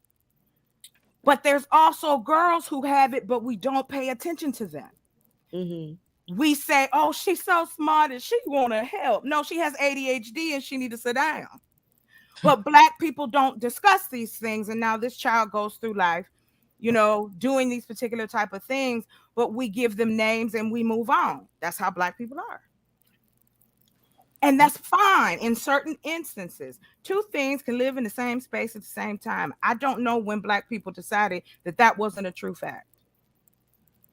I can disagree with you, but that doesn't mean that you are entitled to me. I don't care how old you are. You don't see hordes of women going to jail for doing things they ain't supposed to do to grown men. Snatched up in alleyways, left missing. I said earlier that I was going through the missing. I just go through, I want to know, these are my people. And people have made fun of folks who want to stand up for their community. This is dangerous. We have to put someone, more than one, accountable for this. It's like this. If I had a show and all I said was, men don't do nothing.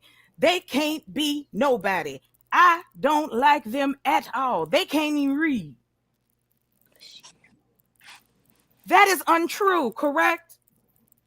That would be wrong. That would be hateful. But guess what? The same way that the Johnsons that live out in the woods think black people gonna get them, that's why they stay back there.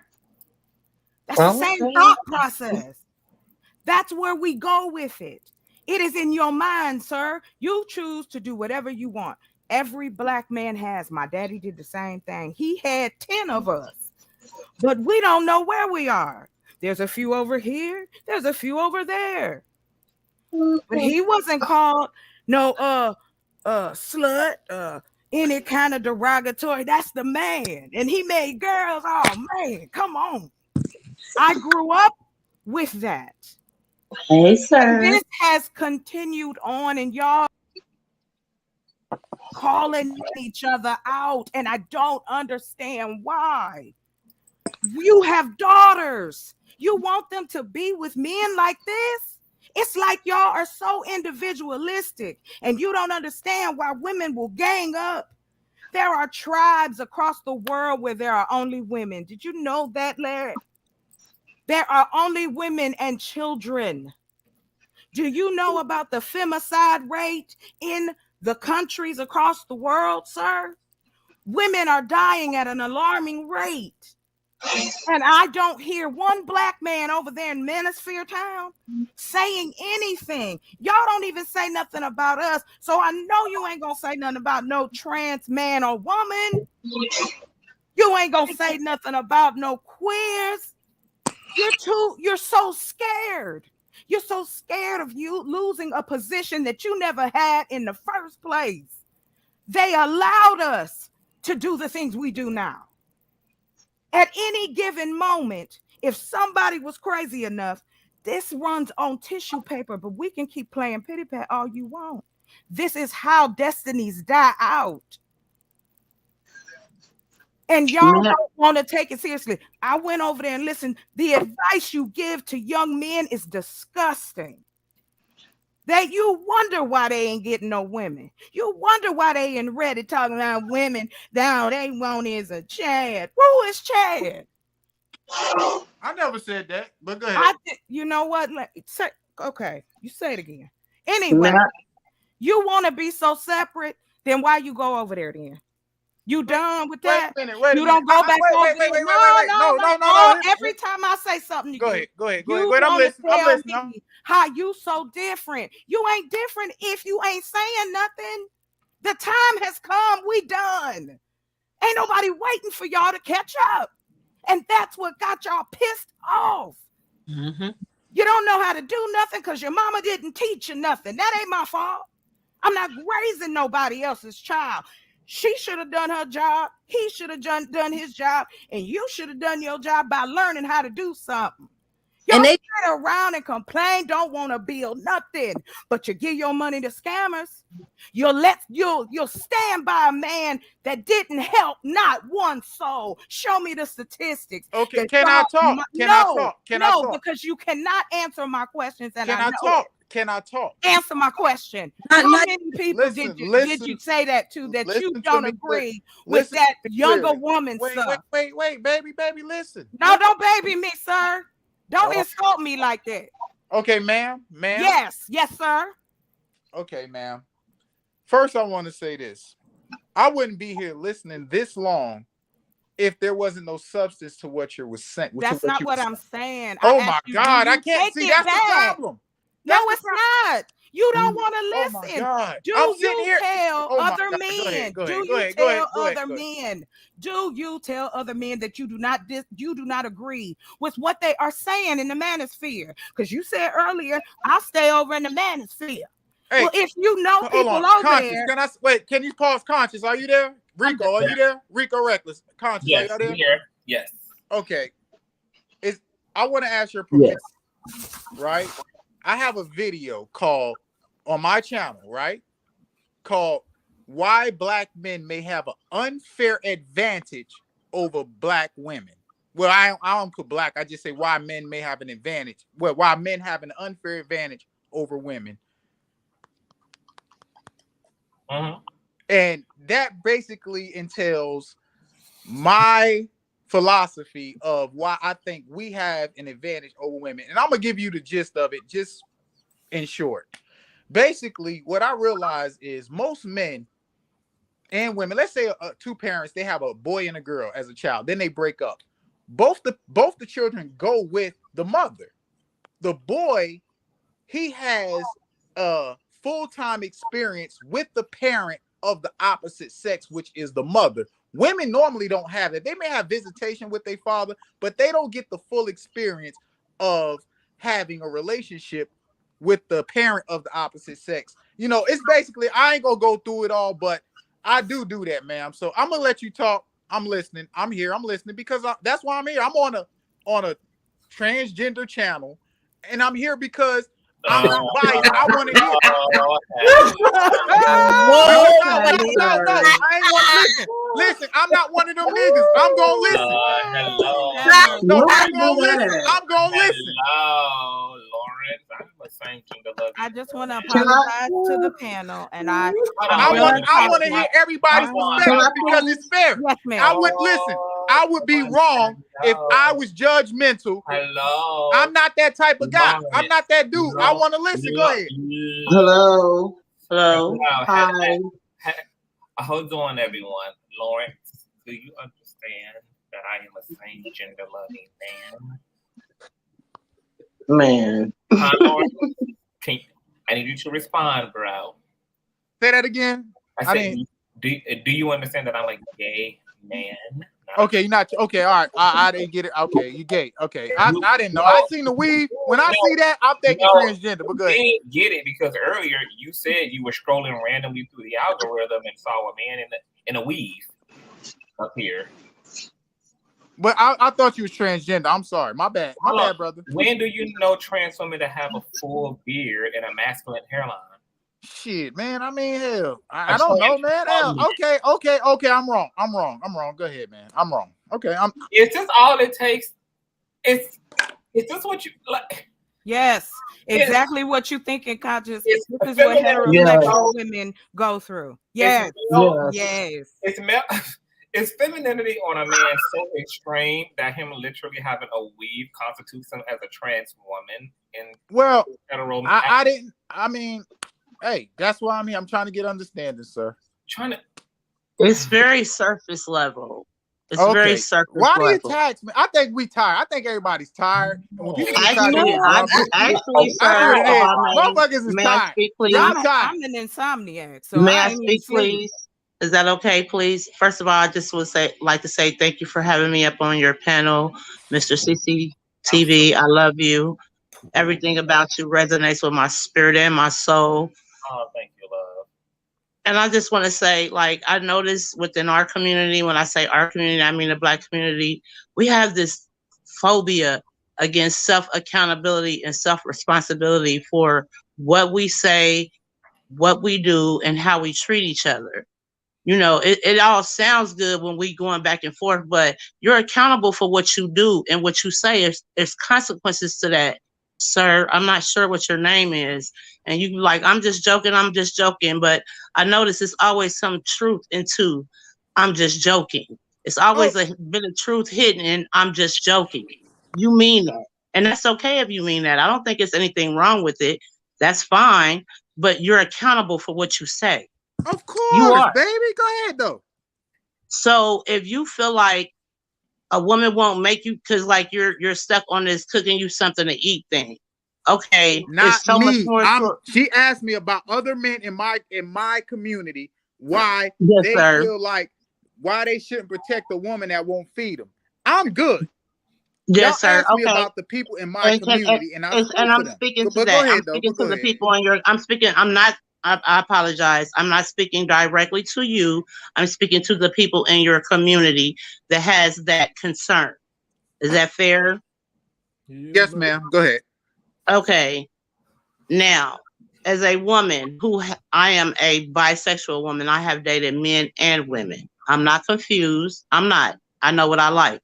There's certain things about men that I like. There's certain things about women I like. I'm very clear on that. I'm not going to apologize for that. That's where I'm at. That's who I am as a person. Okay. So with that being said, I've dated both. Okay. And the difference between the two is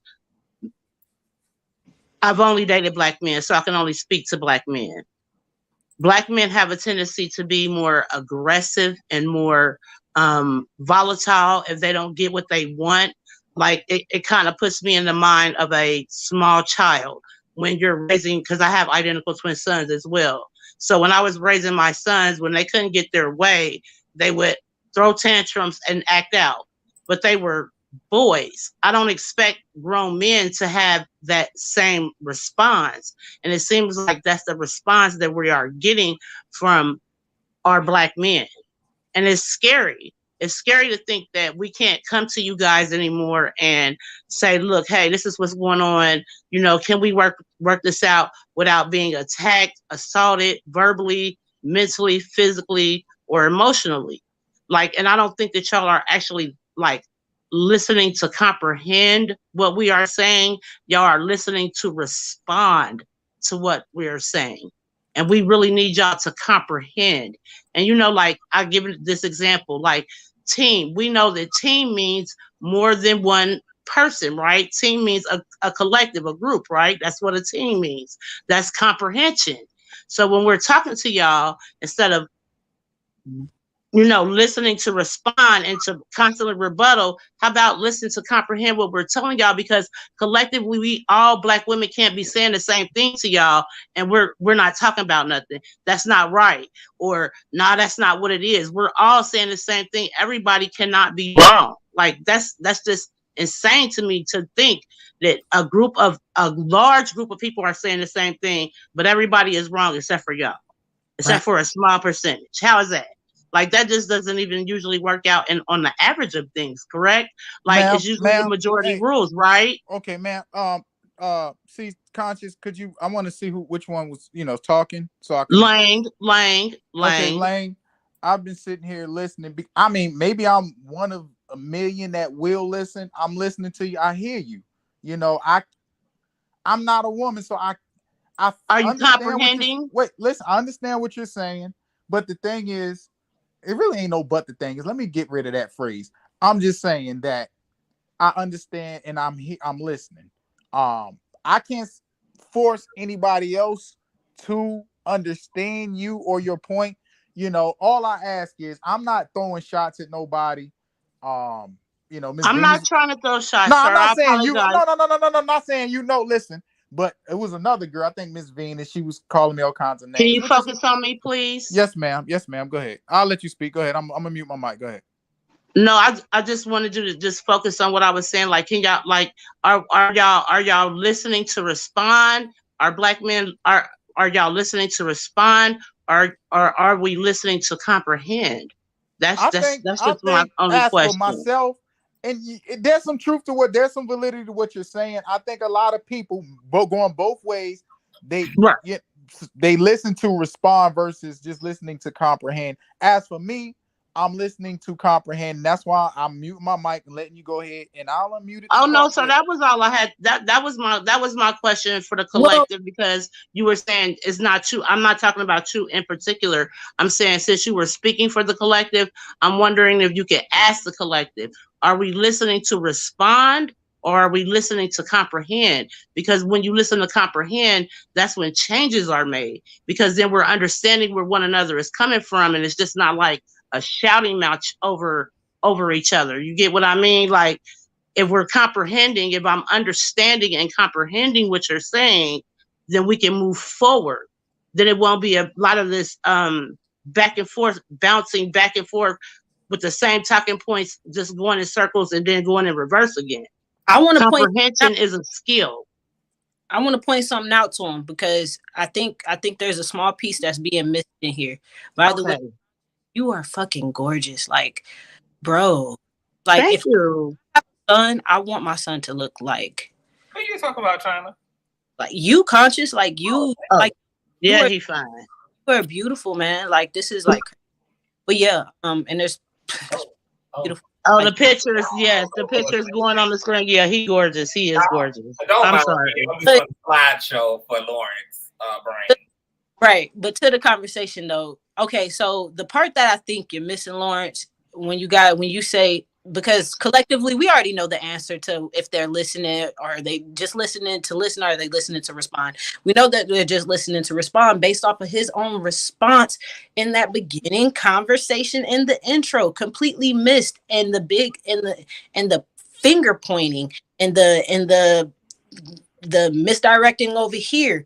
If we were getting somewhere, if they were truly listening, then the next step after listening to what the issue is would be the next step to resolution.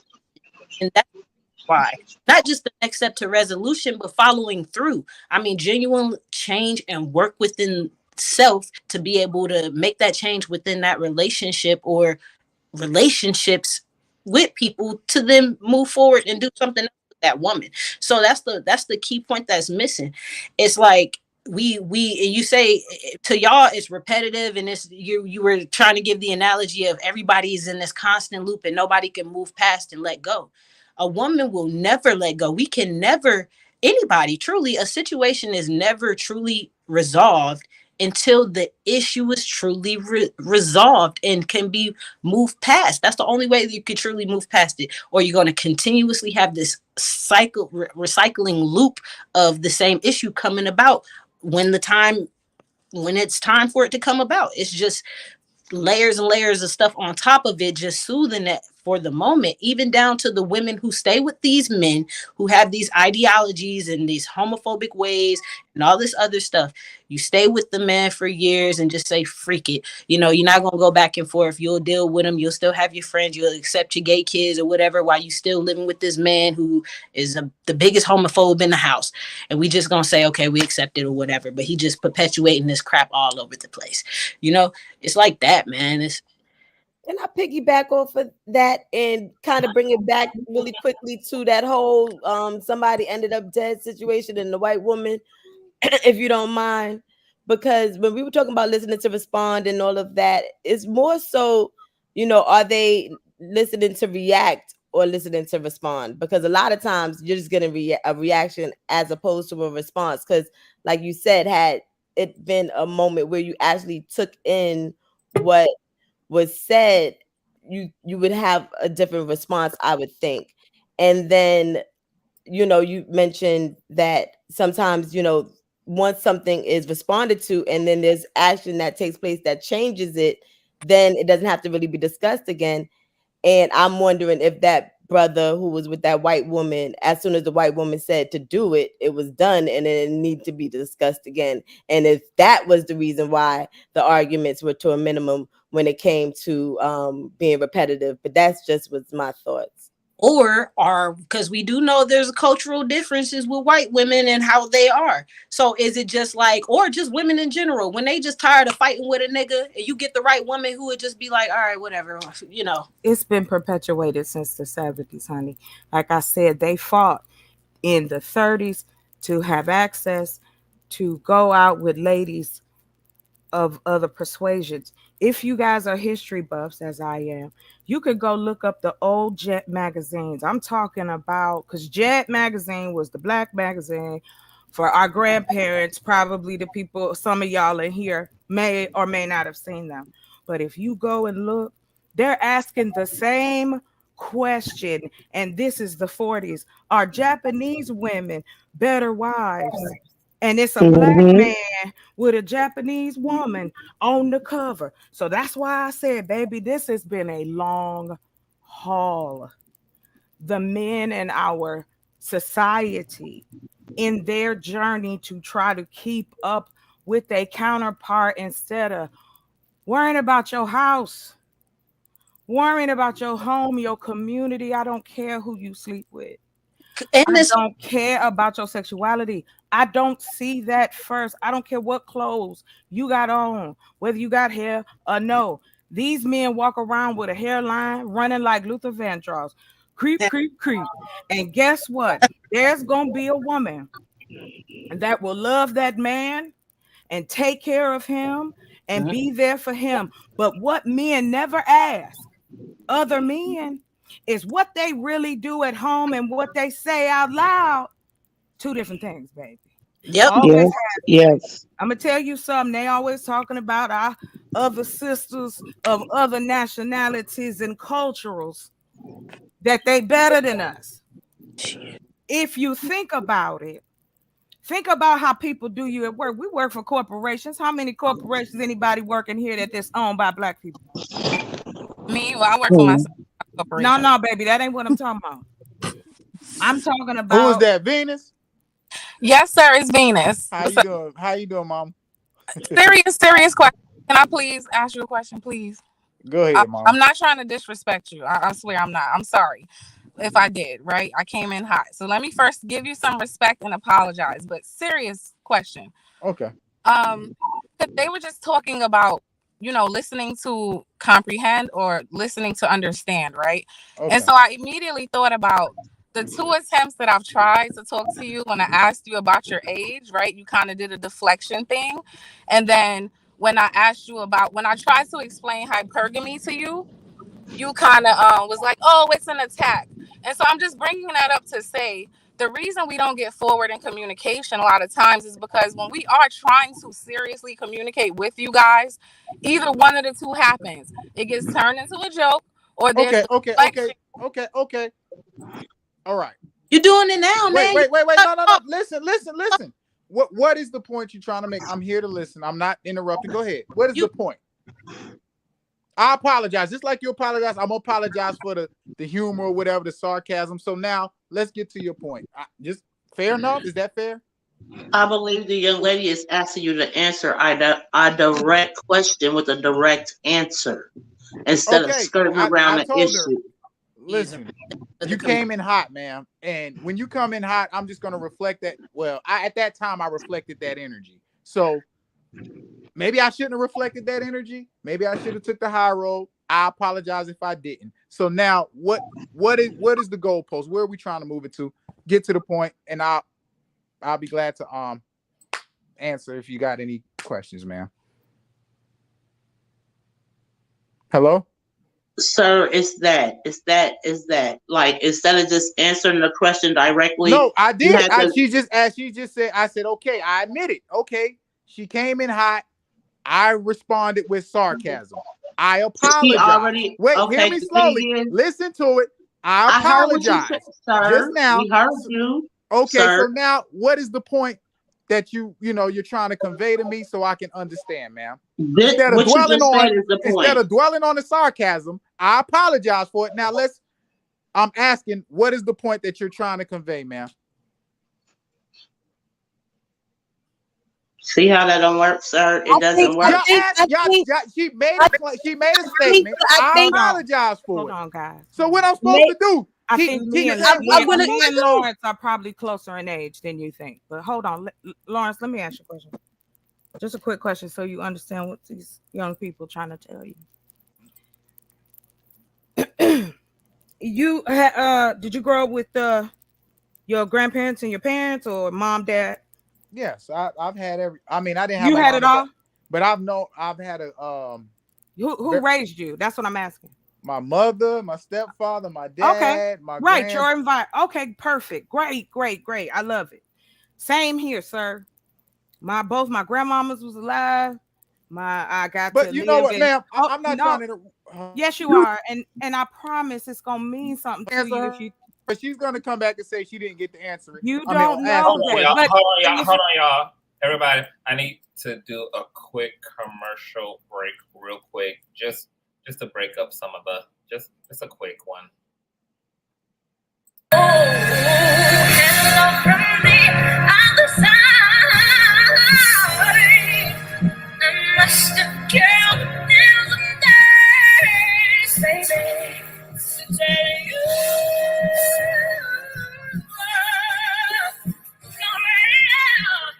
But when I call you, never seem to be no better loving.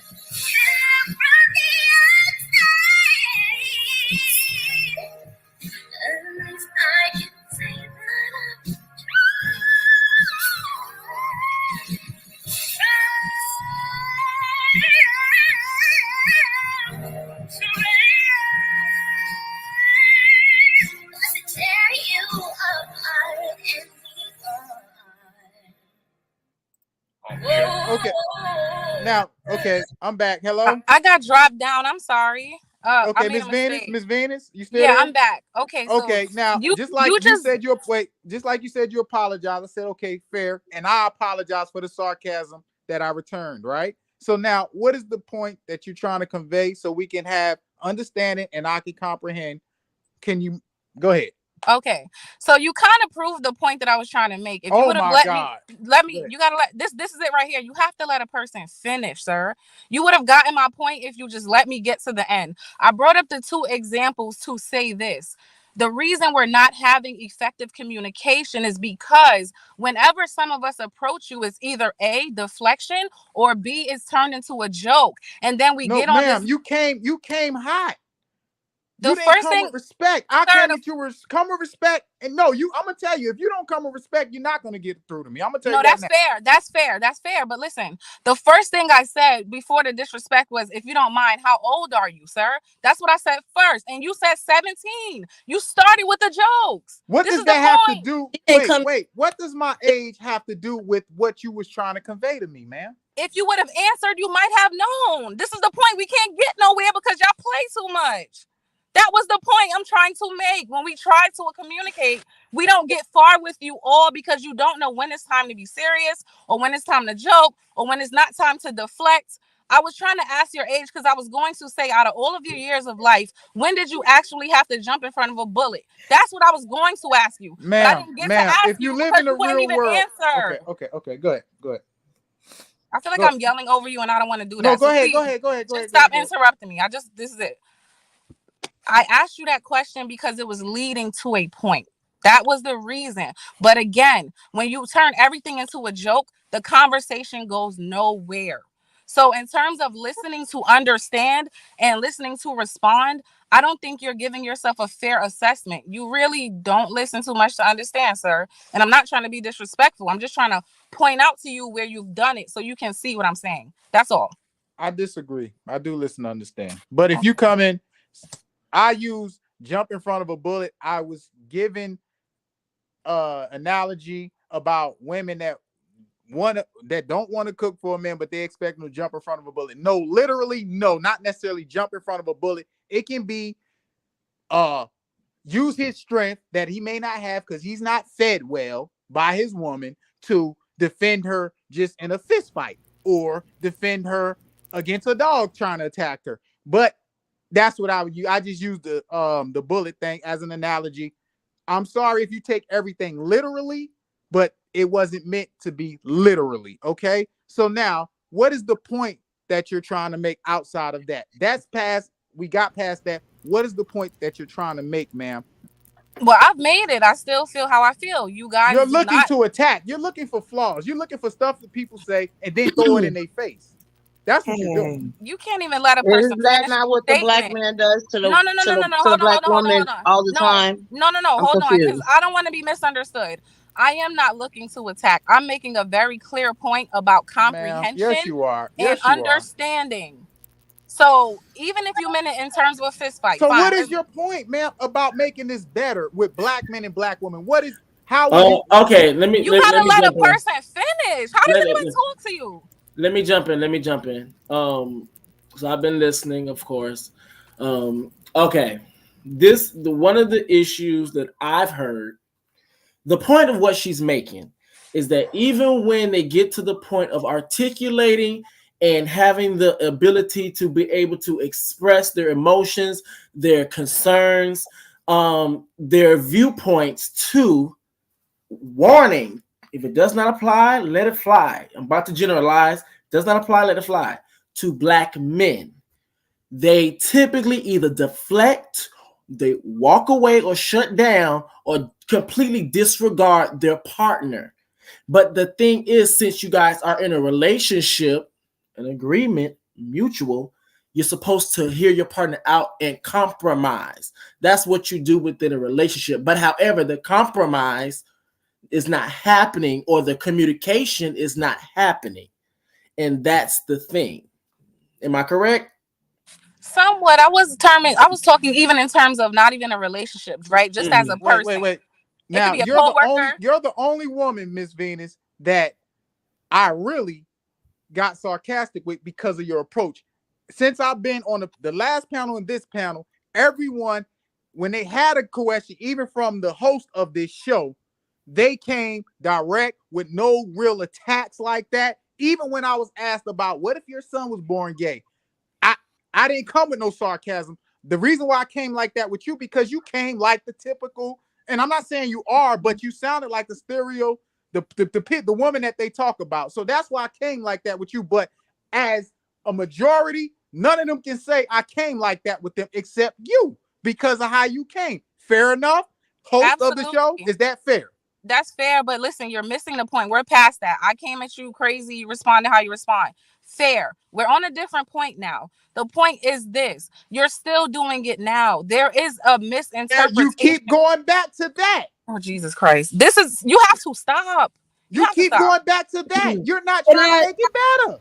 Can I try to? That's not how it works. That's not how it works. You're still misunderstanding me, is what I'm saying. Everyone else that approached me, like an adult without the slurs and the slander, I did not respond like that. Well, listen, I did it with you, so but you keep going back to that. So yes, I did that to you. I'm not attacking you. I'm not attacking you now. So why are we're past it? We apologized, and now we're on a new point. But you keep bringing us back. Using that and saying this is why it is. Just say where we're no. I'm to get saying to as a community. I'm saying right now, this you and I and our exchange is a perfect example of the problem. One of the problems. You can't listen long enough to hear me out. Look, can I talk to somebody else? I don't want to hear you. I'm gonna be honest. I'm done. Let me because I hear her. I hear her point. No, I'm checking out because he doesn't have the interpretation, and that's what it is. But thank you. I'll be listening in the chat, y'all. So I have a question because I think this is what it boils down to, right? You keep mentioning this. Black women cannot communicate. It's so crazy. We saw this between another conversation that I had between the sexes, and baby, it was like brick for brick, pound for pound. It's so weird. It's weird. Is it like, Conscious? That's why I got up. I wasn't even gonna get on. My sister was talking about me and said, "Don't get on it. You know you're gonna be on there forever."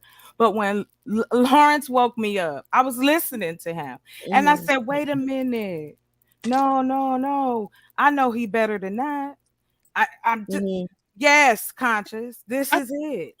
I think black gay men and black women communicate about everything and talk just fine. And that's the part that bugs us out. We literally because you are comfortable.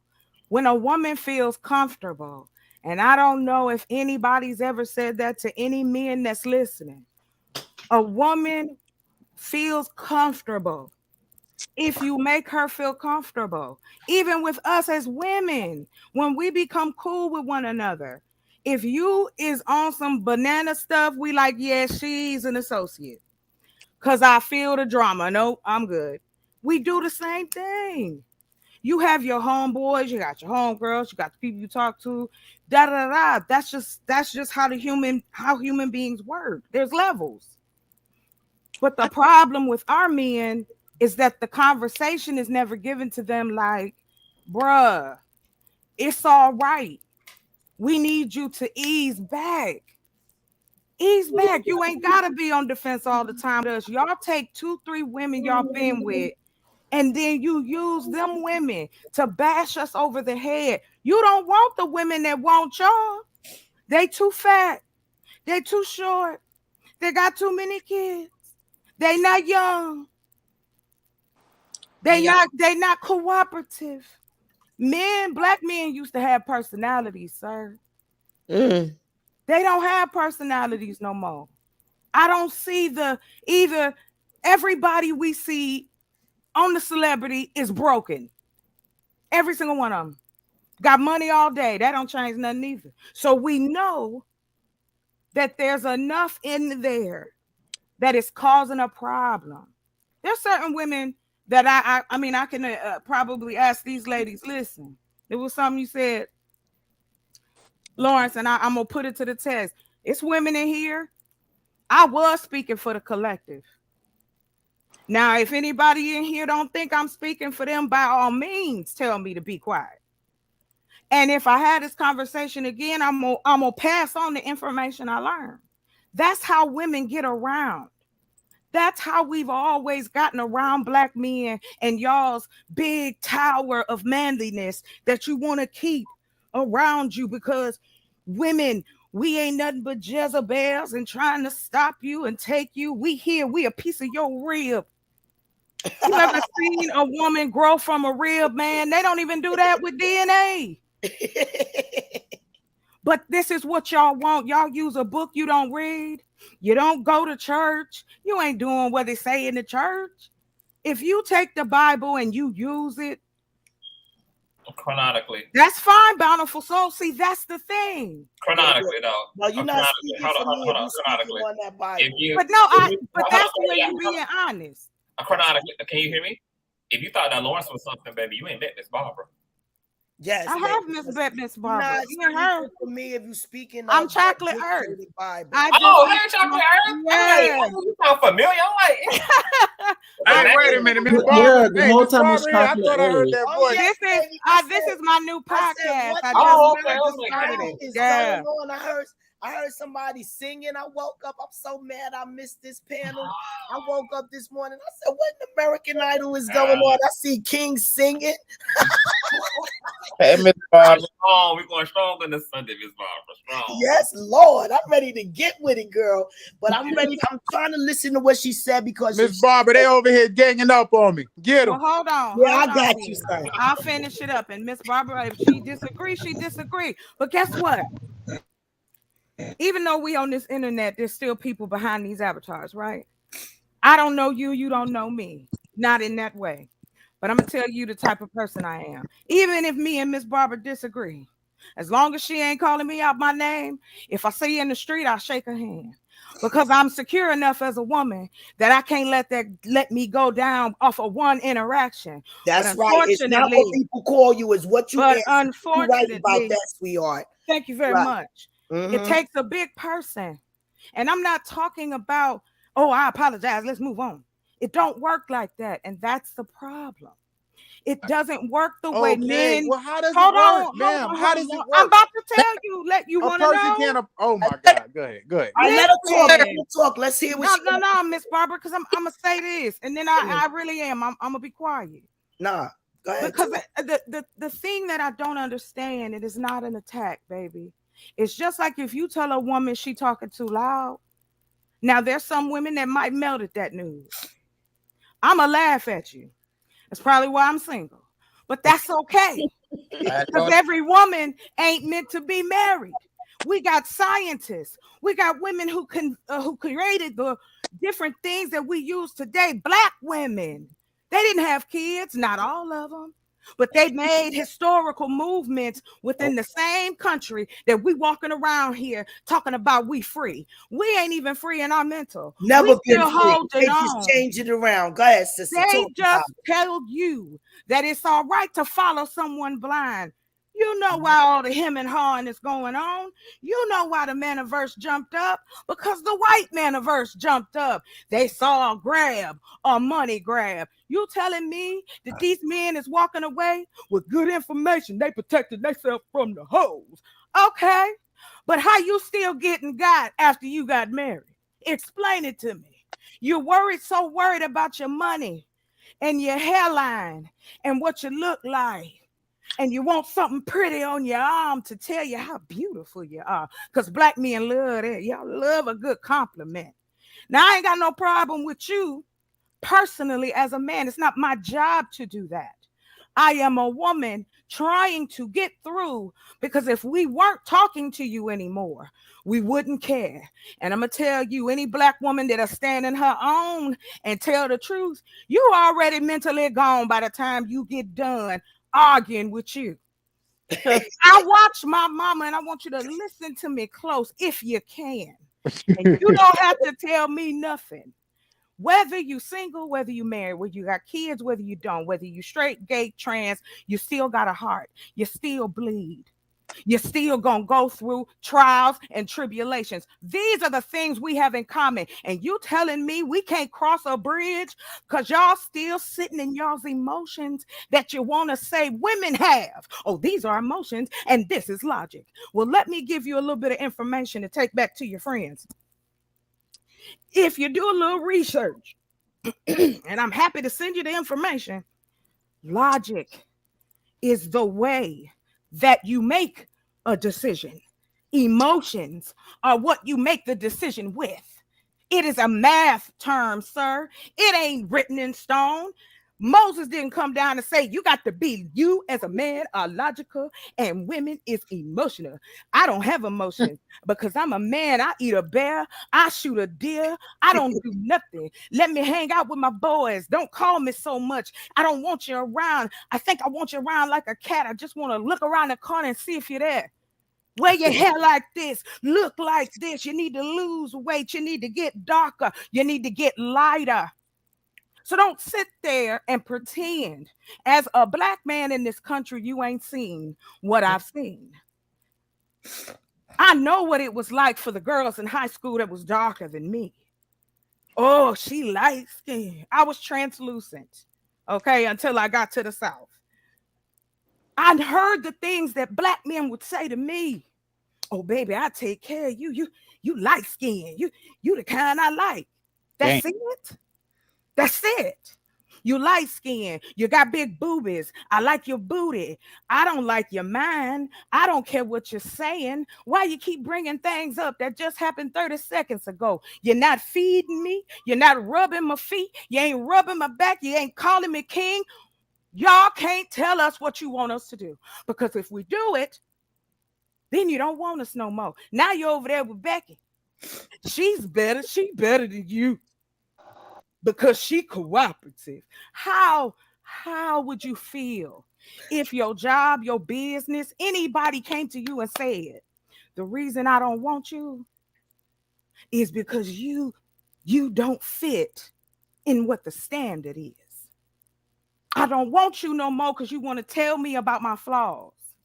That's the I truth. don't want you no more because you're going to try to change my life. What's the point then? Why don't y'all just go ahead and say, listen, we want to get a bag of condoms. We want to run through the streets and we want to sleep with everybody we can, young or old. And we don't want y'all to say nothing to us. Right Make on. me some ribs and be quiet. Bring me a beer and shut up. Get them kids out my face. I don't want no other man's kids. I can't be raising nobody's kids. No, because you're a kid yourself. No, you're I scared. want to speak. You're nervous. Wait a minute. Let me just, and I want you to finish. I'm done. No, I don't want you to stop. My people was pastors. No, just let me talk about the beautiful men that raise children that are not theirs. Let's talk about Shaq O'Neal father. Let's talk about my beautiful father. Let's talk about my beautiful father. Okay, there we go, baby. An angel that raised 3 of my mother children till the day he died. Okay, so all of this black men ain't left trying nobody to for white talk to him, baby. Talk to him. Children, you ain't even listening. Oh, y'all doing all this rah rah, but it ain't enough for y'all though, and it's reflected in everything. She's giving you enough. We raise children that's not ours. Man. It's the comprehension so for what me. Do you want that used to happen. Hold on, baby. Can y'all tell me what do you want then? Do y'all have I wasn't joking. Is there a list of demands that you want? She ain't even have to say a lot. It's not all men that Nobody are. is saying that, baby. Nobody is saying No, that. I'm not saying that you're saying that it's all men, but what I'm saying is that there are different classes of men. Because why I'm going to say that is because I was with somebody that beat me just because it was Wednesday. I was young. I didn't know nothing. I moved in, and he would go tell the other women about me. The pillow talk. The women would text me and tell me to kill myself. I would go through so many things. I was 20 years old, and I died. That's what I'm talking about. How old was If he? you allow me to finish, I'm Mm-hmm. almost 35 right now, but it hits home when you say things like that because I've been through it. Yeah. I was 20 years old. I didn't know nothing. I was stuck in that apartment, crying my eyes out, and I worked I cooked. Mm-hmm. I made food from scratch. I rubbed his feet. I did everything that my mama told me to do and my daddy told me to do, and it didn't work. I begged for him to come home, and he never would come home. But he wanted me there, but he would tell other women about me. I killed myself, and I died at 6:30 p.m. The doctor walked in and told me, he said, "You know what I had to do to bring you back? I had to go through therapy and get rid of that man and get rid of him. And I had to realize it's not all black men that'll do that to you." Yeah, And currently, he's 11 years older than me. But when I tell you his patience, his love, and his kindness, because I had to realize I can't go after these fast men that don't want to sit down, that don't want a family. I have to Beautiful ask you a testimony. It's a question, beautiful baby. testimony. And And one thank thing, you for wait a minute, I sharing. want you Hold to on, finish Miss Barbara, talking. please. No, I need you to hold on because she put a very important point. Please, She put a very important point that I'm going to point out for women. I had to go to domestic violence classes to learn This is that why we're getting my trying to ass have the kicked was not. conversations, Miss Hey, Barbara. hey, and that's These why I'm men having ain't it. stop beating Let women. me finish saying what I'm saying. All right. I had to go to domestic violence classes. I didn't want to go. I didn't want nobody to tell me what the fuck to do. But they was going to take my children if I didn't go.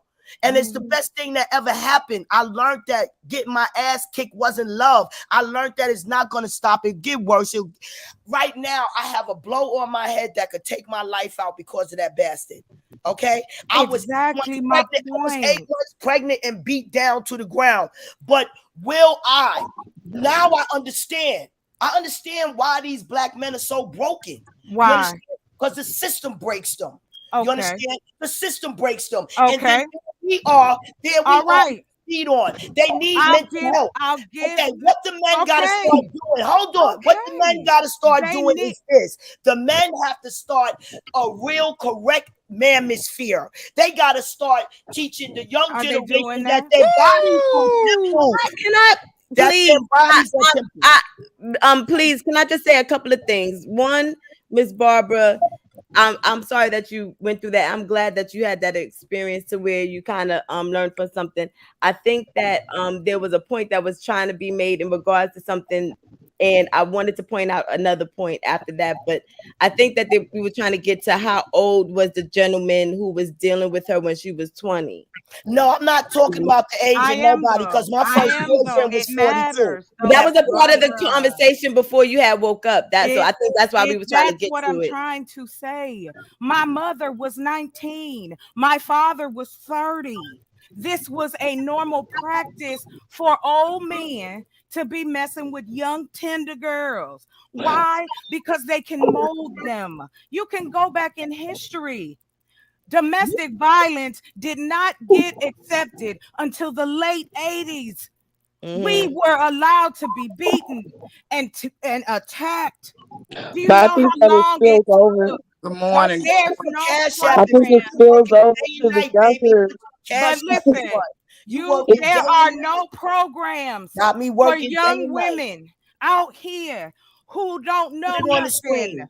They don't know spills nothing. over to the younger people too, because the guy that I was dealing with, he was 20, but I knew where it came from because his mother mistreated him. She told me that he was no good. I shouldn't be with him, and the way she treated him, and the things that he told me he went through, being beaten when he was younger. But Black he turned men around and did it to you. That's what yeah. we're talking about. They The need conversation has to be what it is. It is enough. I don't want to coddle nobody. I'm trying to say there is enough of Constance, cash out. Hold on, Miss Barbara. Please listen to me. What I'm trying to say is this. It has gone on long enough. Ain't y'all tired? I don't care if you want to put on I Love Black Man cheerleader shirt and run around all day long. Good for you. I give you some dollars. It's all right with me. But my concern is about these 20 and 15 and 16 and 17 up to 35, even in their 50s. And they lost. The man gone. She had to take care of the kids, work 2 jobs. My mama was a maid, Miss Barbara. My mama had to be a maid. She went to college, but she had to take care of me because guess what? My father decided to come down to North Carolina and marry him a new woman. This is something we have glorified and allowed men to travel. Ain't talking about, oh, and if it ain't you, move on. I find it interesting that if you see something about our man-age brothers and sisters, you quick to say that's their business. But when it comes down to us and you want to stand in front of the black man, oh, you're beating him up. Ain't nobody beating him up because he ain't the only man in here. Now there's men peeking in. Oh yes, they are. Oh yes, coming in and out. They what are message? Hold on, Miss Barbara. the black and then American I'm men. done because I got a question. Baby, you're not gonna do that. Hey, let I'm me not tell gonna you do what? Tell the they are truth. particularly Oh, baby, targeting the black American men. Okay, they are putting them in jail. They are not giving them jobs. I'm in the ghetto. I'm in the ghetto, and I see these Miss Barbara, Miss Barbara, Miss Barbara, Miss Barbara, Miss Barbara, Miss Barbara, Miss Barbara. I'm sorry. Lace up, Miss Barbara, because we do this every night. I know, Miss I love Barbara, you. Let's go. I'm ready to rumble. Put the cash app in. I'm just waking up. I came to see Miss Barbara. Put the cash app in. I'm ready to wake up. I got the mosa going on, champagne, and okay, let's go. Yeah. So, Miss Barbara, once again, we understand that. But the thing is to the earlier point that Conscious said, we all understand that we all have had trauma. We all understand that the system affects us all differently and on different scales. The issue is that it's hard for people to give black men, once again, warning, does not apply, let it fly. It's hard for people to give black men, heterosexual black men, empathy when they're not doing the exact same to everybody else. Queer people are having this experience. Trans people are having this experience. Black women are having this experience. 3 subdivisions are having the exact same experience. And you mean to tell me every time we talk about the experiences of black trans women, of black queer people, of black women, and it's like, oh, it's only y'all. No. The men have been dictated and brainwashed that something is out of the ordinary. Tell me, you understand? They're not taught love. You understand? Let me tell you about Miss Barbara, please. Miss Barbara, I'm sorry. Respectfully, hush, please. Reason being is because Barbara, you said the whole thing. Hold on. You said the whole thing about they haven't been taught love. Okay, we can go with that. But however, if we're sitting up here talking about how their words, because I've been in manosphere as well, emotionally not intelligent, they have been stripped away from jobs, they have been depressed, all the different types of things, but yet they want to be. But however, they want to be the head of household. They want women to submit to them. They're not willing to protect a woman unless they put a dick up in them. But however, they supposed to cook and clean. That's not true. That's not true. Excuse me.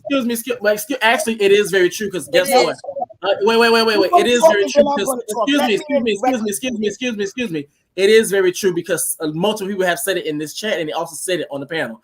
They say they're not willing to protect black women unless they put a dick in them. But however, when a black man dies, except for when they want a black man. They lose their life every day defending strangers. Excuse me. But however, when a black man dies, they expect everybody to come up in numbers. Mm-hmm.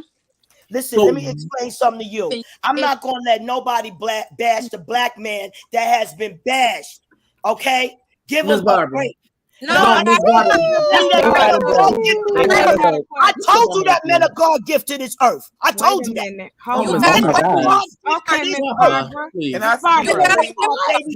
us women are to worship them and take care of them. Okay? That's what we gotta do. If you don't, you'll be an old miserable bitch. Unmarried. Oh my God. Miss Yeah, Barbara, what are sign you? me up. So why are you so I'm not ignorant? holding miserable and I'm married. Miss Barbara, Why what are are you you? I'm not miserable, I'm married. But you married though. But you married. Let me tell you something. We're going to teach the young generation to treat their bodies like temples. We're not going to have these men going around violating women and thinking it's okay. And then No, want Miss the queen at the Barbara, end of the Miss day. Barbara. No, we're No, going to teach everybody be these quiet. men to keep their Everybody hush. penises in their pants and No, Miss respect Barbara. their body like Miss their Barbara. temple. The new trend is going to No, be for Miss a queen Barbara, not to no. give her body Lace up. away Lace and get up. stuck with a baby. Lace That's up. going to be Lace the up. new Miss trend. Barbara, I'm putting my mic to Miss Barbara, lace up because you already know I'm finna wear you out. Miss Okay, Barbara, me here's the too. thing. Let's go. Let's listen, go. get ready. I know you may be a 7. No, I understand you may be a 7-mile Put the bitch. cash app in because I But got however, the understand you're gonna need 12 miles fucking with me. Put Miss the Barbara, let me cash tell you app something. in. Miss I Barbara, got the Miss Barbara. You done lost your everlasting mind. Reason No, being, I'm not. yes, you did. I'm You not. most definitely did. Reason being, no, Miss Barbara, you sit up here, you talking about how black men need to be worshipped, all the different types of things. They have been bashed, all the different types of things, and talking about how we're gonna teach them about love. We're gonna teach them about how to respect, keep their dicks in their pants. But however, you hold ideologies that completely conditions them to do the exact opposite. As in, you're telling women as if their man cheat, they're supposed to stay with them. As if their man do this, you don't. Okay, let me don't tell put the it to have- story right, and I'm gonna let you finish trying to read me. Let me tell the Okay. story right. You can't speak for me. I'm telling women that are married, mind your damn business. Don't be a detective. Act like you don't know. I said what I said. This is what I'm telling the women to do. Act like you stupid because you don't know. Because let me tell you something. I'm talking to my women. I'm 58 years old. When I was young and met the man, I could hold him down, doing all kinds of tricks and acrobats. You understand? Now the man want more tricks and acrobats, so he's stepping out on me. But he still love me. He still fucking Miss love Barbara. me. We got No, Miss Barbara. No, Miss Barbara. Miss Barbara. No, Miss Barbara. I'm not No, leaving Miss my Barbara. man No, because he want to Miss Barbara. stroke his royal Miss oats. Barbara. I'm No. not leaving my man Yo, because he no, want Miss to Barbara. stroke his royal So my oats. question You to gotta you. let Miss Barbara talk and then you talk. Love No, look like watch this this. No, loyalty. because now, No, we gonna no, talk now one at a time. we I'll take no, all because we your finna horn. get Let's into go. it. We finna get into it. So my question to you: do he really love you if you sitting up there, your vagina about to fall the fuck off because you done caught something? Does he love you when the hell he got you laid up in the goddamn hospital, connected That's to why goddamn he ain't taking a goddamn bitch fucking with a rescue? disease. No, That's why he gonna Miss- respect me and use condoms. That's He why gonna when respect- I catch Miss his ass, Barbara. he's on his knees Miss saying, Barbara. please, baby. She's a Miss part of the Barbara. problem. You are the problem, Talking Miss about reality. Barbara. Miss You are Barbara. dangerous to women. You are We can't talk dangerous. about reality. She No, is a part of the problem. I'm the answer You to remember women that bullshit. heterosexual woman Problem. I was Black talking women about? problem. She is You're the that. Miss Barbara. problem. You are the No, I'm problem. not. Women like Black you, women gonna have to women give. like Can I you ask create one the men that are out question? here fucking people up. Women Let me like ask I'm you. not. Miss Barbara. Can I Can ask I a please question? speak? Hold Can I on. I'm please sorry. Okay. I promise. I promise. Just Can one I question. please speak? Yes, ma'am. I Morning. promise. Good morning. Can I ask this question to Miss Barbara? When you first started going off, you said these men need XYZ. So tell me. Tell me the X and the Y and the Z. Tell the story right. What are you She talking love Tell trying about? to me put that everything cape you're on, talking about. girl. Because I want to answer your question. I want to. She love trying to put that cape on. Can I ask you? Girl, drop her. See, that dick be in their brain and they be brainwashed, bro. So okay, I'll give you all of that. So tell me what the men are doing then to fix all of this. Because if you believe what you're saying, that's men's work. No, let me finish now. Right, that's men's work. That's what it say in the Bible. It also says that you're not supposed to fornicate. It also says you're not supposed I don't go to by that drink. dictated Oh, Bible. remember, she's the Book of Revelations. girl. Okay. Oh, yes. Well, the thing I want to ask you again, how many men have they helped since then? If we bashing them, now hold on. If we bashing them and we hurting them, I take it. I take a L on it. Oh, I done push these men away. Okay. Tell me where they getting help to be better men and get away from the system that's holding that black brother down. Tell me how the system tell them don't wear that condom. Make her believe you love her. And I'm gonna that's tell you. all right. I'm gonna tell you exactly what how. are the men doing? I want to answer your question. Good. Finish talking. Because you're going to let me answer. Because you ain't going to have no answer. I got the answers, baby. You don't want to hear the answers. You can't handle the truth, baby. You can't stand the truth, baby. I got my socks on. I done read this shit before. Let's go, Miss Barbara. We can What's the walk in truth, this Miss shit Barbara? if you Go, want to. Barbara, go, baby. Talk about it. Let me talk about the truth if they'll let me talk. But They ain't gonna let me. You can't tell me what the manosphere that you like to go over and cheer for is doing for these young men that need protection. Okay, let me tell you what I'm gonna tell you what they doing. They are exposing the sluts and hoes. But let me say this. Miss Barbara, lace up. Lace up. Sluts and hoes must be exposed. And Sluts man and hoes must must be What exposed. about the men being sluts and hoes? Keep your legs closed. You let your man be a hoe. Keep your You legs let your man closed. fuck on you. What are you Hold up. talking about? Legs closed. Your man is fucking hoes. You let Hold your up, man y'all. cheat on you. What are you talking about? This is why we can't get nowhere. Good Wait, hold morning. up. Good I morning. gotta Good step this- I'm morning. very clean with sex, baby. I don't let nobody. Can we all have peace? Hello, Can everyone. we all have peace?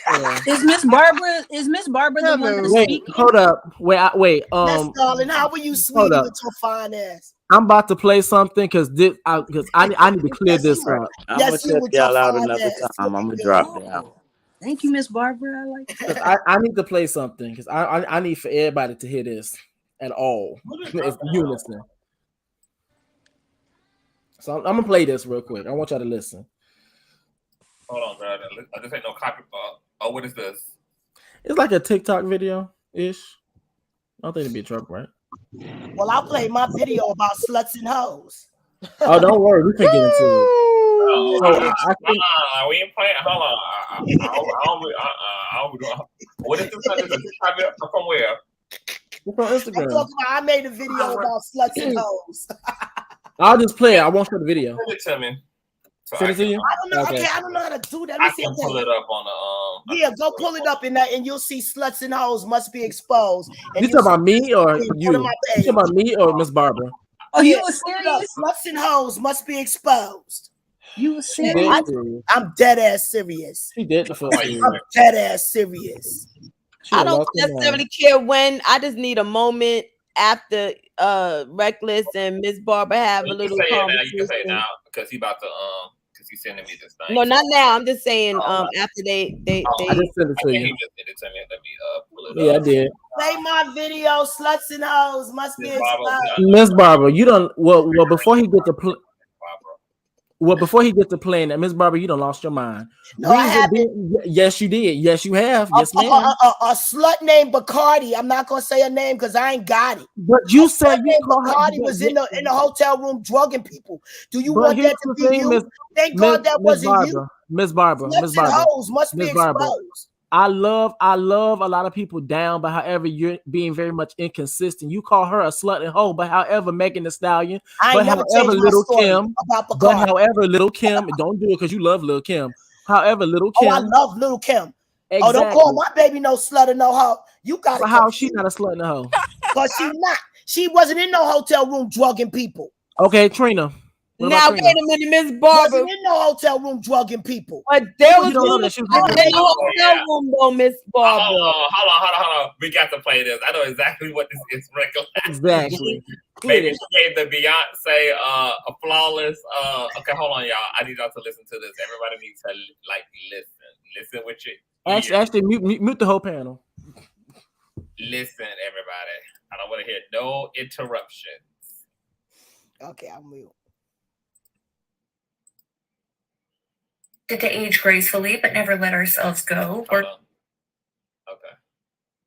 Expects plenty from women.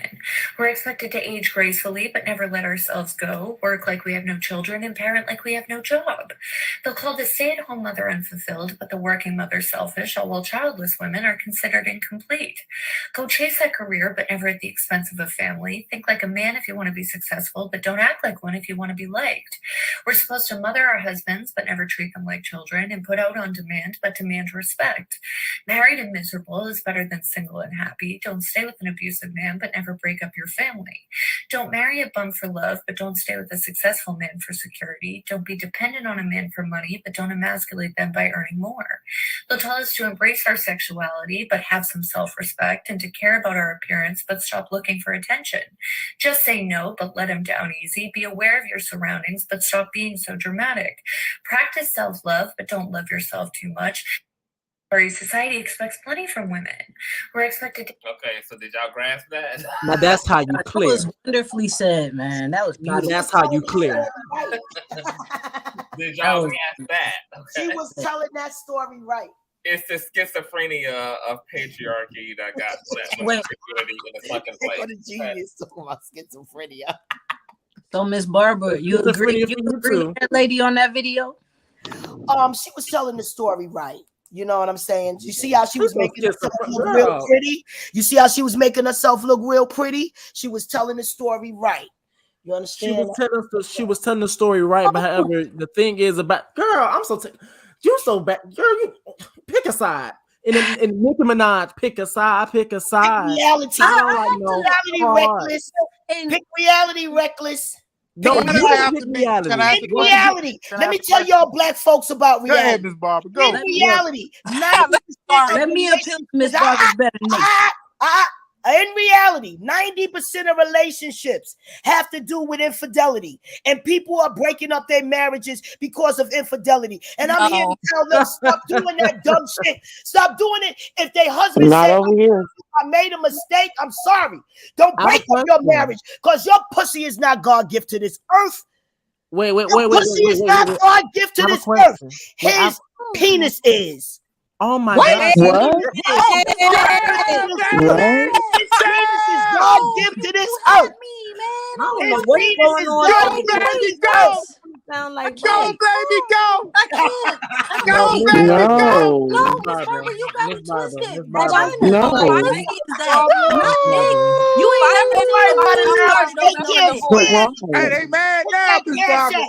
I'm drinking no No, Miss Barbara, you are absolutely wrong. It ain't never been a war in history started over no Actually, dick. no. The king. No, actually, I kind of wait. Vagina has started wars, not penis. No, Come on, no, thank actually, you. forget that. Thank Actually, you. I scratch can't all of believe this, that. Miss Barbara. Scratch all of that because Miss actually, Barbara, I want she want ain't to get trolling. up off. She I rolling, want baby. yeah. Don't worry, because I'm coming Larry, to how you. could you even agree with that as a heterosexual? Oh no, that's You had perfectly a fine. I'm vagina coming straight before. to him. How's So with that that even being, like? What is going so on? with that She being said, said, wait a we minute. get up She off Miss said, Barbara. she We said, get our with dick Mr. is God Lawrence. gift to this. You Black sitting there women turning can't all of that stand on. the truth, You Lace Lawrence. up feel his like, hair. yeah, Black women telling can't it, yeah, stand the you truth. telling it, but you done had vagina before. What the fuck? Let me shut up. Said, And the thing, I she don't said, understand. wait a minute. No. She said, You- wait, hold on. I'm trying to wrap my head around it Can't too read now. that word. Somebody define that word. Miss Barbara is the spirit of Cheetos. What's that? Chaos. Can you read it? Once again, like I told you, I distorted. But look, the whole thing is this. Y'all really lose me because Lawrence and also Miss Barbara, y'all probably have children, aka daughters.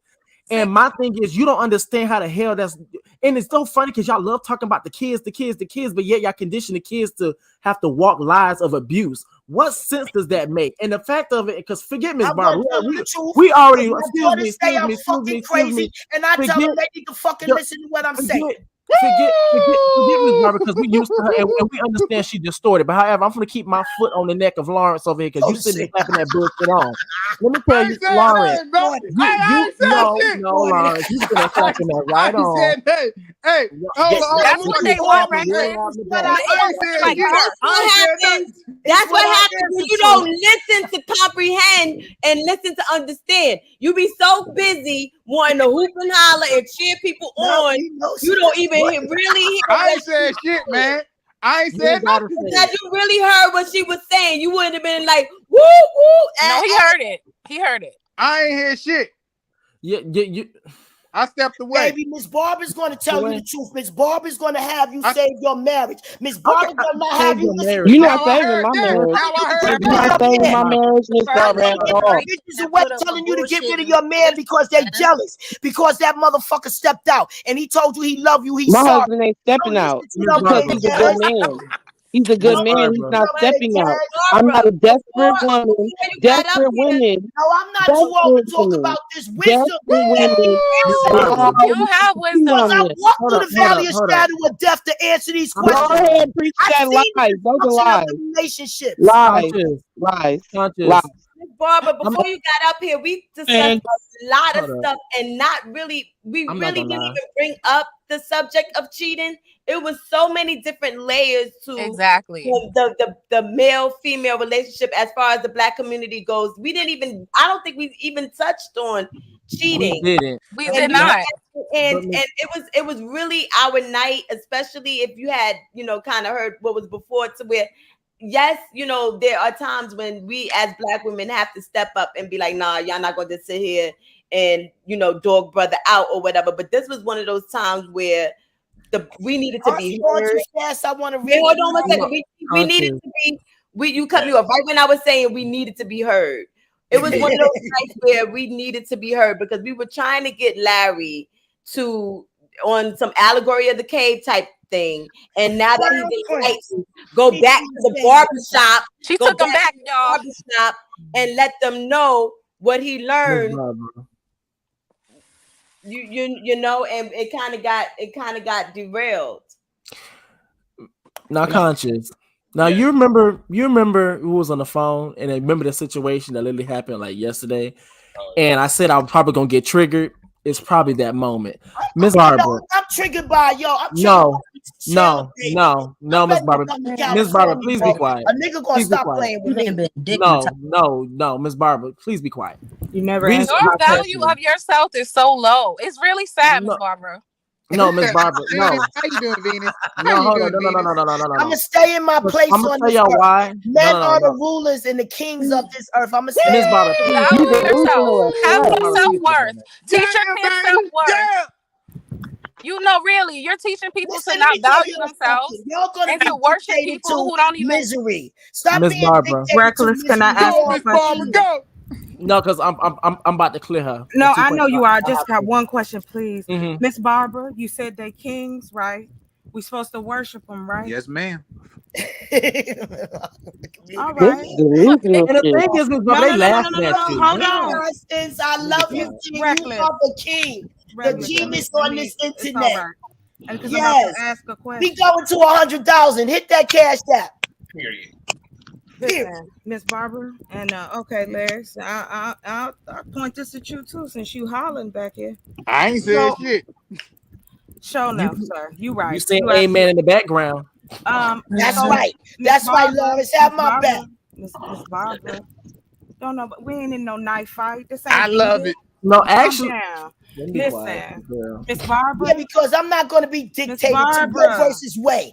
I'm glad that it's going to be overturned. Keep your legs closed. Wait, Miss Barbara. Please. There you go, bada bing, bada boom. Now, please. But you said your husband could sleep out with other women. So what do you support? Close the legs or let them open them? That's Which why one do you support? Because obviously he don't want you. That filthiness is not of love. Lawrence. That's what y'all got to understand. I just had a question. See, y'all women got to let these men wear their own ass out with that bullshit. And then they sit their ass down. I'm 58. I'm telling you, a man at the age of 50 is about to sit his ass down. So women supposed to. Hold on, baby. Hold on, baby. The question I wanted to know, because you said kings, worship, kingdoms. All right. So when we breaking ground on some apartments, Because What are there's you a lot talking of about? homeless black Apartments to men. be available? No. Hold on, Yeah, baby. because I'm not I- being funny. I'm not being funny. I'm asking a question. Okay, I am to If unite we the kings need, and queens, no, the that's same not what gang I'm members asking. that supported wars That on ain't this what we're earth. talking about. Baby, let's talk. I don't know what you mean. Miss Barbara, Can I you do a lot for the bullshit? algorithm, baby. I'm not going to talk about no bullshit. Let me explain something to you. Well, if The you'd gang let members me have answer supported the wars. question. The gang members in the Holla drug Mashunda, cartels. Miss Barbara. Baby, I want to talk to you. Let's I have a want to talk to conversation. you too. Well, then listen to what I got to say, and then I'm No, going to listen. I really don't, because you didn't answer my Fuck question. I started out with a question. I remember. All right, what is your question? My brain's still good. I still got a couple marbles. That's I want good. to ask a question. All right. Kings, worship. Larry, I'm asking you this question too. Kings worship. So we're supposed to worship they kings. Okay, now if I am not mistaken, there has to be a kingdom. Hold on, just hang with me. Yes. There has to be a kingdom being built. They're building. No, they ain't building nothing. You got They a ain't sandwich building in shit. your They refrigerator. ain't built. Long as you got And give me love. 2 minutes, Nah, please. they Riches ain't of built this world shit. is Let me love. in right The here. riches of They this ain't world built is shit. love. Build your kingdom. If you got a table and a sandwich in your freaking refrigerator, you got a kingdom. You got a man that love you. Don't judge that man by Miss- himself. You got a man that love you. I don't Miss care if he Barbara. works at McDonald's. Miss I don't Barbara. care if the Your man works at standards No, are Miss on the Barbara. floor. Your standards are on the floor, and that's the problem. My Your standards are standards in are on heaven. the floor, No, sis. standards are on the floor. Miss Take Barbara. brainwash people, Hold please. on, y'all. Can I have 2 minutes, please? Go ahead, Venus. Go ahead, Venus. Okay, I'm gonna go. I just really wanted to say this to the women. And I swear to God, I don't have children, but I'm noticing a problem. And people like Miss Barbara are the damn problem. Here's why. I understand the single parent thing, and it's not your fault if you are raising a child without a man. I get that. But when you are raising a child without a man, ladies, you have to teach these niggas something. This is why they can't communicate. This is why they can't have a conversation. This is why they don't take responsibility for a fuck thing, because they have mothers like that who blame women for every fucking thing and don't hold their kids accountable for a damn thing. And those kids become adults who do not hold themselves accountable for shit. And they want everything in return for doing nothing. Because guess what mommy did? Mommy made the little girl clean up and do everything. And then mommy made the little boy not do shit. And she bought him Jordans, bought him sneakers, bought him clothes, rewarded him for nothing, conditioned him to be rewarded for nothing. And then he grows up to be nothing, looking for a fucking reward. And this is what we have here today. So I just want to say to the my ladies, video so I can shut them down. Play my Can I video please so I can speak? shut them down. For real. 'Cause I'm tired of They it. But refuse. they can't stand the truth. No, and They I want to can't stand the truth. piggyback I off just what need she 2 said. minutes, Conscious. Baby, the I wanna United States piggyback off government what made she that said. law. So Hey, no Miss Christian Barbara, let Indians- that young no, lady we- speak. Hold on, y'all. She ain't got a chance to say nothing. She done Refuse. jumped down and came back.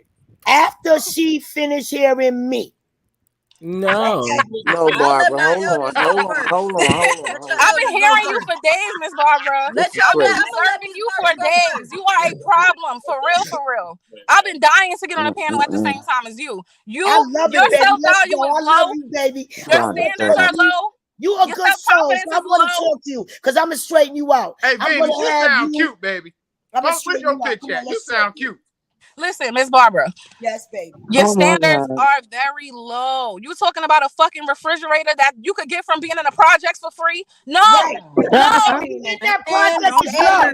Don't judge my That lady project. Oh, Miss What I'm Barbara, trying to man, tell this you, is baby, don't judge disappointing. my project. Don't judge my man that don't have a job that I'm taking care of until he gets one. Don't judge me. No, I ain't That's what I'm taking care of Don't saying. judge you. Don't judge What? me. Listen, Boy, Because I love What? you my have man. glad I sons. got the mama I got, man. Let You me have get 2 sons, Miss good Barbara. minutes. You have sons. So instead of teaching your Yes, I sons do. to go get educated, go Wow. get a skill or go get a That's job. what they are. I thank God that they are educated and they have a skill. They own their own business. Hold on. If that was true, you would not be okay with letting your sons watch you take care of a grown ass man. So I don't believe you. I'm Baby, gonna be if my honest. man cannot Period. work, do you know how many niggas I done made a man?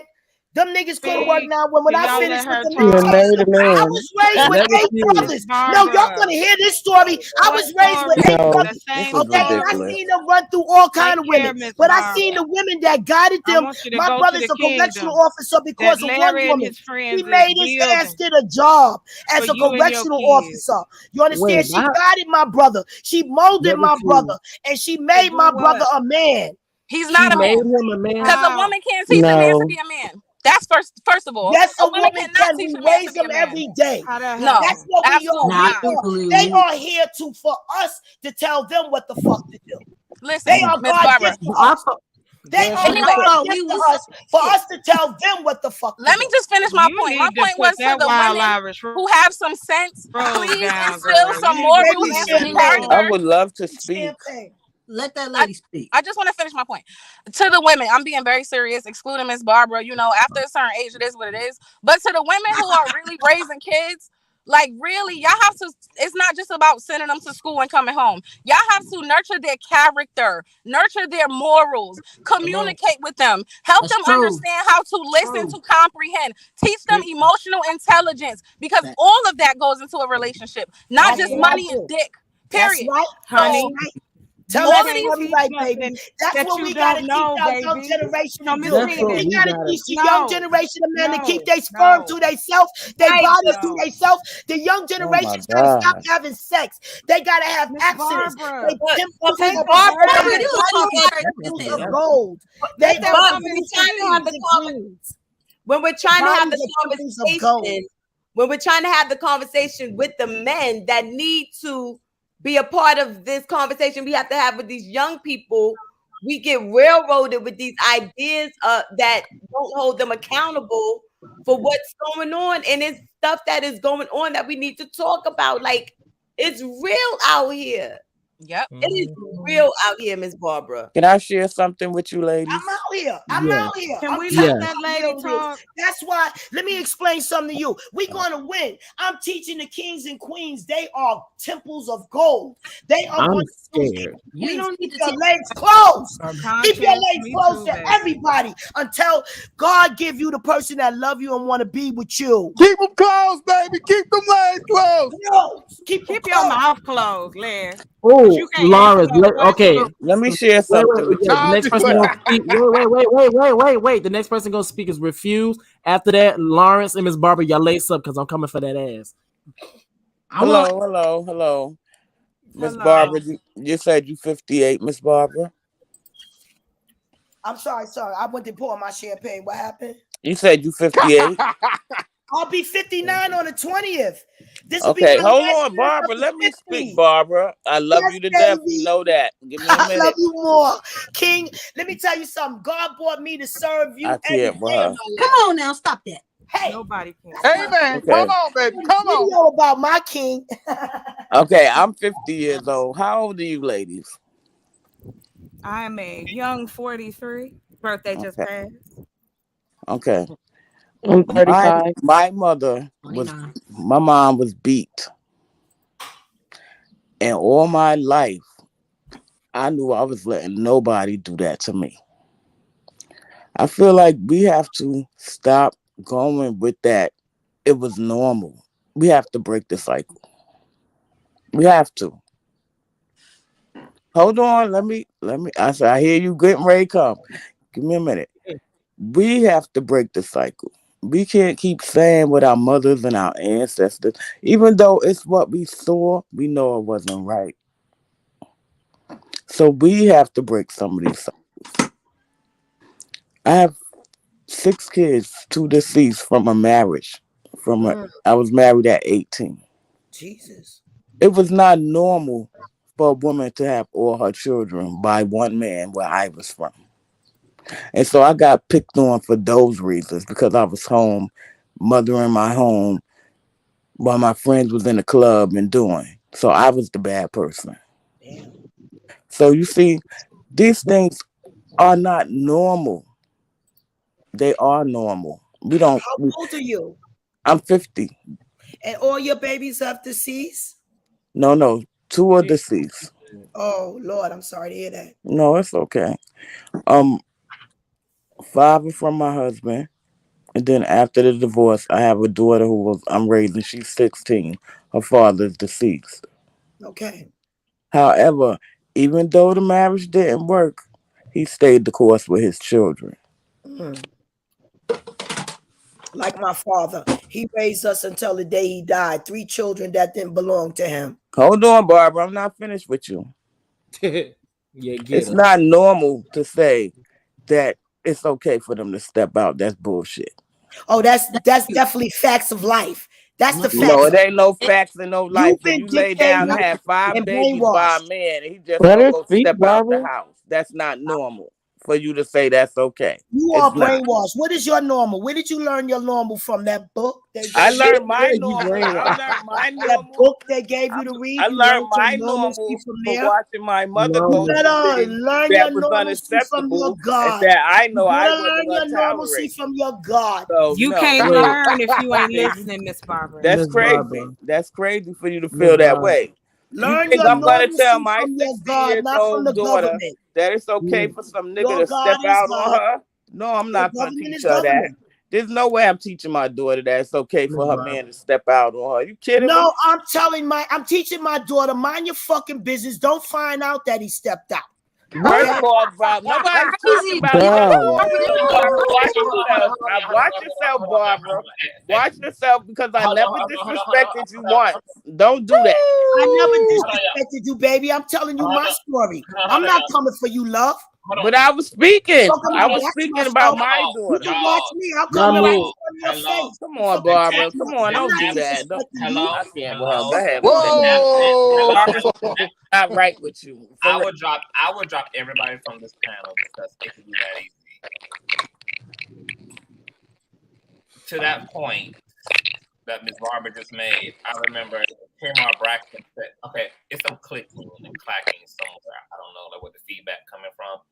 But Tamar Braxton, I recall her being on an episode of The Braxtons, and she said to whoever the sister was who was having like marital issues with her husband, who was committing like a plethora of infidelity, and they just eventually got tired of her going through this with this nigga. And Tamar eventually said, "Look, sis, either let the nigga go or let his ass cheat in peace, sis." Miss Barbara. Tamar was the one that said that. I think Tamar was the one that said Yeah, she was the one who said that. I'm about to go off. What? Reckless. I get your 2 minutes in, sir. Miss Barbara. Now, I'm not gonna share too much of the situation, but I was literally talking to one of my own family members about a situation where her dude stupid shit. So I'm very much triggered right now. And it's the fact, and so I'm gonna direct it towards Lawrence and Miss Barbara. Because I'm right now gonna do a headshot. It's the fact that both of you bitches, no, I'm gonna take that back. Both of y'all are sitting up here making excuses for why the fuck men are not taking accountability for what the fuck they do, but yet they're fucking providers, yet they goddamn leaders, yet they motherfucking protectors, but however, in the same breath say they don't want to protect no goddamn body, but yet sit up there talk about they want to be in a fucking mono relationship, but yet go and step out. I need for y'all to make it make fucking sense. The shit is stupid. But the thing is, y'all won't be sad. Excuse me. I wasn't done. I wasn't done. Go ahead, be done. And the thing is that y'all won't be satisfied until it's one of y'all daughters or somebody that you know really, really close, and they about to put themselves off a cliff. Child, please.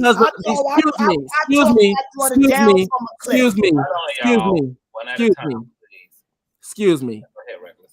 You're not gonna care until it's one of your loved ones about to take their own life. Because here's the thing about it. Because even when we get back to the conversation about Kevin Samuels, and people always talk about why would women go and try to talk to him and do all the different things? But however, we condition women to take advice from a man on a daily, aka what the hell? Excuse me, aka what the hell you think marriage is? Women were looked at as property. Why you think this whole thing about a woman must submit to her man?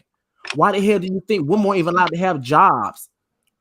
We tell them to take advice from men on a daily. So now when they actually do those exact same things, we sit up here looking shocked and stupid. That shit is stupid as fuck. And I'm triggered as fuck right now. Because when you finish your trigger, I want to excuse me. Miss Barbara, I'm this close to reading the fuck out of you. I'm so dead to fuck. Please do, because I'm gonna read you right He trying to be respectful, Miss Barbara.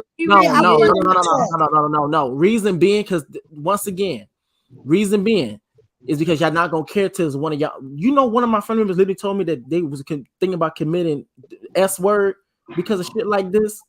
I'm not putting what? Explain, like what? Harming themselves. Duh. For what reason they thought? For what reason they thought? Because you sitting up here, excuse me, because you sitting up here giving a license to someone that does not have his permit. You sitting up here every time we have a conversation about holding black men accountable for all the concubines, for all the whores, all the goddamn extra wives, all the motherfuckers that wasn't supposed to be in the goddamn house, and for all the goddamn rhetoric. Kevin, excuse me, I wasn't done.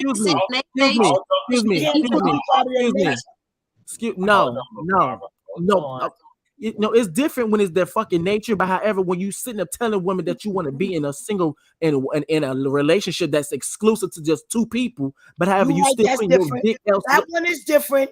Let they stupid ass be lied on. Okay. Let me add. Hold on. I want to add. I want to add on. I want to add on to what Reckless is saying. Growing up, I witnessed every last single one of my aunts, including my mother, end up with black eyes from their husbands. Where they learned that from was my grandmother, who learned it from her mother, who learned it from her mother, who learned it from patriarchy.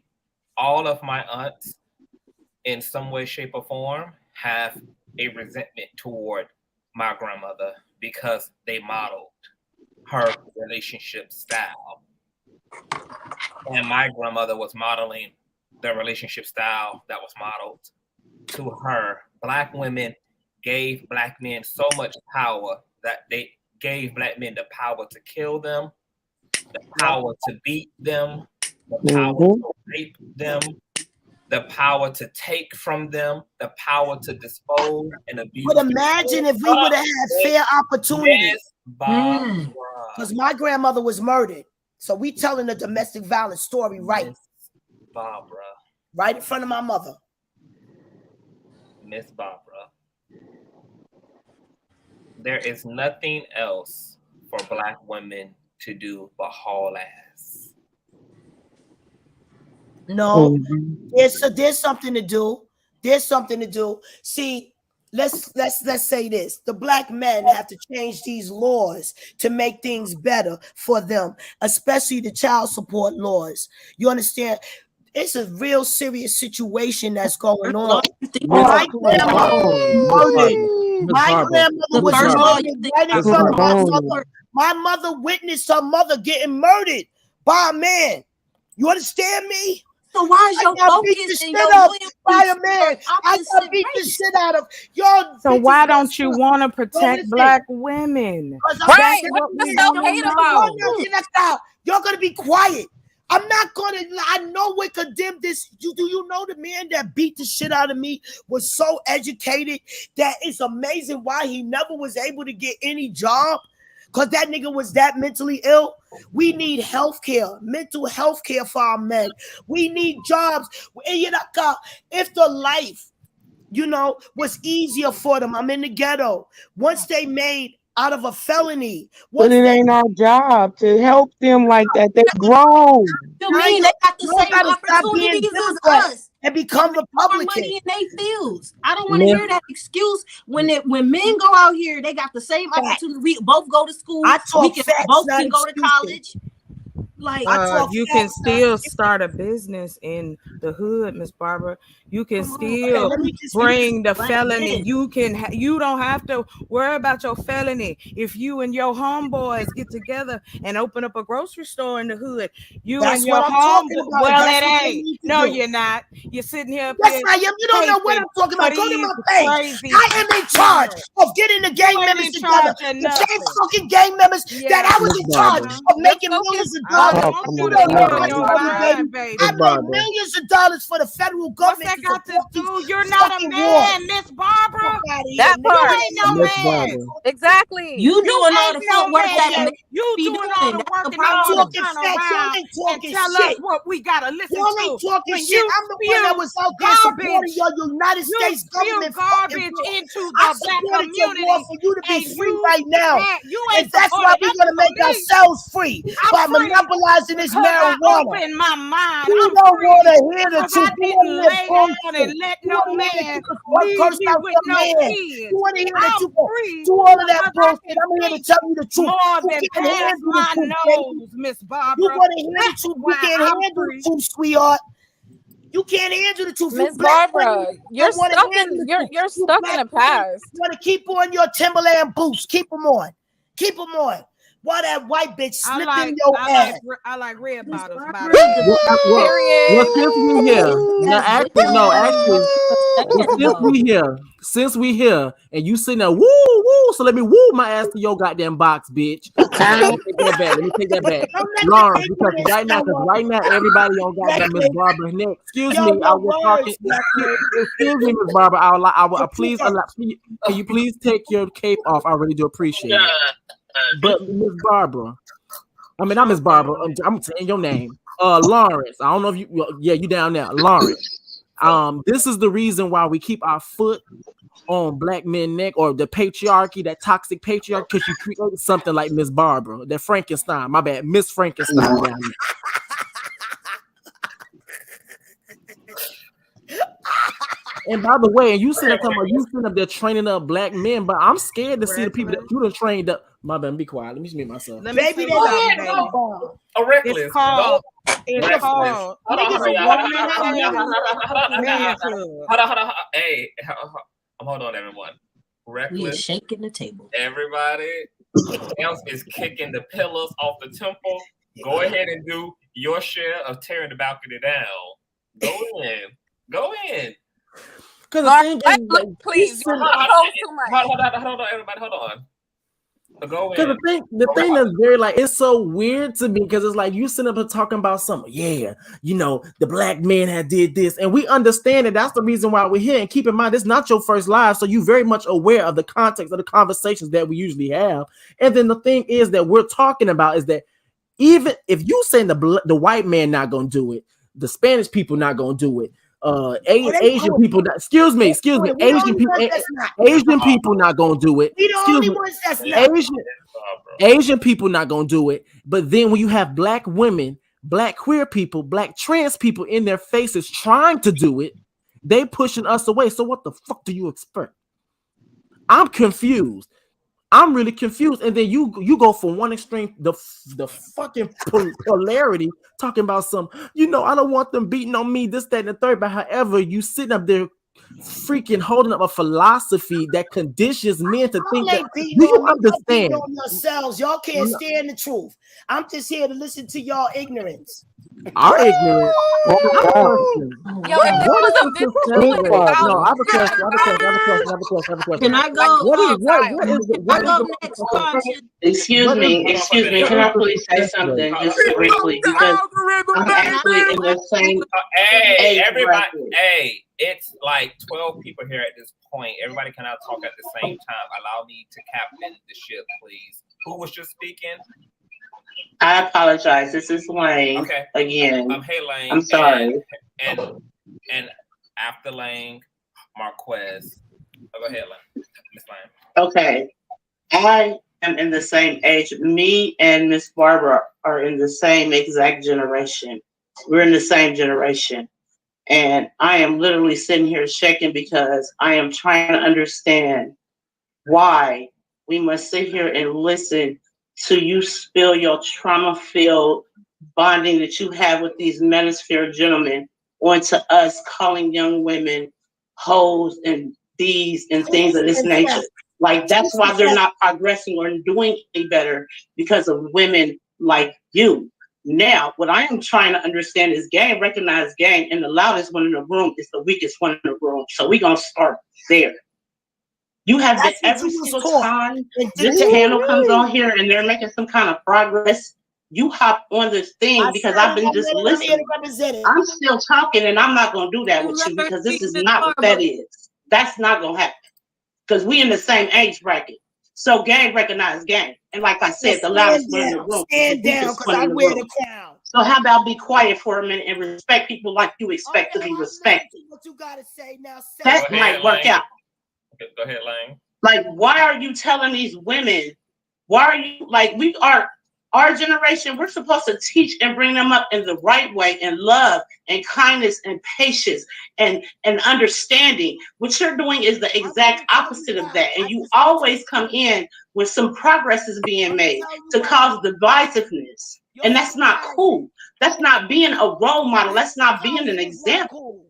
Like, it's hard to sit and listen to you week after week, panel after panel, do this, and you do it all the time. What example are you truly setting? All you're doing is causing discord and disharmony. Like, that's not teaching young people anything. It's not leveling our men or our women up. I am of the school of you are accountable for you and what you do and what you say individually. Then we can get to collectively. But what you're doing is not good, and it's not for the glory of the kingdom, not at all. At all. You really need to think about this type of things that you say before you say them, because you're accountable for your words, your deeds, and your actions, ma'am. You are quick to spew, you know, all your accolades, and you did this and you did that. You don't, real people in real time, when they really do something, their actions just speak for them, not their words. So gang recognize gang, and all that yelling and stuff, you're the weakest one. You're the weakest one because you can't even talk to no one and get your point across without cutting them off, talking about them, being disrespectful, being derogatory. You're the weakest link. And you might need to go and reevaluate some things in the near future. Hey, Miss Lane. And That's when you just leave. I want a Marquez of the Good morning, Marquez. Right now, Marquez. Yeah, can y'all hear me? Yes, we can hear you. Can you hear me? Barbara and Larry. I'm gonna bring up a point that Conscious and Reckless made earlier in the stream. Y'all egos are so high, you're not understanding what they're saying. I didn't Ms. say Barbara, nothing, your bro. ego I'm is... just listening, bro. Go ahead. No, Larry. The problem is, Larry, you're listening and you're not speaking, bro. That's the problem. You let Ms. Barbara carry you and not have an argument, bro. Respectfully. Of course, I'm not speaking. Go ahead, though. No, you're not speaking because you're letting another woman carry your argument. No, and you're we're not carrying talking about yourself. facts and truth. But we're Now, gonna move you on. saying yours, because you drag. No. Respectfully, no, Ms. Barbara. I'm not finna yell. It's 8 o'clock in the morning. Hold on, Miss Barbara. Ms. Barbara, you and Larry, your egos are so high. No. You're I not didn't say. Listen, I'm listening. Larry, let him talk. Shut up. So he Larry, can let hurry me up talk. and finish. Larry, So no. I'm tired. Larry, you're a grown man. There's Wake no up, reason man. why If you you let want to Miss talk to us, hit Barbara that cash speak app. her Man, blasphemy you on drinking this. all day. There's no reason why Larry is allowing Miss Barbara to speak this blasphemy right now. Larry, as a man, you're screwing up. You're a grown ass First of all, woman, Larry, homeboy. as a man, That's a grown you're ass supposed to woman. sit I there can't and tell make what you're your supposed own. to do, bro. No, bro. You As know a that man, shit. bro, you're supposed to sit there and have your own argument. You're not supposed to sit there and let Miss Barbara carry your argument. But we're gonna move on. We're gonna move on. Hit the cash app, man. You sleeping. You smoking your joint. You know you're logical. I'm not smoking. Miss Barbara, there's nothing you can tell me, Miss Barbara. Your ego. Listen, first of all, You're high. Your ego Yeah, is you so high, high. you sleeping, you're Y'all got dragging. some really high Exactly. This egos, motherfucker and you're high not and understanding. You guys are not empathetic. And don't get me started on you, Larry, because Larry, you're literally the problem, Larry. You're literally the man. No. You're literally the man that they are describing. You're the man that they hate. Is it right that you got to cut me off because I'm speaking facts, bro? Or is it the fact that you're too emotional? Maybe this is the first time Wait a that minute, another man on this because I panel didn't say has called nothing. you out for your Because shit. I didn't say nothing while she was talking. And that's the I'm the man. problem, bro. Wait a minute, because You I can't say didn't you're say not saying nothing. I'm nothing. the You're man being that a they had. cheerleader in the Man, shut the background. fuck up, If boy. you're not gonna say nothing, bro, then get off the panel, bro. Man, shut your bitch ass up, nigga. It's the truth, man. Then so what? What you gonna do about 10 it? hours long. What's We up? What you need gonna do about cash it? Now you're out getting smoke. emotional. You see, Conscious. This is what I was telling you earlier. I can't sit here. I'm trying to take. I can't sit here and tell Larry as a grown man to take accountability and stop being a cheerleader without him acting stupid. Stop being across your ego, bro, and listen. Your piece. Man, don't come in here trying to correct people. Say what you gotta say. Say I like you. I just said my point, Miss Barbara. You are egotistical in your ego. Your ego is a problem. Okay, I'm just trying to hear Constance. Accountable. Trying to say.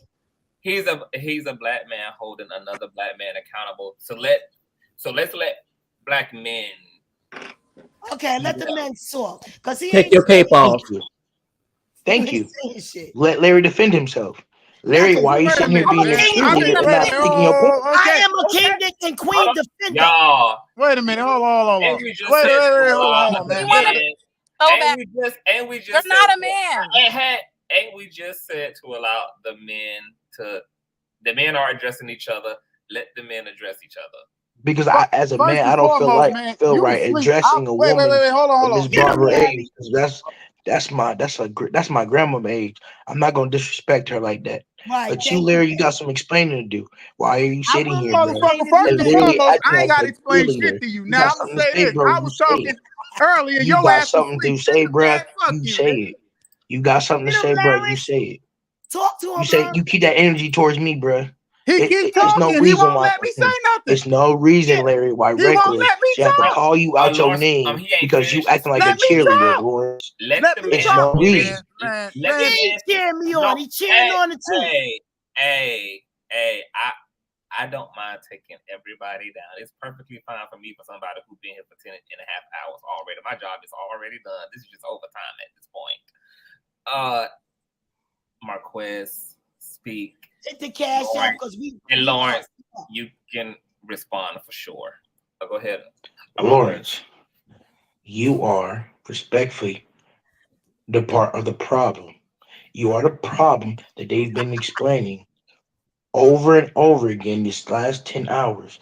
Your problem is you're using your emotions and acting like a cheerleader instead of speaking the truth. You spat there on the hours for minutes and minutes and told Miss Barbara you was literally on the rope for minutes and minutes. You told Miss Barbara came and you start acting like a cheerleader. Bruh, keep your own opinion and stay on it. Stop acting like a cheerleader because you see certain people. What's the problem, bruh? Let me know when I can talk, man. Thank you, Larry. Get him. You can speak now, bro, and I can happily respond to you back. Listen, so man. Go ahead. I've been in here for a couple of hours. You're just now getting into this shit. I was speaking before Miss Barbara came. I've been on here for an hour and a half already. All right. I was speaking way before Miss Barbara came in here. She came in, just like everybody else. I put my mic on mute and let other motherfuckers talk. All right? You catching the ass end of this shit.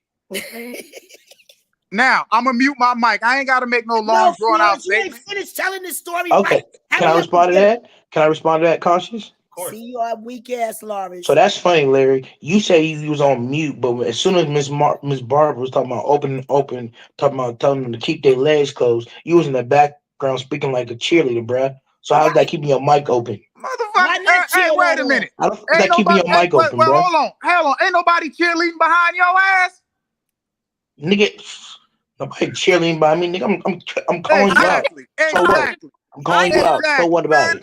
Man, come Answer on. my question. Stop pump faking. All right, go ahead, man. Oh, you see, that's the problem, Conscious. That's the problem. It's dudes like him that makes dudes that try to call him out look back.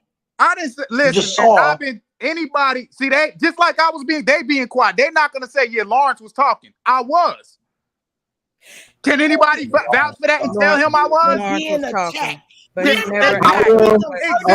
That's the problem. Lawrence, they want us to be accountable, but they won't hold each other accountable. See that? They want me to say something, but they won't. When I was talking, ain't there nigga on that panel said Lawrence was talking, and not one motherfucker say I was talking. I had to ask him to say that shit. That's the fucking problem. No, the problem honest on this panel. Miss with that shit that you own. You're not being honest. Deflecting. Pay attention. If she wrong, Lawrence. Don't cheerlead somebody who's saying Wait stupid a minute. stuff. You said I wasn't saying that while Miss Barbara was talking. I didn't speak up. When I was addressing you and telling you I was talking, not one motherfucker spoke up until said Lawrence was talking. My nigga, you was cheerleading. Stop pump faking. Y'all want us to have y'all defense. Hold on. I want to talk to Mr. Matthews. Mr. Matthews, you think I'm stupid because I say that men are God gift to this earth? I want to explain. I want no, me and you Miss Barbara, you've been speaking a lot of blasphemy, Miss Barbara. Because what you been saying, bro, I just heard was blasphemy. Let me dictate your blasphemy because you've been brainwashed. All right, so son, we're gonna being talk. All right, yeah. We're okay, gonna for talk. sure. Me and you. Go ahead, Miss Barbara. Explain yourself. I said that men are God gift to this earth. I want you to explain how they are not. I want you to explain how they are. Miss Barbara. Shut up, Lawrence. It's the patriarchy. Miss Barbara, we're not gonna sit here and act like us as men, we haven't screwed them over for hundreds of years. And for you to say that, bruh, as we're trying, and for you to say that, you are also a part of the problem. You are also a part of the problem. The government created niggas, son. If you would have lived as a king and a queen, you would have been of value to this earth. That's why they made you an unvalue to this earth. Miss Barbara, those same kings and queens that you were talking about from Africa was also pushing niggas over here. I'm not talking about no motherfucking body from Africa, because I'm a black American and my ass did not come from Africa. I'm a ruler of this earth and universe. And the government turned I thought Africa was the homeland, though. And hoes. So how can you sit here and talk about something that you don't even know your own history, Miss Barbara? Took America and turned the black Americans into pimps, prostitutes, and hoes. So my question to you, Miss Barbara, because you always talk about being turned into pimps, prostitutes, and hoes, or whatever the hell. I don't give a fuck. But the thing is that what happens? What is your response or your rebuttal for when black men are pimps, prostitutes, and hoes? I would like to respond. They need to channel their education and wisdom how to make money outside of that. That's been the only money that they have been able to be allowed to make.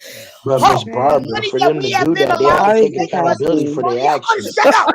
Y'all gonna shut the fuck up, because the reason why you're not gonna tell me to shut the fuck up. No, the reason why y'all are free right now is because gang members and drug cartels supported these wars to allow you to be free. And right now we're gonna take over. Here we go. We're gonna take over the men of this world. This woman is ignorant. Are gonna take over the marijuana. Ma'am, you are ignorant. On this earth. To the black man Larry right still there. having ignorance at its finest. I ain't Still never heard went of to that. Go ahead. Y'all can fight for civil rights. Y'all don't know your affirmative action. Y'all don't know your civil rights. Y'all don't know shit. You don't know nothing either. Somebody said my name. Go ahead. Y'all are dictated to the twerk. She Listen went to the that school Bible, of what's happening be now. brainwashed. Girl, you don't know nothing. I am glad you don't know I'm nothing. not educated by this United States. You're not educated by the Holy Spirit. Inside. And you need some You ain't got no knowledge. spirit but You demons. need a God. Who's your God? Who's your God? That's what you I know that Bible is your God. No, that Bible is not my God. You best bottle, not Bible. She said bottle. The bottle. That bottle you drinking. My God That's your has God. nothing to do with King James. My Miss God Barbara. is a black Miss woman. Who you actually can't hear? Maybe you should read King James, because whatever you reading now, it ain't working, baby. God, I ain't reading shit. I was anointed. Obviously, you're not reading nothing. No, you're not. I was anointed and appointed. Let me tell y'all black women something. The truth of the matter is that we're the only people that have been condemned. And you don't want to fight for yourself because you want to continue to condemn your man. Take off the Timberland boot. I don't condemn my man, baby. I'll be your cheerleader. You gonna stand up and say the truth. I'm all for it. Funny. You know what's funny? The real tongues. Holla the real tongues. You know what's funny is that are so cute. I remember plenty of panels that you came up and you talked about your experience. So with that being said, let's actually go down a little bit of memory lane. You talked about, you must do all these things for your men, but however, with you being very much submissive and doing all of those things from your man, that's God's gift from earth, did that ever stop him for putting hands on you? Okay, let me Has tell it you ever? something. Let me tell you something. I am a man eater, a piece of shit. You understand? I did nothing but dog men. Yes, come men on, that self-hate. love me, I destroyed them. I am a piece of shit. Every piece of shit is going to be turned into a footstool. Shut up. Every piece of shit is going to be turned into a footstool to You're not heaven. gonna keep disrespecting everybody I in this need people panel, to though. stop interrupting me, being rude, talking. You understand me? No. Every piece of shit is going to be turned into a footstool to make heaven on this earth. We are in the revelation. That's what y'all need to understand. We are in the revelation. All the kings have risen. What chapter You is men have to learn how to be men. I don't care who you love. Just love them the best. You understand? I'm on a panel But with no, that's condemning them. That's condemning them. But no, That's I part want of to the talk problem. to You're you, condemning Matthew. them. Matthew, right now, I'm talking to my kings that love different. Whoever you love them the best of your ability. have to have Y'all a keep your kingdom. bodies to yourself. You kings and queens. But you let have me to, tell you Miss something. Barbara, you have to let them take Reckless, this accountability is for what their I gotta tell actions. you, Reckless. If They're you don't hear screwing up. You nothing got to take else from Miss accountability. That's the Barbara, problem. I need you, Matthew, to be quiet. Reckless, if you don't hear nothing else from Miss Barbara, hear this.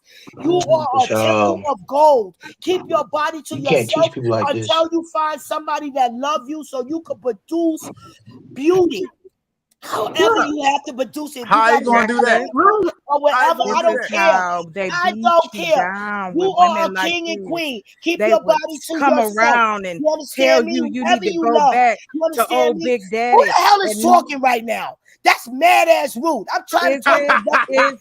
Man, stop talking I'm about rude, bro. You've been cutting people off for trying 4 to talk hours. to Reckless. Reckless, I want to talk to you, Reckless. Are you Reckless, upset? I'm talking to you. Whoever you love, I don't want you screwing nobody. Keep your legs I closed don't- what's until wrong you with find the screwing? king or queen or whatever you want to love you. You understand? I don't want you Larry, giving your take body your to time, nobody. Larry. That's what I'm talking about. That's why I I don't got want you giving Larry. your body to nobody. That's You what ain't the Don't young do that. That's generation not don't so. understand. Lawrence, I want you to hear this. The manosphere Lord, is scary going as to be hell. That's what changed. that is. It's going to Oh be my changed. God, Men Conscious, are going to keep why? their dirty ass sperm to themselves. You are not going to use women pussies to exercise. Miss Barbara, Then your neck royal hurting. oats. You are going to keep your body. We're going to change the young generation to purity. Miss To the Barbara kings is and queens that schizophrenic. they are. That comes from the Puritans. I'm sorry. It's too much ignorance that's going on. It's really making my IQ Thank drop. you, Reckless. I really can't do this making my right now. head Miss hurt. Barbara, it's the fact that you sat up here and talking about me keeping my body. First off, you don't know what the hell I do in my real life with my I'm not body. talking about you. I'm talking about people like you, young generations, okay? Let's not put it on your personal business because I ain't a piece of shit. I'm a piece of You shit. just said you was a piece of You shit. just said you were. I'm a piece of shit. But I Bruh, can she need to lay down, tell bro. you the truth. I can tell you the truth. Why? Because I Miss didn't Barbara. live the truth. But you never Miss answered I Barbara. didn't live the truth. And Miss because I Barbara. didn't live the truth, don't mean I can't tell you Where the the truth. kingdom Miss at? Barbara, Miss Barbara, Miss Barbara, Miss Bruh, Barbara, Miss please Barbara, calm Miss Barbara. down. You do understand, just because someone marries you, that does not mean they love you. You do understand that, right? Because men Yes. have always married women, but yet decided to still, despite marrying them, decided to still put their dick in somewhere else. They also decided to Preach. also put their Reckless, hands stop. on them. They also decided to cheat on them. Stop, Reckless. Stop. You don't own R.A.P.E. nobody. them. Buy Huh? some slaves, then, Reckless. Buy some slaves. You don't own nobody. Why You would understand? I It's want a to own man somebody? nature. It's a man nature. It's a man nature. You don't It's a know. man Here we nature. go, Larry with the No, Miss Larry with Barbara. the cheerleader again. They're No, Miss already gonna be Barbara. mad as cheerleaders. But Because he's a however, wait. man. So He's a what's I'm man. be honest with He's a y'all. man with that body part. He knows it's his what's nature. your nature, Miss Barbara? What's Miss your Barbara. Okay, it's this very is man nature. focused. Okay, let me Hi, explain nature to you. CQV. Stop. Hi. Stop. It's too many mics at a time. This is Big Mama. How y'all doing? Hey, Big Mama. Good Fine. morning. How you doing, Big Mama? Good morning. That is one of my. Look, I'm not gonna try to talk all over everybody, okay? Yes. That is just rude and uncalled for. We are all adults here, okay? Now, I came up because I wanted to make a point. I am tired of seeing Black men on YouTube accusing Black women of not loving them when we have been there. We have rocked y'all for centuries upon centuries. I am a fan of Black men. However, when you are wrong, yes, you have to be held accountable. Not all of this arguing back and forth, name calling, this, that, and the third. It's stupid. Okay? I mean, nobody's getting heard. We're not bringing solution to anything. We got to do better than this. We have to. I mean, it is sickening. We have been up here almost for 10 hours, almost wasting Conscious time. Bless his heart. He's sweet enough to let us come on here and talk. And we wasting time arguing back and forth, and then some of these woke brothers go on these other. I don't like this new computer. It's getting on my nerves. It didn't even warn me. I'm not gonna argue with whoever that is. No, sir. I do not give my energy to foolishness. I do not do that. That is one thing I don't do, baby. I know who I am and whose I am. And I got a whole herd of angels backing me up, plus my ancestors. This one broad you don't want to try. My computer died. Oh, I'm in the damn thing. And I'm taking Barbara, you still here, baby. Back down to the chat. Come on, Miss Barbara, you still here, baby. Thank you, Big Mama. Thank you, Big Bye, Mama. Big Mama. Let me tell y'all something. I hate this damn new Tell computer. him. But you disrespectful when that woman was talking.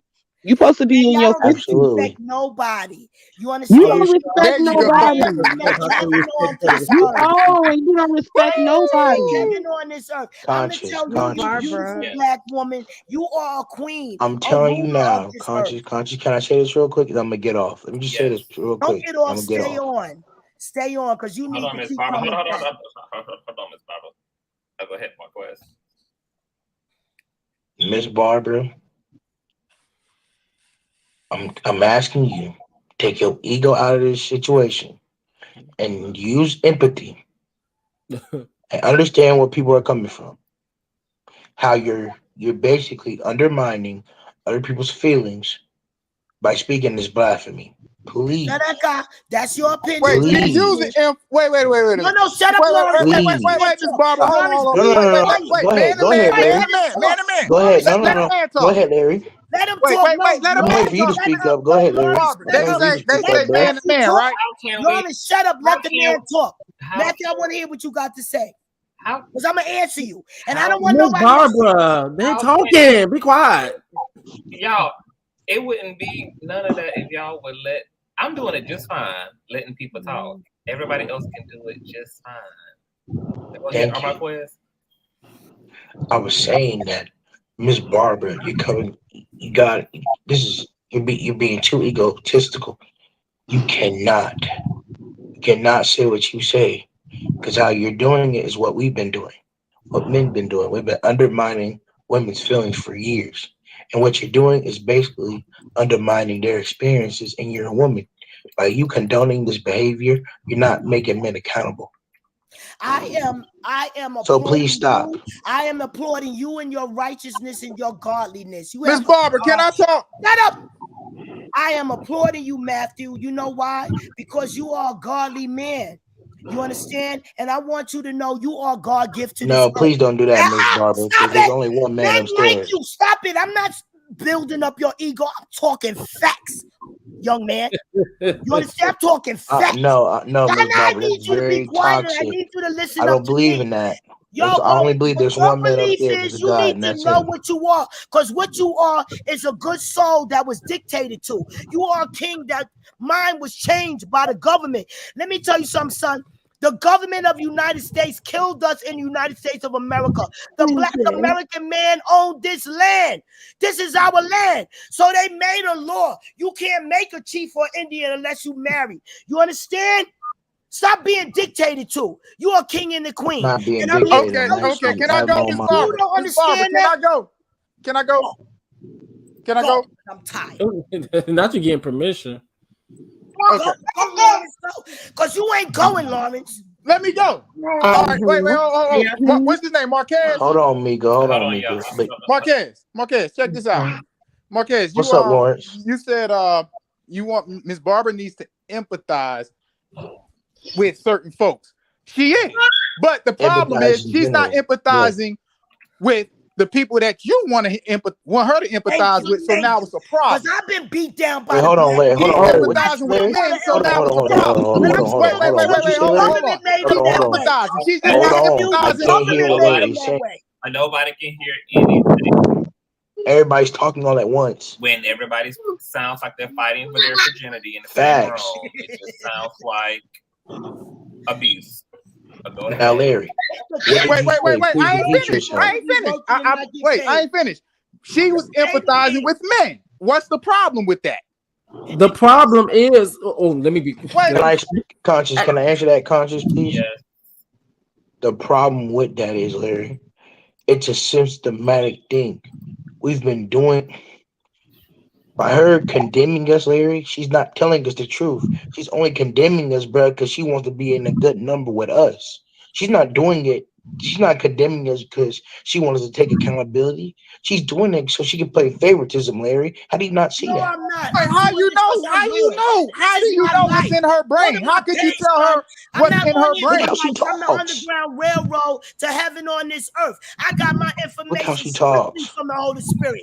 You It's the understand Holy me? Spirit. Son? I walk this, I talk this, I live this. You understand? Wait. I've been up there. You ain't got nobody Holy Spirit.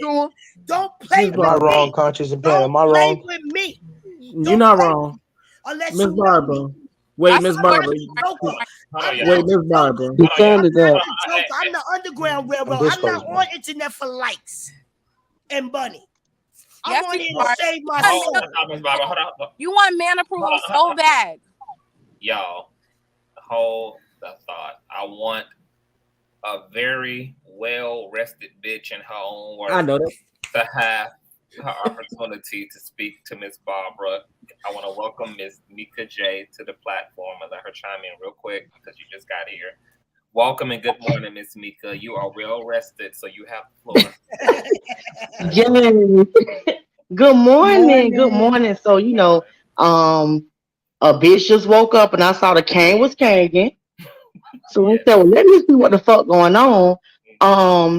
Just wanted to say, for somebody who just came in, I have no clue what's going on because Barbara, no disrespect, baby. Just because you're loud does not mean you're right. Just because you want to overpower other people just does not mean that your point has been proven. You need to pipe down just a little bit so a bitch like me can see what's going on. Okay. You yelling, you telling people to shut the fuck up. Meanwhile, we telling you to shut the fuck up and you ain't shut the fuck up yet. You talk too damn much. You talk too damn loud. So whatever point you're trying to prove is not coming across and we're not getting it. Bitch, I can't even sit here and brush my teeth like I want to because I'm trying to see what Reckless and everybody else talking about on the panel. And you talking about shut the fuck up and your computer fucked up. So I don't know if you need to be laid. I don't know if you need to refill your cup.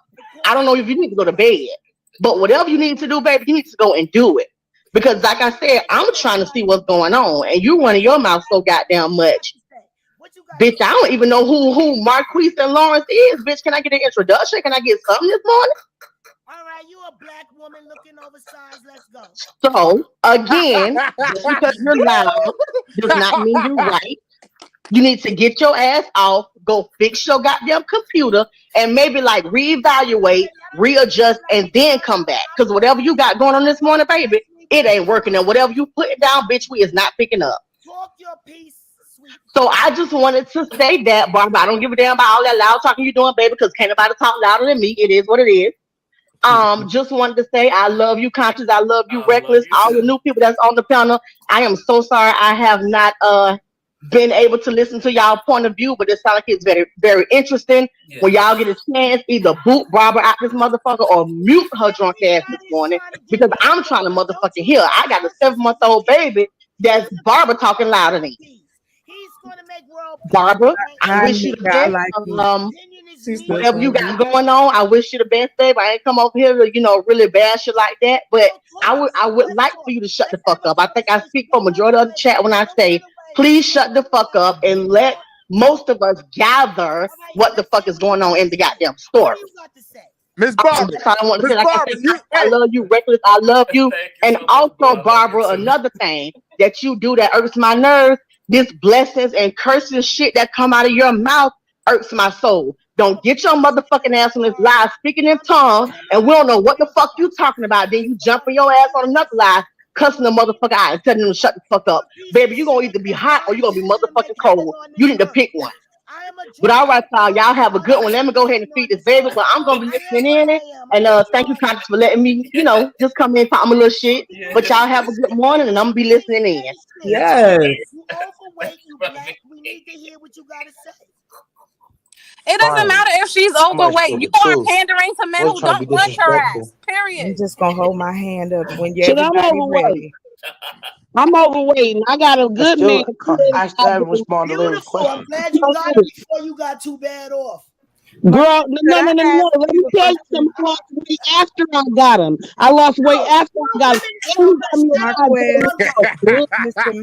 Matthews. Oh, that's bitch. Who the fuck you talking to? You better watch your motherfucking mouth. Watch your motherfucking mouth, Barbara.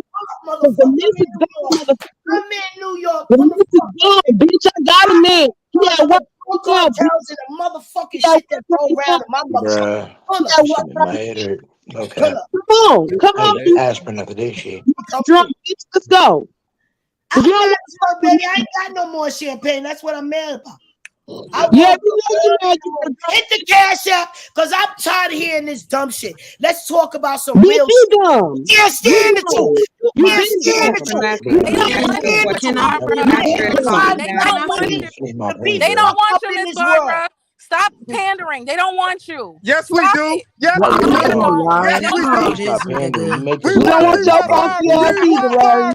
We don't want your funky ass either, Larry. Can I speak to Miss Barbara? I Yo, think I'll be able to appeal to her better nature. I'm not gonna lie. The whole thing is he talking about. Well, we want you, Miss Barbara. Well, I'm gonna be honest with you, Lawrence. I want you. Since everybody on Miss Barbara, Lawrence. I want Lawrence reckless. I've been trying to get Lawrence for a couple Nobody hated KS content more than me. I made a video about KS. Y'all gotta understand. Y'all got to put the truth in this match. Over talking to everybody. Boo her. What Samuel see the truth in himself, but we ain't gonna go there. I ain't gonna talk about no man's soul. Can I ask you? Life is eternal. Y'all godless bitches disgracing that man better stop. Yeah. That's the Holy Spirit. No, that's the Holy Spirit. Y'all hear that? Wait. Y'all godless bitches. The Holy Spirit gave me communication. Yeah, you've been dictating that you can't hear. You godless bitches better stop. Got one more time. Nobody hated KS material more than me, but I'm not gonna dance on his grave. Lawrence. You're old and washed up. You hate yourself. Stop fucking projecting on us because you hate yourself. You hate yourself. You need to drop everybody. You need to drop Barbara off this panel. Miss Barbara, that doesn't even make before you drop Miss Barbara, I want to talk to her. The sun done came up. Why this bitch ain't turned to death yet? My life is dedicated to this genius. You understand? I'm talking about Miss Barbara and you talking about Larry. To who? To the genius CTV. He'll be the next $1 million king making heaven on this earth. Watch. Yeah, because you that's appreciated, Miss Barbara, but it's the other stuff. Can we let Barbara and Marquez speak? I'd love to hear what they're gonna say to each other so that we can make a movement in the conversation. That's right.